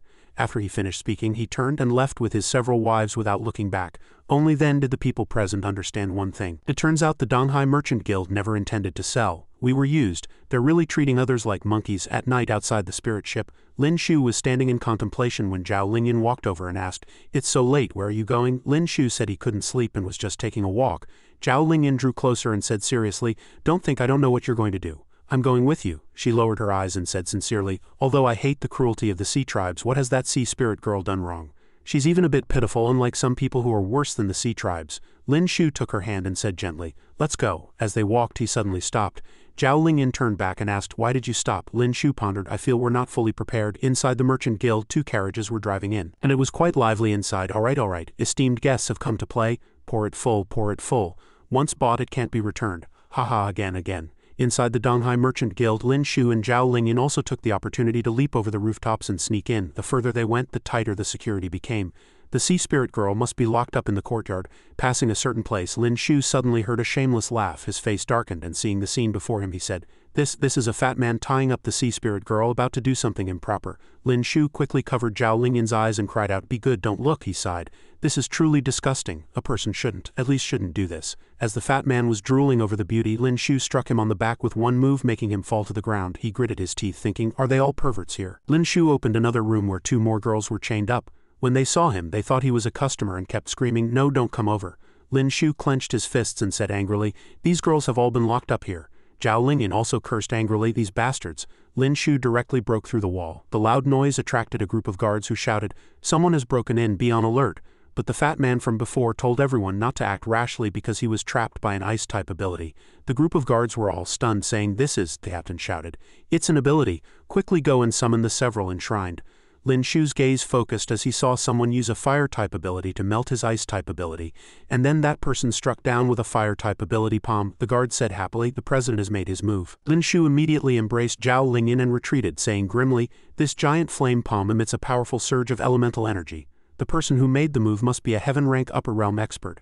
I didn't expect the Donghai Merchant Guild to have a heaven-rank upper realm expert." The flame ability palm struck the ground heavily, its power immense. Lin Shu smiled contemptuously, raised his hand to control his ice-type ability, and said, "This is quite interesting." Then he waved his hand, blocking the opponent's attack. The president below added more force, shouting, "You're courting death." Then he stretched out his hand and shouted, "Go." The fire-type abilities attacked Lin Shu. Lin Shu used a spatial technique, thinking it was time to leave. A heaven-rank upper realm expert is not easy to deal with. I must protect Lingyin's safety first. Zhao Lingyin called out, "Lin Shu." Just as the president caught up, he had already disappeared, leaving the old man to say in surprise so fast he landed on the ground and asked angrily, "What's with these two?" The subordinate replied, "President, it's the man from daytime. He wanted to buy that sea spirit girl for 100,000 taels we didn't sell, so he didn't give up and broke in at night." The president gave a stern order. The guild's biggest business has always been known for its secrecy and security. With something like this happening, how will the Donghai Merchant Guild establish itself in the future? Search the entire city and find them for me. At that moment, a spatial ability appeared in the sky again. The president looked up, then flapped his wings and snorted coldly, saying angrily, "Overestimating yourself, you dare to come back." As soon as he finished speaking, a powerful pressure crushed him to the ground, knocking out several of his teeth. Only then was he stunned, thinking in confusion, "This power, could it be?" He looked up at the person before him and stammered, Zhao Lingjun." His face contorted and he thought in terror. "I finally know who the big shot who came to Donghai is." Lin Shu was also standing with his arms akimbo, borrowing the tiger's might. He recalled when Zhao Lingyin had asked him why he stopped. He had said he just felt they weren't fully prepared. He smiled and thought, bringing Lingjun out this time was indeed a wise decision. Lin Shu walked up to the president, who was grinning foolishly at him, and without a word began to punch and kick him. "So you're the president of the Donghai Merchant Guild, huh? Is being heaven rank upper realm that amazing?" The president was beaten horribly and could only beg for mercy. "Ouch, ouch, great master, have mercy." But Lin Shu still said mercilessly, "Not so arrogant now. I gave you a chance and you didn't even know how to take it." The helpless president could only cry for help. The captured Anna was crying incessantly on the side, saying father and mother were right. Humans are a truly terrifying race. She curled into a ball, saying, "I'll never sneak out again." "Sea God, save me." She heard footsteps, looked up and asked, "Sea God, did you hear my prayer?" Lin Shu walked forward and directly shattered the iron chains, greatly astonishing her. He sternly poked her little head and said, "Didn't I tell you last time not to run around? You still dare to come ashore." Anna was embarrassed by his words and smiled, saying, "I won't dare next time." Lin Shu stood up straight and began to ask, "How did you fall for the trick? Can you understand the human language?" Anna scratched her face and stammered, "I secretly learned a little." Lin Shu could only cover his face and sigh helplessly. For such a foolish Sea Tribe member to survive until now, it's truly her luck. He turned around and said seriously, "Remember, you are not to call me Sea God outside, and don't tell anyone we've met before." Anna nodded obediently. At the Donghai Merchant Guild, the official in charge of Donghai was anxiously pacing back and forth. As soon as he saw Lin Shu, he rushed over like a gust of wind, then prostrated himself in greeting, shouting, "Lord Lin, your subordinate Song Lin pays his respects to Lord Lin. Your arrival in Donghai is a blessing to our Donghai prefecture. I, the prefect of Donghai, have long heard of your great name. My admiration for you is like a surging river, endless and unceasing." Lin Shu stood up straight and said with satisfaction, "Not bad skills." Prefect Song was sweating profusely and thought to himself, "I really want to curse the 18 generations of his ancestors at the Donghai Merchant Guild. They truly don't know the immensity of heaven and earth. Did they really think being heaven rank upper realm meant they could do whatever they want? Now that they've offended a noble from the capital, they're definitely in for big trouble." Lin Shu asked, "Which family in the capital are you from?" He replied shrewdly, "Lord Lin, my surname is Song." Lin Shu frowned and said with feigned anger, "For the Donghai Merchant Guild to dare to commit such atrocities right under your noses, you cannot escape responsibility. Take people in to investigate. All involved personnel are to be dealt with according to the law. Leave no one behind." The messenger from the capital held up Lin Shu's portrait in front of Old Song and reminded him, "When you encounter Lin Shu, you must cooperate with whatever he wants to do. He is now a major figure that even the Zhang and Song families in the capital can't touch. If anything happens, even if it's an imperial relative, they must be dealt with according to the law." Old Song bowed his head and cupped his hands in reply, "Understood." He was drenched in sweat and glanced at the still unconscious president on the ground, thinking, even a heaven-rank upper realm expert was beaten like this. Lin Shu stood with his hands behind his back and said sternly, "What are you waiting for? Send people to start searching for evidence." Old Song replied, Yes, I will give the order immediately." The official stumbled out to give orders to the constables. "This Lin Shu is Zhao Lingjun's husband. No wonder no one dares to touch him. You all search carefully, don't miss a single corner." The constable was startled and hurriedly replied, "Yes, sir." After a while, another constable shouted loudly, "Sir, please come and have a look." Old Song craned his neck to look at Lin Shu and said, "Lord Lin, your subordinate will be right back." Lin Shu said impatiently, "Hurry up and go." Old Song came to a room where several girls were locked up and was stunned. This, the girls saw him and shrank into a corner in fear, thinking, "Woo-woo, save me, I don't want him to come again." Old Song's face darkened and he said gravely, "Look closely, aren't these the missing children from the various counties of Donghai Prefecture? I didn't expect most of them to be here." Lin Shu suddenly appeared behind him, his eyes bloodshot, his voice cold as it rang out. All the wealthy merchants and officials who have dealings with the Donghai Merchant Guild investigate them all thoroughly. No matter who it is, anyone involved in this matter will be killed without mercy. Old Song grinned and said, Yes, Lord Lin, your subordinate will go and handle it immediately. A group of constables rushed into another room, kicked down the fat man and shouted, Open up, Donghai Yamen is conducting business. Idlers step aside, criminals surrender immediately. You scum, you're arrested. The fat man was pinned to the ground and shouted, How dare you? Do you know who I have backing me? The constable replied loudly, No one can save you now. The next day at the gate of Donghai City, many people were gathered and discussing, Why are all 4 gates of the prefectural city closed? What happened? I heard something happened to the Donghai Merchant Guild. Really? Several guilty officials were being loaded onto a cart one by one. Get on next, get in. The man in the blue robe said in horror, I heard that overnight the Donghai Merchant Guild was uprooted and their heaven-rank upper realm president was also arrested. A group of people asked in surprise, What, the Donghai Merchant Guild was wiped out? That person with dark circles under his eyes and weak legs said, I only heard. The constable stood before the common people and read out a notice. The Donghai Merchant Guild bribed officials, trafficked women and children, and engaged in obscene transactions. Their crimes are unforgivable. Conclusive evidence has now been gathered. In 3 days the relevant criminals will be beheaded at the Kaishiku execution ground for public display. The specific crimes are all written on the notice. The people crowded like ants to get a look. Haha, it's about time. It's true, don't push, let me see. Among the people, some were angry, while others cried in despair. They didn't even spare the children. They're a bunch of animals. Worse than beasts, they should be sliced into 1,000 pieces. I knew there was something wrong with that place. My poor daughter, how will mother live on? At the Kaishiku execution ground, 2 junior officials were chatting while cleaning. Just how many rich merchants and gentry have committed crimes and will be killed today? The other one said. Don't be anxious, just watch. There's a big shot who's going to die in a bit. The executioner raised his big saber high, looked at the president, and sighed. I've been chopping off heads for half my life. I never thought I'd be executing a heaven-rank upper realm expert one day. With one strike he chopped off the president's head, drawing cheers of satisfaction from the common people. A heaven-rank upper realm expert could have done anything, but he chose to harm people. Serves him right. Good riddance, good riddance. Haha, satisfying, satisfying. Ache, standing in the crowd, also said happily, The tides are turning in Donghai too. In the Donghai prefectural yamen, Lin Shu read the account book and nodded with satisfaction. Gold Song bowed and reported, Lord Lin, those children have been sent back to their parents. The other women have also been properly settled. The assets seized from the Donghai Merchant Guild and those rich merchants and gentry have been used by the yamen to compensate them in part, enough for them to live without worries for the rest of their lives. The rest has been handed over to the national treasury. Lin Shu grunted in acknowledgement and said, Very good. Old Song couldn't stop smiling and asked tentatively, That sea tribe woman has also been released back into the sea. Do you see any other areas where our handling was inadequate? Lin Shu smiled slightly and thought with relief. This purge was handled more thoroughly than the one in Jiangnan last time. It seems that for a long time to come, Donghai Prefecture will be the most stable prefecture in Great Sha. Everyone boarded the spirit ship again and left Donghai. Natasha, Shui Ninger, Chiba Rin and Mingzhu surrounded Anna, curiously touching her and sniffing her. Her skin is so smooth and tender like it's made of water. She smells so good, better than perfume. Anna, frightened, quickly hid behind Lin Shu and said, They're so scary. Lin Shu stomped his foot and sighed, Honestly, you all stop scaring her. Zhao Lingyan laughed sourly and said sarcastically, She seems to like you a lot. Anna blushed and looked at Lin Shu, humming in agreement. He also looked at her and said, Is that so? It's probably because I saved her. Zhao Lingyan asked unhappily, So you want to keep her by your side? Lin Shu waved his hands repeatedly and hurriedly replied, No, I plan to let her go back. Do you think I'm like that group of perverts? Besides, she must want to go back to the sea too. Anna poked Lin Shu's shoulder and said, enunciating each word, I don't want to. Lin Shu was still stunned when she had already thrown herself at him and hugged him, saying, I want to be with Lord Sea God. Lin Shu's face was stiff, his smile awkward as he thought, I've only seen this sea spirit twice. Does she want to freeload on the ship? Anna blushed, lowered her head and said, Hi. Then she said excitedly, So high. Lord Sea God, fly so high, Lin Shu said helplessly.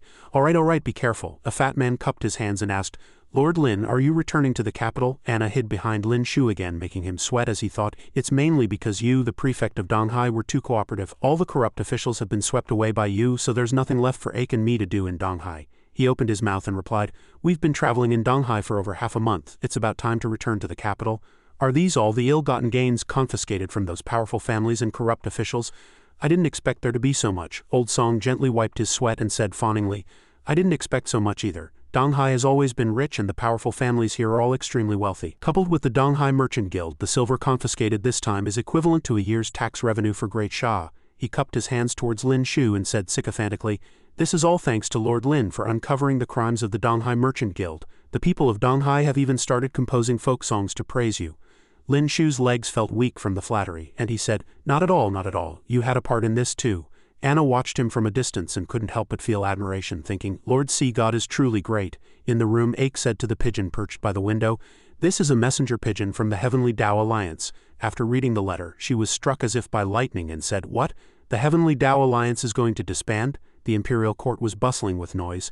"Donghai Prefecture is indeed a den of iniquity, Your Majesty. These are all the illicit goods seized in Donghai, now all handed over to the National Treasury. I didn't expect there to be so much, truly worthy of being Donghai. Such a large amount of corruption, truly unheard of. The National Treasury is full again." The Shah Emperor clicked his tongue in praise from the side. "You've done well, very well." Old Song, however, said from the side, "This is merely my duty." The head of the Zhang family clenched his fists, gritting his teeth.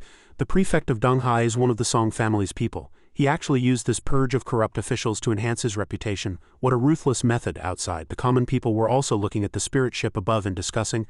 "I heard this was a large-scale purge secretly coordinated by the Song family and Lin Shu. I heard the Donghai of today has become like Jiangnan. Well done. They should have been caught in one fell swoop. How many ships is this already? The corrupt officials of Donghai are truly too greedy." The head of the Song family looked out from his carriage and thought, the Song family is a staunch supporter of Prince Qi. Could this matter of punishing corrupt officials have been secretly orchestrated by Prince Qi? Compared to the Crown Prince, it would be better for Prince Qi to inherit the throne. Prince Qi said smugly, "Old brother, my Crown Prince brother must be having a hard time right now, right?" The head of the Song family laughed complacently and said, "I fought with the Zhang family for so long, how could I let this opportunity pass?" The court and the country are filled with voices criticizing the Crown Prince in the Eastern Palace. The Crown Prince's face was purple. He felt like dying and asked himself, is this retribution for opposing Lin Shu in the past? If my position as Crown Prince is really revoked, what should I do? In the Zhang residence, the head of the Zhang family was also restless, cursing, "Damn it, how dare the Song family pull such a trick?" Although the Zhang family's strength is much greater than the Song family's, the Song family is, after all, a family with a heaven rank expert. They are still a considerable threat and cannot be completely underestimated. He stroked his beard, calculating. If the Crown Prince had some ambition, it would be one thing.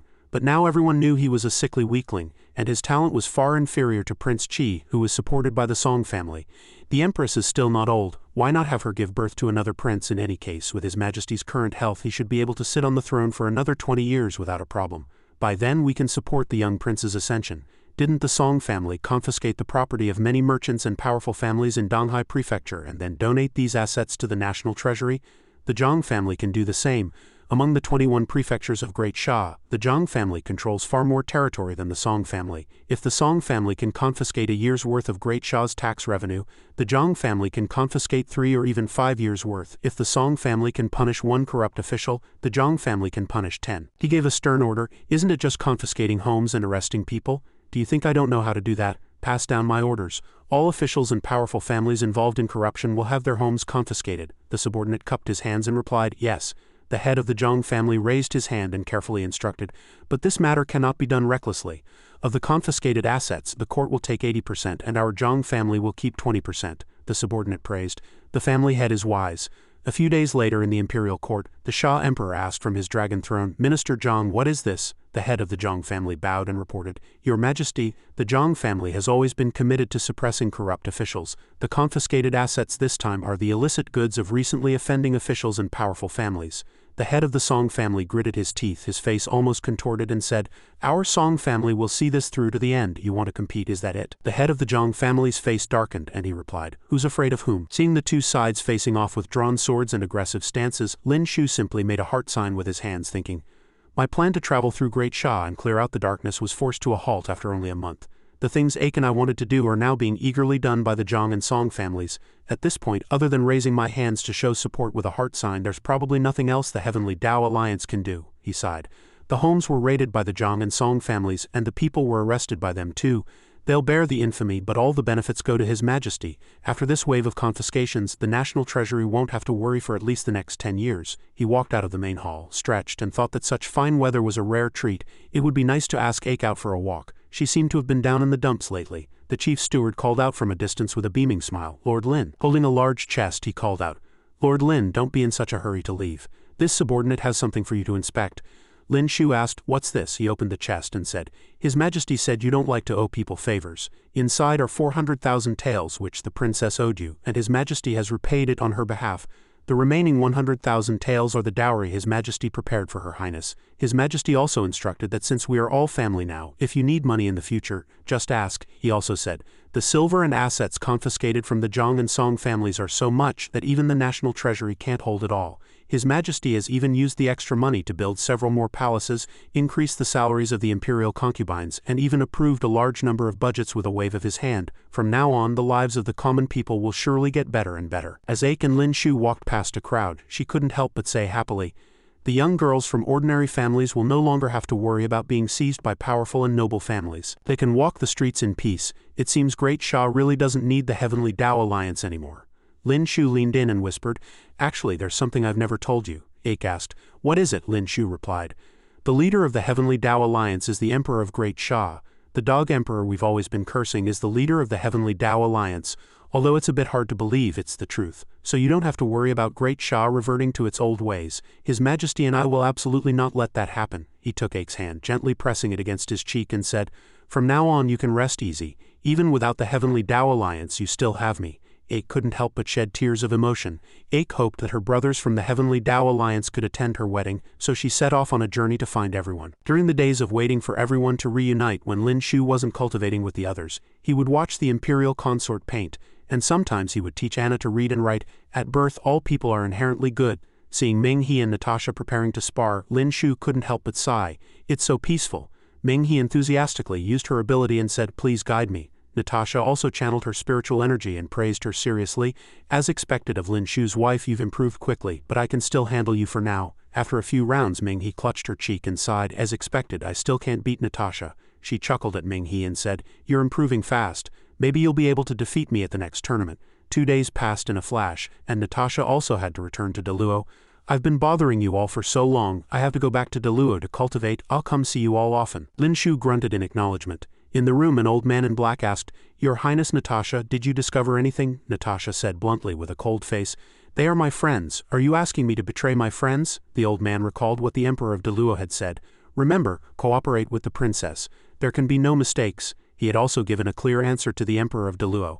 So he emphasized to Natasha, Your Highness, don't forget, this is the great Emperor's order. He's not asking Your Highness to do much, just to investigate why those two women's powers are advancing so quickly, Natasha said loudly, displeased. Great Sha is our ally. Can't you even trust our allies? The old man in black also reminded her. Your Highness is still too young. Between nations, only interests are eternal. Dao has obtained something that can enhance the strength of its prodigies in a short time. Strength of Great Sha's geniuses has also increased shockingly in just half a year. The Great Emperor suspects that in this year, Dao and Great Sha have made new discoveries and breakthroughs in the field of abilities. Deluo will fall further and further behind. Perhaps in 10 years, Deluo will no longer exist, he stressed seriously. Your Highness trusts Great Sha, but do you also trust Dao? Don't forget what Dao once did to us. Over here, Shui Ninger, Ming He, and Qin Wan were propping their chins on their hands, bored out of their minds. Natasha had left, and they wished she could have stayed a little longer. Ming He also said sorrowfully, She's a royal princess after all. She has to focus on her cultivation. Qin Wan also asked herself out of boredom. I wonder when Ake will be back. Lin Shu looked at the door, having already guessed most of it. There was indeed something off about Natasha. As the princess and #1 genius of Deluo, the Emperor of Deluo actually let her follow them back to Great Sha. Does he not care about her cultivation anymore? He broke out in a cold sweat, secretly feeling relieved. Luckily, the secret that dual cultivation can enhance my cultivation base hasn't been exposed, or I'd probably be captured by Dao or Deluo and squeezed dry. Just then Ake returned. She looked at him, chuckled, and called out, Lin Shu, I'm back. She told him with a blush that she had already notified everyone in the Heavenly Tao Alliance. Lin Shu took her hand, both happy and nervous. Then I'll go ask the Sha Emperor to grant us a marriage today, he pouted as he walked into the palace, thinking to himself, I really have to thank the Zhang and Song families. If it weren't for them, who knows how long I would have had to wait to marry Ake. Today is truly a good day, he calculated a bit. The Sha Emperor had promised him 3 marriage grants. He had already used 2 for Ninger and Wanner. Marrying Ming He was a marriage actively granted by the Sha Emperor, so it didn't count. So I still have one last chance left. As soon as he entered, he saw Li Bashong sighing. Lin Shu walked up, patted him on the shoulder, and called out, Your Highness. Li Bashong jumped in fright. Ah, he yelped, then turned his head and asked, Oh, it's you? Lin Shu put his hands on his hips and asked happily, Yo, what's wrong? Why the long face? Li Bashong clenched his fists and said with determination, I've thought it through. I want to divorce the Princess of Qin. Lin Shu was instantly silent, thinking the Princess of Qin is a woman from the Wei family. Besides the Zhang, Song and Shui families, the Wei family is a second-class meritorious family with a heaven-rank expert in the household. With her status, she indeed doesn't need to be polite to the Prince of Qin, who cannot inherit the throne. He stammered and asked again. Does the Princess of Qin agree? Li Bashang held up 5 fingers and answered with difficulty, continuing like this isn't good for either of us. She agreed, but she wants 500,000 taels of silver. Lin Shu was stunned for a moment, scratching his face, and thought, 500,000 taels in exchange for freedom, it's not a loss. He felt a bit embarrassed, thinking, we both came to see the Shah Emperor. He's here to request a divorce while I'm here to request a marriage. It feels a bit disrespectful. The two of them went in together to see the Shah Emperor. Your humble servant, your son pays respects to your majesty. Li Bozang's expression was serious, his attitude firm as he said, Father Emperor, your son wishes to divorce the Princess of Qin. Please grant your permission. The Shah Emperor's expression sank, then he sighed, not forcing the issue. Forget it. It has indeed been hard on you all these years. I grant it. Li Bajang bowed his head slightly. Thank you, Father Emperor.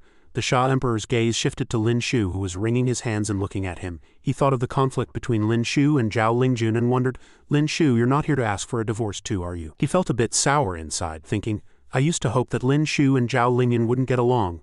But now Lin Shu is one of my own people. I'd rather their family be harmonious so they can contribute to great Shah.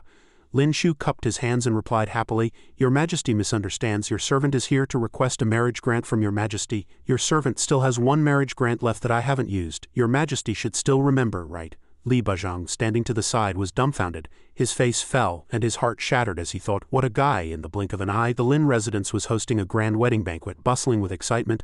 Lin Shu said to Chen Kai, feeling a bit awkward, I heard His Majesty specifically set up a department to prepare for my wedding. Even though it's an imperially granted marriage, this is too efficient. The people from the Heavenly Tao Alliance at their table were also chatting happily.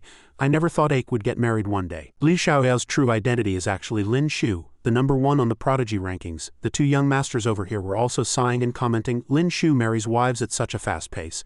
This new wife is also a peerless beauty. The title of Great Shah's #1 romantic talent belongs to him. Kai, Zhao Lingyan, Ming He and Chiba Ren, the wives, sat at one table. Ming He propped her chin on her hand, feeling a bit sour inside, her mind wandering. Although I knew long ago that Lin Shu would marry Ake, he just married me, she whispered to Chiba Ren. Do you want to stay like this forever? Chiba Ren blushed, at a loss. I don't know either, Ming. He showed her a way out. Happiness is something you have to fight for yourself. Don't be like someone who, despite appearing the earliest, can only sit on the sidelines now, Chiba Ren asked in surprise. No way. Zhao Lingyan, being that someone, felt a metaphorical arrow pierce her heart. To her, the scene of her own wedding day was still vivid. The master of ceremonies announced loudly, the auspicious time has arrived. First, bow to heaven and earth. She lowered her face, thinking sadly. Now the master of ceremonies is shouting, second, bow to the parents, and the couple bows to each other. The ceremony is complete. Escort them to the bridal chamber. Amidst a chorus of praise like wonderful, wonderful, congratulations, Zhao Lingyan slammed the table and stood up, startling Mingzu, who looked over. But Zhao Lingyan just raised her wine cup, smiled and toasted Mingzu. Your Highness, on this auspicious day I'd like to toast you, Mingzu stammered. Thank you. Lingyan, please make yourself at home, don't force yourself. Zhao Lingyan drank the wine, tears welling in her eyes, a sharp pain in her heart. Over here, Lin Shu was entering the bridal chamber with Chen Kai. My dear wife, watch your step. Chen Kai gently hummed in response to Lin Shu. After entering the room, the two made love until the next morning. Lin Shu held Chen Kai in his arms and whispered, My dear wife, I hope you like the new ability I gave you. Chen Kai said shyly, What are you talking about so early in the morning? A week later, Chen Kai used her telekinesis ability to levitate a teacup in the air and asked, Is this telekinesis? It's amazing. Ming He put her hands on her hips and showed off, with 2 abilities, your cultivation speed will be much faster. Shui Ninger gave a thumbs up and praised, Amazing. Thinking that Ake had also mastered the use of telekinesis, Lin Shu sat on the side watching them, thinking that what she said was true. For example, Qin Wan's illusion ability, cultivation speed, doubled, and her ice ability also doubled. Holding hands for dual cultivation doubled it again, making her cultivation speed 4 times faster. Ming He stretched out her hand, displaying 2 abilities, and said to them, It won't be long before I can break through to the Earth rank upper realm. At that moment, a heaven rank expert appeared. Lin Shu held his teacup, his face a bit dark as he said to them, When I step into the Earth rank Saint realm I can give you new abilities. By then the entire family reaching the heaven rank will be just around the corner, they said in surprise in unison. In the future we can become invincible just by lying flat. The thought of them being able to defeat Zhao Lingyan made Lin Shu very excited. What kind of expression will Zhao Lingyan have when your abilities surpass hers? Just thinking about it is exciting. Qin Wan, sweating, asked curiously, Since when did you start caring so much about your official wife? Lin Shu was skipping along thinking about going to find Qin Wan and Kai tonight, when a voice called out from the side, "Young master." Lin Shu stopped and looked at Anna asking, "It's so late, what's the matter?" Anna said, enunciating each word. "I want to go home and see my parents." Lin Shu stroked his chin and thought for a moment. Anna has been away from home for a long time, it's about time she went back. I was also planning to go to the East Sea again. After all, my cultivation speed is fastest at sea. He agreed to Anna's request. "No problem, I'll send you back in a few days," Anna replied happily. "Thank you, see." Before she could finish, Lin Shu coughed twice. Only then did she remember and corrected herself. "Oh no, thank you, young master." 3 days later in the East Sea, Anna pointed ahead and said to Lin Shu, "Lord Sea God, it's just up ahead." Lin Shu hummed in acknowledgement and swam forward with Anna. She saw that the scenery was the same, but the people were gone. She said anxiously in the sea tribe language, oh no, they must have moved." Lin Shu's face was grim. There was nothing he could do. The sea was vast, and without any clues, finding someone was most impossible. He looked at a fish lying on the seaweed ahead and directly used his beast language ability on it, thinking, however, clues are the one thing I'm not lacking. After hearing the goldfish's words, his face darkened. It seemed it was more than just moving. Anna turned back and called out, "Young master," only to see a group of fish lining up and saluting Lin Shu. She couldn't help but admire. As expected of the sea god, you easily did something even our sea spirit clan couldn't do. The group of fish formed a giant arrow pointing the way for Lin Shu. He sweated and called out, I know, let's go." He turned to call Anna. "We have a clue, quick." Before he could finish, he saw Anna kneeling in a very peculiar posture. "O great sea god above, please bless me to find my family." Lin Shu was impatient and his hand was itching. He slapped her on the butt and said, "Get up. Your people were captured by another sea tribe. Think carefully. Are there any major sea tribe forces nearby?" Anna turned around and hugged his leg, pleading, "Lord Sea God, you must save them." Lin Shu replied with a wry smile, "I will now, lead the way." Over at the sea tribe village, Anna saw several sea spirits tied to rocks and pointed, saying, "Lord Sea God, look." She saw 2 people and shouted loudly, "Father, Mother." 2 sea tribesmen turned to look at her, then swarmed over to capture her alive. 2 more sea spirits, and so beautiful. "If we hand them over, we won't have to pay tribute for at least 2 years. The several subordinates behind them replied, "Yes." The leader grabbed Lin Shu's hand and said, "I'll cripple this man first." A crack was suddenly heard from his throat. It turned out Lin Shu had grabbed his neck in a reverse grip. How could this be? Lin Shu stretched out his hand and used an ability on all the sea tribesmen, then clenched his fist hard. They began to struggle, saying their bodies were out of control. What's happening?" Lin Shu took away their water ability with a single point of his finger. The suffocating sea tribesmen desperately swam towards the surface. I'm about to suffocate." Lin Shu looked at them and said proudly, "Without your water ability, you can also have a taste of drowning." He clenched his fist and analyzed. "This method has the same effect as cultivating with origin crystals. As long as there is a continuous supply of ability users for me to absorb, my origin power can continue to grow." The tied-up sea spirits were still in a daze, asking, did the sea tribesmen run away? What on earth happened? Lin Shu reached out and untied their ropes. "You're free." They looked at each other, still not understanding what had just happened, and asked, "What just happened? I couldn't feel the power of water at all." I don't know." Anna went forward and hugged her parents tightly. "Father, Mother, you've suffered." An elderly sea spirit looked at Lin Shu with suspicion. The legendary divine power could he be? He knelt before Lin Shu and bowed. "It is the sea god." All the sea spirits present knelt down at the same time. "Greetings, Lord Sea God." Lin Shu was stunned, thinking, according to legend, the sea god is the deity who bestowed abilities upon the sea tribes. No wonder they see me as the sea god. In that case, I might as well play along. He used his ability to summon a school of fish to circle around him. A magnificent sight. The sea spirits marveled. "Look, the school of fish has been summoned by the sea god. It really is the sea god. The sea god has shown his divine power." Lin Shu asked the sea tribe with dignity, "You are all my people. Why must you kill each other?" The sea tribesmen kowtowed in repentance, begging, "Please forgive us, sea god. We know we were wrong. We hope the sea god will forgive us." Lin Shu sighed, lamenting, "Using the sound ability and illusion ability at the same time is quite draining. Luckily, these sea tribesmen aren't very strong." The leading sea tribesman offered a glowing shell and said, "Please calm your anger, Lord Sea God, and spare us. This is the offering from our tribe to the sea god. We hope the sea god will calm his anger." Inside the shell was something that glowed like a crystal, very beautiful. Lin Shu picked up the crystal and examined it. These crystals, like origin crystals, could enhance a person's origin power, but the effect was average, similar to cheap origin crystals. The old sea tribesman explained sadly, "Lord Sea God, we didn't want to harm the sea spirit clan. It's just that these crystals are the crystallized origin power from within a sea tribe member's body. A Zon rank sea tribe member needs half a month to condense one. The powerful tribes force us to offer tributes at the Sea God Festival every year. If we can't hand over enough water essences before the festival, some members of the tribe will be taken away by the large tribes and become slaves. This year, we definitely won't be able to gather enough water essences. The Sea Spirit Clan are the most popular slaves among the sea tribes and can be used as a substitute for water essences. So he and several other sea tribesmen knelt and pleaded. If it weren't for this, we are all children of the Sea God. Who would be willing to kill each other? Please save us, Lord Sea God. Lord Sea God, if we had your protection we would definitely not aid the evildoers anymore.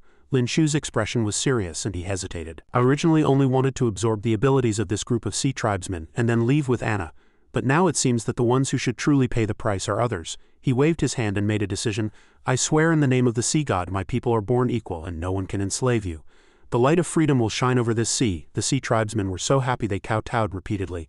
Long live the sea god, long live the sea god, this is wonderful, we're saved. The sea god has saved our entire tribe, long live the sea god. Lin Shu also made up his mind, if you don't have a sea god then from now on I will be your true sea god. Over at the ancient sea tribe city 2 patrolling sea tribesmen were complaining. What bad luck, that bastard made me patrol again. I think you're looking to die. Just say a few less words. Another sea tribesman looked at a group of people on the other side and said, there are people, I recognize this tribe. Why are they offering tribute so early? They saw Anna and Lin Shu and laughed happily. I didn't expect to catch a pair of sea spirits. This is great, we don't have to worry about not having enough tribute this year. A sea tribesman's eyes turned red with anger, and he clenched his fists. How dare you be so disrespectful to the sea god? One sea tribesman blew a horn while another raised his blade and asked, do you want to rebel? You're truly seeking death. Hearing the call, sea tribesmen from several tribes swam over and surrounded Lin Shu's group. How dare you impersonate the sea god? Die. After a while, the sea tribesmen from those few tribes floated to the surface, gasping for air like never before. What on earth happened? They swam to shore, clutching their heads in panic. The sea god is omnipotent. He can strip us of our ability to control water. That legend is true, it's true.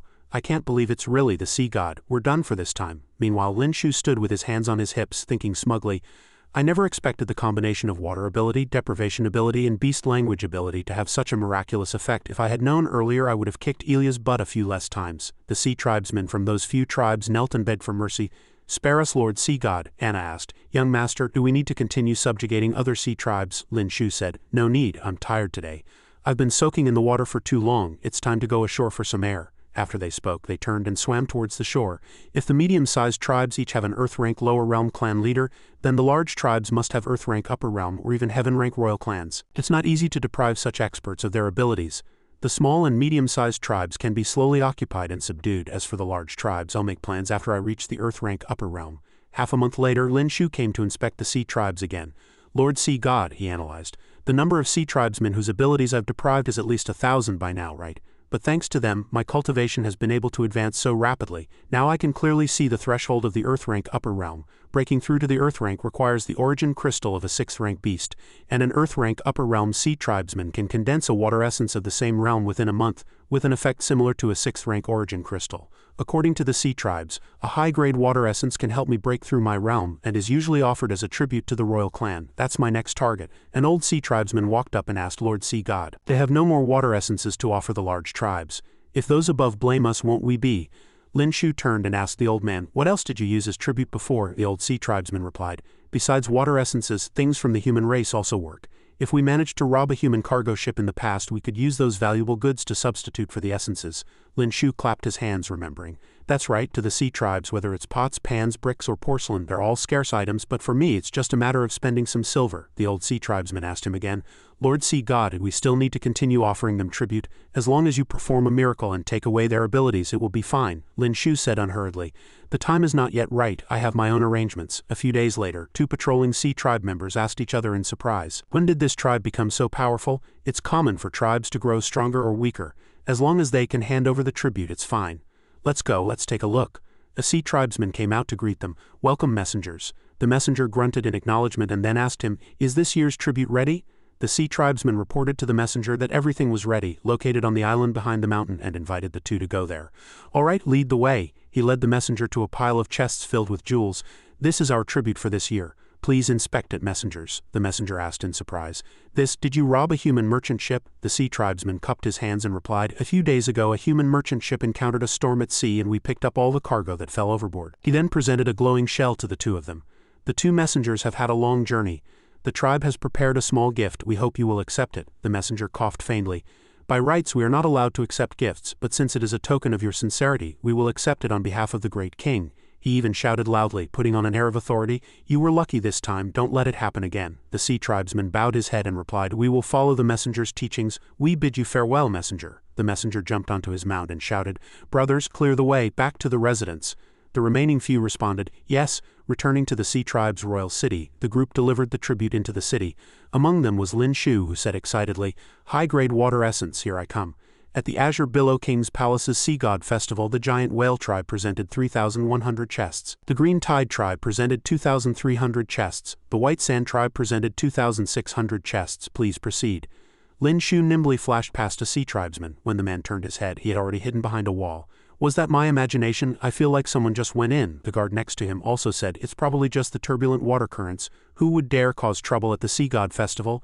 Unless they're tired of living, Lin Shu said with some apprehension. I didn't expect even the guards of this royal palace to be at the Earth rank upper realm. Luckily, I have an Earth rank concealment ability, so no one below the Heaven rank can see through me. The guard shouted loudly. Hurry up, all of you, be quick. If we're late, I won't spare you. After they moved the gifts into the treasury, they guarded it heavily. Lin Shu had also quickly slipped into the treasury and began to search. The more the better. The more the better. There are so many water essences. He looked at the water essences and counted them with his fingers. 13, 19, 15, 20. He touched his chin, wondering with confusion. The water essences that can create Earth rank upper realm sea tribe experts are not here. They might be hidden in a more secretive place. He raised his hand and used an ability taking away all the water essences. Although these water essences are useless to me, I can bring them to Qinwan and the others. Since I'm here anyway, I can't leave empty-handed. Lin Shu used an ability to pass through the wall, deducing that such a valuable item would certainly not be carried by the Azure Billow King. It's likely hidden in his bedchamber. The banquet over here was bustling with excitement. This year's Sea God Festival was a bountiful harvest, haha. The fine wine brewed by humans is just so satisfying. I also have Sea Spirit Clan women presented as tribute here. Now that's what I call satisfying. If you're interested, brother, come, another drink. The Azure Billow King raised his cup and said, May the Sea God bless us. When I, the Azure Billow King, unite the endless sea, that will be the day we attack the continent. At that time, fine wine, beautiful women, wealth and slaves will be ours in abundance. The crowd below let out a long oh, then shouted, Long live the Sea God, long live our wise king, long live the Sea God, long live our wise king. Meanwhile, in the Azure Billow King's bedchamber, Lin Shu was getting impatient with his search, constantly muttering, Essence, essence, come to daddy, it's not here. The banquet is about to end, I don't have much time left, where is it? Why is it hidden so well? He stopped, looked at the floor beneath his feet and thought, there's no extra space around or above the palace. If there's any secret chamber with a mechanism, it must be underground. As he spoke, Lin Shu had already drilled into the ground with his ability, a hidden passage as expected. There's a whole new world down here. Seeing the water essences, he was finally overjoyed. The energy is pure, the fluctuations are strong, it's a high-grade water essence. He stood with his hands behind his back and sighed. There are a full 15 of them just here. I have a feeling I'm about to break through to the Earth rank upper realm. Outside, the Azure Billow King had also returned. He drunkenly said to the person supporting him, Your father and I are old friends. You must cultivate well and advance to the heaven rank soon. Don't disappoint him. The person nodded and replied, Yes, this subordinate will definitely cultivate diligently and not disappoint the king's nurturing. He walked into the bedchamber and saw the hidden passage was open, then shouted strangely, Strange, was my room this messy before? Forget it, I'll go check on my treasures first. As he walked in, he muttered, It's one thing for the outside to be a mess, but why is my secret chamber so messy too, like it's been robbed? His face darkened, he hiccuped, looked down and then shouted, Water, where are my water essences? Over here. Lin Shu sneezed, wiped his nose and guessed, Looks like I've been discovered, hee. He focused his mind to cultivate the water essences. There's no time to waste, I must refine them quickly. After a while, Lin Shu suddenly opened his eyes, took a deep breath and felt, So this is the Earth rank upper realm, it feels a bit unreal. He suddenly remembered and said, Right, Zhao Lingjun, over here. Zhao Lingyan was sighing, thinking, that guy Lin Shu, he clearly said he would marry me if he won first place in the competition. Why did he marry Ming He first? Zhao Lingjun asked, Are you thinking about why Lin Shu hasn't married you yet? Zhao Lingyan blushed and stammered, WH what? How did you know, sister? Zhao Lingjun tilted her head and said, Lin Shu and I have already agreed, when I step into the heaven rank and clear away all threats to you, I will divorce him. When you marry him, then there will be fewer rumors outside. Zhao Lingyan moved closer and asked in a low voice, Don't you still dislike Lin Shu, sister? Zhao Lingjun answered bluntly, Not at all. Zhao Lingyan turned to the side and saw a spirit boat, her face lighting up with joy. Look, sister, it must be Lin Shu returning. Zhao Lingjun snorted coldly. He still knows to come back. As soon as Lin Shu got off the boat, he smiled and said, I've finally seen you, I've missed you so much after all these days. Zhao Lingyan's face was flushed and she stammered, Hey, WH, what are you saying? Why so sudden? Lin Shu walked forward and unexpectedly took Zhao Lingjun's hand. She looked at him and asked, What are you trying to do now? Lin Shu didn't explain, only saying, Just come with me. Zhao Lingyan said, Oh, with tears in her eyes. The two came to a place facing each other in the air, ready to fight. Zhao Lingjun asked, Are you sure, right here? Lin Shu's aura soared as he said, I've waited for this day for a long time. The water surface fluctuated violently.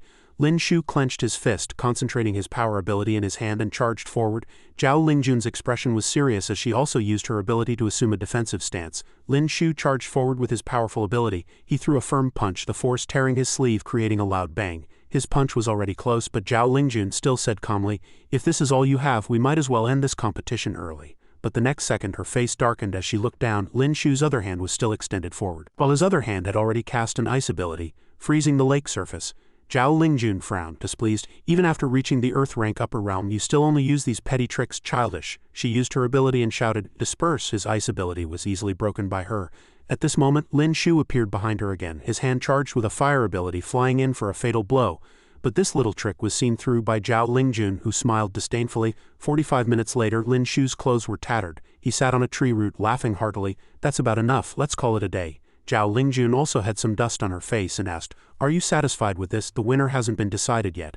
Lin Shu smiled and replied, "No need, your telekinetic pressure is always successful, but now it can only make my feet sink into the ground slightly, and my current attacks can't even touch the corner of your clothes, right? If we continue fighting, neither of us can do anything to the other." Zhao Lingjun asked curiously, "You still have at least the light and dark abilities you haven't used, right? Why?" Lin Shu smiled brightly and said frankly, "If I used them, I couldn't guarantee I wouldn't hurt you." Hearing this, Zhao Lingjun's anger flared up instantly.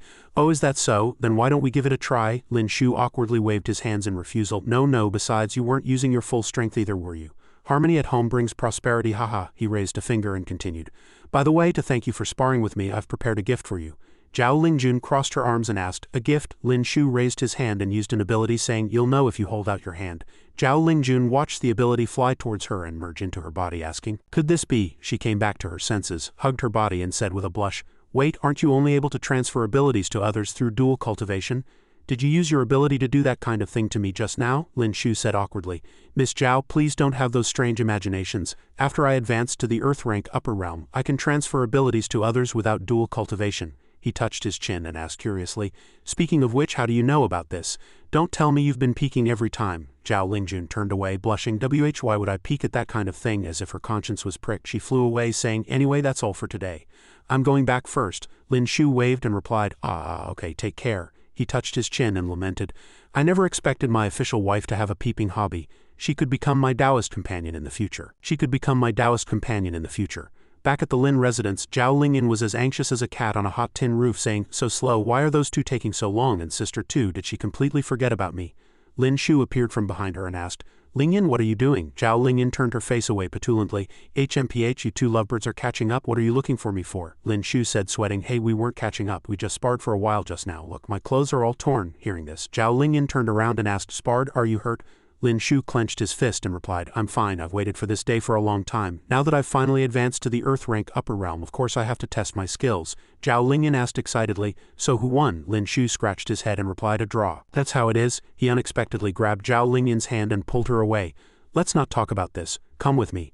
Zhao Lingjun asked in surprise, "Isn't this the house we used to live in? What are we doing here?" Lin Shu said, "You'll know once you go inside." After a while, Lin Shu was lying diagonally on the table, having changed his clothes, thinking, "Granting abilities through contact is too draining. Teaching two people abilities in one day is really killing me."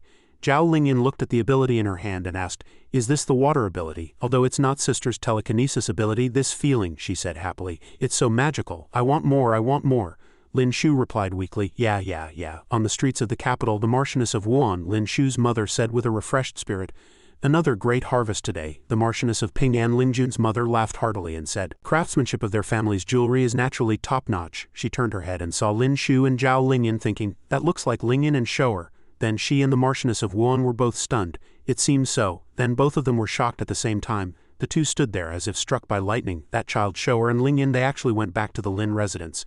Zhao Lingjun asked in surprise, "Is this a water essence?" Lin Shu said casually, "Take it and use it. These are enough to help you quickly cultivate to the peak of the Earth rank upper realm." Lingjun was overjoyed and said, "Thank you, Lin Shu. I really don't know how to thank you." Lin Shu touched his chin and asked, "Do you really want to thank me that much? You'll do whatever I say." Zhao Lingjun replied with a blush, Yes, as long as it's not too much." Lin Shu grunted as if thinking, then hugged her and said happily, "Then let's just hug, is that okay?" Zhao Lingjun was stunned. Just then the Marchioness of Wuan and the Marchioness of Ping'an saw this scene through the crack in the door.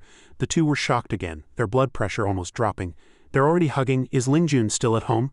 Lin Shu heard the noise and asked, "Oh, is that Mother?" He walked out and asked, "Mother, why didn't you say anything when you came? Is something wrong?" The two ladies huddled together, stuttering, unable to speak. The Marchioness of Wuan thought awkwardly, "Why are young people these days so open? Have they lost all inhibitions?" The Marchioness of Ping'an also answered him, It's nothing important." The Marchioness of Wuan said, "We just bought some fruit on the way and thought we'd bring some for you to try." The two handed the fruit basket to Lin Shu and hurried away. "Then we won't disturb you two catching up." Lin Shu took the fruit basket and replied, "Oh, thank you, Mother." Back at the Marquis of Wuan's residence, the Marchioness of Wuan was listless like a walking corpse, saying, "What a misfortune for our family, what a misfortune, it's all our fault for not keeping Shower in check." The Marchioness of Ping'an wiped her tears and cried sadly, "Don't say that, it's our family's fault for not raising our daughter well," she asked herself, crying. "If Lingjun finds out that her own sister and her husband are so passionate, how can she go on living?" The Marchioness of Wuan's face darkened and she sighed. "Sigh, these two children, over here." Lin Shu was also asking Kai about Zhao Lingjun's whereabouts, saying, "I haven't seen Lingjun these past few days and I didn't see her at dinner either. Kai, do you know where she is?" Kai said, "Sister Lingjun should be cultivating in her room. She said she'll eat later." It seems to have been like this for the past few days. Lin Shu frowned, thinking, cultivating. Although Zhao Lingjun had always been diligent in her cultivation since their last battle, she seemed to be even stricter with herself. Really, does she want to avoid being surpassed by me that much? She's not even taking care of her own body. In Lingjun's room, she was concentrating on cultivating her ability. Lin Shu walked in with a plate of food. She opened her eyes and called out, "Lin Shu." He walked in and said, "Excuse me, I brought you some fruit." He turned around and called out, "They've all been chilled. They won't taste good if they get warm. Eat up." Zhao Lingjun controlled the plate of food to come over, seemingly a bit suspicious, but after eating one she was greatly surprised. Delicious. She controlled a grape to float in the air, one hand on her chin, and said, "Strange, in the past we would only pretend to be a harmonious couple in front of our parents. What's the meaning of this today?" Lin Shu brought over another cup of shaved ice. "Lingjun, I also made you some strawberry shaved ice to cool off." Zhao Lingjun, with a temper like melting ice cream, asked, "Can't you just do everything at once?" She looked at the cup of strawberry shaved ice and couldn't help but suspect. "I say, do you have something you want to ask me? If you have something to say, just say it." "Why be so attentive?" Lin Shu turned and walked towards the door, saying, "Not at all, don't overthink it. I know you don't want to be a couple with me, so as friends it's fine to care about each other. I still have to prepare a portion for Ren, so I won't disturb you." Zhao Lingjun blushed and hummed in response, "Then let's leave it at that for now. Thank you, you don't need to bring me anything else, I have to continue cultivating." Lin Shu suddenly remembered something and turned his head. "Oh right. We're planning to go shopping later. Lingyan and Rin are going too. Do you want to go out for some fresh air together?" Zhao Lingjun then refused. "I don't need to." Lin Shu grabbed her hand and pulled her along, saying, "Cultivating all day is so boring, you need to balance work and rest. Let's go together, I'll buy you snacks on the way, okay?" Zhao Lingjun cried out in surprise. "Lin Shu," he smiled and said, "Besides, I've already promised my mother-in-law to take good care of you. I can't disappoint her." Zhao Lingjun was slightly stunned and smiled and agreed. A few days later, Lin Shu walked over and asked Lingyan, "What's the matter calling me out here, so mysterious?" Zhao Lingyan called out, "Come over here." She blushed and said shyly, "I was thinking if sister had one more ability, then her cultivation speed would be faster, and we could also improve faster." Hearing this, Lin Shu smiled awkwardly, thinking, "So that's it. But if I tell Lingyan that I've already given her sister a second ability, it will definitely make her angry. Forget it, better not to ask for trouble." Zhao Lingyan asked, "Are you worried you can't trust her? I know there's a little conflict between you two, but you're a couple after all, why be so suspicious?" Lin Shu put his hands on his hips and replied, "You have a point, I'll consider it seriously." Zhao Lingyan asked happily, "Really? I knew you were the best person." Lin Shu suddenly paused and turned his head sharply. Zhao Lingyan looked at him and asked, "What's wrong, Lin Shu? What happened?" Lin Shu said seriously, "Someone is watching us." Zhao Lingyan waved her hand and asked loudly, "Which villain dares to follow me?" When she turned her head, she saw the 4 elders of the Lin and Zhao families staring at her. She was startled and cried out, "Aya, father, mother, what are you doing here?" The Marquis of Ping'an said menacingly, "I'd like to ask you instead, what are you two doing here?" The Marchioness of Ping'an also asked with a cold face, "What? Feeling your wings have grown, you dare to question your mother now?" Zhao Lingyan was so frightened by their invisible pressure that she panicked and replied, "And no, that's not it. We have something important to discuss," she thought to herself. Lin Shu's ability secret must not be revealed behind her. Lin Shu said calmly, "It's all right, I was planning to tell them anyway." The Marchioness of Ping'an looked at him, her face full of confusion and conflict. "Is Lin Shu planning to tell them everything? Does he really want to marry my other daughter?" Zhao Lingyan had no other choice and prepared to speak. "In that case, I'll tell the truth too. Actually, we weren't finished talking just now." The Marquis of Ping'an had already interrupted her. "No need to say anything. Since things have come to this, I only have one request. No matter what, you must not hurt Lingjun." Zhao Lingyan tilted her head, her face full of question marks. What does this have to do with sister?" The Marchioness of Ping'an said. "You child, how long are you going to hide it? Aren't you already with Lin Shu? If your sister finds out..." Zhao Lingyan's face turned beet red as she thought, So it's about this. Lin Shu also awkwardly rubbed his face. Are we that obvious? He scratched his head and said honestly, if it's about this, Ling Jun has known for a long time. The Marquis and Marchioness of Ping'an jumped up in shock. He was sweating profusely, feeling dizzy, and thought, so this is what young people are like these days. Their ideas are so bold. Why am I a little envious? Damn it, no matter what, I should just wait and see, he said. Since even Ling Jun has no objections, we as parents have nothing to say. In short, your happiness is the most important thing. Zhao Lingyan was so ashamed that her face was beet red. She whispered to Lin Shu, how did it suddenly become about us? I thought we were going to talk about your ability. Lin Shu also shrugged helplessly. What can I do? Who can blame our parents for being so sensitive? The Marchioness of Ping'an was also a reasonable person and comforted her. Lingyan, actually, as long as you and Lingjun can be happy, your father and I don't care what outsiders say. From now on, you two just live a good and peaceful life. Hearing this, Zhao Lingyan also felt somewhat relieved and said, The Marquis of Wuan put his hands on Lin Shu's shoulders and said with a cold smile, speaking of which, while I know you're a philanderer, I never thought you'd go after your own sister-in-law. I've really raised a good son, ha ha ha. Cold sweat dripped down Lin Shu's back. He stammered, Father. Before he could finish, the Marquis and Marchioness of Wuan laid into him. You brat, what were you thinking? That girl is your sister-in-law. You've really gone too far. Be honest, you haven't done anything to Lingyan, have you? I'm warning you, that girl isn't married yet. If you dare to mess around, I won't spare you. Standing between the two, Lin Shu could only raise his hands to calm them down. Calm down, he thought to himself. I knew I'd have to clear this up sooner or later. I just wanted to test their reaction. I never thought my own parents would be the hardest to convince. The Marchioness of Ping'an turned and called out to her in-laws. The Marchioness of Wuan ignored her, continuing to shake Lin Shu and question him. You rat, how are your father and I supposed to show our faces in public? Won't the neighbors gossip behind our backs? You're too much. The Marchioness of Ping'an grabbed Lin Shu's hand and earnestly advised, Listen to me. I know you've always been a good child and there isn't a more outstanding man than you in all of Daxia. As long as you promise not to neglect Lingjun, your father and I won't object to you and Lingyan being together. Lin Shu stammered. I promise, how would I dare? The Marquis of Wuan sighed deeply and said, Sigh, since it has come to this and our in-laws have said as much. The Marchioness of Wuan was also at a loss for words. We won't say any more. Children will have their own fortunes, let's just let them decide for themselves. Zhao Lingyan stared at them blankly, then became flustered again, thinking, what's going on? How did the conversation suddenly turn to my mother agreeing to let me marry Lin Shu? Boohoo, what should I do? What should we name our child? Oh wait, calm down. Zhao Lingyan forced herself to calm down. Lin Shu turned to look at her and said, Actually, Lingjun and I discussed when I would marry Lingyan a long time ago. Everyone, you don't need to worry anymore. The Marquis and Marchioness of Wuan's jaws dropped, letting out a long "oh" inside the Lin residence. Zhao Lingjun raised her hands and entered a meditative state, condensing water. She looked at the water crystals and analyzed, using telekinesis to condense water elements, creating an inexhaustible cultivation environment, expanding my vital power. It was also thanks to Lin Shu's water ability that she could make up for the lack of a suitable environment for telekinetic cultivation. The waters of the Tianshui River flowed backward, its power immense. Seeing this, Duke Shui couldn't help but be amazed. The Tianshui River is flowing backward. Such a phenomenon, could it be that someone is breaking through to the heaven rank? No, I'm afraid it's already this aura. Could it be Zhao Lingjun? Over here. Zhao Lingjun opened her eyes, looked at the phenomenon caused by the Tianshui River and asked herself, is this the heaven rank? Inside the Zhang family residence, the head of the Zhang family looked up and said, It's Zhao Lingjun. The green-robed old man beside him closed his eyes gently and said, Besides her, there's no one else. He sighed with emotion. She is only 21. The head of the Zhang family also sighed deeply, guessing, I'm afraid she will be the first supreme realm expert in the history of Daxia. The Zhang family should not have interfered last time. Inside the Song family residence, seeing the Tianshui River flowing backward, the head of the Song family frowned. The gap between people is truly despairing.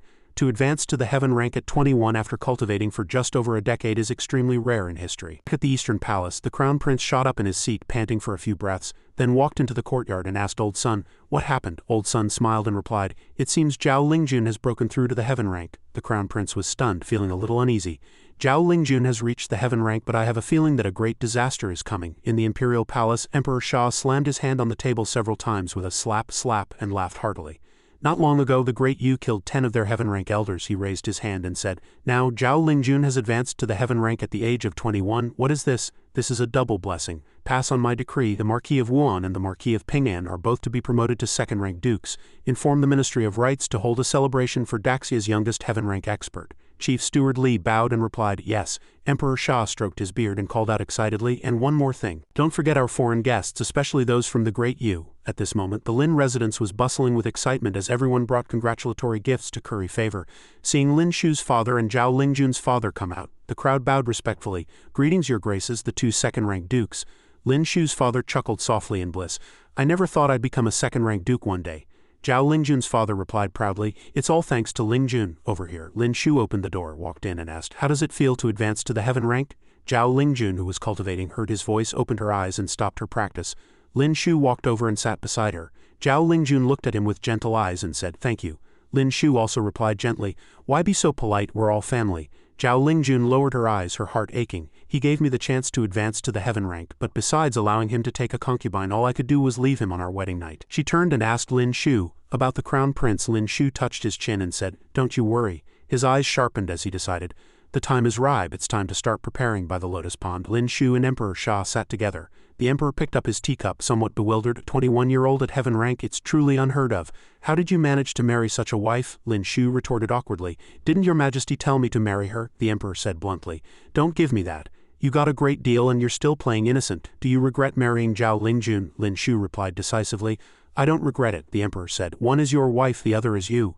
Daxia's future is full of hope. He smiled with satisfaction. In my lifetime, perhaps I'll be able to see the day Daxia surpasses the great Yu. Lin Shu lowered his head and said, your majesty will definitely be able to see it. The emperor looked up and said, that would be good. He raised a hand to his forehead and sighed. I'm old. Lately I've been feeling more and more powerless. Daxia's future will have to rely on you all, Lin Shu said seriously. I'm afraid I'll have to disappoint your majesty. This subject is not interested in power and plans to take my family into seclusion in the mountains in a few years to live away from worldly affairs. Hearing this, the emperor was so surprised that he dropped his teacup, looking at him in a daze. Why would you have such an idea? Have I not treated you well enough? Lin Shu cupped his hands, bowed, and spoke frankly. Your majesty has shown me great favor, but Daxia's next emperor may not. The crown prince has repeatedly tried to have me and my sister-in-law killed. He looked at the emperor and said, for your majesty's sake I have not pursued the matter with him, but the Lin family will not serve him loyally. The emperor held his forehead and sighed deeply, unable to hide it any longer. You know everything. Lin Shu was silent for a moment, then said, this subject comes from the Qingli division. Investigation is my specialty. The crown prince is intensely jealous. Who knows how many geniuses who awakened the ice ability have died at his hands. He turned to look in a certain direction, firm in his choice. Who your majesty passes the throne to is not for me a subject to interfere with. But he once made a move against Lingyan. My wife and I cannot turn a blind eye. We can only make this decision. I hope your majesty can understand. The emperor clenched his fists, anger welling up in his heart. He thought, it's one thing for that boy to be incompetent, but for his character to be so poor, how could he offend both Lin Shu and Zhao Lingjun at the same time? If he weren't the crown prince, he would have died countless times already. This can't go on. The Daxia Empire cannot be ruined by him. After thinking, he coughed a few times and then proposed. The crown prince is indeed unfit for the great responsibility. Why don't you help me suppress the Zhang family and I will change the crown prince? On the other side, in a tea-house, the ambassador of the great Yu was speaking with a cloaked figure. Daxia, so what if they produce the youngest heaven rank? They foolishly think they can suppress the great Yu with just that? He looked at the person opposite him and said, but I truly didn't expect your excellency to help the great Yu at a time like this. Your highness, the crown prince. The crown prince tilted his head, extended a hand forward and said, eliminating Zhao Lingjun is beneficial to both you and me. We will be excellent partners. Back at the Deluo Imperial Palace, the Deluo Emperor thought with a grim face. A 21-year-old at heaven rank is of extraordinary significance. The neighboring country of Daxia is rising day by day, its strength gradually catching up to and even surpassing Deluo. This is an indisputable fact. In a room in the palace, Natasha finished reading the intelligence report. As she put it down, she couldn't help but praise, as expected of her, Miss Jun. In the Great Yu Elder Council, a white-haired elder was also in discussion. News from Daxia, the 21-year-old Zhao Lingjun has successfully advanced to the heaven rank. Although the Great Yu has one heaven rank upper realm expert, he is advanced in age and could fall at any time. The bespectacled elder tapped his fingers on the table and continued. For the next 3 to 5 years, the old ancestor can still protect the Great Yu. In 10 years, if the Great Yu has no new heaven rank upper realm expert, we may fall into a state worse than even Deluo. We have held the position of the continent's hegemon for a long time and will absolutely not allow any country to shake our position. It seems we must implement the plan ahead of schedule. The other few nodded in agreement. The curly-haired man raised his hand and said, regarding that plan, there's a friend from Daxia who can help us. Over at the Great Yu Academy, Doug scratched his head, annoyed. I thought that after advancing to the Earth rank upper realm, I'd have a chance to surpass Zhao Lingjun, but I didn't expect her to have already broken through to the heaven rank. He let out a long sigh, lamenting in frustration. This cultivation speed is simply monstrous. It seems I can only make Lin Shu my target. Doug pointed behind him and said, by the way, has Otto gone to Daxia again? He touched his chin and thought, his relationship with Lin Shu seems to be quite good. On the streets of Daxia, Otto followed behind his sister, complaining, I say, sister, if it's discovered that you snuck out, I'll be dead for sure. His sister turned around slyly and said, Oh my dear brother, you wouldn't want others to find out about you giving spirit crystals to a Daxia cultivator, would you? Otto touched his head helplessly and said, Fine, fine. I get it, sister, spare me. His house is just ahead. This guy is greedy and lecherous. He's married several women. Sister, you have to be careful. Otto went forward and knocked on the door. Ming he came out and opened it, asking, Who is it? Seeing who it was, both of them. Ah, Ed Ming, he asked Otto, What are you doing here? Otto replied, I arranged to have a match with Lin Shu. And why are you at Lin Shu's house? Ming he crossed her arms, saying a bit shyly, Isn't it only natural for a wife to live in her husband's house? Otto was stunned, thunderstruck. What, he married again? Can his back still handle it? Ming he looked at the sister and asked, And this is? Otto coughed a few times and replied, This is a friend of mine. He thought, I can't reveal her true identity. She bowed slightly and introduced herself. Hello, my name is Sophia. I have long heard of young Master Lin's great name and have come especially to pay a visit. Ming he thought. The great Yu hasn't given up yet. Still trying to seduce Lin Shu with a honey trap. She waved her hand and said, All right, I get it. But I'm sorry, Lin Shu has gone to the East Sea and won't be back until tonight. You two should go back. Otto peeked his head in and asked what he was doing in the East Sea.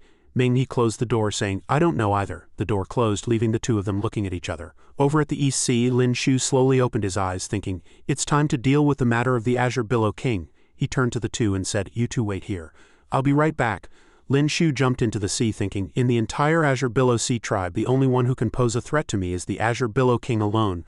Only a heaven-rank cultivator can fight a heaven-rank sea tribe member. In the Azure Billow King's palace, a crystal slowly turned in the Azure Billow King's hand. He said resentfully, If that heaven-rank water essence hadn't been stolen, I wouldn't be in such a sorry state. Bringing this up, he became angry again and shouted, That damned thief, when I catch you, I'll flay you and pull out your tendons. A sea tribesman came in to report, Your Majesty, the scouts report that the surrounding vassal sea tribe clans have gathered their experts and are heading for the royal palace. It seems they are not here to offer tribute, he thought with confusion. The Sea God Festival is still a long way off. What are they doing here now? The Azure Billow King said impatiently. If they're not here to offer tribute, are they planning to rebel? Outside the palace, Lin Shu and a group of Sea Spirit clan members were already waiting menacingly. The Sea Spirit clan elder said with some fear, Lord Sea God, the Azure Billow King is the strongest in this sea. All our clansmen combined are no match for him. But the man in green beside him said, What are you afraid of? We have Lord Sea God. The Azure Billow Sea tribe charged out. The Sea Spirit clan charged forward, shouting, The enemy is attacking. Prepare for battle. For Lord Sea God, Lin Shu also rushed forward, taking down 1, 2, 3. This is the last one. It seems the Azure Billow Kingdom still has 10 Earth-rank upper realm experts. The Sea Spirit clan cheered happily. Lord Sea God is invincible. The Azure Billow King walked out and bellowed, Insolence. Everyone trembled in fear, saying, It's the Azure Billow King. We're done for. Lin Shu was grabbed by his collar and was also surprised, thinking, So fast I didn't even notice. The Azure Billow King was stunned, thinking, He's one of the 10 experts of the royal family. What on earth happened? Lin Shu announced loudly to him. The Lanshui tribe, the Haishui tribe, and 6 other tribes have already submitted to me. From now on they have nothing to do with the Azure Billow royal family. The Azure Billow King flung his hand back and retreated, asking, Is what he says true? You actually submitted to a human? All the tribes said in unison. The Lanshui tribe swears allegiance to Lord Sea God until death. The Haishui tribe also only pledges allegiance to Lord Sea God. The Yunshui tribe swears allegiance until death. The Kongshui tribe as well, we swear allegiance to Lord Sea God until death. The Azure Billow King turned his head, gritting his teeth. You, he smiled sinisterly. Fine, you want to snatch my tribes? Let's see if you have the ability. On the surface of the sea, a wave shot up into the sky. Zhao Lingjun looked up and said, Lin Shu is coming soon. Duke Shui said, It's your turn to take the stage. Lin Shu flew out of the water. The Azure Billow King extended his hand forward and shouted, Where do you think you're going? Lin Shu channeled his power, turned his head and accused, The dignified Azure Billow King actually likes to sneak attack from behind. Can't you have some martial ethics? The Azure Billow King retorted angrily. If you don't want me to attack from behind, then stop running. He froze, saying in surprise, What? The seawater has been parted. Opposite him was Zhao Lingjun. Casting an ability, Duke Shui cracked his knuckles, shouting eagerly, Leader of the sea tribe, you beast, I finally found you. The Azure Billow King looked at the 2 attacks coming at him and thought, Not good, they're experts. I must retreat quickly. He cried out a few times, unable to bear it, and relented. You can have those 6 tribes. Lin Shu placed his hand under his chin, made a V sign, and said, So sorry, but I want all of those tribes. The Azure Billow King said angrily, Don't push your luck. Again he was suppressed by the ability and couldn't take it. Wait, 13 it is. He thought resentfully, I'm trapped here today. If I don't agree, I'm afraid death is the only way out.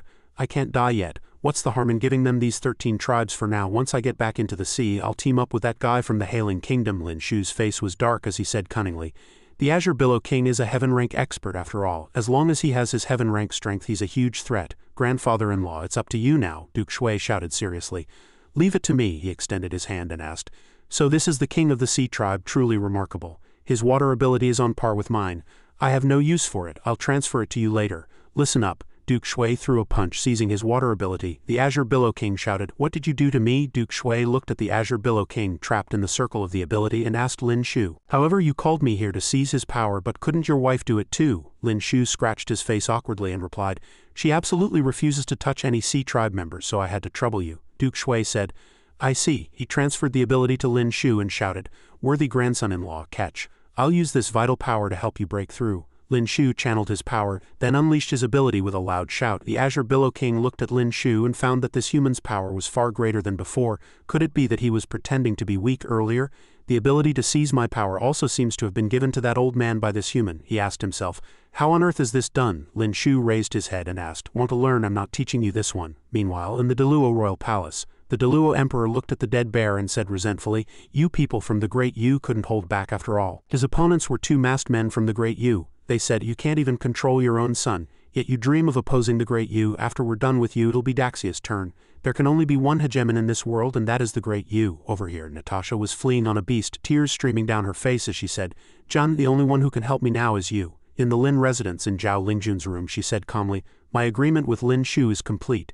It's time for you to marry into the Lin family." Zhao Lingyun said, "But sister, you haven't divorced Lin Shu yet." Zhao Lingjun turned her face away, displeased, and said, "Say no more, I understand," she said in a low voice. "You were the one who was supposed to marry into the Lin family. It has always been me who has taken your place." Zhao Lingyun retorted, "No, it's not like that. The marriage contract was originally between the two of you." Zhao Lingjun grabbed her hand and said, "Lingyun," she laughed softly, "there are no buts. Since you two are in love, you should be together, otherwise I'll regret it for the rest of my life." Lin Shu, who was standing outside the door, heard their entire conversation and sighed. "If it weren't for that marriage contract, if we could have loved freely, Lingjun might have been my sister-in-law, not my wife." Lingyun has always had a knot in her heart, and only Lingjun can untie this knot. Just then a noise came from behind him. Lin Shu looked over in surprise and asked, "That's Minghe's power. What is she doing over here?" Sophia was laughing like a madwoman, shouting, "So high," while Otto, gritting his teeth, said fiercely, "I saw Lin Shu come back. Get Lin Shu out here, I want to see him." Minghe was furious, saying word by word, "Barging into the Lin residence, you're looking for death." Shui Ninger pointed and asked, "Shouldn't we go over and help?" The Imperial physician and Chiba Rin both looked on helplessly, not wanting to get involved. The lady in purple took a sip of tea and also said calmly, "No need. The fourth prince of the Great Yu wouldn't dare to cause trouble in Daxia, but the woman with him is rather interesting." Lin Shu flew in from somewhere blocking his path and called out, "Otto, what do you want with me?" Otto was stunned for a moment, then called out, "Lin Shu." Sophia walked up to him, looked him over carefully and asked, "You've already reached the Earth rank upper realm.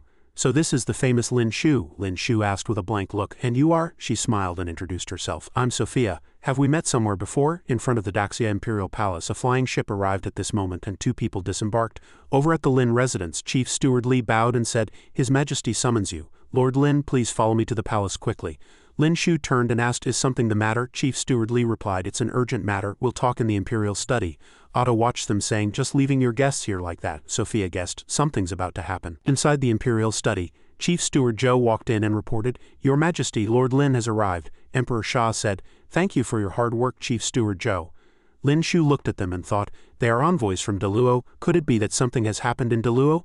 The brown-haired man recounted with a wretched expression, "A day ago, more than a dozen powerful noble families in Deluo suddenly joined forces to stage a coup." The blue-haired man raised his hand and continued, "The great emperor was in seclusion. They gathered several heaven-rank experts and launched a surprise attack on him. The great emperor, facing a siege by multiple experts of the same rank, fought his way out but was heavily injured and escaped. His current whereabouts are unknown. After the great emperor's disappearance, the crown prince was quickly enthroned as the new emperor. He immediately imprisoned the other princes and announced that Princess Natasha would be married to an elder from the Great Yu. From now on, Deluo and the Great Yu are friendly nations." Ministers looked at each other, discussing among themselves, "The original balance of the continent has been broken.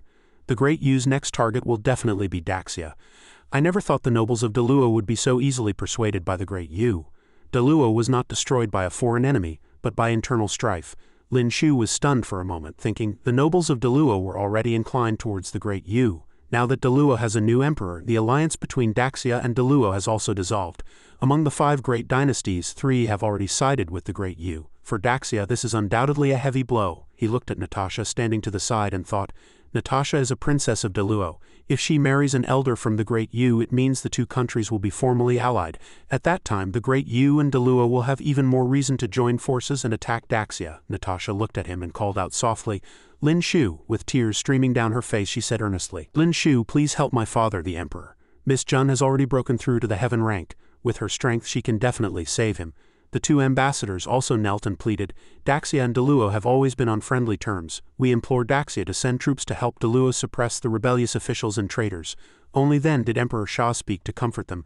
Please, envoys, do not be anxious. This matter is of great importance. I will give you a reply after I have discussed it with my ministers. The head of the Zhang family voiced his opposition. Your Majesty, this is an internal affair of Deluo. We have no reason to interfere. Any rash move might be a trap set by the Great Yu. The head of the Song family standing behind him added, but we cannot just sit by and watch. If we allow Deluo to become our enemy, the consequences will be unthinkable. Several other ministers chimed in.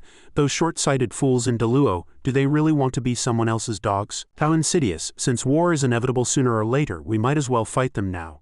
As Emperor Sha wrestled with a headache, unsure of what to do, Lin Shu took the initiative and proposed, Your Majesty, why don't you let me go? Emperor Sha was greatly surprised and asked, Can you resolve the chaos in Deluo? Lin Shu said confidently.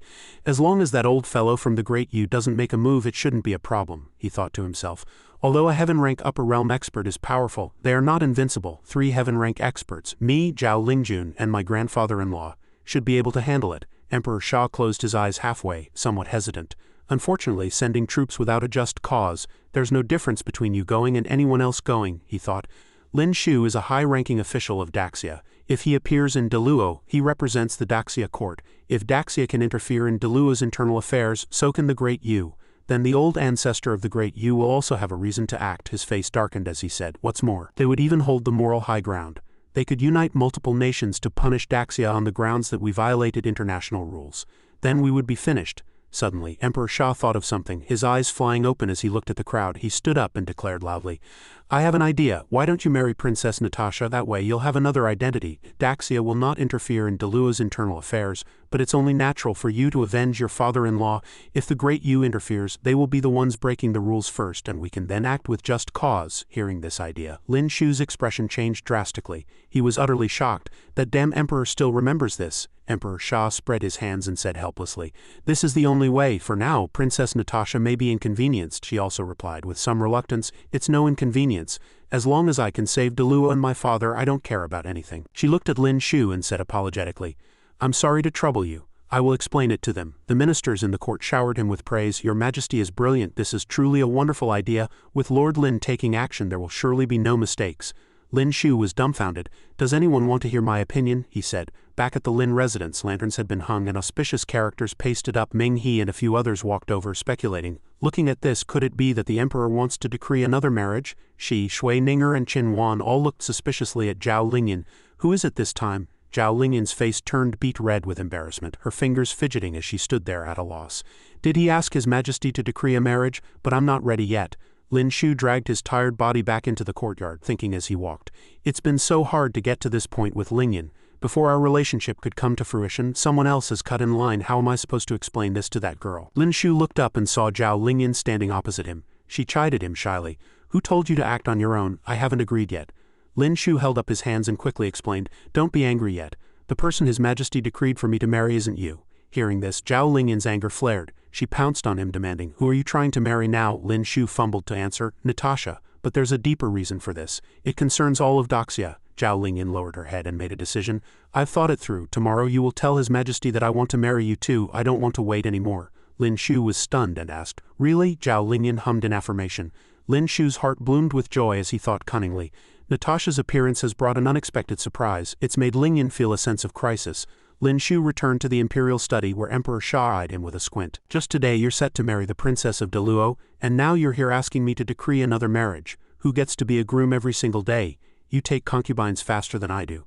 At least wait 10 days or half a month. Remember, don't neglect Ming He. Lin Shu let out a helpless oh and agreed. In Natasha's palace, Qin Wan said happily, Although there's a reason for this, how could a woman get married without a wedding dress? Natasha said.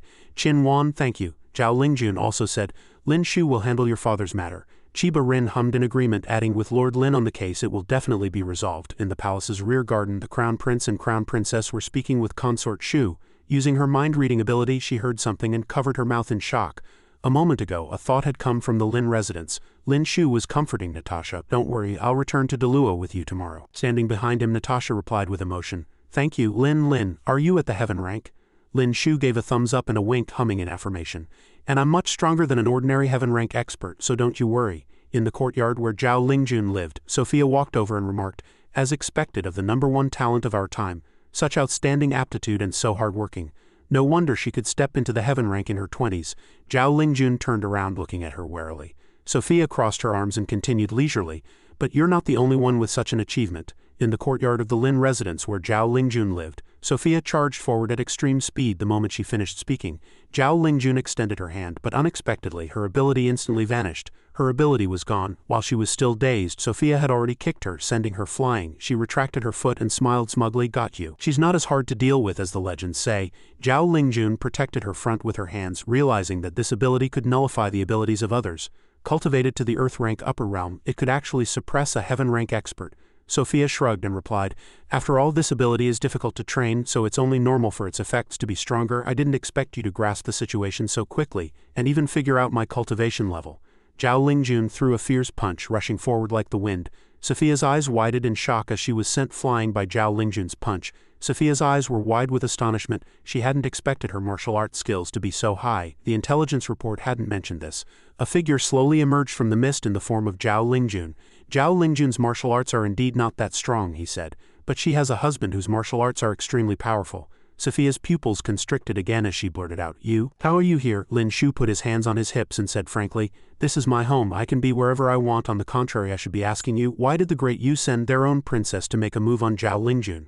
Sophia was stunned, asking in surprise, How did you know? Lin Shu placed a finger to his lips and said, I know a friend who is very good at finding out other people's secrets. Yesterday, Chief Steward Li came to report to Lin Shu. Lord Lin, Consort Shu requests your presence in the palace. Lin Shu asked in surprise, Consort Shu is looking for me? When Consort Shu saw him, she looked anxious and said, Lin Shu, you're finally here.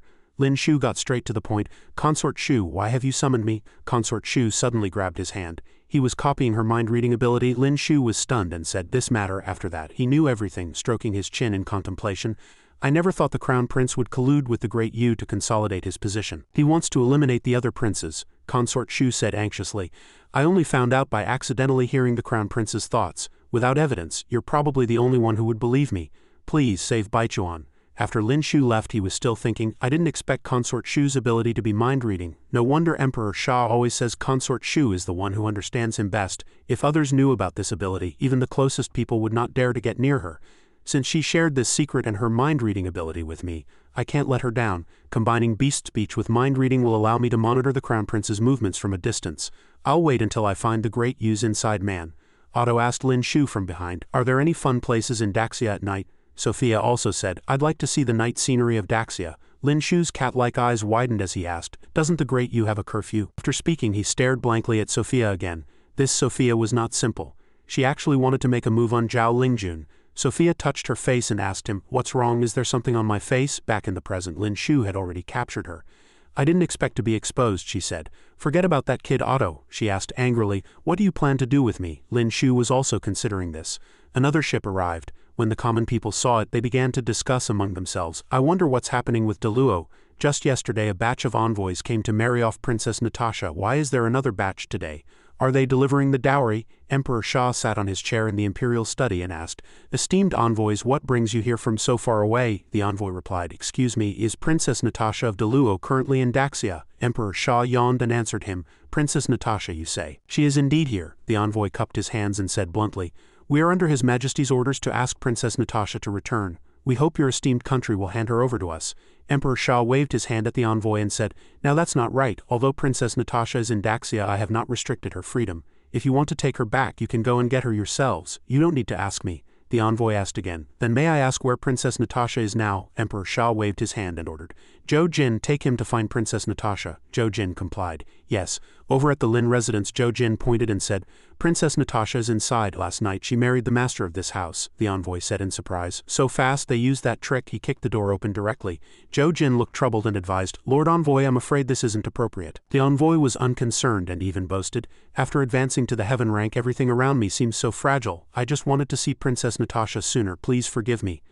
Lin Shu walked out from inside, stood opposite him with a cold face, crossed his arms and asked, You're here? Two people from Deluo were walking and talking. Duke Andre went in. Why isn't there any sound at all? Don't worry, he's a heaven rank expert from Deluo. Inside, the envoy was already suppressed by Lin Shu. Unable to stand up, he asked angrily, What did you do to me? Lin Shu clenched his fist and said, Take a guess. He thought, to protect Lingyan properly, just getting rid of the crown prince isn't enough. I have to make the great Yu feel fear. The envoy's eyes widened as he said in surprise, Telekinesis. Zhao Lingjun. About an hour ago, Sophia asked impatiently, How much longer do we have to hold this pose? Lin Shu said, Just a little longer. Although the relationship between the great Yu and Daxia is tense, as the prince and princess of the great Yu, aren't you afraid of being taken hostage? Copying of the imprisonment ability complete, he pushed Sophia away and said, This should do it. She asked tentatively, You're letting me go? Lin Shu held up his hand and said, You are very important to the Great Yu. Although your initial intention was to prevent the Great Yu from starting a war, what if the Great Yu acts recklessly? Sophia stammered.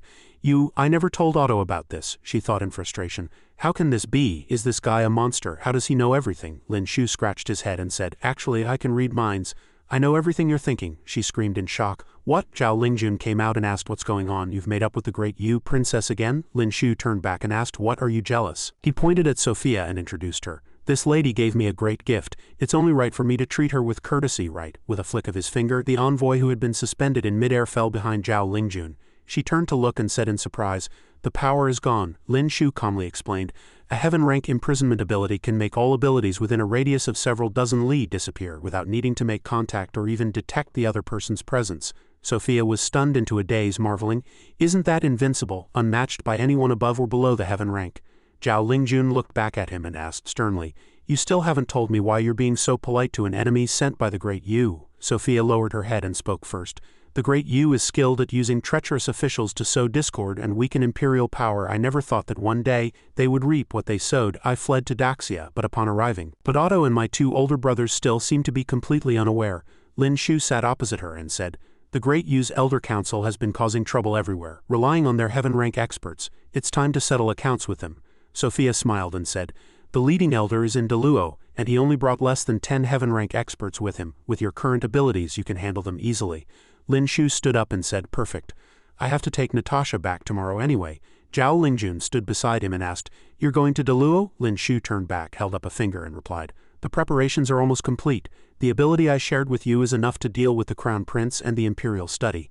Emperor Sha asked excitedly, Are you saying the Crown Prince colluded with the great Yu, intending to assassinate the other princes, control the nobles and force me to keep him as Crown Prince? Lin Shu, oh Lin Shu, do you know the responsibility you bear for saying such a thing? Lin Shu said seriously, Your Majesty, you know what kind of person I am. I would not speak without sufficient evidence, he thought with a somewhat dangerous expression.